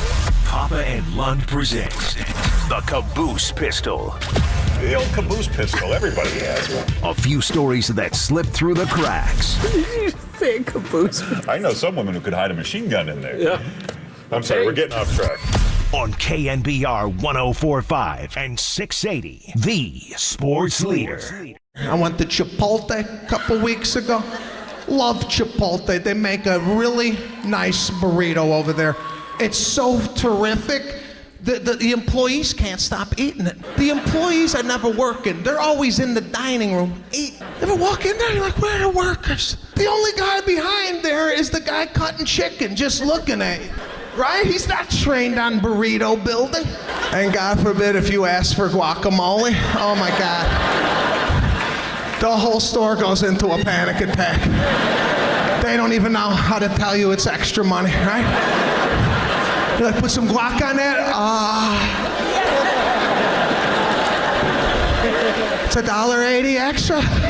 Is that okay? Yeah, it's okay. Caller 10 right now. Caller 10 right now. That was Sebastian Maniscalco. You can see him at Chase Center on August 18th, 2024. If you're caller 10 right now into the studio, caller 10, and this number only, 415-896-KNBR, 415-896-KNBR. Good luck. Furnished by our good friends at Live Nation. Have you ever wondered how Brock Purdy likes his In-N-Out burger? No, I've seen him eat a lot of Chick-fil-A, John, like every Friday. Definitely. I've seen him go Chick-fil-A. How does Brock Purdy like his? I know how he likes the In-N-Out route. Yeah. The choice route of Christian McCaffrey, the China routes, In-N-Out. Mm-hmm. But how does he like to eat his In-N-Out burger? Where did this come up today? This was on a 49ers reporter. She does all sorts of fun Lindsay stuff. Pilares? Yeah, so Lindsay was riding with he and his roommate. Nick and Zakel. Yep, and the thing is that Brock's pretty. You could probably see this one coming with Brock, but Nick Zakel, what he does at In-N-Out, I would be in a lot of pain. So here's Brock and Nick and Lindsay discussing their In-N-Out orders. My In-N-Out is a triple plain. I know it sounds boring, but a triple just burger and cheese, some fries, and a chocolate milkshake. Nick, what about yours? I'm similar. I'll also go a triple. I'll also add usually like a double on the side, just because like two. I want like 2 burgers is a good amount, but 2 triples is just a lot. And then I like fries. I usually go like monster fries. What are monster fries? Just like you get like the cheese and the sauce on them. Animal style. Yeah. Oh yeah. Is that what, that's what animal style. What did I say? Monster fries. Yeah, animal style, and then I go vanilla shake. Okay. Wow. Brock's what are the calories on that? Oh my God! So Brock spoke first. He likes the triple. He was first. So he does a triple, but the shake, and he does the fries. So I mean that in and of itself. I don't know that I've ever ordered a triple. I've ordered a double. No, but he just does. I didn't even know they had that. So normally I'll just do a single with cheese. It's good enough for me. But so he's going triple, but he's doing it plain, and he's doing fries and a chocolate shake. That's a lot. Shakes are filling. But then Nick Zakel jumps in there with a triple, and he goes, "I do a same." But then he adds that that he does a double, and then he goes animal style fries, which is like everything. He's a big boy, and John. sauce. He's a big boy. Oh my what God! And a vanilla what do you think shake. Trent Williams does there. Oh does my she ask other Niners? God! What does Javon Kinlaw do there? Amazing, because a shake is filling. Like if you ever go out to any lunch, and you go shake, like I don't know the last time I had a shake. But a shake is filling. Just in and of itself, a shake is filling. Well aware. But let alone a triple, a double, and an animal fry. Nick Zakel is slightly larger than you. What do you think his daily caloric intake is for Nick Zakel to be as big as he is? I mean, I got to look this up. The caloric intake of what he just said there. I didn't even know they had a triple. In out. So that's just 3 burger patties on top of each other? Yeah. And then the bun. And I'm sure Nick doesn't go, plain because, Brock's like, just plain. So let's see. Let's go with okay, so the shake itself is 600 calories. Just the shake is 600. Is he going strawberry shake, did he say? He said vanilla, and Brock said chocolate. Ooh. Vanilla shake is boring. Vanilla. I was thinking Brock was going to say vanilla, but vanilla. Let's see. A double itself with everything on it. That's another 600 calories. That's it? Yeah, that's surprising. So what's to a me. triple? And then let me 900 see. calories? I'm looking at it right now. They don't even have a triple on its menu for nutrition. It says double W, cheeseburger, hamburger. They don't Doesn't have even a triple? Yeah, but I mean, you can order it. I've seen people order like quadruples. Yeah, But the double. Let me see. So I'm where's seeing the triple? double is 670 calories. Yeah, I'm looking for a triple. They don't even have a triple on here. So what's a burger patty? So just add a basic cheeseburger is 412 calories? Yeah. I love when they give the caloric on each. Well, I just need to know. I want to know what a burger patty is, like 200 maybe. So let's just, for the sake of conversation. Well, a standard hamburger is 360 calories. Okay, so if so he's looking at 1,000 calories for a triple. Yeah. Right? And then a double is another 700, so he's looking at 1,700. Then he's looking at a shake at 500. So now you're past your daily caloric intake of 2,000. You're over at 2,200, and that's not the animal style fries. What are fries? Jeez. The whole meal's 2,000 calories. Probably 3,000. Nick Sakel's a big boy. He's an offensive lineman. Oh, here's fries. And Okay, Brock has got, you know his nickname, John. He's big butt, big legs. He's the thick guy. Our guy. Okay, his chocolate shake is 600 Brock-a-doodle-doo. calories. My goodness, man. Yeah. I mean, you're looking at Nick Sakel's looking at $3,000. All right. For lunch. You ever seen Trent Williams? Lord. These guys eat a lot of food. Well, they have to, I mean, right? Trent's a big man. Yeah. And then they go Joe Staley when they get done. Or some of them do. Well, we'll see. And they get thin. We'll see. But anyway. Speaking of which, so they'll be talking about In-N-Out and, California. I got to go. Do I go Pat's or Geno's or another one off the board in South Philly on probably Friday night? We'll do that. Do you like cheesesteaks? Oh, my God. Are you a fan? I love cheesesteaks. Yeah. Pat's and Geno's are right across the street from each other. What's the consensus? What's the consensus? I like them both. But there's always one you don't, the ones like, Geno's East in Chicago is the place you always go to where the tourists go. And then Jimmy came up with, what was that place called? Tony? Giordano's or something. Giordano's. Tony. Is that what it is? No, there was another place in Chicago Jimmy had. But anyway, the locals don't like Pat's and Geno's because it's too touristy. Right. But it's classic. They're, middle of the night after you're out in South Philly. And they're right across the street from each other. I remember my brother taking me there. First time I ever went there, and he slipped in the hot peppers on the cheesesteak. Oh. I was doubled over in pain. See, that's the problem. Handle that. Is I do like that hot. Was not funny. I do like hot it peppers, so but like funny. you said, if you've been drinking all night and then you're just looking for something to eat, Well, that's where everybody to goes. soak later. it up. Yeah, but the it's like hot rub steak. peppers, It's like rub steak. Exactly. But the hot peppers will kill you. No, that's that. My brother did that just to see my reaction. It was not funny. And then they put the cheese whiz on there. I mean, talk about calories. That's Philly. Yeah, You gotta have the cheese whiz. They throw the cheese whiz on there. It's like, oh, that's gonna May kill have to you. do them both, Pat's and Geno's. So you do the steak, the onions, the cheese, and he threw the peppers on there for you. The hottest, spiciest man. peppers. Wow. Well, what did he Not say? funny. I mean, when you guys used to go back there, is that where he would go? Oh, yeah. If you take us to across either one, they're both across the street. They're right across the street from each other. Okay. Pat's and Geno's, classic. All right, so here you go. Brock Purdy likes a triple, plain chocolate shake, regular fries. Nick Sakel, a triple, a double, animal-style fries, and a vanilla shake. Can you get a 4x4? A quadruple burger? Yeah, You just keep stacking burgers? Yeah. I have seen a guy eat a 4x4. The triple's not on the menu. It's just double. What do you do? 2 doubles? You just ask them. Say put 4 patties on there. They just keep charging you. Give me a Draymond Green. That's a double. Oh, Yeah, he doesn't get doubles. Yeah, the secret menu. Yeah, you can do the secret menu. Wow. I haven't told this story in a while, but I think you're aware of it. My son, he's come a long way since this happened. But when he was probably, 12 years old, he had never eaten hamburger. Like he wouldn't eat meat, and we struggled with it. We've got him turned around, but for a while he just wouldn't eat meat. So I incentivized him. I'm like, new video games, new this, new that. We're going to go to In-N-Out. He had always eaten In-N-Out fries and a shake, but never a burger, right? So we go there during rush hour, and we're sitting, it's like 5 o'clock. We're sitting in a table outside in the middle of everybody. Places like it normally is, fully packed. So he takes a bite of the hamburger, had a couple of fries. He's drinking the shake. I'm like, how's it going? He's like, it's okay. It's good. It's not that bad. Takes another bite of the burger. And I look at the burger, and he had hardly eaten into the burger. So I said, come on, take a big bite. So he takes a big bite of the burger, and he's chewing it down, and he swallows it, and he looks at me, and all of a sudden he projectile vomits all over the table. Wow. It goes everywhere. And the place is packed, and we're in a table right in the middle of In-N-Out Burger. It was in Pleasant Hill. Yeah. And I mean, there's a million people there. Wow. My kid projectile. How old was he? He's probably 12 or something. That's terrible. He projectile. He told you he didn't like me. He didn't want me. Off of him, yeah. He projectile vomits. I literally grabbed our food, That's or my fatherhood. food, That's and I fatherhood. threw it in the bag. Did he get it on you, or did he get it on? It was everywhere, but it didn't get on my food or so I take the stuff, throw it in the bag, and I grab his hand. Let's go. Wow. There's puke everywhere. Now that's animal style. I felt so bad.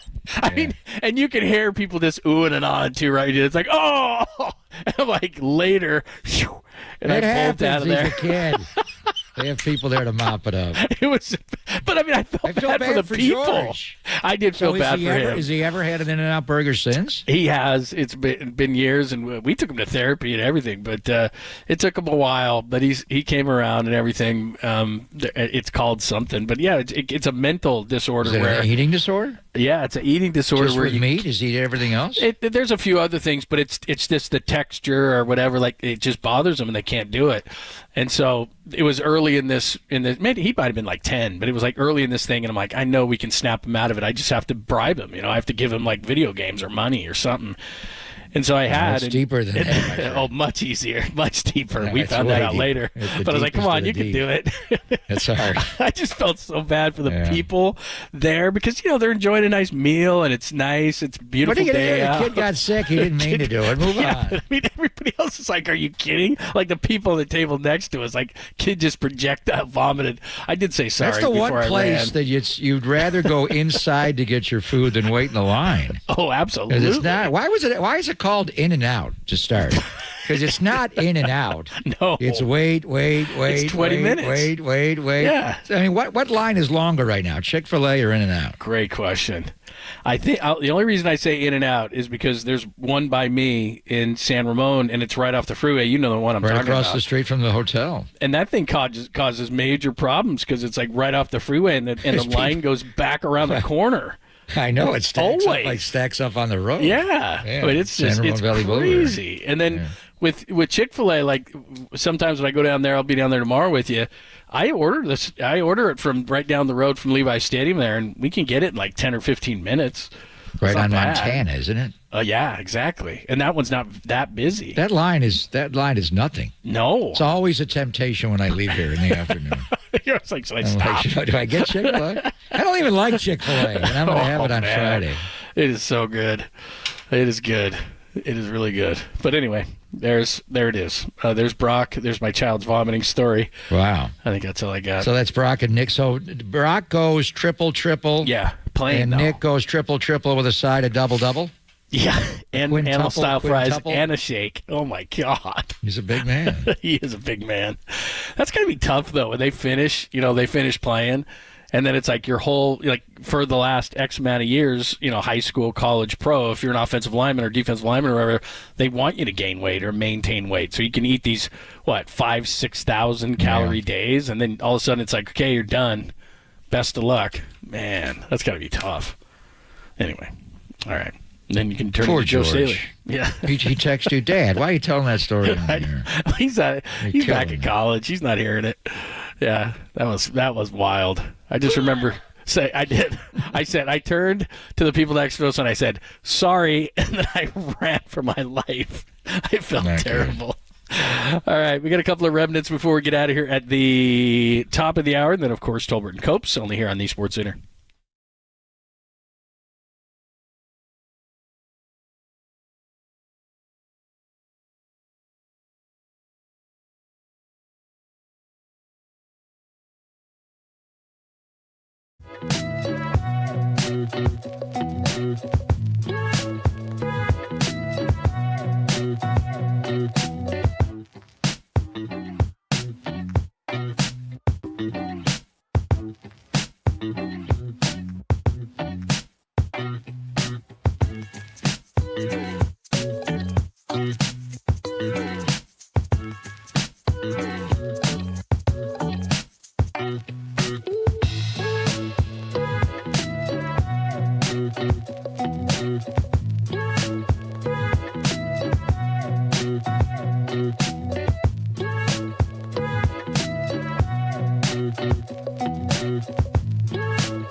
Listen to the sports leader anywhere, anytime. Download the all-new KNBR app. Now back to Papa and Lund live from the KNBR Casino Matrix studio. Casino Matrix progressive jackpots are here. Where are you? Just drop in. Please play responsibly. 1-800-GAMBLER. This is a 2023, right? And it's not 2022. Very similar to what we responded with the Chiefs stuff, like going into the Chiefs game, right? There's different players on this team. There's different players on their team. Shoot, one of our better players from last year is on their team. You know, this is about the 2023 Eagles versus the 2023 Niners. Both teams are doing well. It's going to be a heck of a battle.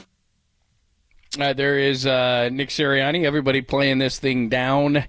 But Eagles 49ers is a massive game on Sunday. I think that the Cowboys are going to beat them the next week, and I think the 49ers have a great chance if they can win this game to be the top seed in a couple of weeks in the NFC. We've already told you what it means. We've already broken down a lot of it. And tomorrow, tune in because it's our favorite time of the week. Tim Ryan is going to join us from 11 to noon tomorrow. The Power Do you know Hour. he was in studio yesterday? He was? I saw T-Rock in the hallways at KNBR yesterday. What happened? He was doing his Ford F-150 ads. I said, come in the studio with us. He said, hell no. He doesn't. We save it for Thursday, and I'm going to go see him right when we get done here.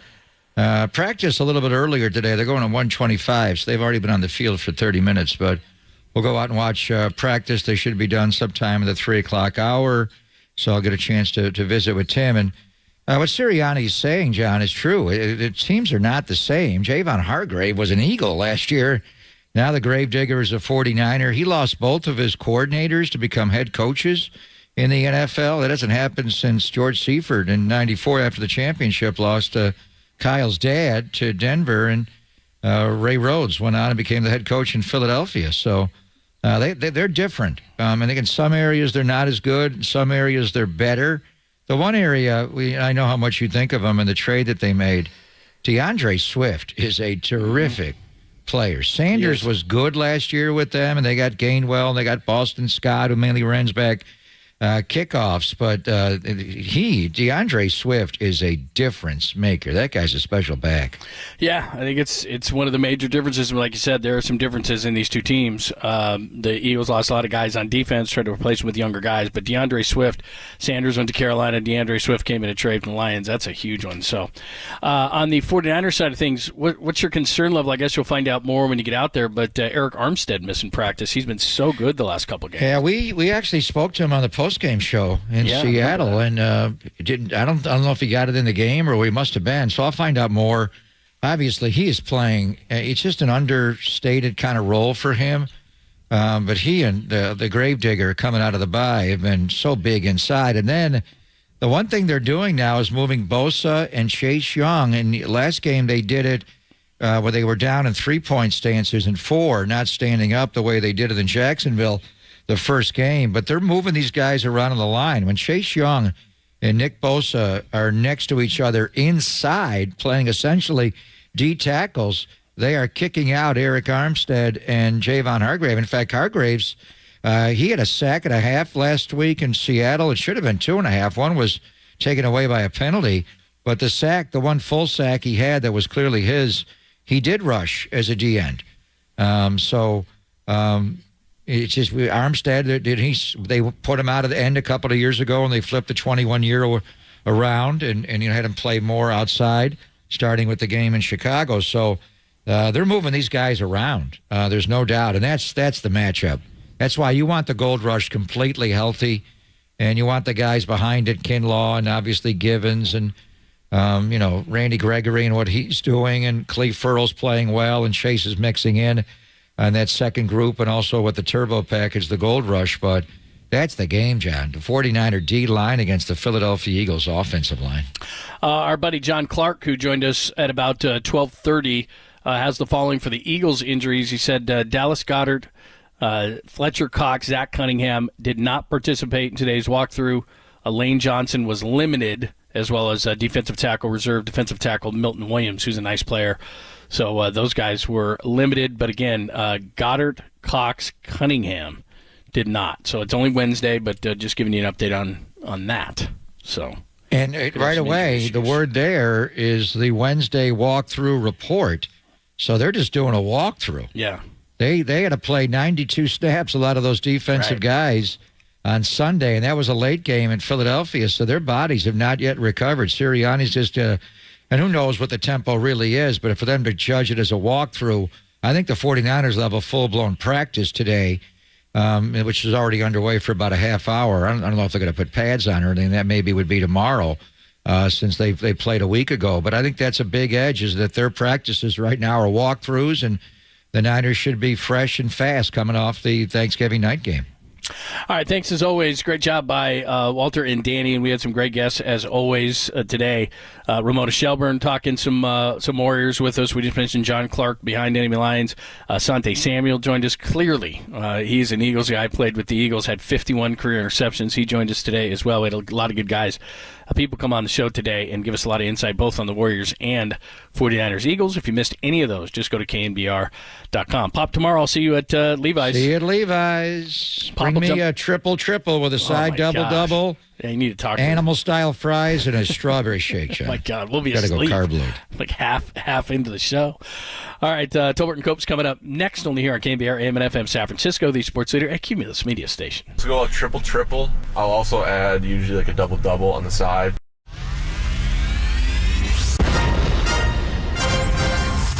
The NBA brought him to the Bay.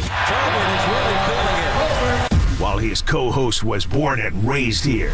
Adam, that is great co-host work right there. That is amazing. You're lucky to have Adam, Tommy. Oh, absolutely. It's time for Tolbert and Copes. Let's get it on! Tom Tolbert. Yeah, thank you. Now if I could ever get some beer.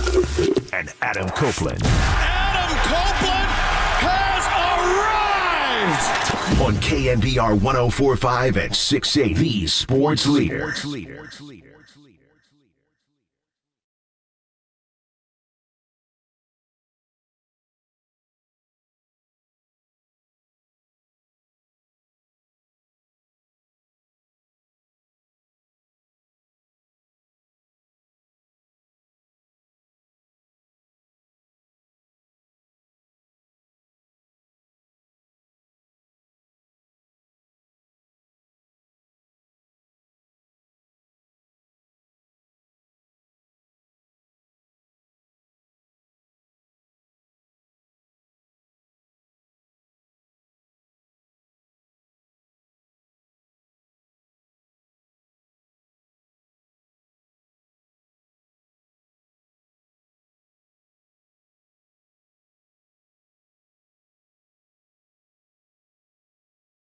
What is shaking? Adam Copeland, Tom Tolbert with you. Today, Mark Spears, Adam Kaplan, a scratched out Steve Young. That's not how you say my name, by the way. Adam Kaplan? Yeah, it's Copeland. Yeah, oh, sorry, I'm a bit bad. And Steve Kerr. Adam Copeland, Tom Tolbert with you. Adam Kaplan, Tom Tolbert with you. Tolbert and Did Caps. I say Adam Kaplan? No, you did Tolbert and Caps. I like that. I like that. It's sort of funny. Matt Caps, Carter Caps, Adam Kaplan. Anyway. What's up? How you doing? Good. Catching up? Yeah. Trying out my hobo chic wear today. Yeah, I was going to say, you got a hell of a look going. All you're Yeah. missing is the stick and the kerchief on the end of it. My son said I look The like bindle. Tim knows that too. My son said I look like I'm mugged. Yeah, you do. He goes, "What happened to you? Did you get mugged?" How big was the bear that They're tackled like, you? God. And I go, "Nah, I'm just trying out a new look." Yeah. I'll tell you what, the tears though in the sleeve that you have going there, they look like they you can buy the jeans that are ripped already, the pre-ripped jeans. It looks like it was designed to be that way. You know what? Very Belichick system. You know what? It actually, to be honest, it is very Belichick. You know what it is? It's I like this shirt, and it's done. Like it's been done for a while. Yeah. Like the tops, the collar's I see ripped out it. and everything. It's wasting But away I on like your it. body. And I'm like, I don't want to give up on it. Like I like my AC/DC shirt. If you're not streaming us right now on YouTube or Twitch, you should, just to see. I'm gonna keep it. Like I like this shirt. What does Lori say about that? Not much. Nothing. Not much. Yeah. Sort of like the shirt. There's not much. There's not much there. She's not super into it. So Yeah. I don't know. I just it's something I'm not going to give up on. Yeah. Well, usually it's clearly. Usually it's underwear, but in this case it is. Men will wear underwear until it disintegrates off their body. Yeah, you don't want to buy underwear. I put on underwear and then I take my pants off later. I'm like, oh, they're gone. They went away. Like, that was the last wear. Should I buy a 2-pack of underwear, 4-pack of underwear, or should I buy beer? A beer. I'm gonna get beer. Yeah. I'm gonna get beer. And so anyway, what are you gonna do? Anyway, yeah. Your shirt is it's a hell of a look. YouTube, KNBR at 104.5 and KNBR.com and the KNBR app. Dubs last night. How about this deal, huh? Yes. Dubs and the Kings. They light the beam. That's all I got to put out there. They light the beam. What'd you think of their attitude last night, man? Did they what was the identity for them last night? It didn't feel like the Warriors that we generally see in terms of how they carry themselves. What was their identity? Yeah, dumb. Yeah, that's what I'm saying. They're like, they were dumb. Where were they? What was that? I don't know. I have no idea where they were. I watched the last 3 minutes of that game, probably 5 times. Epic collapse, dude. And then I was too mad to watch it anymore. I couldn't do it. I couldn't do it. Some of the stuff that they did. I mean, let's go back to the first half. Okay. End of the second quarter, end of the half. They're up 24 points. 24. What do they? You remember what the halftime lead was? Give me the total. The halftime lead. The total in points. Well, they're up 24. 24 was it? And yes, they're up 24. Yeah. What was the halftime? You remember what the halftime lead was? No, the number? 17. One of the reasons was, now I'm big 2-for-1 guy. I'm big. I've always been a 2-for-1 guy going back to my playing days. Like that was before anybody really ever thought of 2-for-1. Chris Paul's a big 2-for-1 guy. A big 2-for-1 guy. Maybe the best ever. Always made sense to me. 2-for-1. 2 mediocre shots are better than 1 really good shot. But they have to be mediocre shots. They got to be like, 35% shots, 33% shots, something like that. It can't be a 41-foot heave. Steph took like a 41-footer that turned into a clank. They score. Long clank, too. Long clank. They score. Then Steph turns it over, and they get the ball back, and they score again. So all of a sudden, 24 seems pretty insurmountable. Like that, 24 at half. 17 with that type of like momentum seems like, yeah, we could do this. We got this. And then they had a Warriors third. Like it just, it was tough to watch. And then the end of the game. So the end of the game, you're up 4 with, I wish I could remember how much time was left. Okay. I want to say like 45 seconds, 50 maybe. Under a minute, yeah. It's definitely under a minute. I want to say 50 seconds. 50.1. That's okay. 50.1. So let's say you get the ball past half court and you don't even get up a shot. You just eat it. Eat the ball. So at that point, there's 26 seconds left. They have the ball down 4 with 26 seconds. So now they had to come down, take a shot. Maybe they make it, maybe they don't. Who do you have shooting the free throws? Steph or Clay. So at that point, you want to play a free throw game? We can do that. Take our chances. We're good. We're good. So Draymond, who's one of the smartest players in the game, inbounds to Steph. He makes the first mistake.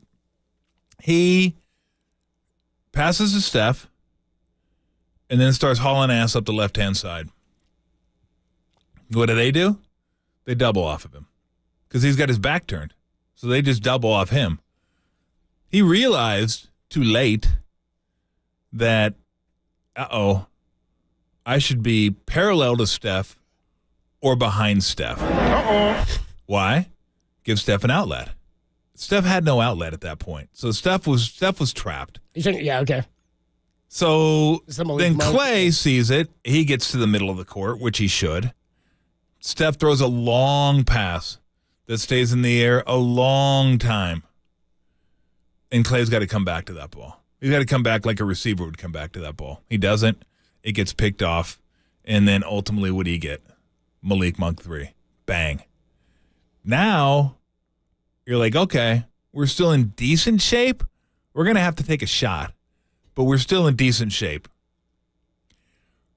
Right up until the point Draymond throws it straight out of bounds. Now, whose fault is that? It's a back turnover. Tough. Okay. Is it Draymond's fault? Partially. Is it Clay's fault? Partially.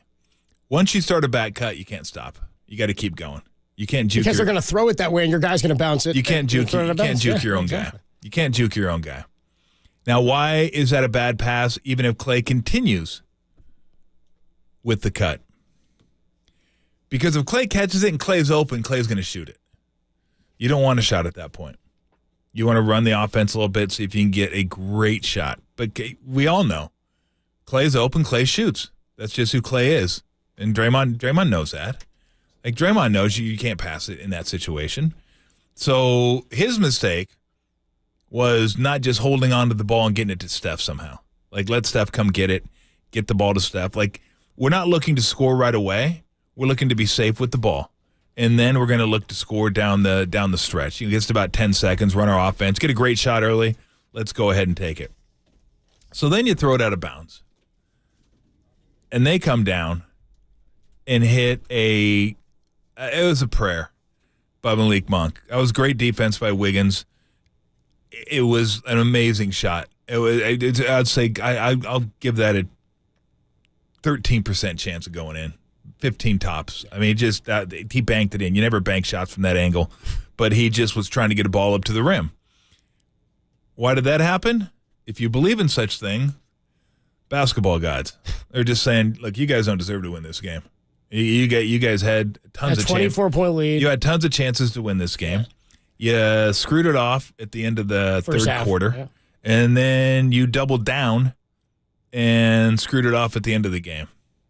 And like I was already in ill temper at the end of the game because while Brian Anderson and Stan Van Gundy are a good duo, I wanted somebody to stick a rag in their mouth last night. They mentioned the in-season tournament. The 13-point victory they needed? 5,000 times last night that I was like, just shut up. They're just I get it. Stop pushing it. We know it. We can see the dumb court. We know it's a midseason tournament, okay? We know what's going on here, okay? Mention it every once in a while. Show your dumb graphic if you have to. Just stop mentioning it. And then I literally blew my top last night with about a minute and a half left. Warriors were up 4-6, something like that. I think it was 4. And Stan Van Gundy, could have been Anderson. It was one of the two. Said something that was so stupid I could not believe I was hearing him. I thought it was Van Gundy, but I'm gonna hope that it wasn't because he's a coach. He should know better. Are the Warriors thinking about winning this game or going for the midseason tournament win, like trying to win by more than 12? And I'm thinking, it was Van Gundy. Derek confirms. I'm like, are you kidding me? They're up 4 with a minute and a half left. The momentum's going all the wrong direction. They could lose this game. The last thing they should be thinking about, and the last thing I'm sure they are thinking about, is trying to get to a 12-point victory. Just win the game. And I actually thought Steph, they had him mic'd up. I thought he was, and I'm sure they kept adding it because they were pumping the midseason tournament so much. Because that's all he was talking about. I'm sure he wasn't, but I'm sure that's the way they edited. I'm like, you guys are 8-9. About just winning a game. I mean, who cares about the tournament? I mean, look, you're like, you should be happy you're out. You get to play Portland. That's probably a win. You get to win that but game. You have to play OKC. Yeah, that was a bad trade-off. It would have been better if it was OKC at home. Not that worked out last time they were here, and Portland on the road. I think they could beat Portland anywhere. But so it's kind of a split 1-1. Because it looked like the midseason tournament has all really good teams in it. Like all the best teams are in the midseason. I'm like, well, I want to go play those guys, lose like 2 games. I was thinking I might check out this tournament. Yeah, they kind of dial into some of these games here. It's looking pretty good. Are they going for the win or the midseason tournament? Gee, I don't know. They're under 500. They're trying to get their season turned around. They're up 4 with a minute and a half. You think right now they're thinking about outscoring them by 4 in the next 90 or 8 in the next 90 seconds? You knucklehead. Of course they're not. So I was just in ill temper listening to that all night. I got so tired of hearing the midseason tournament, the midseason tournament, the midseason tournament, the midseason tournament. I had it. And then the end didn't help my temper at all either. I was just watching it. And the more I watched it, the more frustrating it was. You're frustrated now. It's 2:14. We got to wait. I know. The more I talk about it, the more it gets me going. Like, and the one thing. Okay, here's and what could have helped. I don't know if it would have helped. But what could have helped was a timeout at the end. Yeah. They didn't have the timeout because Steve challenged. Now, I will say he's not the guy, even though he is the guy. He can veto anything he wants to. But you have to rely on the bench for that. Bench gave him thumbs up. Steph said he got fouled. And here's the thing. I told him this. And I'll tell him we talked to him that there's not a chance in hell I would not have challenged that. I wouldn't have come close to challenging that. Yep. I appreciate why they did it because if Steph goes to the line for 3, the game's probably over at that point. Yeah. So they're thinking if we get this, if we win it, what do you have to lose? In my mind, Well, what you have to lose is no timeouts. There you go. That's what means. You burn the timeout there. You're rolling the dice. If they had 2 timeouts, for sure, roll them. Roll the bones, throw them out there, and see what happens. And you're not getting stops at this point. But they were never going to win that challenge because Steph kicked out his leg. Right. And that's all the referees see. Now, anybody that's ever played basketball knows you shoot a fadeaway jumper and you're fading away, one of your legs is going to pop up. Yep. You have to for balance. If you don't, you're going to fall on your back. No one's going to shoot a fadeaway jump shot and just fall straight on their back. You kick your leg up to balance yourself, and you can get your shot off, and then you can land. Because if you don't, you have no balance, you have no power in that shot, and you're not going to be able to get it at the rim, and you're going to land on your head. And nobody wants that. So they decided they're going to challenge because they figured the refs might see it that way. They didn't. I knew they wouldn't. All the refs see is legs out, he makes contact with the leg, unsuccessful. And at that point, you don't get the possession, and you lose your last time out. Again, with 2 timeouts, I'm all in. Go ahead. You want to roll the dice? You're not going to win it. Right. But roll the dice. It's worth the risk. They might screw it up because the referees have screwed up challenges before. Go ahead. Roll the bones. But not with 1 timeout. No. Not 1 timeout. You can't afford it with the way things were going. Couldn't do it. Point, no. Couldn't do it with 1 timeout. Adam Copeland, Tom Tolbert with you Wednesday afternoon. If you are, take a breath. You're good. You've been out of breath since you got in. We got plenty of time to get back into this Warrior meltdown from last night. 124-123. Hell of a game if you're a Kings fan. I'll tell you that. I thought this was a really piss-poor performance. They're out of the tournament. We've got some great stuff coming your way. We are going to talk to Mark Spears, Adam Kaplan, and Steve Kerr. He's coming your way at 5:30. Also, we'll tell you how to win some Rolling Stones tickets and get involved in the 49ers Foundation holiday auction. Should Steve Kerr have pulled Moody when he pulled him?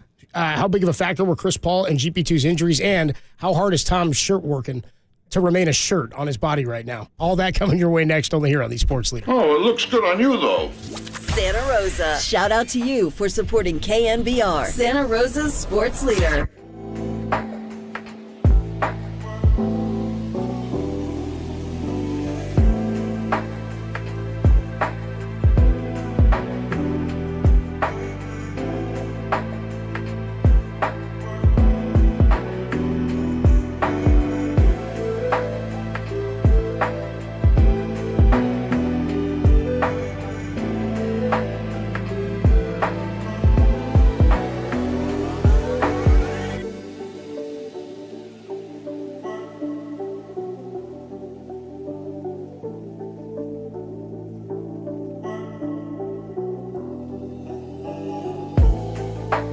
Warriors blew a 24-point lead in their loss to the Sacramento Kings, 124-123. They're now eliminated from the in-season tournament. That story more trending on KNBR.com and the KNBR app.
And now, time for the Protect Your Assets with David Hollander Business and Technology Report.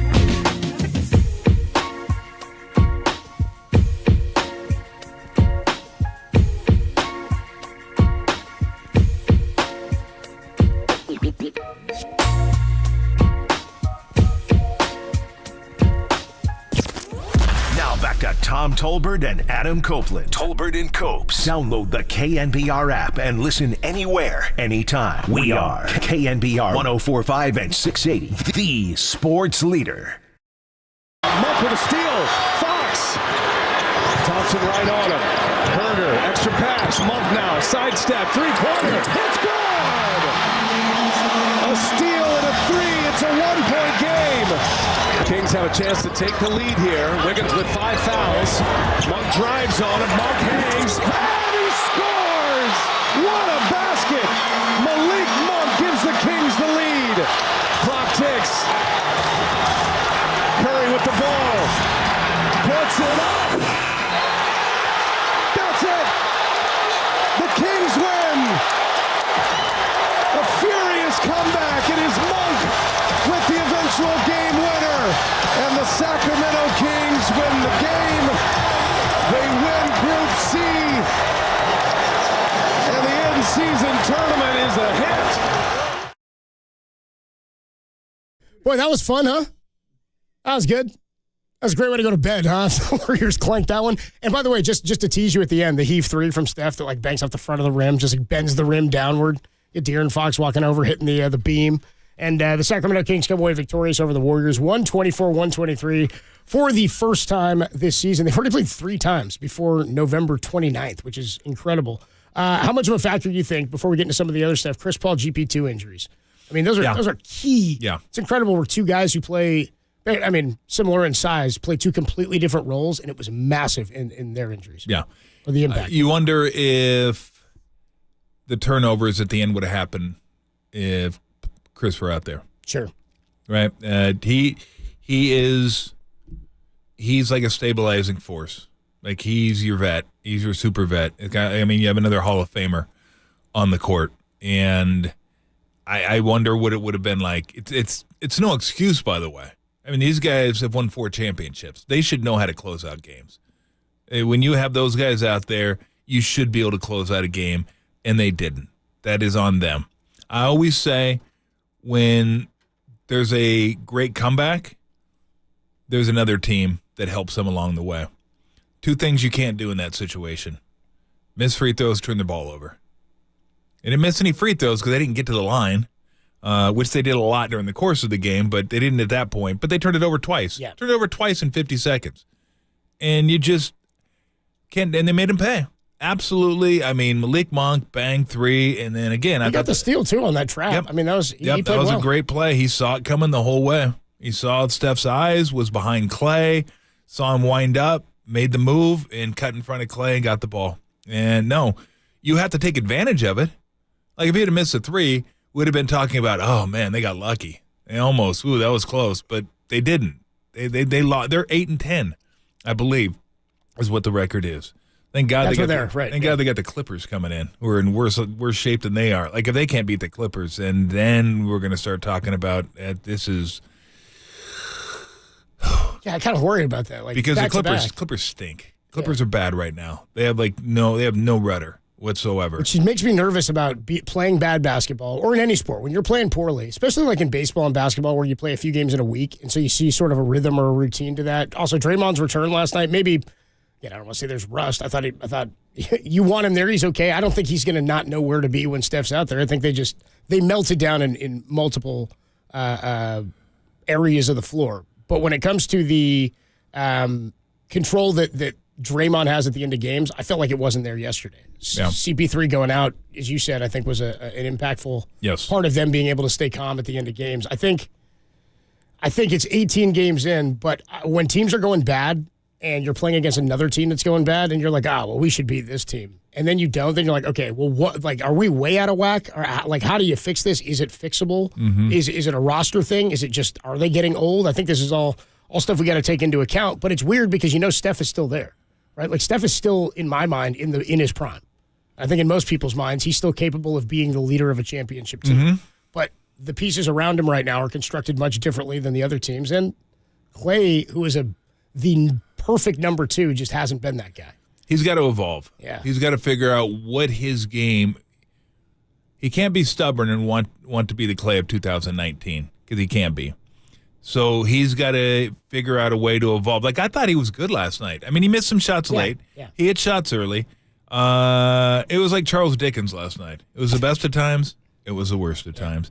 Because at times, they looked as good as they've looked all year long. First half, ball was hopping. Guys were making shots. Wiggins was amazing last night. On the boards. Steph, Clay on the boards, by the way, too. Hitting shots. Yeah, that's what I was saying. Right. Clay hit the boards last night. So, he did some stuff last night. Like, I was like, okay. Oh, bleep. Yeah. So it was like, it was as good as they could play for a period of time.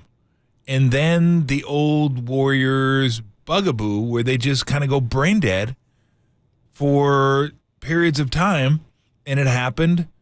I mean, there were a couple. I mean, Steph throws a pass from, let's see, it must have been third quarter because they were going right to left, and he was at the very top of half court by the half court line, and he tries to throw it all the way weak side into the weak side corner. Yeah. It was never going to get there. Ball in the air. I'm like, well, that's getting picked off. So they do stuff. You're like, oh, what are they doing? But they've always done stuff. But they've always been able to compensate for it because they were more talented than everybody else. They can't do it anymore. That's what I'm talking They're not that much better than the league. No, that's what I'm talking. If they are, that's what I'm talking about. The margin for error was pretty wide back in the day. Now it is like minuscule. It is like most teams. You got to be clean. Can't foul. Can't turn it over. Those are the 2 things that get them. So when they were at their best, man, they looked good. They looked so good. Clay was rolling, taking good shots, hitting the boards.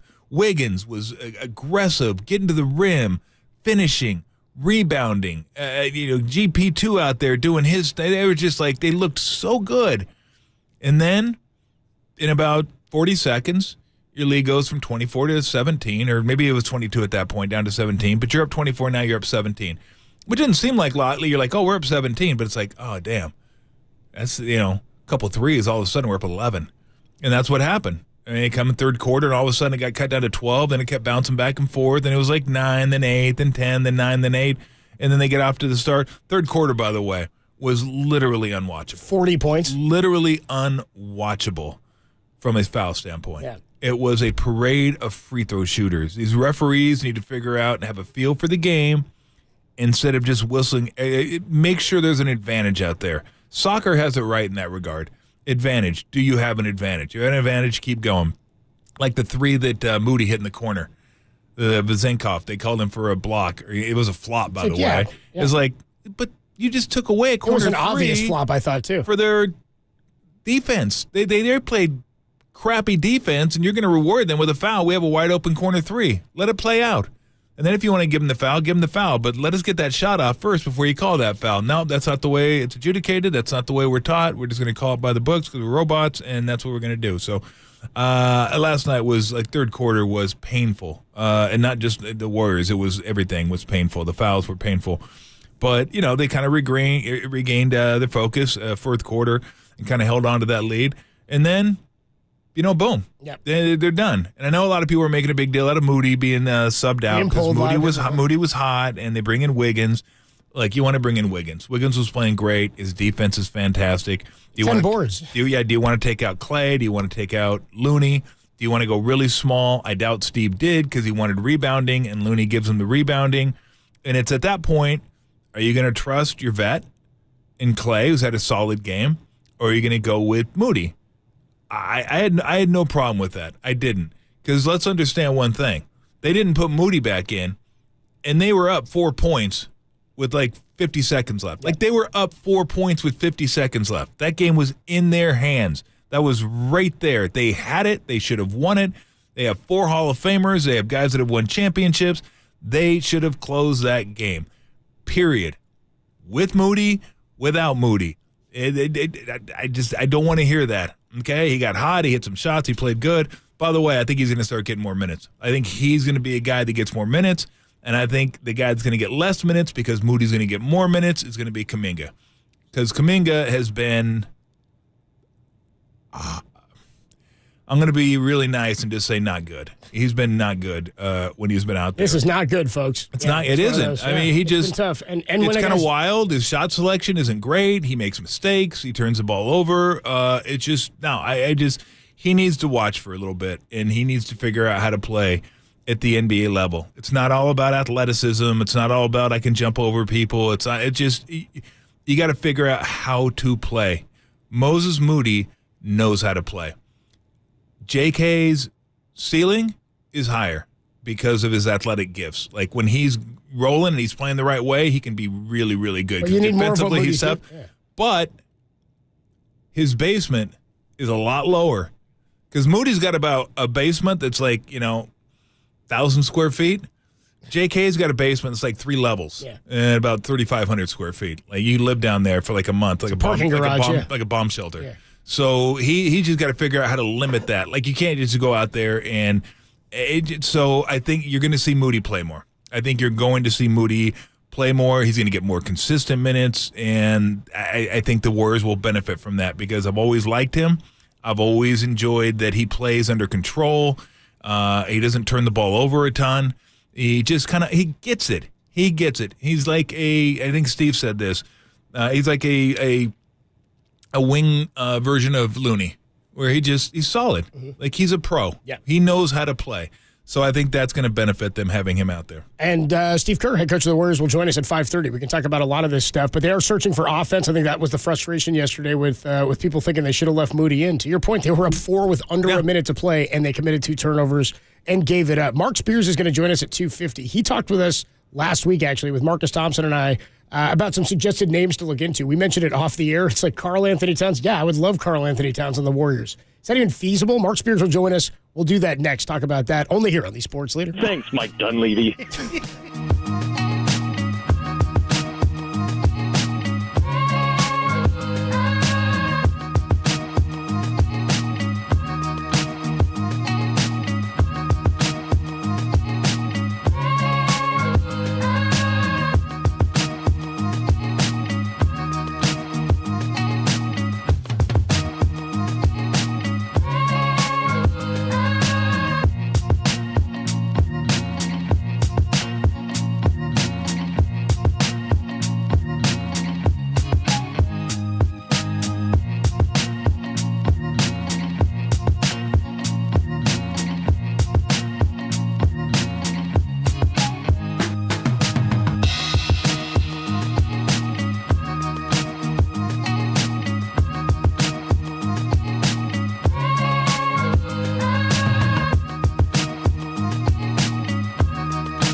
Listen to the sports leader anywhere, anytime. Download the all-new KNBR app. Now, Tolbert and Copes continue live from the KNBR Casino Matrix Studio. Casino Matrix Progressive Jackpots are here. Where are you? Just drop in. Please play responsibly. 1-800-GAMBLER.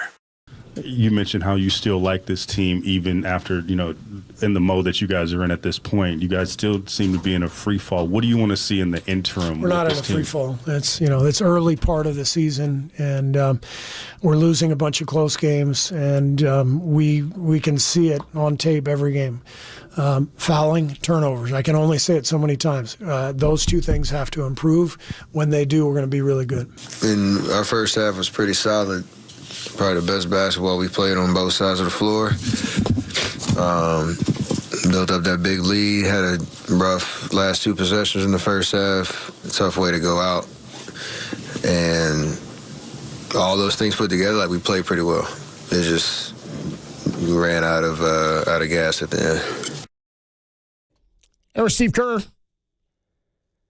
and Steph Curry talking about running out of gas there at the end of the game. It's tough when you get beat like that in the third quarter. 40-32, they get outscored. And emotionally, I'd imagine, based on the scoring, 19 points, outscored by 10 in the fourth quarter. Yeah, they were worn down. Tough to tell if they're in an absolute free-for-all or if this is just the early stages of a season that could still round into something a little sharper and better. I want to remind you, the 49ers Foundation Holiday Sports Auction is still going on right now. It's going on until 7 o'clock tonight.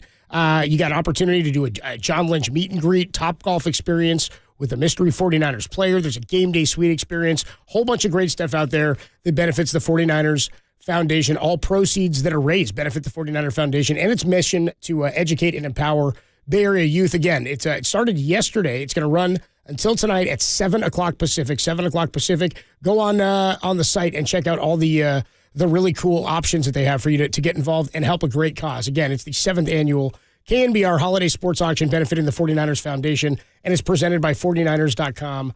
Presented by PepsiCo. You can visit 49ers.com/give to bid on this stuff, and you only have a few more hours until 7 o'clock tonight. 49ers.com/give to bid on some of these packages. There's some really, really cool stuff, including an Olympics package for when it comes to Levi Stadium. In just a few years, they added that. Actually, it's next year. They added that a little bit earlier today. We're going to catch up with Mark Spears at 2:50. Adam Kaplan will join us, talk a little 49ers and Eagles, which we'll have pregame for and the game itself on Sunday, starting at 10 a.m. on the Sports Leader. And then Steve Kerr joins us at 5:30 to talk more about this 124-123 loss to the Kings. So in terms of whether or not this is an early season thing, I still think, and we do this every year, it's foolish to count them out. We saw them last year defeat a 3-seed right on the road, then get into the second round and ultimately fall to the Lakers. But it's a team that, because of the experience, if they can fix the flaws and the holes they have, I've got great confidence. I think everybody does based on the makeup. Last night, to me, was an out-of-character game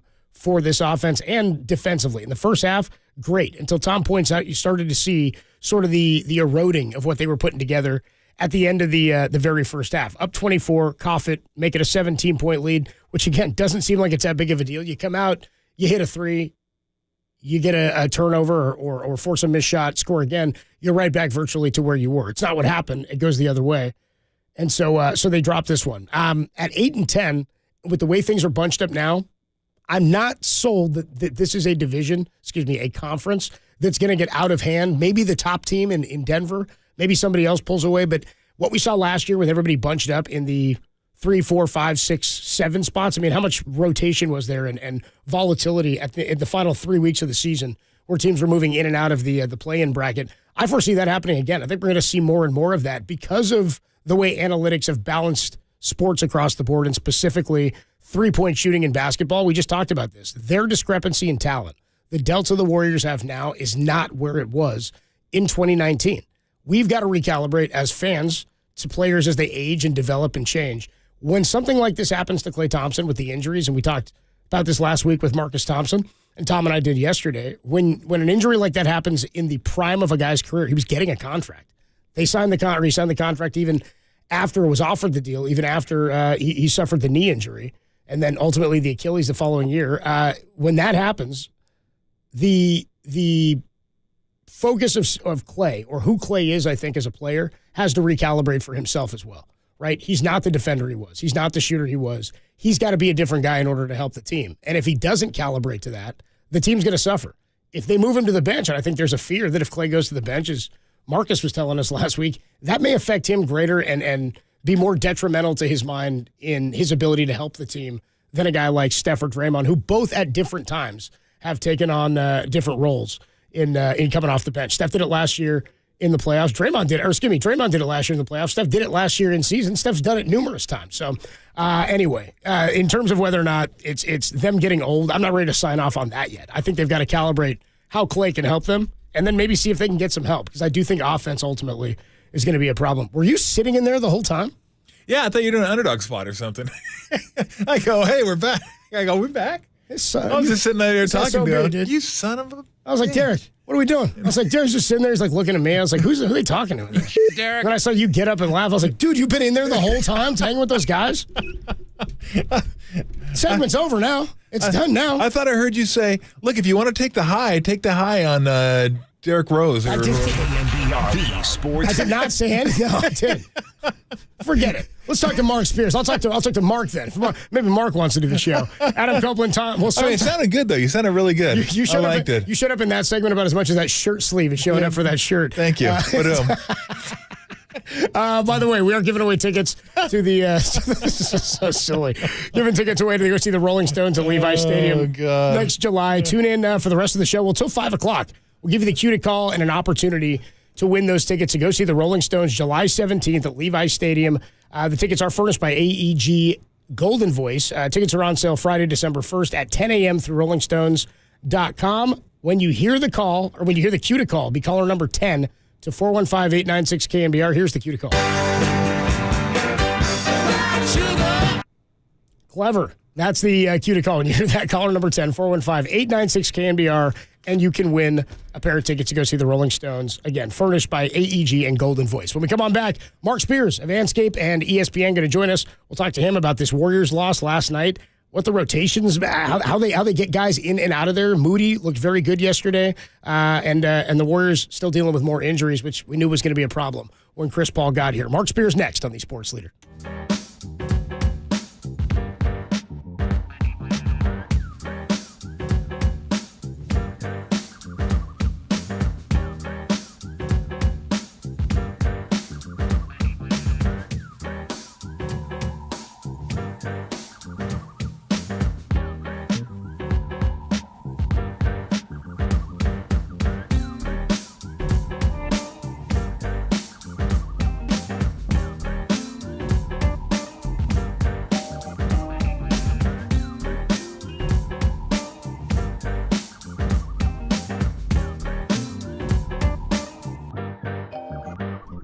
Chris Paul and Gary Payton II both left last night's loss against the Kings and did not return with leg injuries. That story more trending on KNBR.com and the KNBR app.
There's Tolbert and Copes, or Tom Tolbert and Adam Copeland if you want to be formal about it. Got Google Nest? If so, listen to the sports leader at home. This is KNBR 104.5 and 680.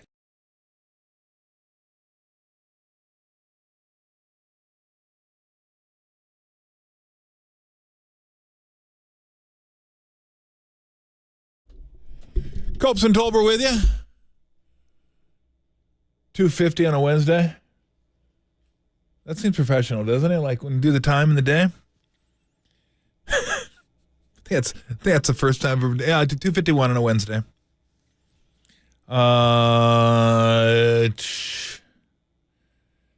November 29th, year of our Lord, 2023. Hope everybody's having a blessed day. I think that's the first time I've ever done the time and date. Time and date. Traffic's light. I checked Google. Seems to be okay. I don't see a lot of red. So I think. Well, it was brisker because I got ventilation in my shirt. So this is more of a summer shirt. And don't think I'm not wearing this shirt during the summer either. It's gonna last. Somehow, some way, this will last. My mom sewed up for me. Did I ever tell you that my mom sewed a Halloween costume for me? Like from scratch? Scratch. I was a lion. It was a bitchin' costume, too. It was awesome. All I had to do was get the makeup. Put the whiskers on. She for the mane. Yeah. For the mane, she put the hell with that. I'm a lion. So I put yarn in there. My mom put yarn in there. That was awesome. I was a lion. Roar. Mark Spears, Anscape.com. What's up, Mark? Hey, man. How y'all doing? How are you? Are you okay? Dude, are you in intensive care? No, man. I lost my voice, but I can talk. You sound like Doc Rivers, bro. You know this is you know we're actually on a medium where voice kind of. This isn't a visual thing, Mark. Yeah. I mean, you're great looking too. You are. You're striking, but we're gonna try. We'll try to make it through as quickly as possible because I don't want you to stress your voice out or my eardrums. Where do the Warriors go from here? I liked Moody last night a lot. I didn't really understand why he came out, but I think you got to have more faith in Moody.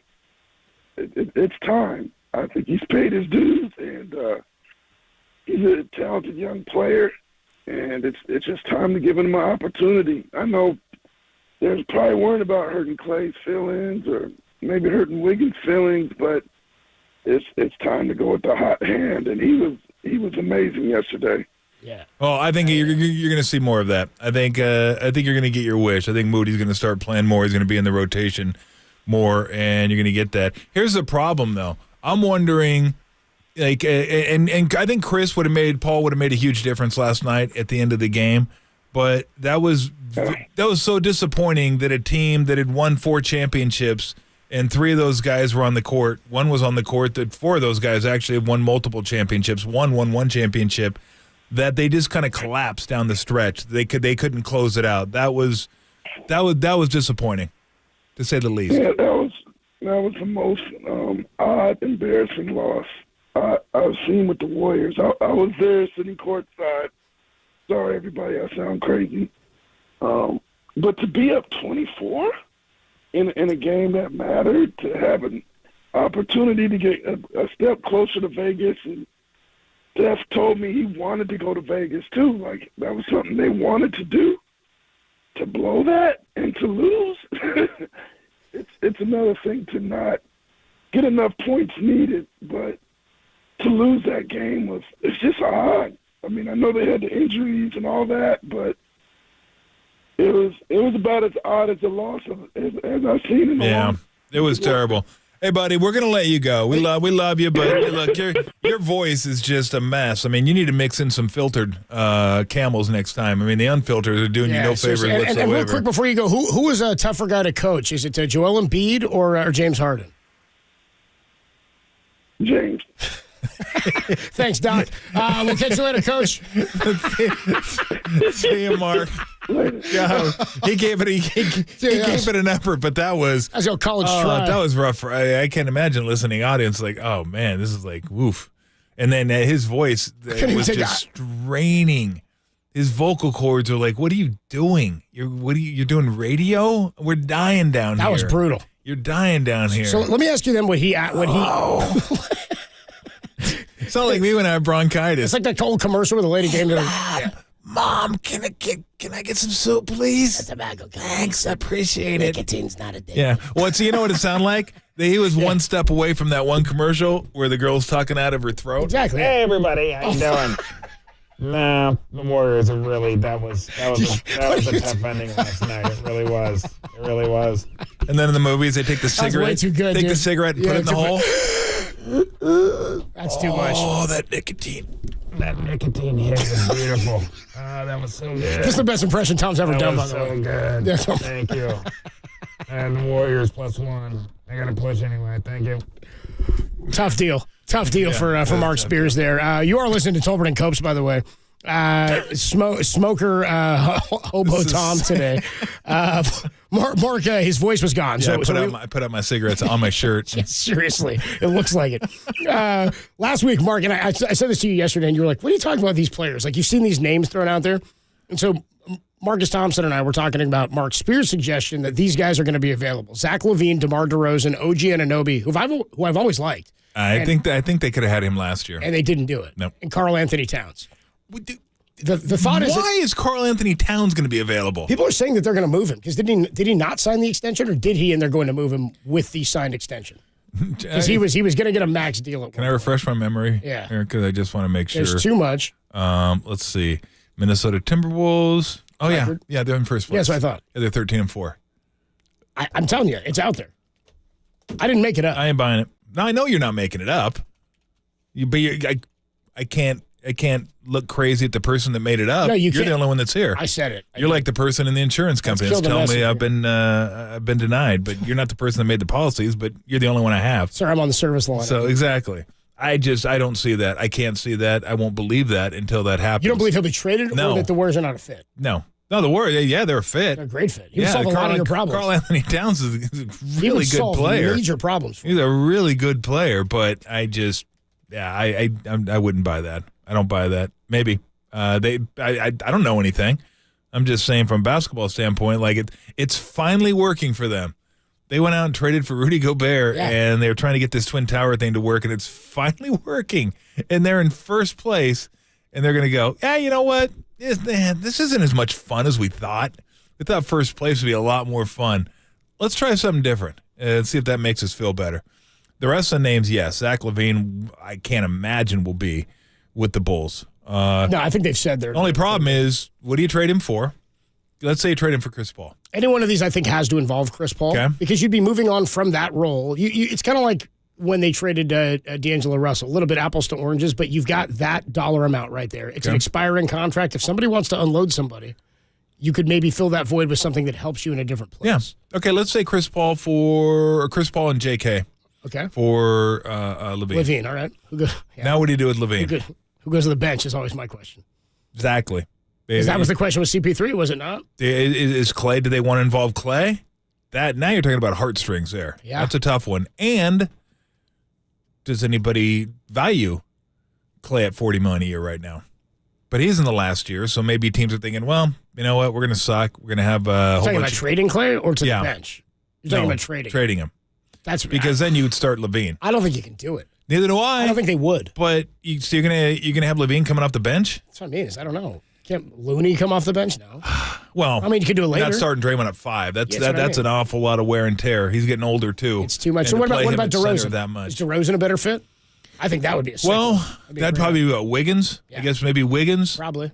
Yeah,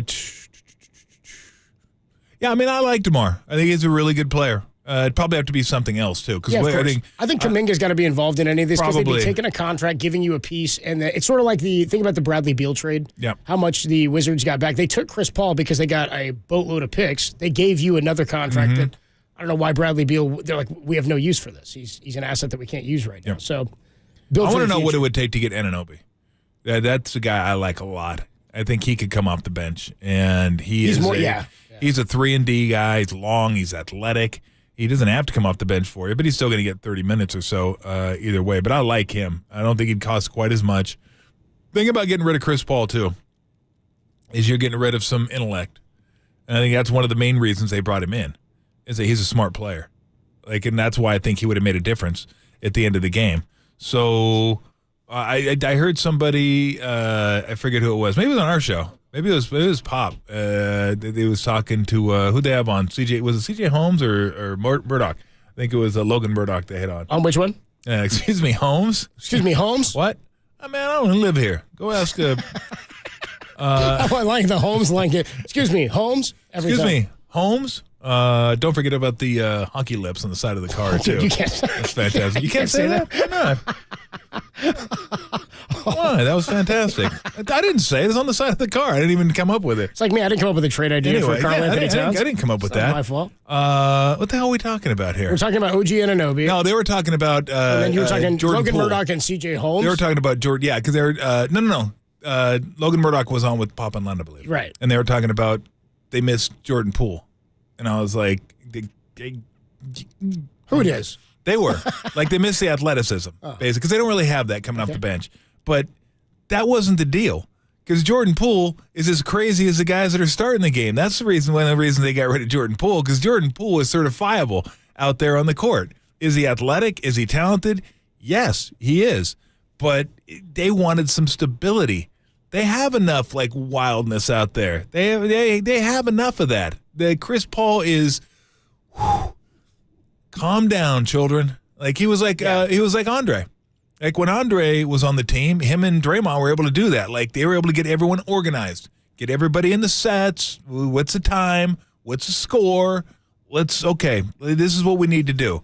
So losing Chris Paul is huge because he's able to do that, regardless of the numbers. And the numbers have been really good lately, but he doesn't turn the ball over, and he helps get you organized. He's really smart. He's a damn Hall of Famer. He's one of the best point guards to ever play the game. Yep. Is he older? Of course he is. Is he more injury prone?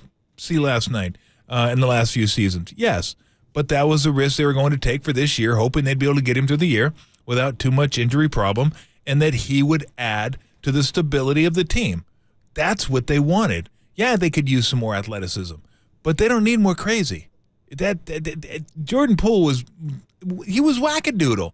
I mean, some of the stuff he did last year, you're just like, why? Yeah. What are we doing out there? And he was spectacular at times. He could play.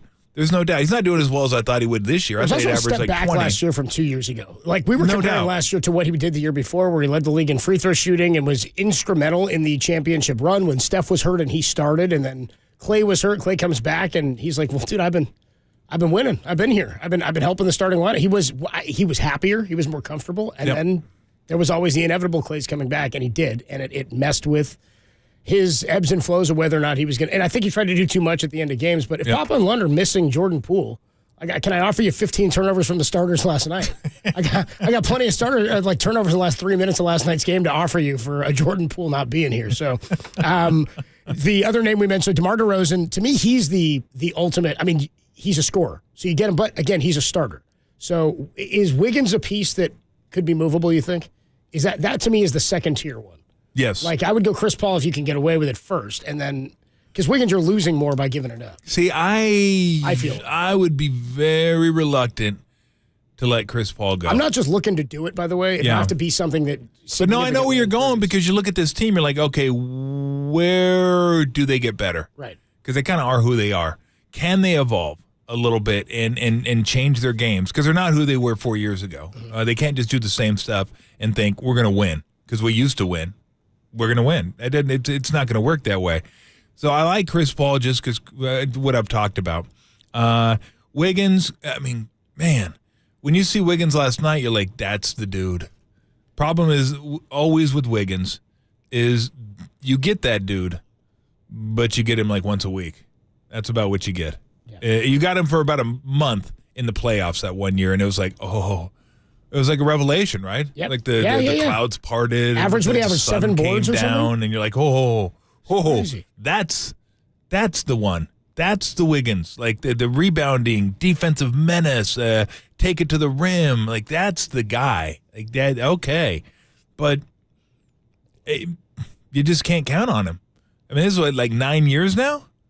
So it's not like you're thinking, oh, okay, like, no, he's been who he is throughout the course of his career. And that's just who he is. Hey, that's who you're getting. You're going to get those performances every so often. You're going to be like, oh, my gosh, that's the guy that I know he can be. But he's just not. He's not that guy consistently. So, yeah, I don't know where they go. If it's going to be internally, then, guys just got to figure out, how do we make this work? How do I evolve to a place to where it's best for me, best for the team, and we figure out a way to put ourselves in position to win a championship? Like, can we? I mean, there's a chance that they just can't. Everybody gets older. Teams get older. And you start – here's the problem with great teams, and this was a great team, one of the greatest. The problem is you keep thinking of those players in those terms, and you think they can keep doing it. Right. I always mention Dan Marino. Dan Marino, one of the greatest quarterbacks of all time. Toward the end of his career, he would throw for like 350, 3 touchdowns, but he'd do it like once every 5 games. And you're like, oh, it's still in there. But it's not in there enough because there's another game or 2 games that's mixed in where he's like 240 yards, 3 picks, and they lose 28-10. You're like, oh. That used to be like once every month and a half, and the 350s used to be like 3 times or 4 times every month and a half.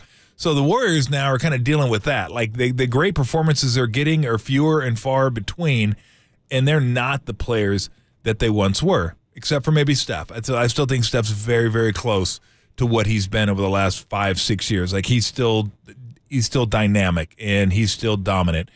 But the rest of them aren't those guys anymore. And I don't know if we should expect them to be the guys. I don't know if they expect themselves. That's the problem.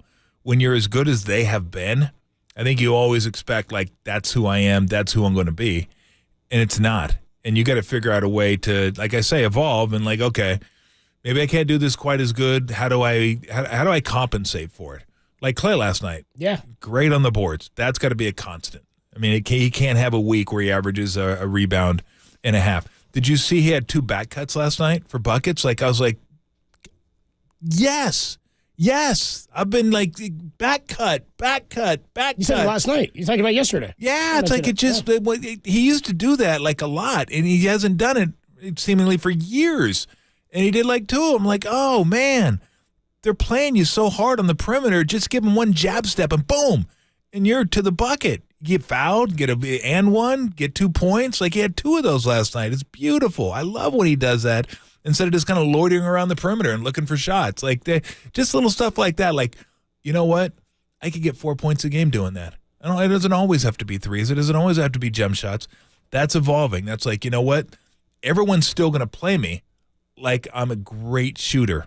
And he still is if he gets his feet set and shoots. Maybe not as good as he was, but he's still one of the best in the league. Let me use that to my advantage now. Let me set him up, catch, pass, get ready to catch, boom, I'm gone. And then you get the back cut, and you get the layup, stuff like that, like little stuff like that. You got to figure out a way. Okay, how do I adjust now? How do I adjust to where I'm at right now instead of trying to be the guy that I was? And for him, it's going to be tougher to calibrate that because of the injury, right? It's stunted where he thought he was going, and he still got the contract, but he's come back in a different mindset. And also, when they win the championship, maybe that messes with you a little bit. You think you can be right back to where you were, and his body does not respond in the same way. I want to talk more about Andrew Wiggins, and we'll get to that in just a sec. I want to remind you the KNBR Holiday Sports Auction benefiting the 49ers Foundation presented by PepsiCo is still underway. You got 4 more hours. It closes tonight, under 4 hours. Closes at 7 o'clock tonight. 49er faithful have an opportunity to bid on one-of-a-kind, incredible 49ers experiences. Dude, they added an Olympics package. Olympics coming to North America. You can get it on the Olympics package. Really? As part of the KNBR Holiday Sports Auction, game day suite experiences, John Lynch meet and greet, top golf experiences with mystery 49er players, press level tour at Levi's Stadium, plus you get to hang out with Greg and Tim. Maybe they'll make up a nickname about you. That'd be cool. Oh, you know they will. Yeah. Maybe they'll call you Darius Big Play Slay. Well, you know the one Tim brought up last week. Tim Webb here says, dude, how have they not brought up? Because what do they keep calling They keep calling Fred Warner Predator. Yep, because of hair. Why have they not gone? It's Predator. Don't give him ideas. I mean, don't encourage him. It's the Predator, boys. Don't encourage him. Don't. By the way, you can hear that great voice, and maybe maybe act like I never heard that. you did hear it, dude. Maybe Nick Bosa, just like that. I didn't hear that. By getting involved in the KNBR Holiday Sports Auction. Again, closes at 7 o'clock. Go to 49ers.com/give. My God. That's looking at got you. Came back around. God. Came back around. I'm more of a Predator 2 fan. I feel beaten down. All right, when we come on back. We are, by the way, at 5:30 going to catch up with Steve Kerr for his weekly conversation. Andrew Wiggins. There are trade rumors out there about Andrew Wiggins. He had a great game last night. But he's, as you said, he has these sluggish runs at the start of the season and in big spurts throughout. Can this Warrior team afford that type of player? We'll talk about that next, only here on the Sports Leader. Sunnyvale, shout out to you for supporting KNBR, Sunnyvale's sports leader.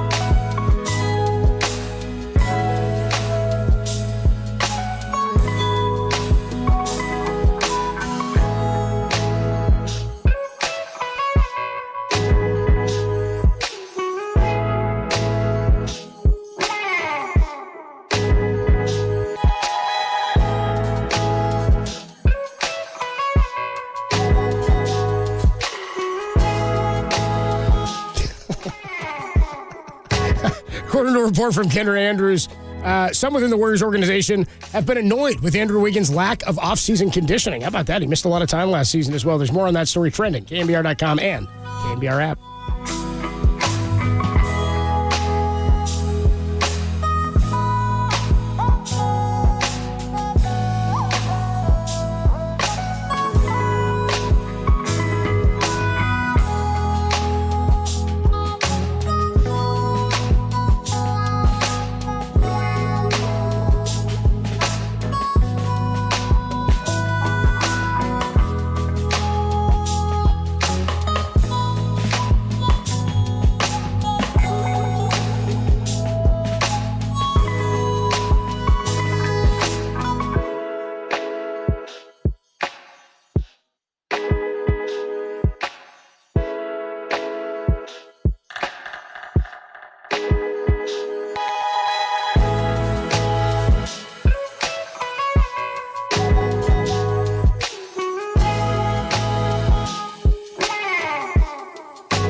KNBR at your pad on your Apple HomePod. Tolbert and Copes now continue on KNBR 104.5 and 680, the sports leader.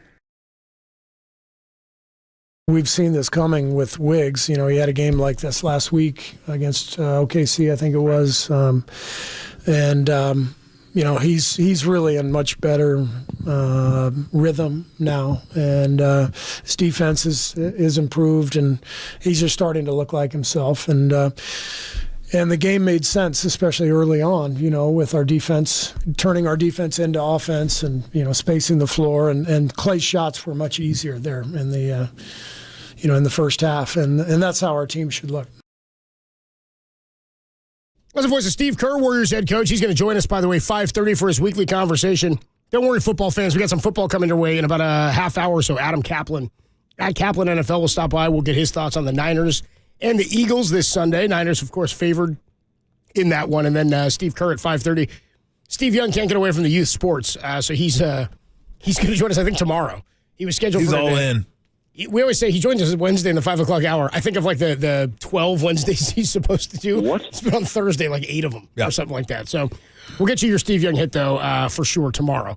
Andrew Wiggins, these trade rumors we're talking about. First, I want to start with the notion that this is a report that's out there. Some in the Warriors organization kind of feel the way about Andrew Wiggins entering this season. The sluggish start is what they're referring to it as. He had a pretty good game last night. 11 of 18, 29 points. It was a great game. And he was great on the boards. I mean, game. they're not in the game without him. They don't build that lead without him, and they're not still hanging around at the end without Andrew Wiggins. And again, I'm not expecting that every night. I'll take the B- version of that every night if that effort is there. And he's coming closer to that. Like, he's been more aggressive. For me, it's about his aggressiveness. Yes. Like, I just want to see him be aggressive. Intensity and go after stuff. Get to the rim, get downhill, get to the glass. I'll take whatever shots he makes. He's going to make some. He's going to miss some. But it's more than just production with him. Like those, because the production will come when he's doing those things. But that's what I want to see him do. Defend the way he can defend. Be aggressive. Hit the glass. Boom. You're good.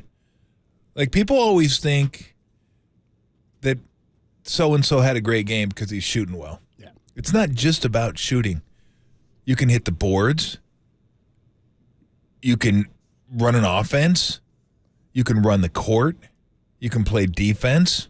You can make great passes. Like, it's not just scoring. And that's where people, they always got into trouble because they love Monte so much. And I love Monte too. It was fun to watch. He was great. That's the type of player the Giants need when you're going bad. Somebody to watch out there. But that's who the fan likes. He wasn't a winner though. Exactly. You can't win with that guy. Exactly. You could, not to say but you needed people around him the team wasn't that are constructed different. For that, right? Like, but that's what they wanted. Yeah. And that's how the Warriors marketed it back then. Oh, it's a great timeout. Come watch us score 120 and lose by 12. Like, we're not very good, but we're going to be exciting. Like, that's why. Well, why is that good? Why is that fun? Basketball. Thank you. So for Clay, it's about good shots, rebounds. Good shots, rebounds, good shots, rebounds. Now, when I say evolve with Clay, what do I mean by that? Defensively. When he's guarding smaller guys, quicker guys are getting by him into the lane. He's got to back off a little bit. He can't get up and challenge him as much as he used to because he has a harder time staying in front of him. So you got to adjust. You got to say, okay, let me give him an extra half step to a step. That way I can cut him off when they drive. I may have to give up a few jump shots and I'll challenge, but I can't get up and challenge guys because they're going to go around me. So just little stuff like that where you're like, okay, this is going to make me better, more efficient, and make the team better. Anyway, back to the Wiggins. Yeah, just back to the Wiggins trade rumors. Well, so he had the sluggish start. ESPN's Ken Andrews reported yesterday that members of the Warriors organization reportedly are, I like this, they're annoyed with Wiggins' lack of physical conditioning following his lengthy hiatus for an undisclosed personal matter last season. I hear that because that's look, man, they had his back 100% last year to the point where it was detrimental at times to the team. Yeah. And their hopes for the season. And who knows how it plays out if he's there for the entirety of the, what was it, a month and a half he was gone, or a month he was gone? I would say at least a month. It was like 4 weeks. It was at least 4 weeks, and it was a big chunk of games. Then they lose Steph at one point, and then Clay carried the team in February, which is why, I mean, we're talking about the equity he's built up. That goes back to even that month. I mean, they're not where they were at the end of the year, standing-wise, without Clay that month. So Wiggins comes back and was still key, but the hope was, is he going to be in basketball shape? Remember, he just kept saying, I was on the court a little bit, I did some work, and he was fine, I guess. I mean, they get through the first round, took him 7 games, but if you're going to have a guy's back like that and give him everything he needs, and obviously they did, and it was something that was a personal matter that he needed to deal with, and he was off the court, he comes back, they welcome him back, you expect him to do everything he can. One, it's just his job, he should be anyway. Yeah. But two, for an organization that's looking out for you in that regard, I would expect that in a year that a guy had, was last year his All-Star season? Was it 2 years ago? I think 2 years ago. 2 years ago was when he had the year where, again, it was 2 years we got ago. voted in, and there was some funny stuff over in in Asia where they were voting for Andrew Wiggins, but it was like a K-pop team or a K-pop group or something was all in on Andrew Wiggins. Some Was guy, it? yeah. Anyway, Maybe it was it was a big, Suga. It was a big. It's like a. BT. Are you big on BTS? No. But my The fact that you know members is wild. well, because my daughter-in-law loves them. Good on you. Elisa loves BTS, and I would say the family kind of likes them, but she is a massive fan. Like, she went down with her sisters. They saw him like 3 nights in L.A., saw him up here a couple times. They're selling out stadiums too. These big. Oh, they are so massive. Like, I didn't even. It's global. I had no idea. K-pop is that like, what's who the hell is it? Yeah, I think it is. Yeah. Like, who are these dudes? And it's like, they're kind of laughing, like, what? Yeah. I didn't realize how big. Like, they're huge. It's like, Suga's the only one I know. J. Cool or something. I don't know. There's somebody else on there. I think. I don't know. I just remember Suga because that one stuck out to me. I go, is that is that his legal name? I don't know. I had a buddy finish like top 3 or 5. Was he top 3 or top 5 on Korean Idol, or Korean's Got Talent or something like that? Yep. He's a Korean American, but he went over there as an artist and dude, like, blew up as a musician. Haven't heard from him in years. I said I have a buddy. I had a buddy. now he's like an international music sensation. I haven't heard from him. It's been like 8 years. Yeah, so he's doing his thing. Good for him. Anyway, back I like this. If we go back out real back in the Korean music to Andrew Wiggins. I may be totally off on everything we just took it on, but anyway, he made the All-Star team a couple of years ago. Steps away from the team last year, and now there's reported frustration or annoyance with his being out of shape. We kind of went through this with Clay last year. Yeah. After the championship season, where he came back and we were like, why is he playing 20 minutes? No back-to-backs.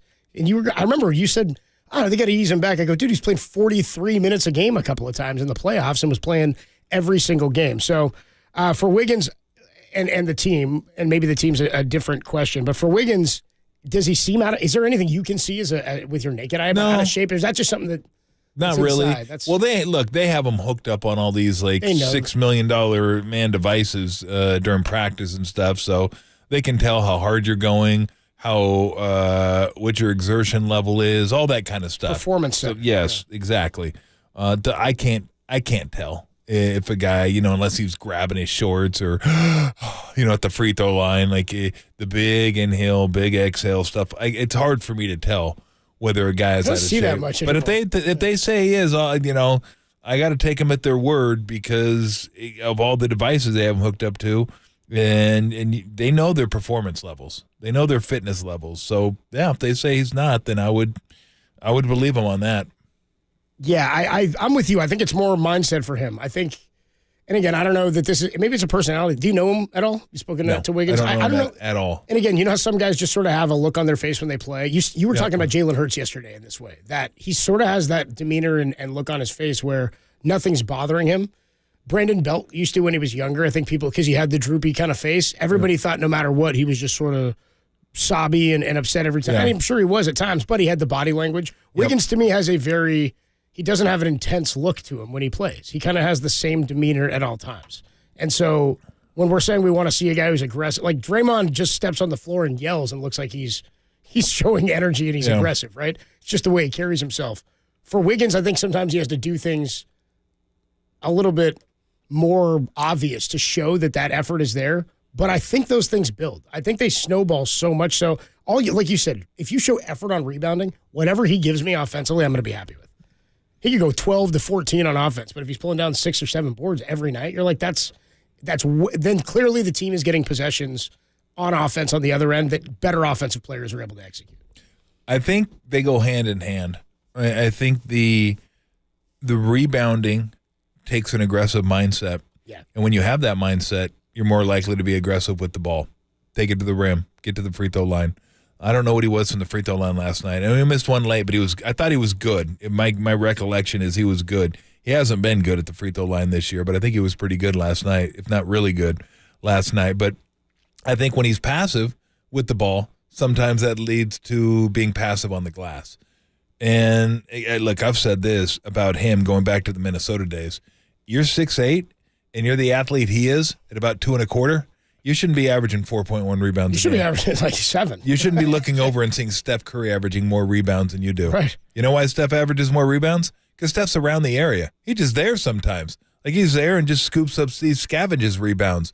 Like he puts himself in a position to get rebounds. Wiggins, this guy is an incredible athlete. Second best athlete on the team. I mean, Kuminga's the best. Kuminga's like top-tier athlete in the NBA. There's not a lot of guys that out-athlete that guy. But Kuminga is an excellent athlete, and there's just no way. But look at his career.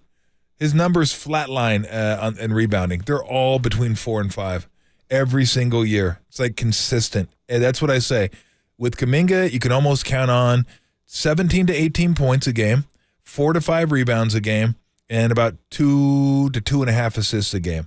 And there's not a lot of spikes, not a lot of dips, not a lot of spikes. It's like just that's what you get pretty much every single year. So why do I talk about him getting 6-7 rebounds a game when over 8-9 years he gets 4.5 approximately, 4.8, 5.2, 4.1 every single year? Because it frustrates me because I know he can, and we've seen it. We saw it against Memphis. We saw it against the Celtics. We saw it in the playoffs. If he didn't do that, then I'd be like, well, maybe he's just not capable, which I still wouldn't have bought because I look at his athleticism and his size and think all he has to do is be aggressive, give himself a shot. Here's the problem. He's not naturally aggressive. He's just not that way. He's not built that way. But I told Steve this after that championship. I go, you got to tell Wiggs, look, we've seen it now. Yeah. We know what you can do. Those are the expectations now. You got to do it. Has he? No. Why do we expect that? Because we saw it for a month? Maybe we should take the 7.5, 8 years over a month. But it does get frustrating when you see what a guy's capable of and then they don't give it to you on a consistent basis. And that's not just him. That's a lot of the NBA, by the way. It's like, I know, I've seen it. You've shown it to me. Not just for a night, not just for a week, but like for a month. I saw you do it. What gives? And there's only so much you can do. It comes down to the player. Do you want to do it? Do you want to get after it? Like my thought is he just did it because they had to have it, and they were fighting for a championship, and he hadn't had a championship yet. It was his first championship, so he was everything he had. He gave to the team. Everything he had, he gave him a chance. And he doesn't feel that sense of urgency anymore. He doesn't feel that sense of urgency now. And last night was like, see? That was Memphis Wiggs. That was Boston Wiggs. That was like a guy that's like, hey, you know what? I'm going to smash this right on your face, or I'm going to get fouled, and I'm going to get the rebound next time down the court. That was him last night. Yeah. But guess what? Tomorrow night, could be 16-4-2, and you'll be like, it seems likely, actually. I mean, yeah, it does. Yeah. So it's just, his numbers again, they haven't spiked a whole lot. They're pretty static throughout the course of his career. It's frustrating to me because I know what he's capable of, and I know what he can do. It's Tolbert and Copes with you on a Wednesday afternoon. Adam Kaplan going to join us to talk a little Eagles and 49ers coming up at 3:50, and we'll catch up with Steve Kerr, the head coach of the Warriors, at 5:30 tonight. Warriors back in action is it tomorrow night against the Clippers at home, and then they go to L.A. to face the Clippers on Saturday. The Niners are getting ready to go to Philadelphia on Sunday to take on the Eagles. Is there a way to defend the tush push, the brotherly shove? We'll talk about it next on the Sports Leader.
Listen to the Sports Leader anywhere, anytime. Download the all-new KNBR app. Now, Tolbert and Copes continue live from the KNBR Casino Matrix Studio. Casino Matrix Progressive Jackpots are here. Where are you? Just drop in. Please play responsibly. 1-800-GAMBLER.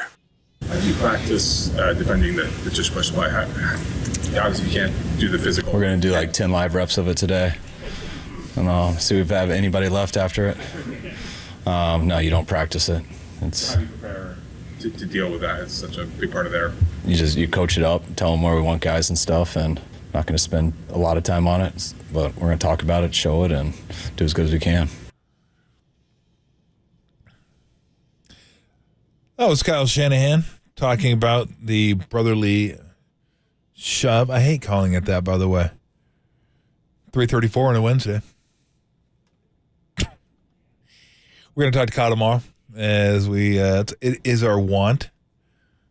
If I can use a Ralphism, it is our want on a Thursday. So we'll talk about that a little bit, but I just spent too much. How about this? Keep him from getting a 3rd and 1 or 4th and 1. That's how you stop it. I do want to mention this because I told the great Raymond Ritter that I would mention this. Portland Trailblazers come to town next Wednesday. That is an added game because of the midseason tournament. So Warriors.com is where you go if you want to grab tickets to the Trailblazers and the GSW Warriors. That's next Wednesday, 7 p.m.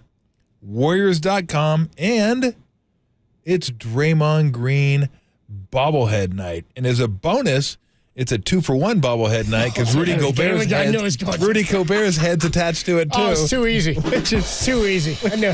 Actually, that's the bobble part. Yeah, which is fantastic. I don't think Raymond Ritter asked you to say that part. Yeah, no, he didn't ask me to say that. They got a little button on there. You press it, and it's Rudy Gobert going yeah. But then it doesn't. After you press it, it won't work again for five days. It won't work for 5 days. No, that part is untrue. That is erroneous. But they do play next Wednesday at 7 o'clock. Yep. Portland Trailblazers come to town. Warriors.com where you get your tickets. So if you've wanted to go to a game, go to Warriors.com. See what you can find. Nice.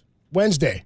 Blazers. Wednesday. The All right. Blazers. And they do get a home and a road game. Correct. And then Friday at OKC. That's right. Those are the 2 regular season games they get in the midst of the And you go to thunder.com quarterfinals. if you want to travel across the country to go to those sticks. Yeah, good luck with Yes, that. exactly. I think it's Nick Collison bobblehead night. Dude, although great I'm pull. not positive. Great pull, dude. Roy Well, he Williams. was there 19 years. Yeah, Roy Williams on hand to watch the jersey go up, too. He and Heinrich showed up. That was there forever. Yeah, Carmelo just to show some love. Let's get into a little bit of the Philly Eagles and the Niners. You had a great like evaluation of just by your watching the brotherly shove, which we see week after week after week after week after week from the side in slow motion. We see it up close. Like I've seen that play a million times now, and You they've run it have. a bunch. But I feel like we've seen that angle of national TV trying to evaluate the play. So look how incredible this play is.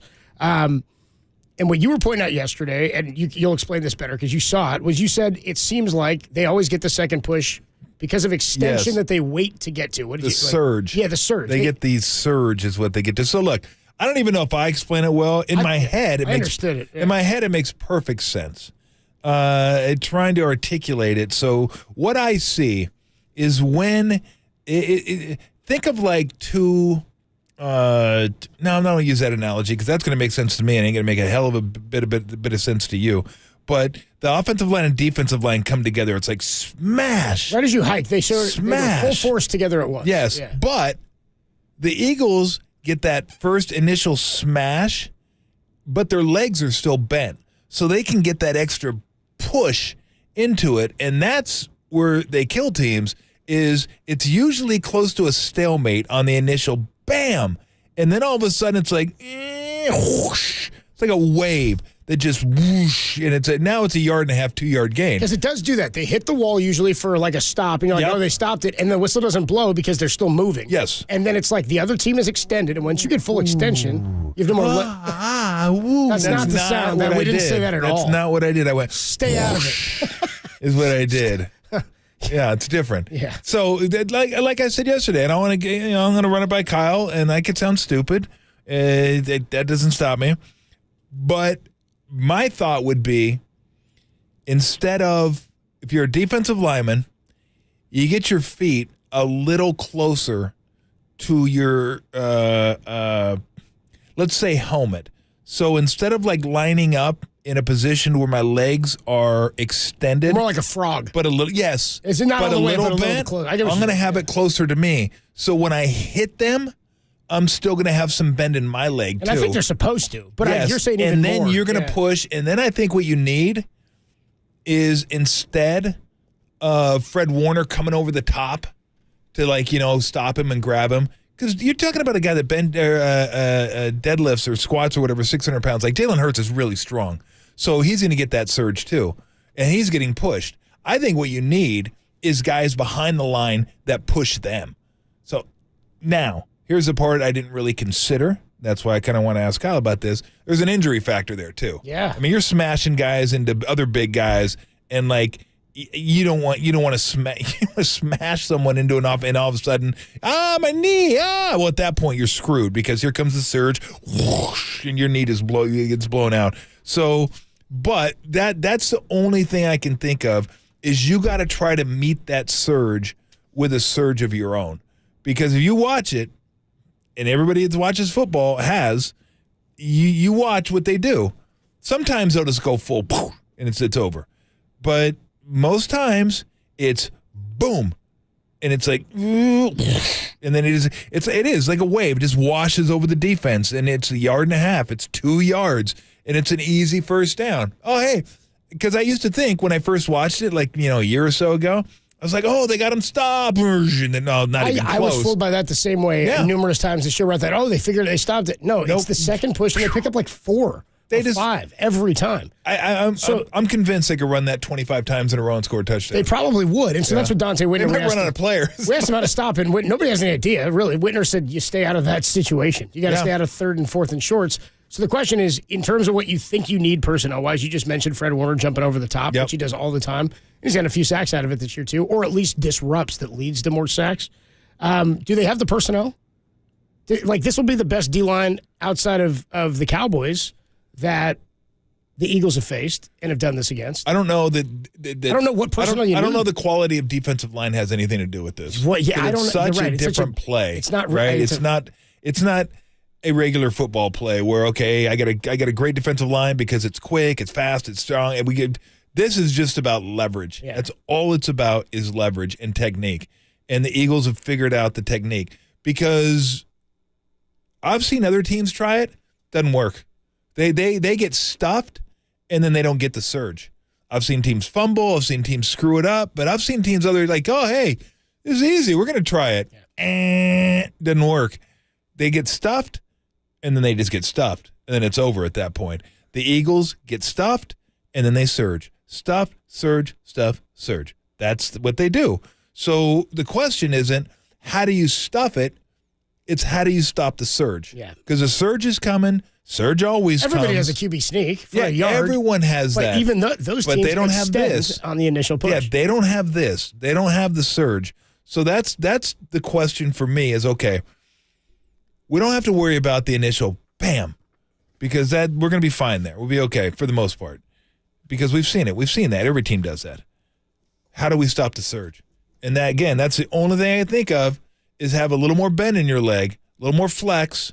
So when they surge, you can surge right back. Like you're just trying to, like let me. I got a little bit more in the tank. Let me push, and then you have the linebackers and every gap's got to be filled, and then they have the knees bent and they push back and they surge too.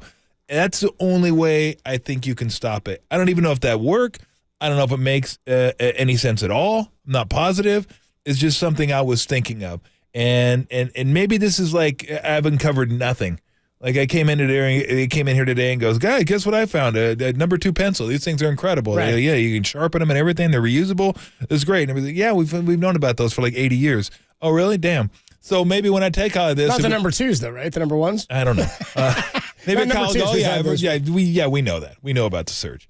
So, but it's something that I didn't pick up on until because I was wondering. I was like, why do they always get that surge? Why does it always look like they're going to get stopped and then they don't get stopped? Yeah. Hey, they're going to get stopped. They didn't get stopped. No, they didn't get stopped. They got 3 DOT. Oh, and then after a while, you're like, well, I'm not even going to think they got stopped because I know the surge is coming. Now, if the surge gets stopped, then I'm maybe like, oh God, maybe they got him.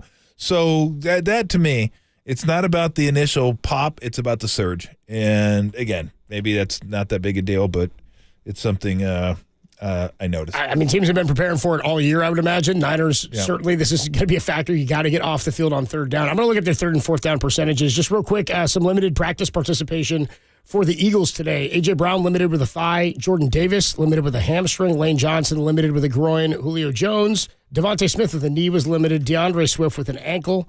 And Milton Williams with a concussion. So they had a lot of guys banged up and then did not practice today. Dallas Goedert still out with that forearm, of course, and Fletcher Cox also with a groin. When we come on back, we'll talk to Adam Kaplan, get into this game a little bit deeper. Niners and the Eagles. Has he heard anything about a strategy to stop the brotherly shove? The Niners move into being favorites in Philadelphia. We'll talk about it with Adam Kaplan, who joins us next, only here on the Sports Leader.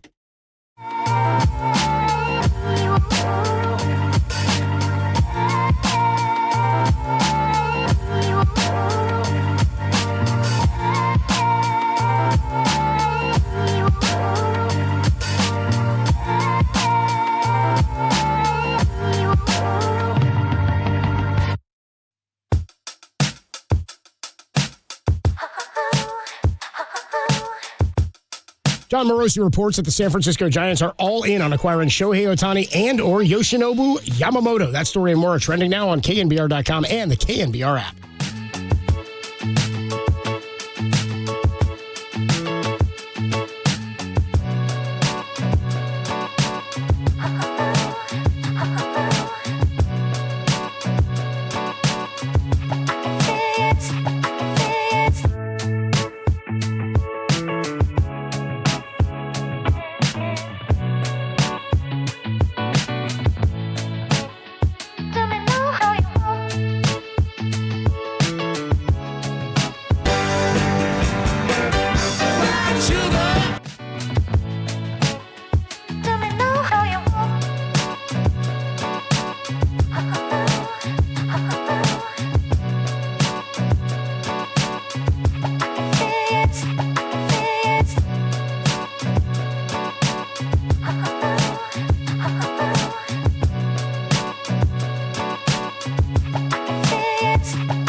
Enjoy KNBR in FM at 104.5 FM. Now back to Tolbert and Copes. Tom Tolbert and Adam Copeland on the Sports Leader.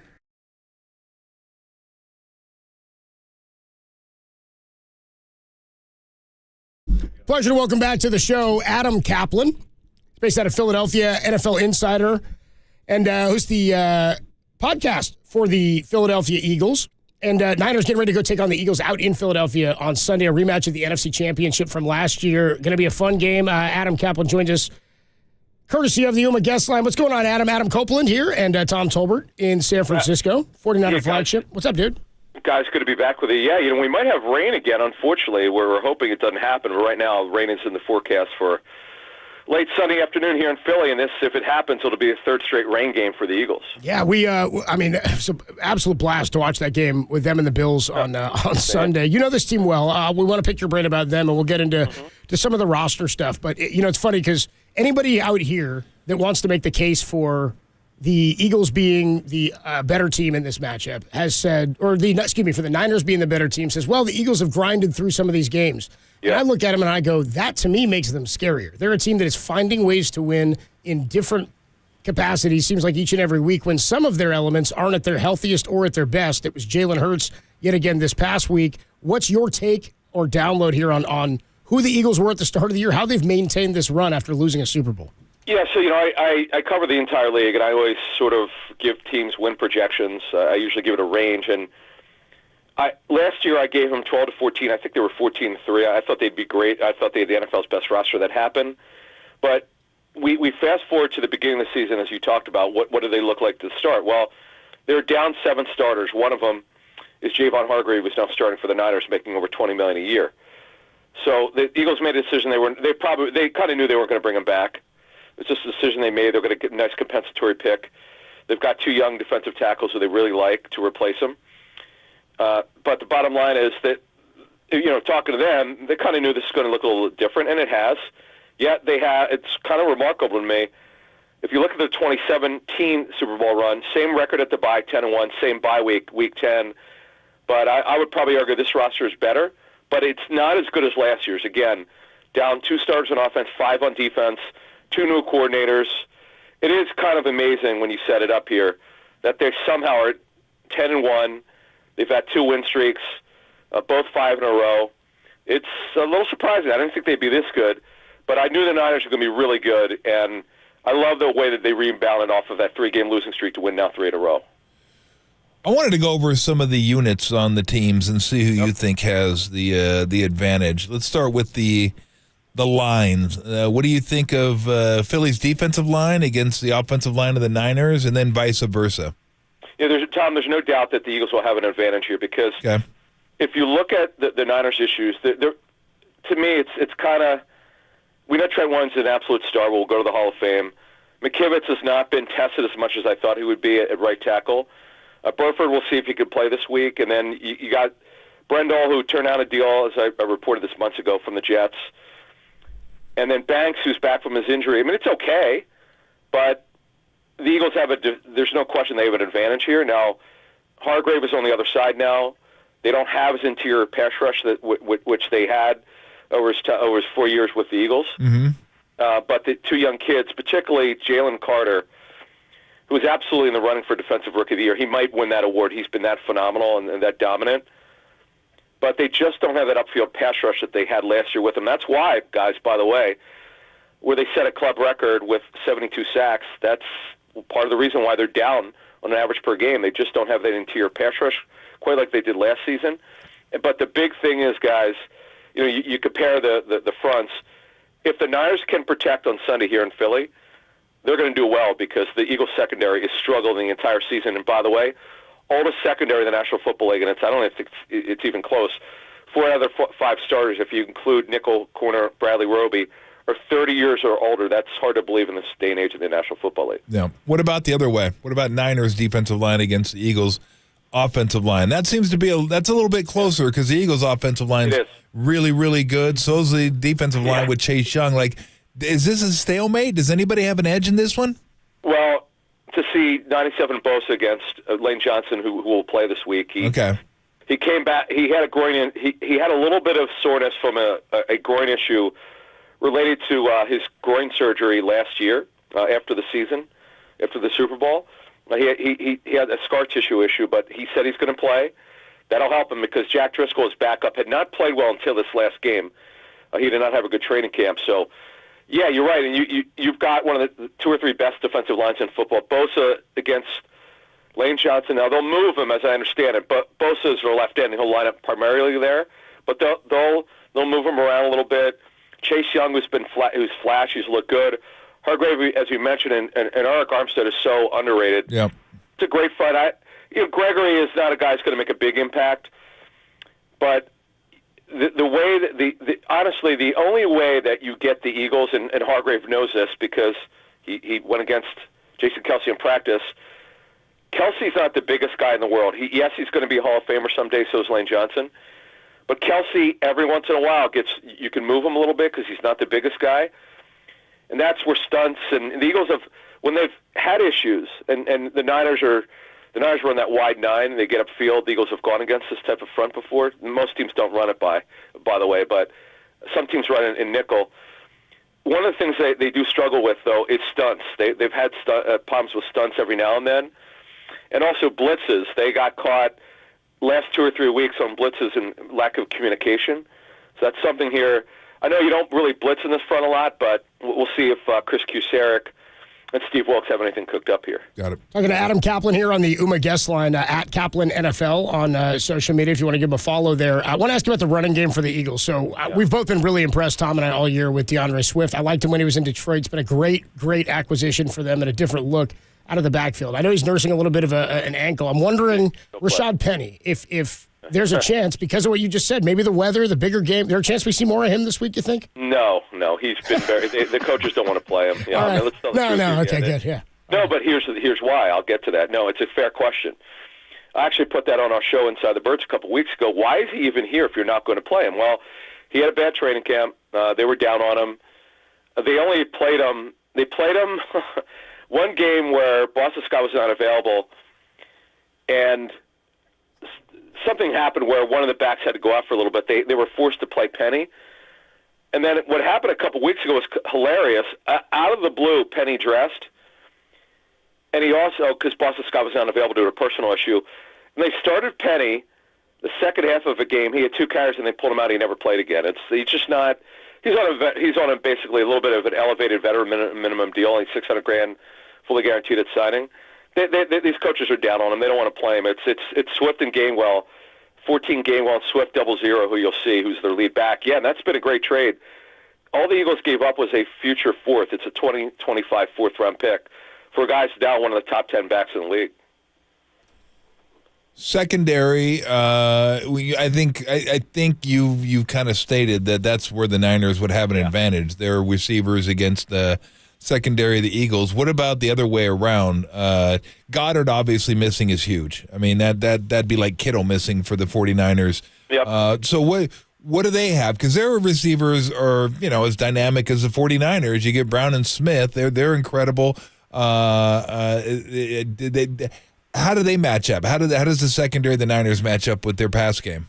Yeah, so, Tom, what the Eagles are, if they have their druthers, like where Kyle Shanahan wants a balanced offense, the Eagles are not about balance. They're about throwing the football. Now, if they, for some reason, come out running well, every once in a while they'll stick with it, but they rarely do that under Nick Sirianni. The Eagles are a very analytical organization in terms of football ops, and they want to come out throwing. That's what the data tells you. If you throw early and run late, you have a much better chance to win going back to the 60s. The Eagles actually brought that in. Joe Banner, the former Eagles president, told me that when they studied Bill Walsh, when they came in, him and Jeffrey Lurie, the owner, in 1994, they actually looked at that. They looked at the data and why Walsh won a lot, because they come out throwing. That's the way you should do it. Mm-hmm. And that's typically, most of the time, not all the time, but most of the time, that's what the Eagles do. So, yeah, I think what you do is, what they'll do is if they can protect, and obviously that's going to be a big thing here. Now, the kid, I know the Niners, talking to them, they love Jair Brown, who's filling in for Hufanga, who had a ton of interceptions at Penn State. Now, the thing that you do is that, and the Eagles will do this, particularly if Goddard doesn't play from his broken left forearm, and he didn't participate in today's walkthrough. If he doesn't play, the Eagles ran a season high in what we call 10 personnel. That means 4 receiver sets. They run a dozen or so of them. And they're playing a lot of what we call 11 personnel, a lot of 3 receiver sets, because without Goddard, they just don't have anyone who could fill in for him quite well. So you're going to see them spread the Niners out. The Niners are not deep at corner. Isaiah Oliver, from what I understand, is he'll probably back up Brown at safety if he needs a breather. We know he's their nickel. He does a good job, but my reporting for Pro Football Network, I added a little bit on Monday. Not only were they after the corner for the Bears, they actually talked to the Raiders, although they had no interest in it. They looked into Nate Hobbs, but he was not available. So what does this tell me? It tells me that the Niners know that if you want to make a Super Bowl run, Lenore is the guy that teams are going to go after, and I would expect the Eagles know this. Every team you talk to, they'll tell you Ward's phenomenal. He can man you up if you need him to. He's really good. But on the other side, Lenore's the guy number 2 the teams are going to go after. Taking Adam Kaplan here on the UMA guest line. In terms of the visit they had today with Shaq Leonard, who was cut by the Colts earlier this week. I know he met with the Cowboys on Tuesday, which was yesterday. Any chance that they make a strong push to get this done? I think it could help with McCaffrey this weekend. Yeah, see, the thing, though, guys, Leonard obviously wouldn't play this week even if he signed, but he made a decision. It was really interesting. He got blindsided by the release, but what this tells you, though, the Colts ate just about $6 million.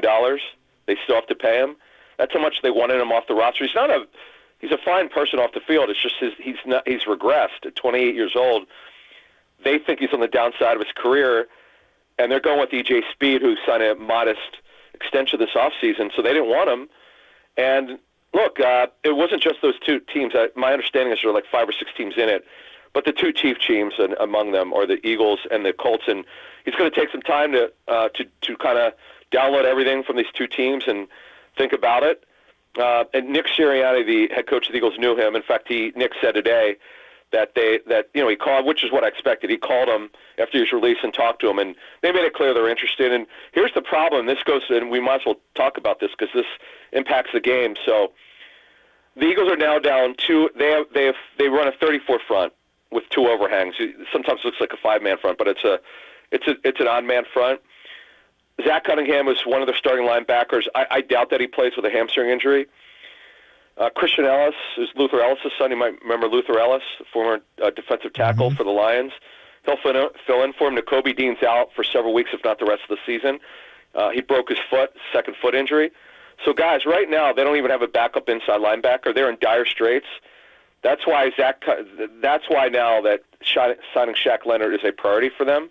And it's not a money situation. He's not going to make any more money. It's where does he think he has a better chance to win, and where's he more comfortable? So you would think the Eagles would have an advantage because he knows 3 or 4 of those coaches. Is that if there's a dearth of linebackers, does that lead you to believe that McCaffrey out of the backfield is going to be utilized by Shanahan? You know, it's funny, Tom. All season I've said on our show Inside the Birds that you could listen to. We're going to preview the show on Friday, but we're going to preview the game on Friday morning. Okay. And the thing is, we've said this all season. I don't know why more backs have not hurt the Eagles. Tight ends do well against them. Kittle, I believe the number was 25 for 25. His first 25 targets against the Eagles in his career, he caught all of them. Throughout the championship game, because Purdy didn't obviously only lasted 6 snaps. Yeah. So you know Kittle's going to get them. And I expect. I know the Eagles have the best run defense, but I expect McCaffrey's probably pass rate to go up here. That's a way to beat them. Absolutely, Tom. That's a good point. Yeah. Adam Kaplan with us a few more minutes here. In terms of the weather, you said they just saw the rain. I mean, what we've talked about with Brock Purdy a lot this year is there's very few situations now that he has not seen. Right? Like he's walked into Philadelphia before for an NFC Championship game. Yeah. He's played in the rain on short rest and when he was banged up and done it in Seattle. I look at this game and I think they're 2 very evenly matched teams. I don't know if I give Niners are favored coming in, which is something we've talked a lot about. I don't know who I give the edge to. I want to lean on Philly because they have found ways to win. The Niners haven't been in a lot of close come-from-behind type situations. You cover this team closely. I feel like, we're on one side of it. You're on the other side of the country. You watch so much of it. What's your take on this matchup, and is there an edge here? Yeah, I would pick I would definitely. I agree with the line, the Vegas line, whether it's 2.5 or 3. I would definitely have the Niners as a favorite. Now, the Eagles have only lost 2 home games over the last 2 seasons. Nick Sirianni, it's really incredible. He's got the best road record in the National Football League since he became head coach. They're just really good. The thing is about this team is you think you have them down, and somehow, some way they seem to come back. It's pretty remarkable what they're doing. The Niners, to me, are playing better football. I have no problem with them. They should be. If we were handicapping this game, I would have the Niners as a 2-point favorite. Does home field mean something? Yeah. The Eagles are one of only 3 teams at home not to lose this season, and it's tough to play there, no doubt. But the Niners have shown to be an excellent road team in recent years, and I just think they're a little bit better than the Eagles. It doesn't mean that they're going to win, but the Eagles are incredibly resilient, and their leadership is great. You got to figure out a way to beat them and get up at half. By the way, the last 2 weeks, the Eagles were down 17-7, but neither the Chiefs or Bills could close the deal. This doesn't have anything to do with the game per se, because it may not come down to this. But that Jake Elliott kick last week was one of the wild. That might be one of the 10 greatest kicks I've ever seen. I gave him like a 15% chance of making that. I thought there's no way. First of all, 59 yards it was still raining. Yeah. Now it wasn't windy, but the thing is, it was kicked so low. How does this happen? I don't know. I guess he had to because it's 59 yards. But I just, as soon as he hit it too, I was like, damn, that's good. Yeah, and by the way, guys, when this staff came in, he had struggled at the end of Doug Peterson's tenure with Eagles as head coach. Not that he wouldn't come back as their kicker, but he might have been on thin ice had he not rebounded in 2021. And now we could argue who's better, either him or Justin Tucker. Tucker will be a Hall of Famer someday, but man, this kid, Jake Elliott, by the way, here's another thing, Tom, you'll love. Best athlete on the football team. Best golfer, best tennis player, best pickleball player, best softball player.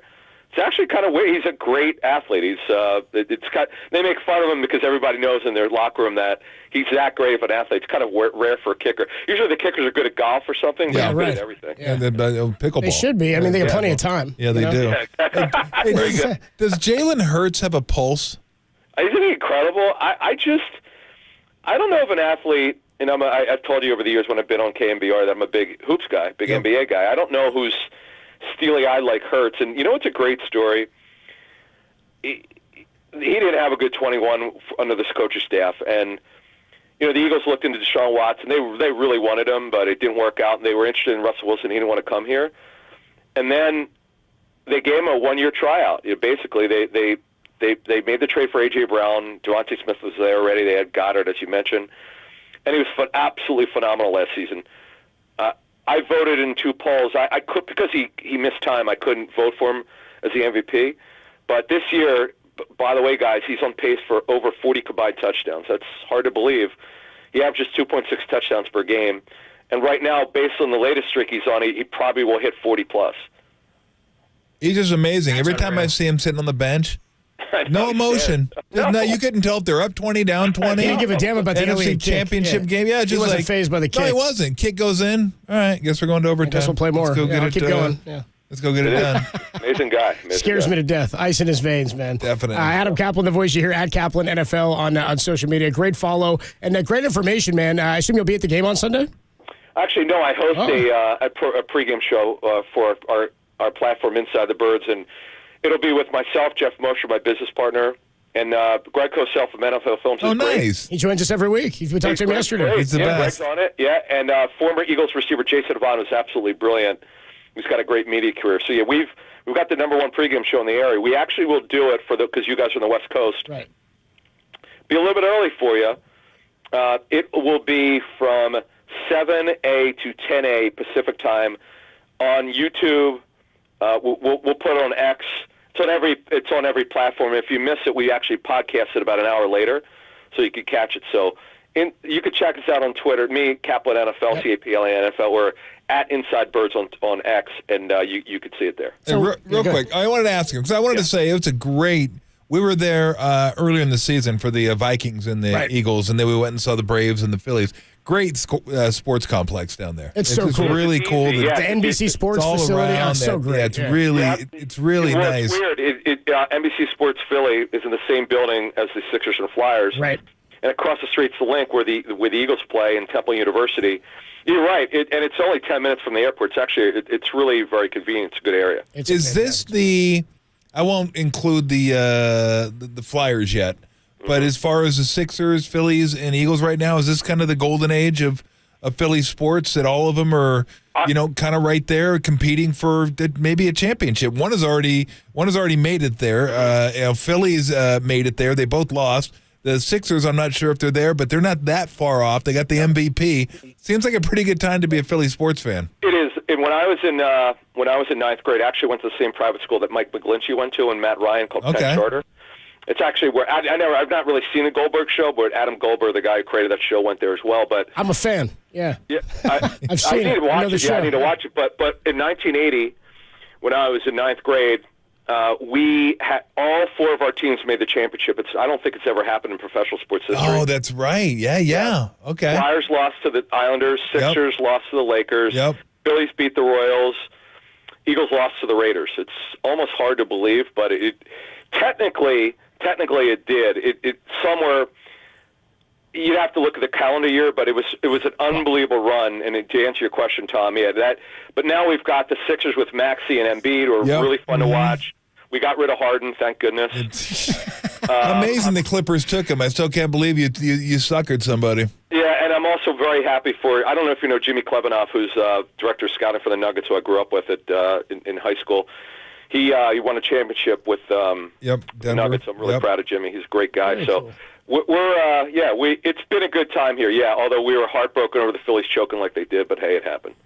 Yeah, what are you going to do? Hey, you took down Atlanta again. It was amazing. Isn't that unbelievable?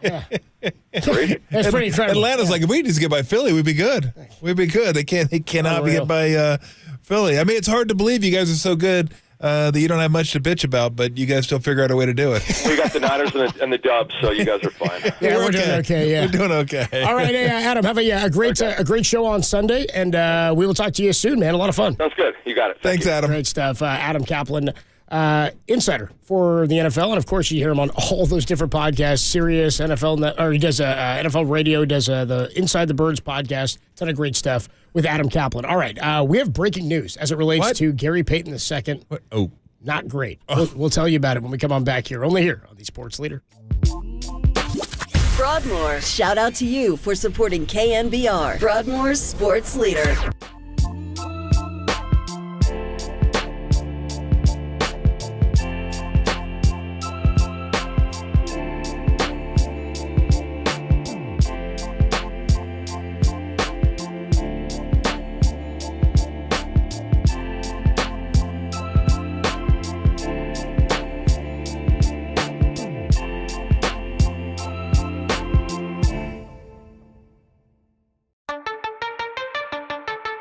Blew a 24-point lead in their loss to the Sacramento Kings, 124-123. They're now eliminated from the in-season tournament. That story more trending on KNBR.com and the KNBR app.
Follow KNBR on Facebook. Now back to Tom Tolbert and Adam Copeland. Tolbert and Copes on KNBR 104.5 and 680. The Sports Leader. Barnes with a rebound, and Payton right there, and a foul, and one. Payton not giving up on the play. Able to get the steal, the 2, and a chance at 3 here. What a turn for the Kings. Sound from last night's Warrior loss, 124-123 to the Kings. They fall to 8-10, 2-1 against the Kings now on the season. They will play Wednesday at home against Portland. That's the added game in the regular season schedule during the in-season tournament week, which is next week, and then they'll play Friday in OKC. CP3 and GP2, I like that, were both injured in last night's game. Leg injuries did not return. We now have an update on Gary Payton II's leg injury, and it is not good news. He's torn his right calf and will be out indefinitely. Your immediate reaction, Tom, was like you showed physical pain when I told you during the break what the injury was, and then you said, who'd you say to yesterday or last week? My buddy. I said, whenever you have an injury where it's a non-contact, you don't step on somebody's foot, you don't come down on somebody, you just cut. And I knew it wasn't going to be good. I just knew it because that you're like, okay, how did he get hurt? I don't know. He didn't step on. No. So that just sounds bad. That sounds like a long thing to come back from a torn calf. I don't know if there are grades of the injury. I don't know what the timeline. Yeah, I don't know what the timeline is, but indefinitely, I mean, they'll probably give us an update at some point when they find out how severe it is and tell you, we'll check back in with us in a month or 2 weeks or 6 weeks or 8 weeks or indefinitely. Is he's going to have some procedure, some surgery, and then go from there. Is what it sounds like. That is not good at all. Per Shams Charania of The Athletic, he reported this. He exited the game after coming off the bench to play just about 16 and a half minutes in the game. So this is a major loss. We talked earlier in the show about the impact that just he and CP3 being out had on the team. He sprained his ankle, a week ago? 2 weeks ago he was out. He came down on the foot of somebody and then rolled over. It was a bad ankle sprain, it looked like. He came back pretty fast, too. I was even surprised based on that's the thing about ankles. Everyone just kind of works different and heals at different times. And it wasn't as severe as maybe we thought. But this is a loss because of he blocked Wemby the other day. What he does for this team in that dunker spot, which is a unique spot for this team that they need. Like, they went and got him last year. And I think Steve and a lot of the guys on the team would have liked to bring him back initially because they needed what he brought them and he knew the system. Now, whoever you bring in or whoever fills that void, it's not just inexperience. They've got to figure out where to fit in. They miss a runner. They miss a defensive presence. They miss someone who, you can put down in the dunker spot for a small guy and can finish. But really they miss his defensive intensity. Yeah. Like, he can guard multiple positions. He makes it tough to bring the ball up the court. He can hound point guards. You saw the steal he had last night that turned into a layup where he just read the outlet pass and stole the outlet pass. So he's a hawk, man, and he's going to be missed. And I'm afraid, I'm hoping that Chris Paul news isn't bad news either, that he's not going to be out a while. Because when you get older, you worry about stuff like that. The body doesn't quite heal the way it does when you're younger. So we'll just wait and see how that one goes. But that's not good. Yeah. This is not good, folks. Who fills in his absence? I mean, it was Podziemski kind of filling that role energy-wise when he was out. And Steve said when he told us 2 weeks ago he's going to play. Sort of the same question, I guess, this time around, but now it would be a more nothing's finite or nothing's final in making this decision here. But is he the obvious guy to take that role or fill those minutes? I think so. Yeah, I think so. We saw Corey Joseph play last night because, again, I think when Chris Paul went out, Steve wanted just a veteran point guard to be out there just to kind of settle things down. And he's not going to put up big numbers, but he can run a club But yes, I think Podziemski will get more time. Absolutely. Yeah. In terms of Chris Paul, I mean, if he's out for any significant amount of time, that's the worry and the pitfall you and I were talking about when they acquired him. Was he's going to miss time at some point. Mm-hmm. You've got to try to temper those minutes. You said 2 weeks ago, 34 minutes, great win. 34 minutes from Chris Paul is not sustainable. The next day, Steve told us the same thing. He's like, it's not ideal. I think it's exactly what he said. It's not ideal. It's not what we want to do. but you need him. It's sort of the catch-22 with teams that have Chris Paul, it seems like. Like, what he does for you is what you need in the moment when he's out there. If you lose him, you're at a major deficit, and he's almost never out there for a whole year. So, and with the Warriors, it's different because with them, he runs the second unit, and that is really valuable. It's even more. All the other teams he's been on, he's been starting, and he's run a unit that, you know, could still do okay running itself when you have Booker, Durant, guys like that, and even, you know, you go back to the other teams that he's been on. He's been a massive part of the team, but when you're with the starters, they're a little more self-sufficient. Like sometimes the second unit can get a little wacky, and you need somebody out there to run the second unit to be a stabilizing force. What they're really going to miss, you know who's really going to miss him? Saric.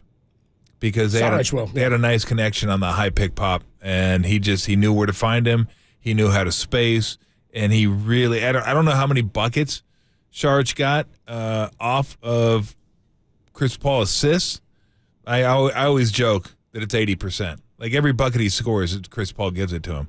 That's an exaggeration, but there's a lot of buckets. A lot of his buckets come off Chris Paul, pick, pop, hit him right in the pocket, and he shoots it, and he makes it. So he'll suffer some from that. He'll be fine, but his efficiency will take a little bit of a hit because Chris Paul and him had a nice connection going. Yeah, the Warriors, if you're just joining us, some breaking news on Gary Payton II, who left yesterday's game with a leg injury. We find out now officially it is a right calf. It is a tear in the right calf, I should say. He has been labeled as out indefinitely. So this is a big loss here for the Warriors, somebody that they were relying on. Again, acquired him last year, and now you just don't have that piece. Now you're at a loss for that veteran weapon that you had. So we got to get a little deeper into some Warrior basketball. We are going to catch up, by the way, at 5:30 with the head coach of the Warriors, Steve Kerr. Still got a sound soiree and all that coming your way. And do want to remind you, the KNBR Holiday Sports Auction benefiting the 49ers Foundation is still going on. You got 2.5 more hours to get in on some of these great holiday experiences, gifts, memorabilia. It's the 7th annual KNBR Holiday Sports Auction, again, benefiting the 49ers Foundation, and it's presented by PepsiCo. Visit 49ers.com/give to bid now. They've got Olympics experiences, game day suite experiences, meet and greets with players and John Lynch. You can also, by the way, just donate to the foundation directly on the auction website, 49ers.com/give to bid on the packages. The goal is to get to 130,000, and we were putting a good dent in that earlier today. So you can head on over until 7 o'clock to 49ers.com/give to get involved in all that great stuff. Let's get into some stuff we talked about earlier regarding last night's game. The 8-10 start, a sluggish start. Are they getting old? Is there something that can be fixed? Now we know there's injuries to the team. We've got to get deeper into what has to be corrected here. Could be missing some of that Jordan Poole scoring that we mentioned, but I personally am not. I'm not missing it. I got to admit, I'm not missing Papa, it. Though, Greg and John. I've seen enough on Shaq and a Fool. They're missing it. I'm not missing it. I'd like to Shaq a little more fool on the Sports Leader.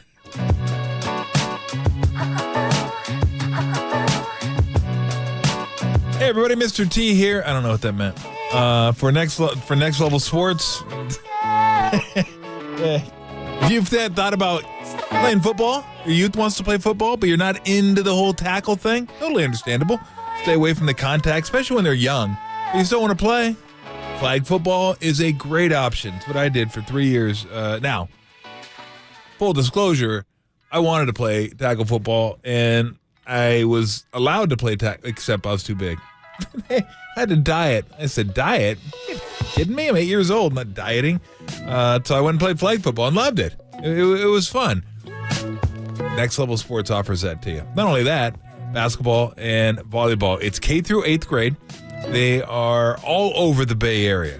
So go to Next Level Sports and find out, nextlevelsports.com, and find out where there is one near you. They're going to fill up quickly. And the cool thing is, I don't know if this happens everywhere. I'm assuming it does, but you can check into it. My really, really good friend, one of my best friends, Craig Bergman, like 21 years head coach at Monte Vista High School. He runs the one at Monte Vista. And he said the athletes go out there, like the football players will go out there and coach. Kids love that stuff. They love being around bigger kids. And the older kids love being around the younger kids. It's a win-win situation. You love it. They get paid a little money to be out there and work. and their enthusiasm is infectious. They're still playing the sport, so they're out there messing around with the kids, and the kids are getting a chance to learn and have fun, kind of learn some fundamentals when you're playing sports. So, I've talked about it. I won't get into it, but you know how much I love youth sports and team youth sports when they're done properly, a.k.a. keep the parents out of the way. Let the kids do it. Let the coaches do it, especially when they're kids and they're out there having fun, having a good time. So if flag football sounds like something you want to get into, do it with Next Level Sports. Registration is going on now. Teams are filling up quickly. So go to nextlevelsports.com. That's nextlevelsports.com.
Listen to the sports leader anywhere, anytime. Download the all-new KNBR app. Now, Tolbert and Copes continue live from the KNBR Casino Matrix Studio. Casino Matrix Progressive Jackpots are here. Where are you? Just drop in. Please play responsibly. 1-800-GAMBLER. You mentioned how you still like this team even after, in the mode that you guys are in at this point. You guys still seem to be in a free fall. What do you want to see in the interim? We're not in a free fall. It's early part of the season, and we're losing a bunch of close games, and we can see it on tape every game. Fouling, turnovers. I can only say it so many times. Those two things have to improve. When they do, we're going to be really good. And our first half was pretty solid. Probably the best basketball we played on both sides of the floor. Built up that big lead, had a rough last two possessions in the first half. A tough way to go out. And all those things put together, we played pretty well. It just, we ran out of gas at the end.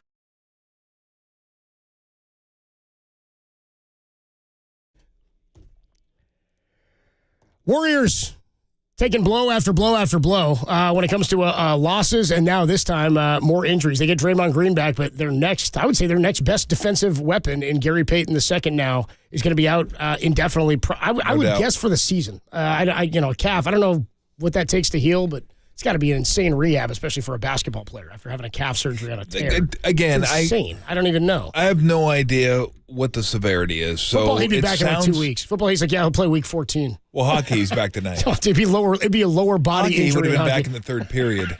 He would have been good to go. Yeah, right. Hockey. Yeah, sew it up, and I'm good. Yeah, we're good. We're good. I don't know why I did Rocky for hockey. That makes no sense. And he said, "Cut me." I think sew it up. Sew it up. Sew it up, big. Hey, yo, doctor. I think you healed me too good. And a bad Rocky at that. Yeah. I'll just go back to this one. Sew it up. Sew it up now. The voice Get box back out there. Oh, the nicotine's good. The voice box is good. Yeah, thank you. So let's wait and see what the severity is. I agree.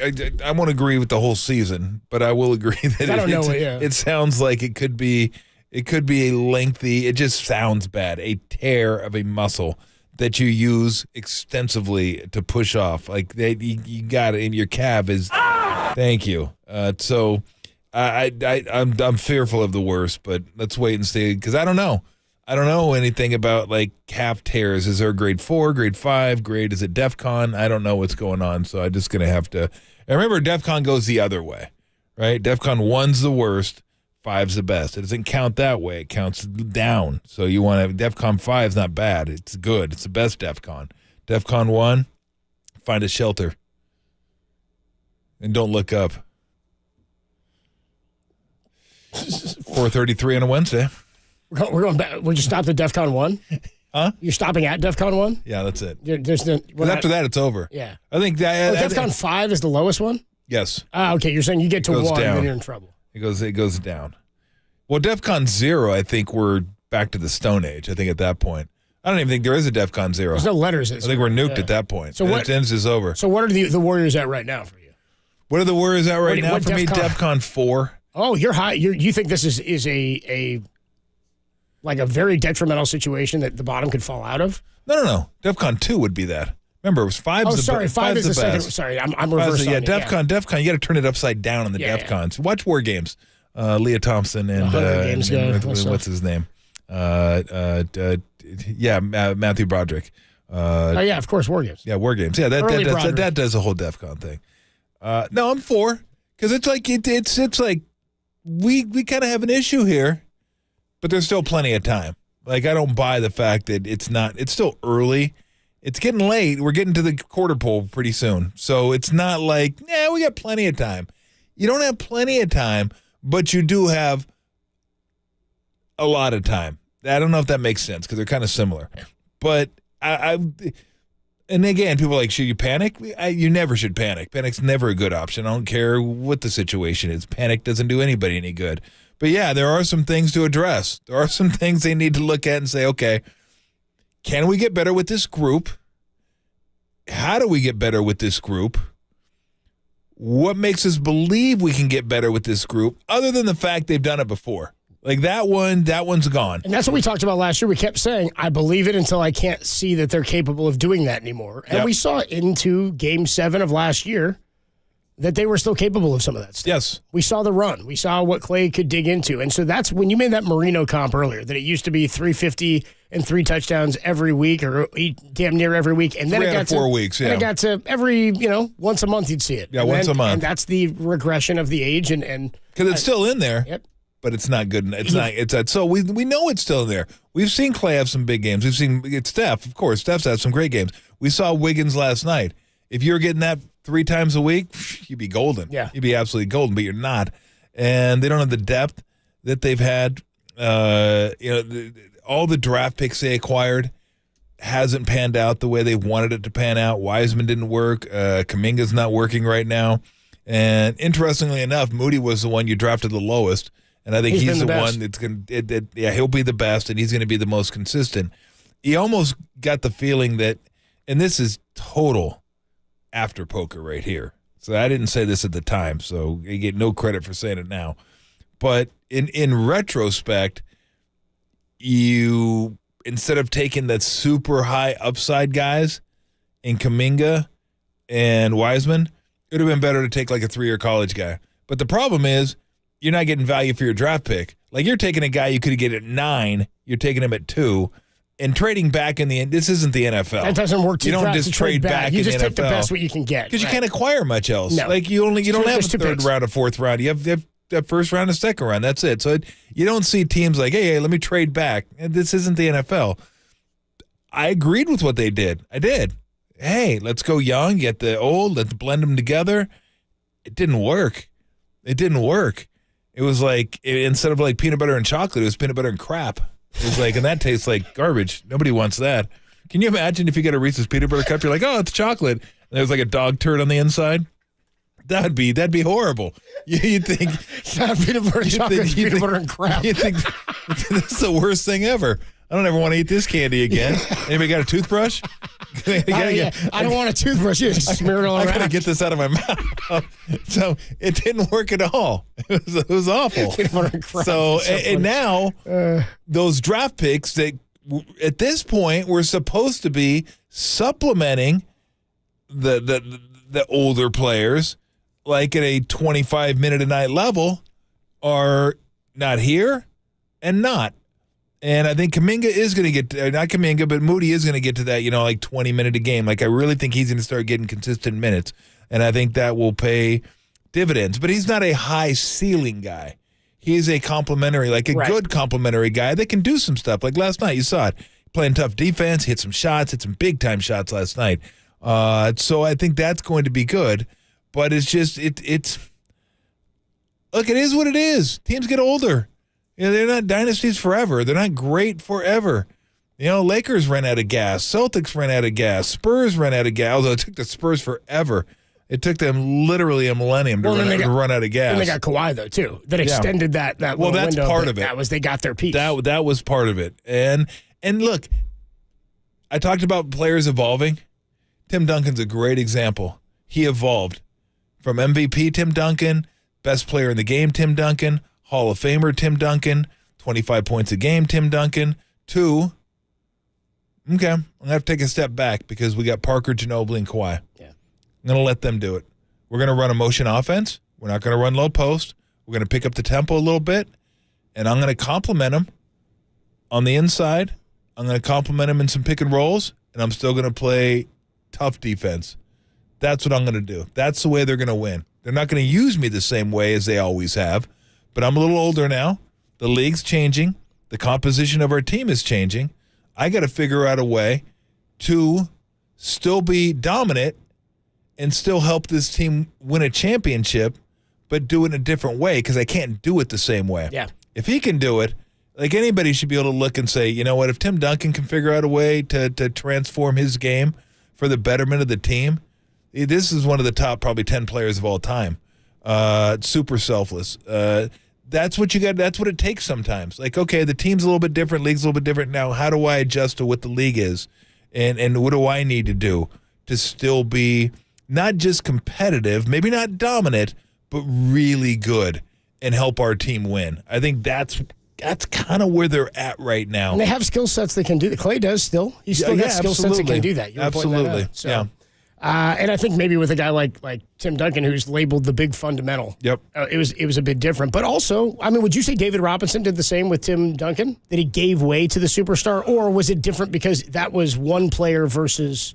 I mean, he was not a champion. Well, it was different because the system was still the same. Yeah, it was built on kind of. I mean, it was a little bit different when they got Duncan because they went to more kind of slow down. The whole league did. Right. It was brutal to watch. Inside out, right? I was watching the Mouse at the Palace last night because my buddy was here and he'd never seen it. It's like, I'll watch it with you. The game or the documentary? The documentary. Oh, yeah. And there was one game that was like final.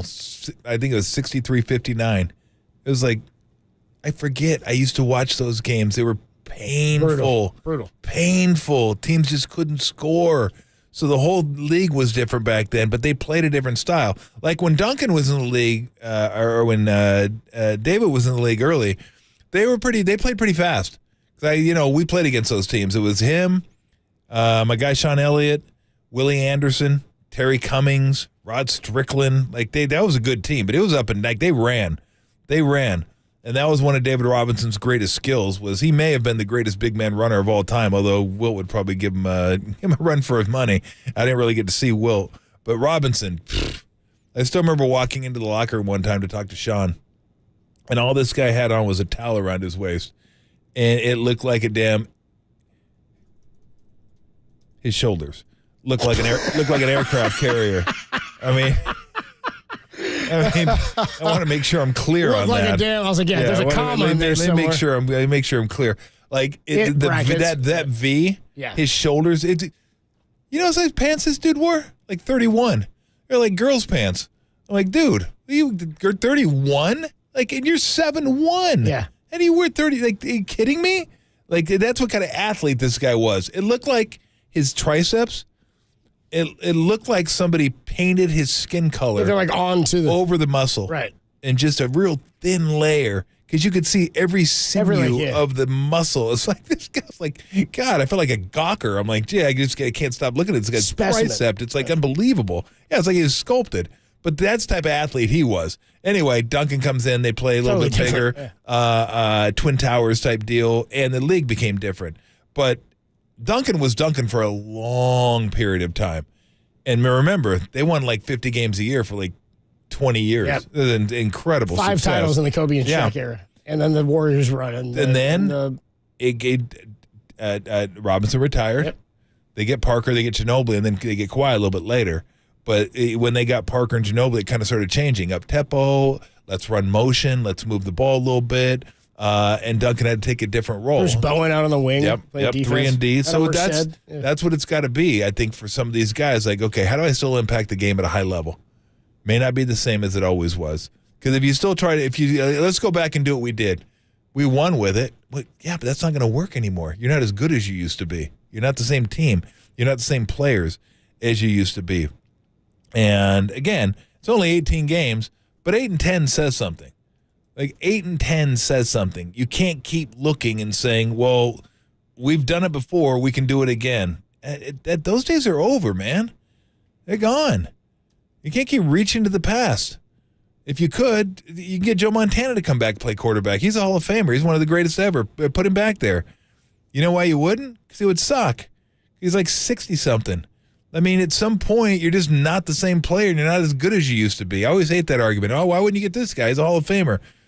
Yeah, but he doesn't play like a Hall of Famer anymore. Yeah, if he was this guy the whole time, he wouldn't. He used to be a Hall of Famer. He used to play like a Hall of Famer. He's going to be a Hall of Famer, but that's not who he is right now. And that's the only thing that is relevant. The only thing that is relevant. Who are you this year? Not who you're going to be next year. Not who you were the year before. Not who you were in 2015. Doesn't matter. That didn't do anybody any good. You can't take a jump shot from 2016 and transfer it to this year. Does you no good. Nothing. What can you do this year to impact the game? What can you do this year to help your team win a championship? That's the only thing they should be thinking right now. And you know what? It still might not be good enough. That's a possibility because the league it's better. It's more athletic. These guys aren't as good on the wings as they used to be. They used to dominate teams on the wings with their switching defense. They don't do that anymore.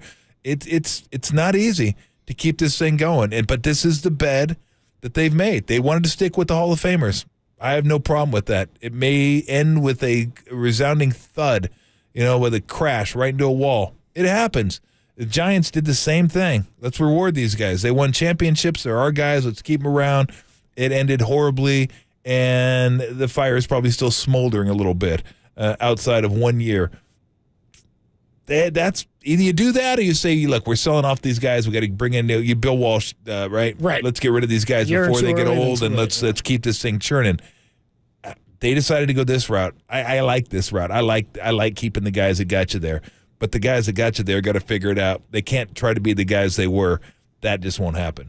Adam Copeland, Tom Zolber with you Wednesday evening. Gary Payton II out with a torn calf now. They're saying he's out indefinitely. I looked up while you were talking there what the recovery time is for a torn calf. Okay. And a lot of people on the text line are going, it's not that long, Cobes. 4 to 8 weeks, 4 to 8, 6 to 8. Shams Charania followed it up. His initial tweet. When you say indefinitely, it's usually not simply 4 to 8. Yeah. Anthony Slater follows up Shams Charania's tweet and says a long absence is expected. Okay. For Gary Payton II. Huge rotational blow for the Warriors. Payton had been great when on the court this season. A calf surgery, depending on the severity of it, to repair a torn calf can take up to 6 months or more. So I would think surgery is probably. I think surgery is likely, and we're anywhere between. If they're saying indefinitely, that to me is usually a further way out. It's not we'll reevaluate after 4 weeks or whatever, like you said, which we hear all the time. Yeah, they're the first ones. They were the first ones that kind of started that. Hey, we'll check in with you in 2 weeks, reevaluate, and then give you an update. Although I wouldn't jump to conclusions on the surgery. I'm not going to. I have no idea what they're going to find. But look, I'm with you. It doesn't sound good. It sounds like, worse than that's crap. It sucks. I just hope for the best. But if it's 2 months, it's a problem, by the way. If it's it's a problem. It's a big problem. It's a problem. I mean, it wouldn't be as huge a problem if you're 14-4. They're not. They're 8-10. Sounds nice. You can't stand to lose more games to the pack because you don't want to. I said it last year. You don't want to have to fight this Western Conference from the road. And the only way to do that is get the 4 seed. At least you could have one home court. And I think they might scuffle to get that. You've seen the Warriors' home record, right? No, I have. It's like opposite of last year. What do you think's been there for? But forgot that. You try to fight it from the 6th spot or even the 7th spot play-in. That's brutal. You're just, you're butting your heads up against these teams you got to go on the road to beat. That is not the way you want to go about it. Maybe in the East you might be able to get away with it. The West, the Lakers did. Lakers did it all the way to the Western Conference Finals, and then they lost. But it's not, although they did the Warriors got a home court against the Lakers. That's right, they did. Remember? So, the Lakers did. We're on the road for all the series. 6-7 or something like that? Yeah, the Lakers were on the road for Memphis, I believe. 7-2. Memphis, then the Warriors, and then Denver. So it finally caught up to them in the finals. But again, that's a tough road. That is a tough road. So it's not good. It could be worse. It might be worse. Don't know. But it's bad regardless. It's bad regardless. Somebody checked in on your analogy. We're going to get out of here. But when you said it's like biting into a Reese's cup, and it's not peanut butter and chocolate, it's peanut butter and crap. Yeah. Somebody checked in and just said, that ain't chocolate, that's doo-doo, baby. It's the Tyrone Pickums with the old Chappelle show. They made a piece of crap out of a Hershey's, or a Snickers bar. They like melted one, and then he's like licking his fingers after. Hysterical. All right. There's the update on Gary Payton II. He's going to be out indefinitely. We'll wait to find out more information. We'll talk to the head coach of the Warriors in about a half hour, 40 minutes. Steve Kerr is going to join us at 5:30, and we'll talk about last night's game, what's going on with this team and the health, CP3 and Gary Payton II. Brock Purdy is checked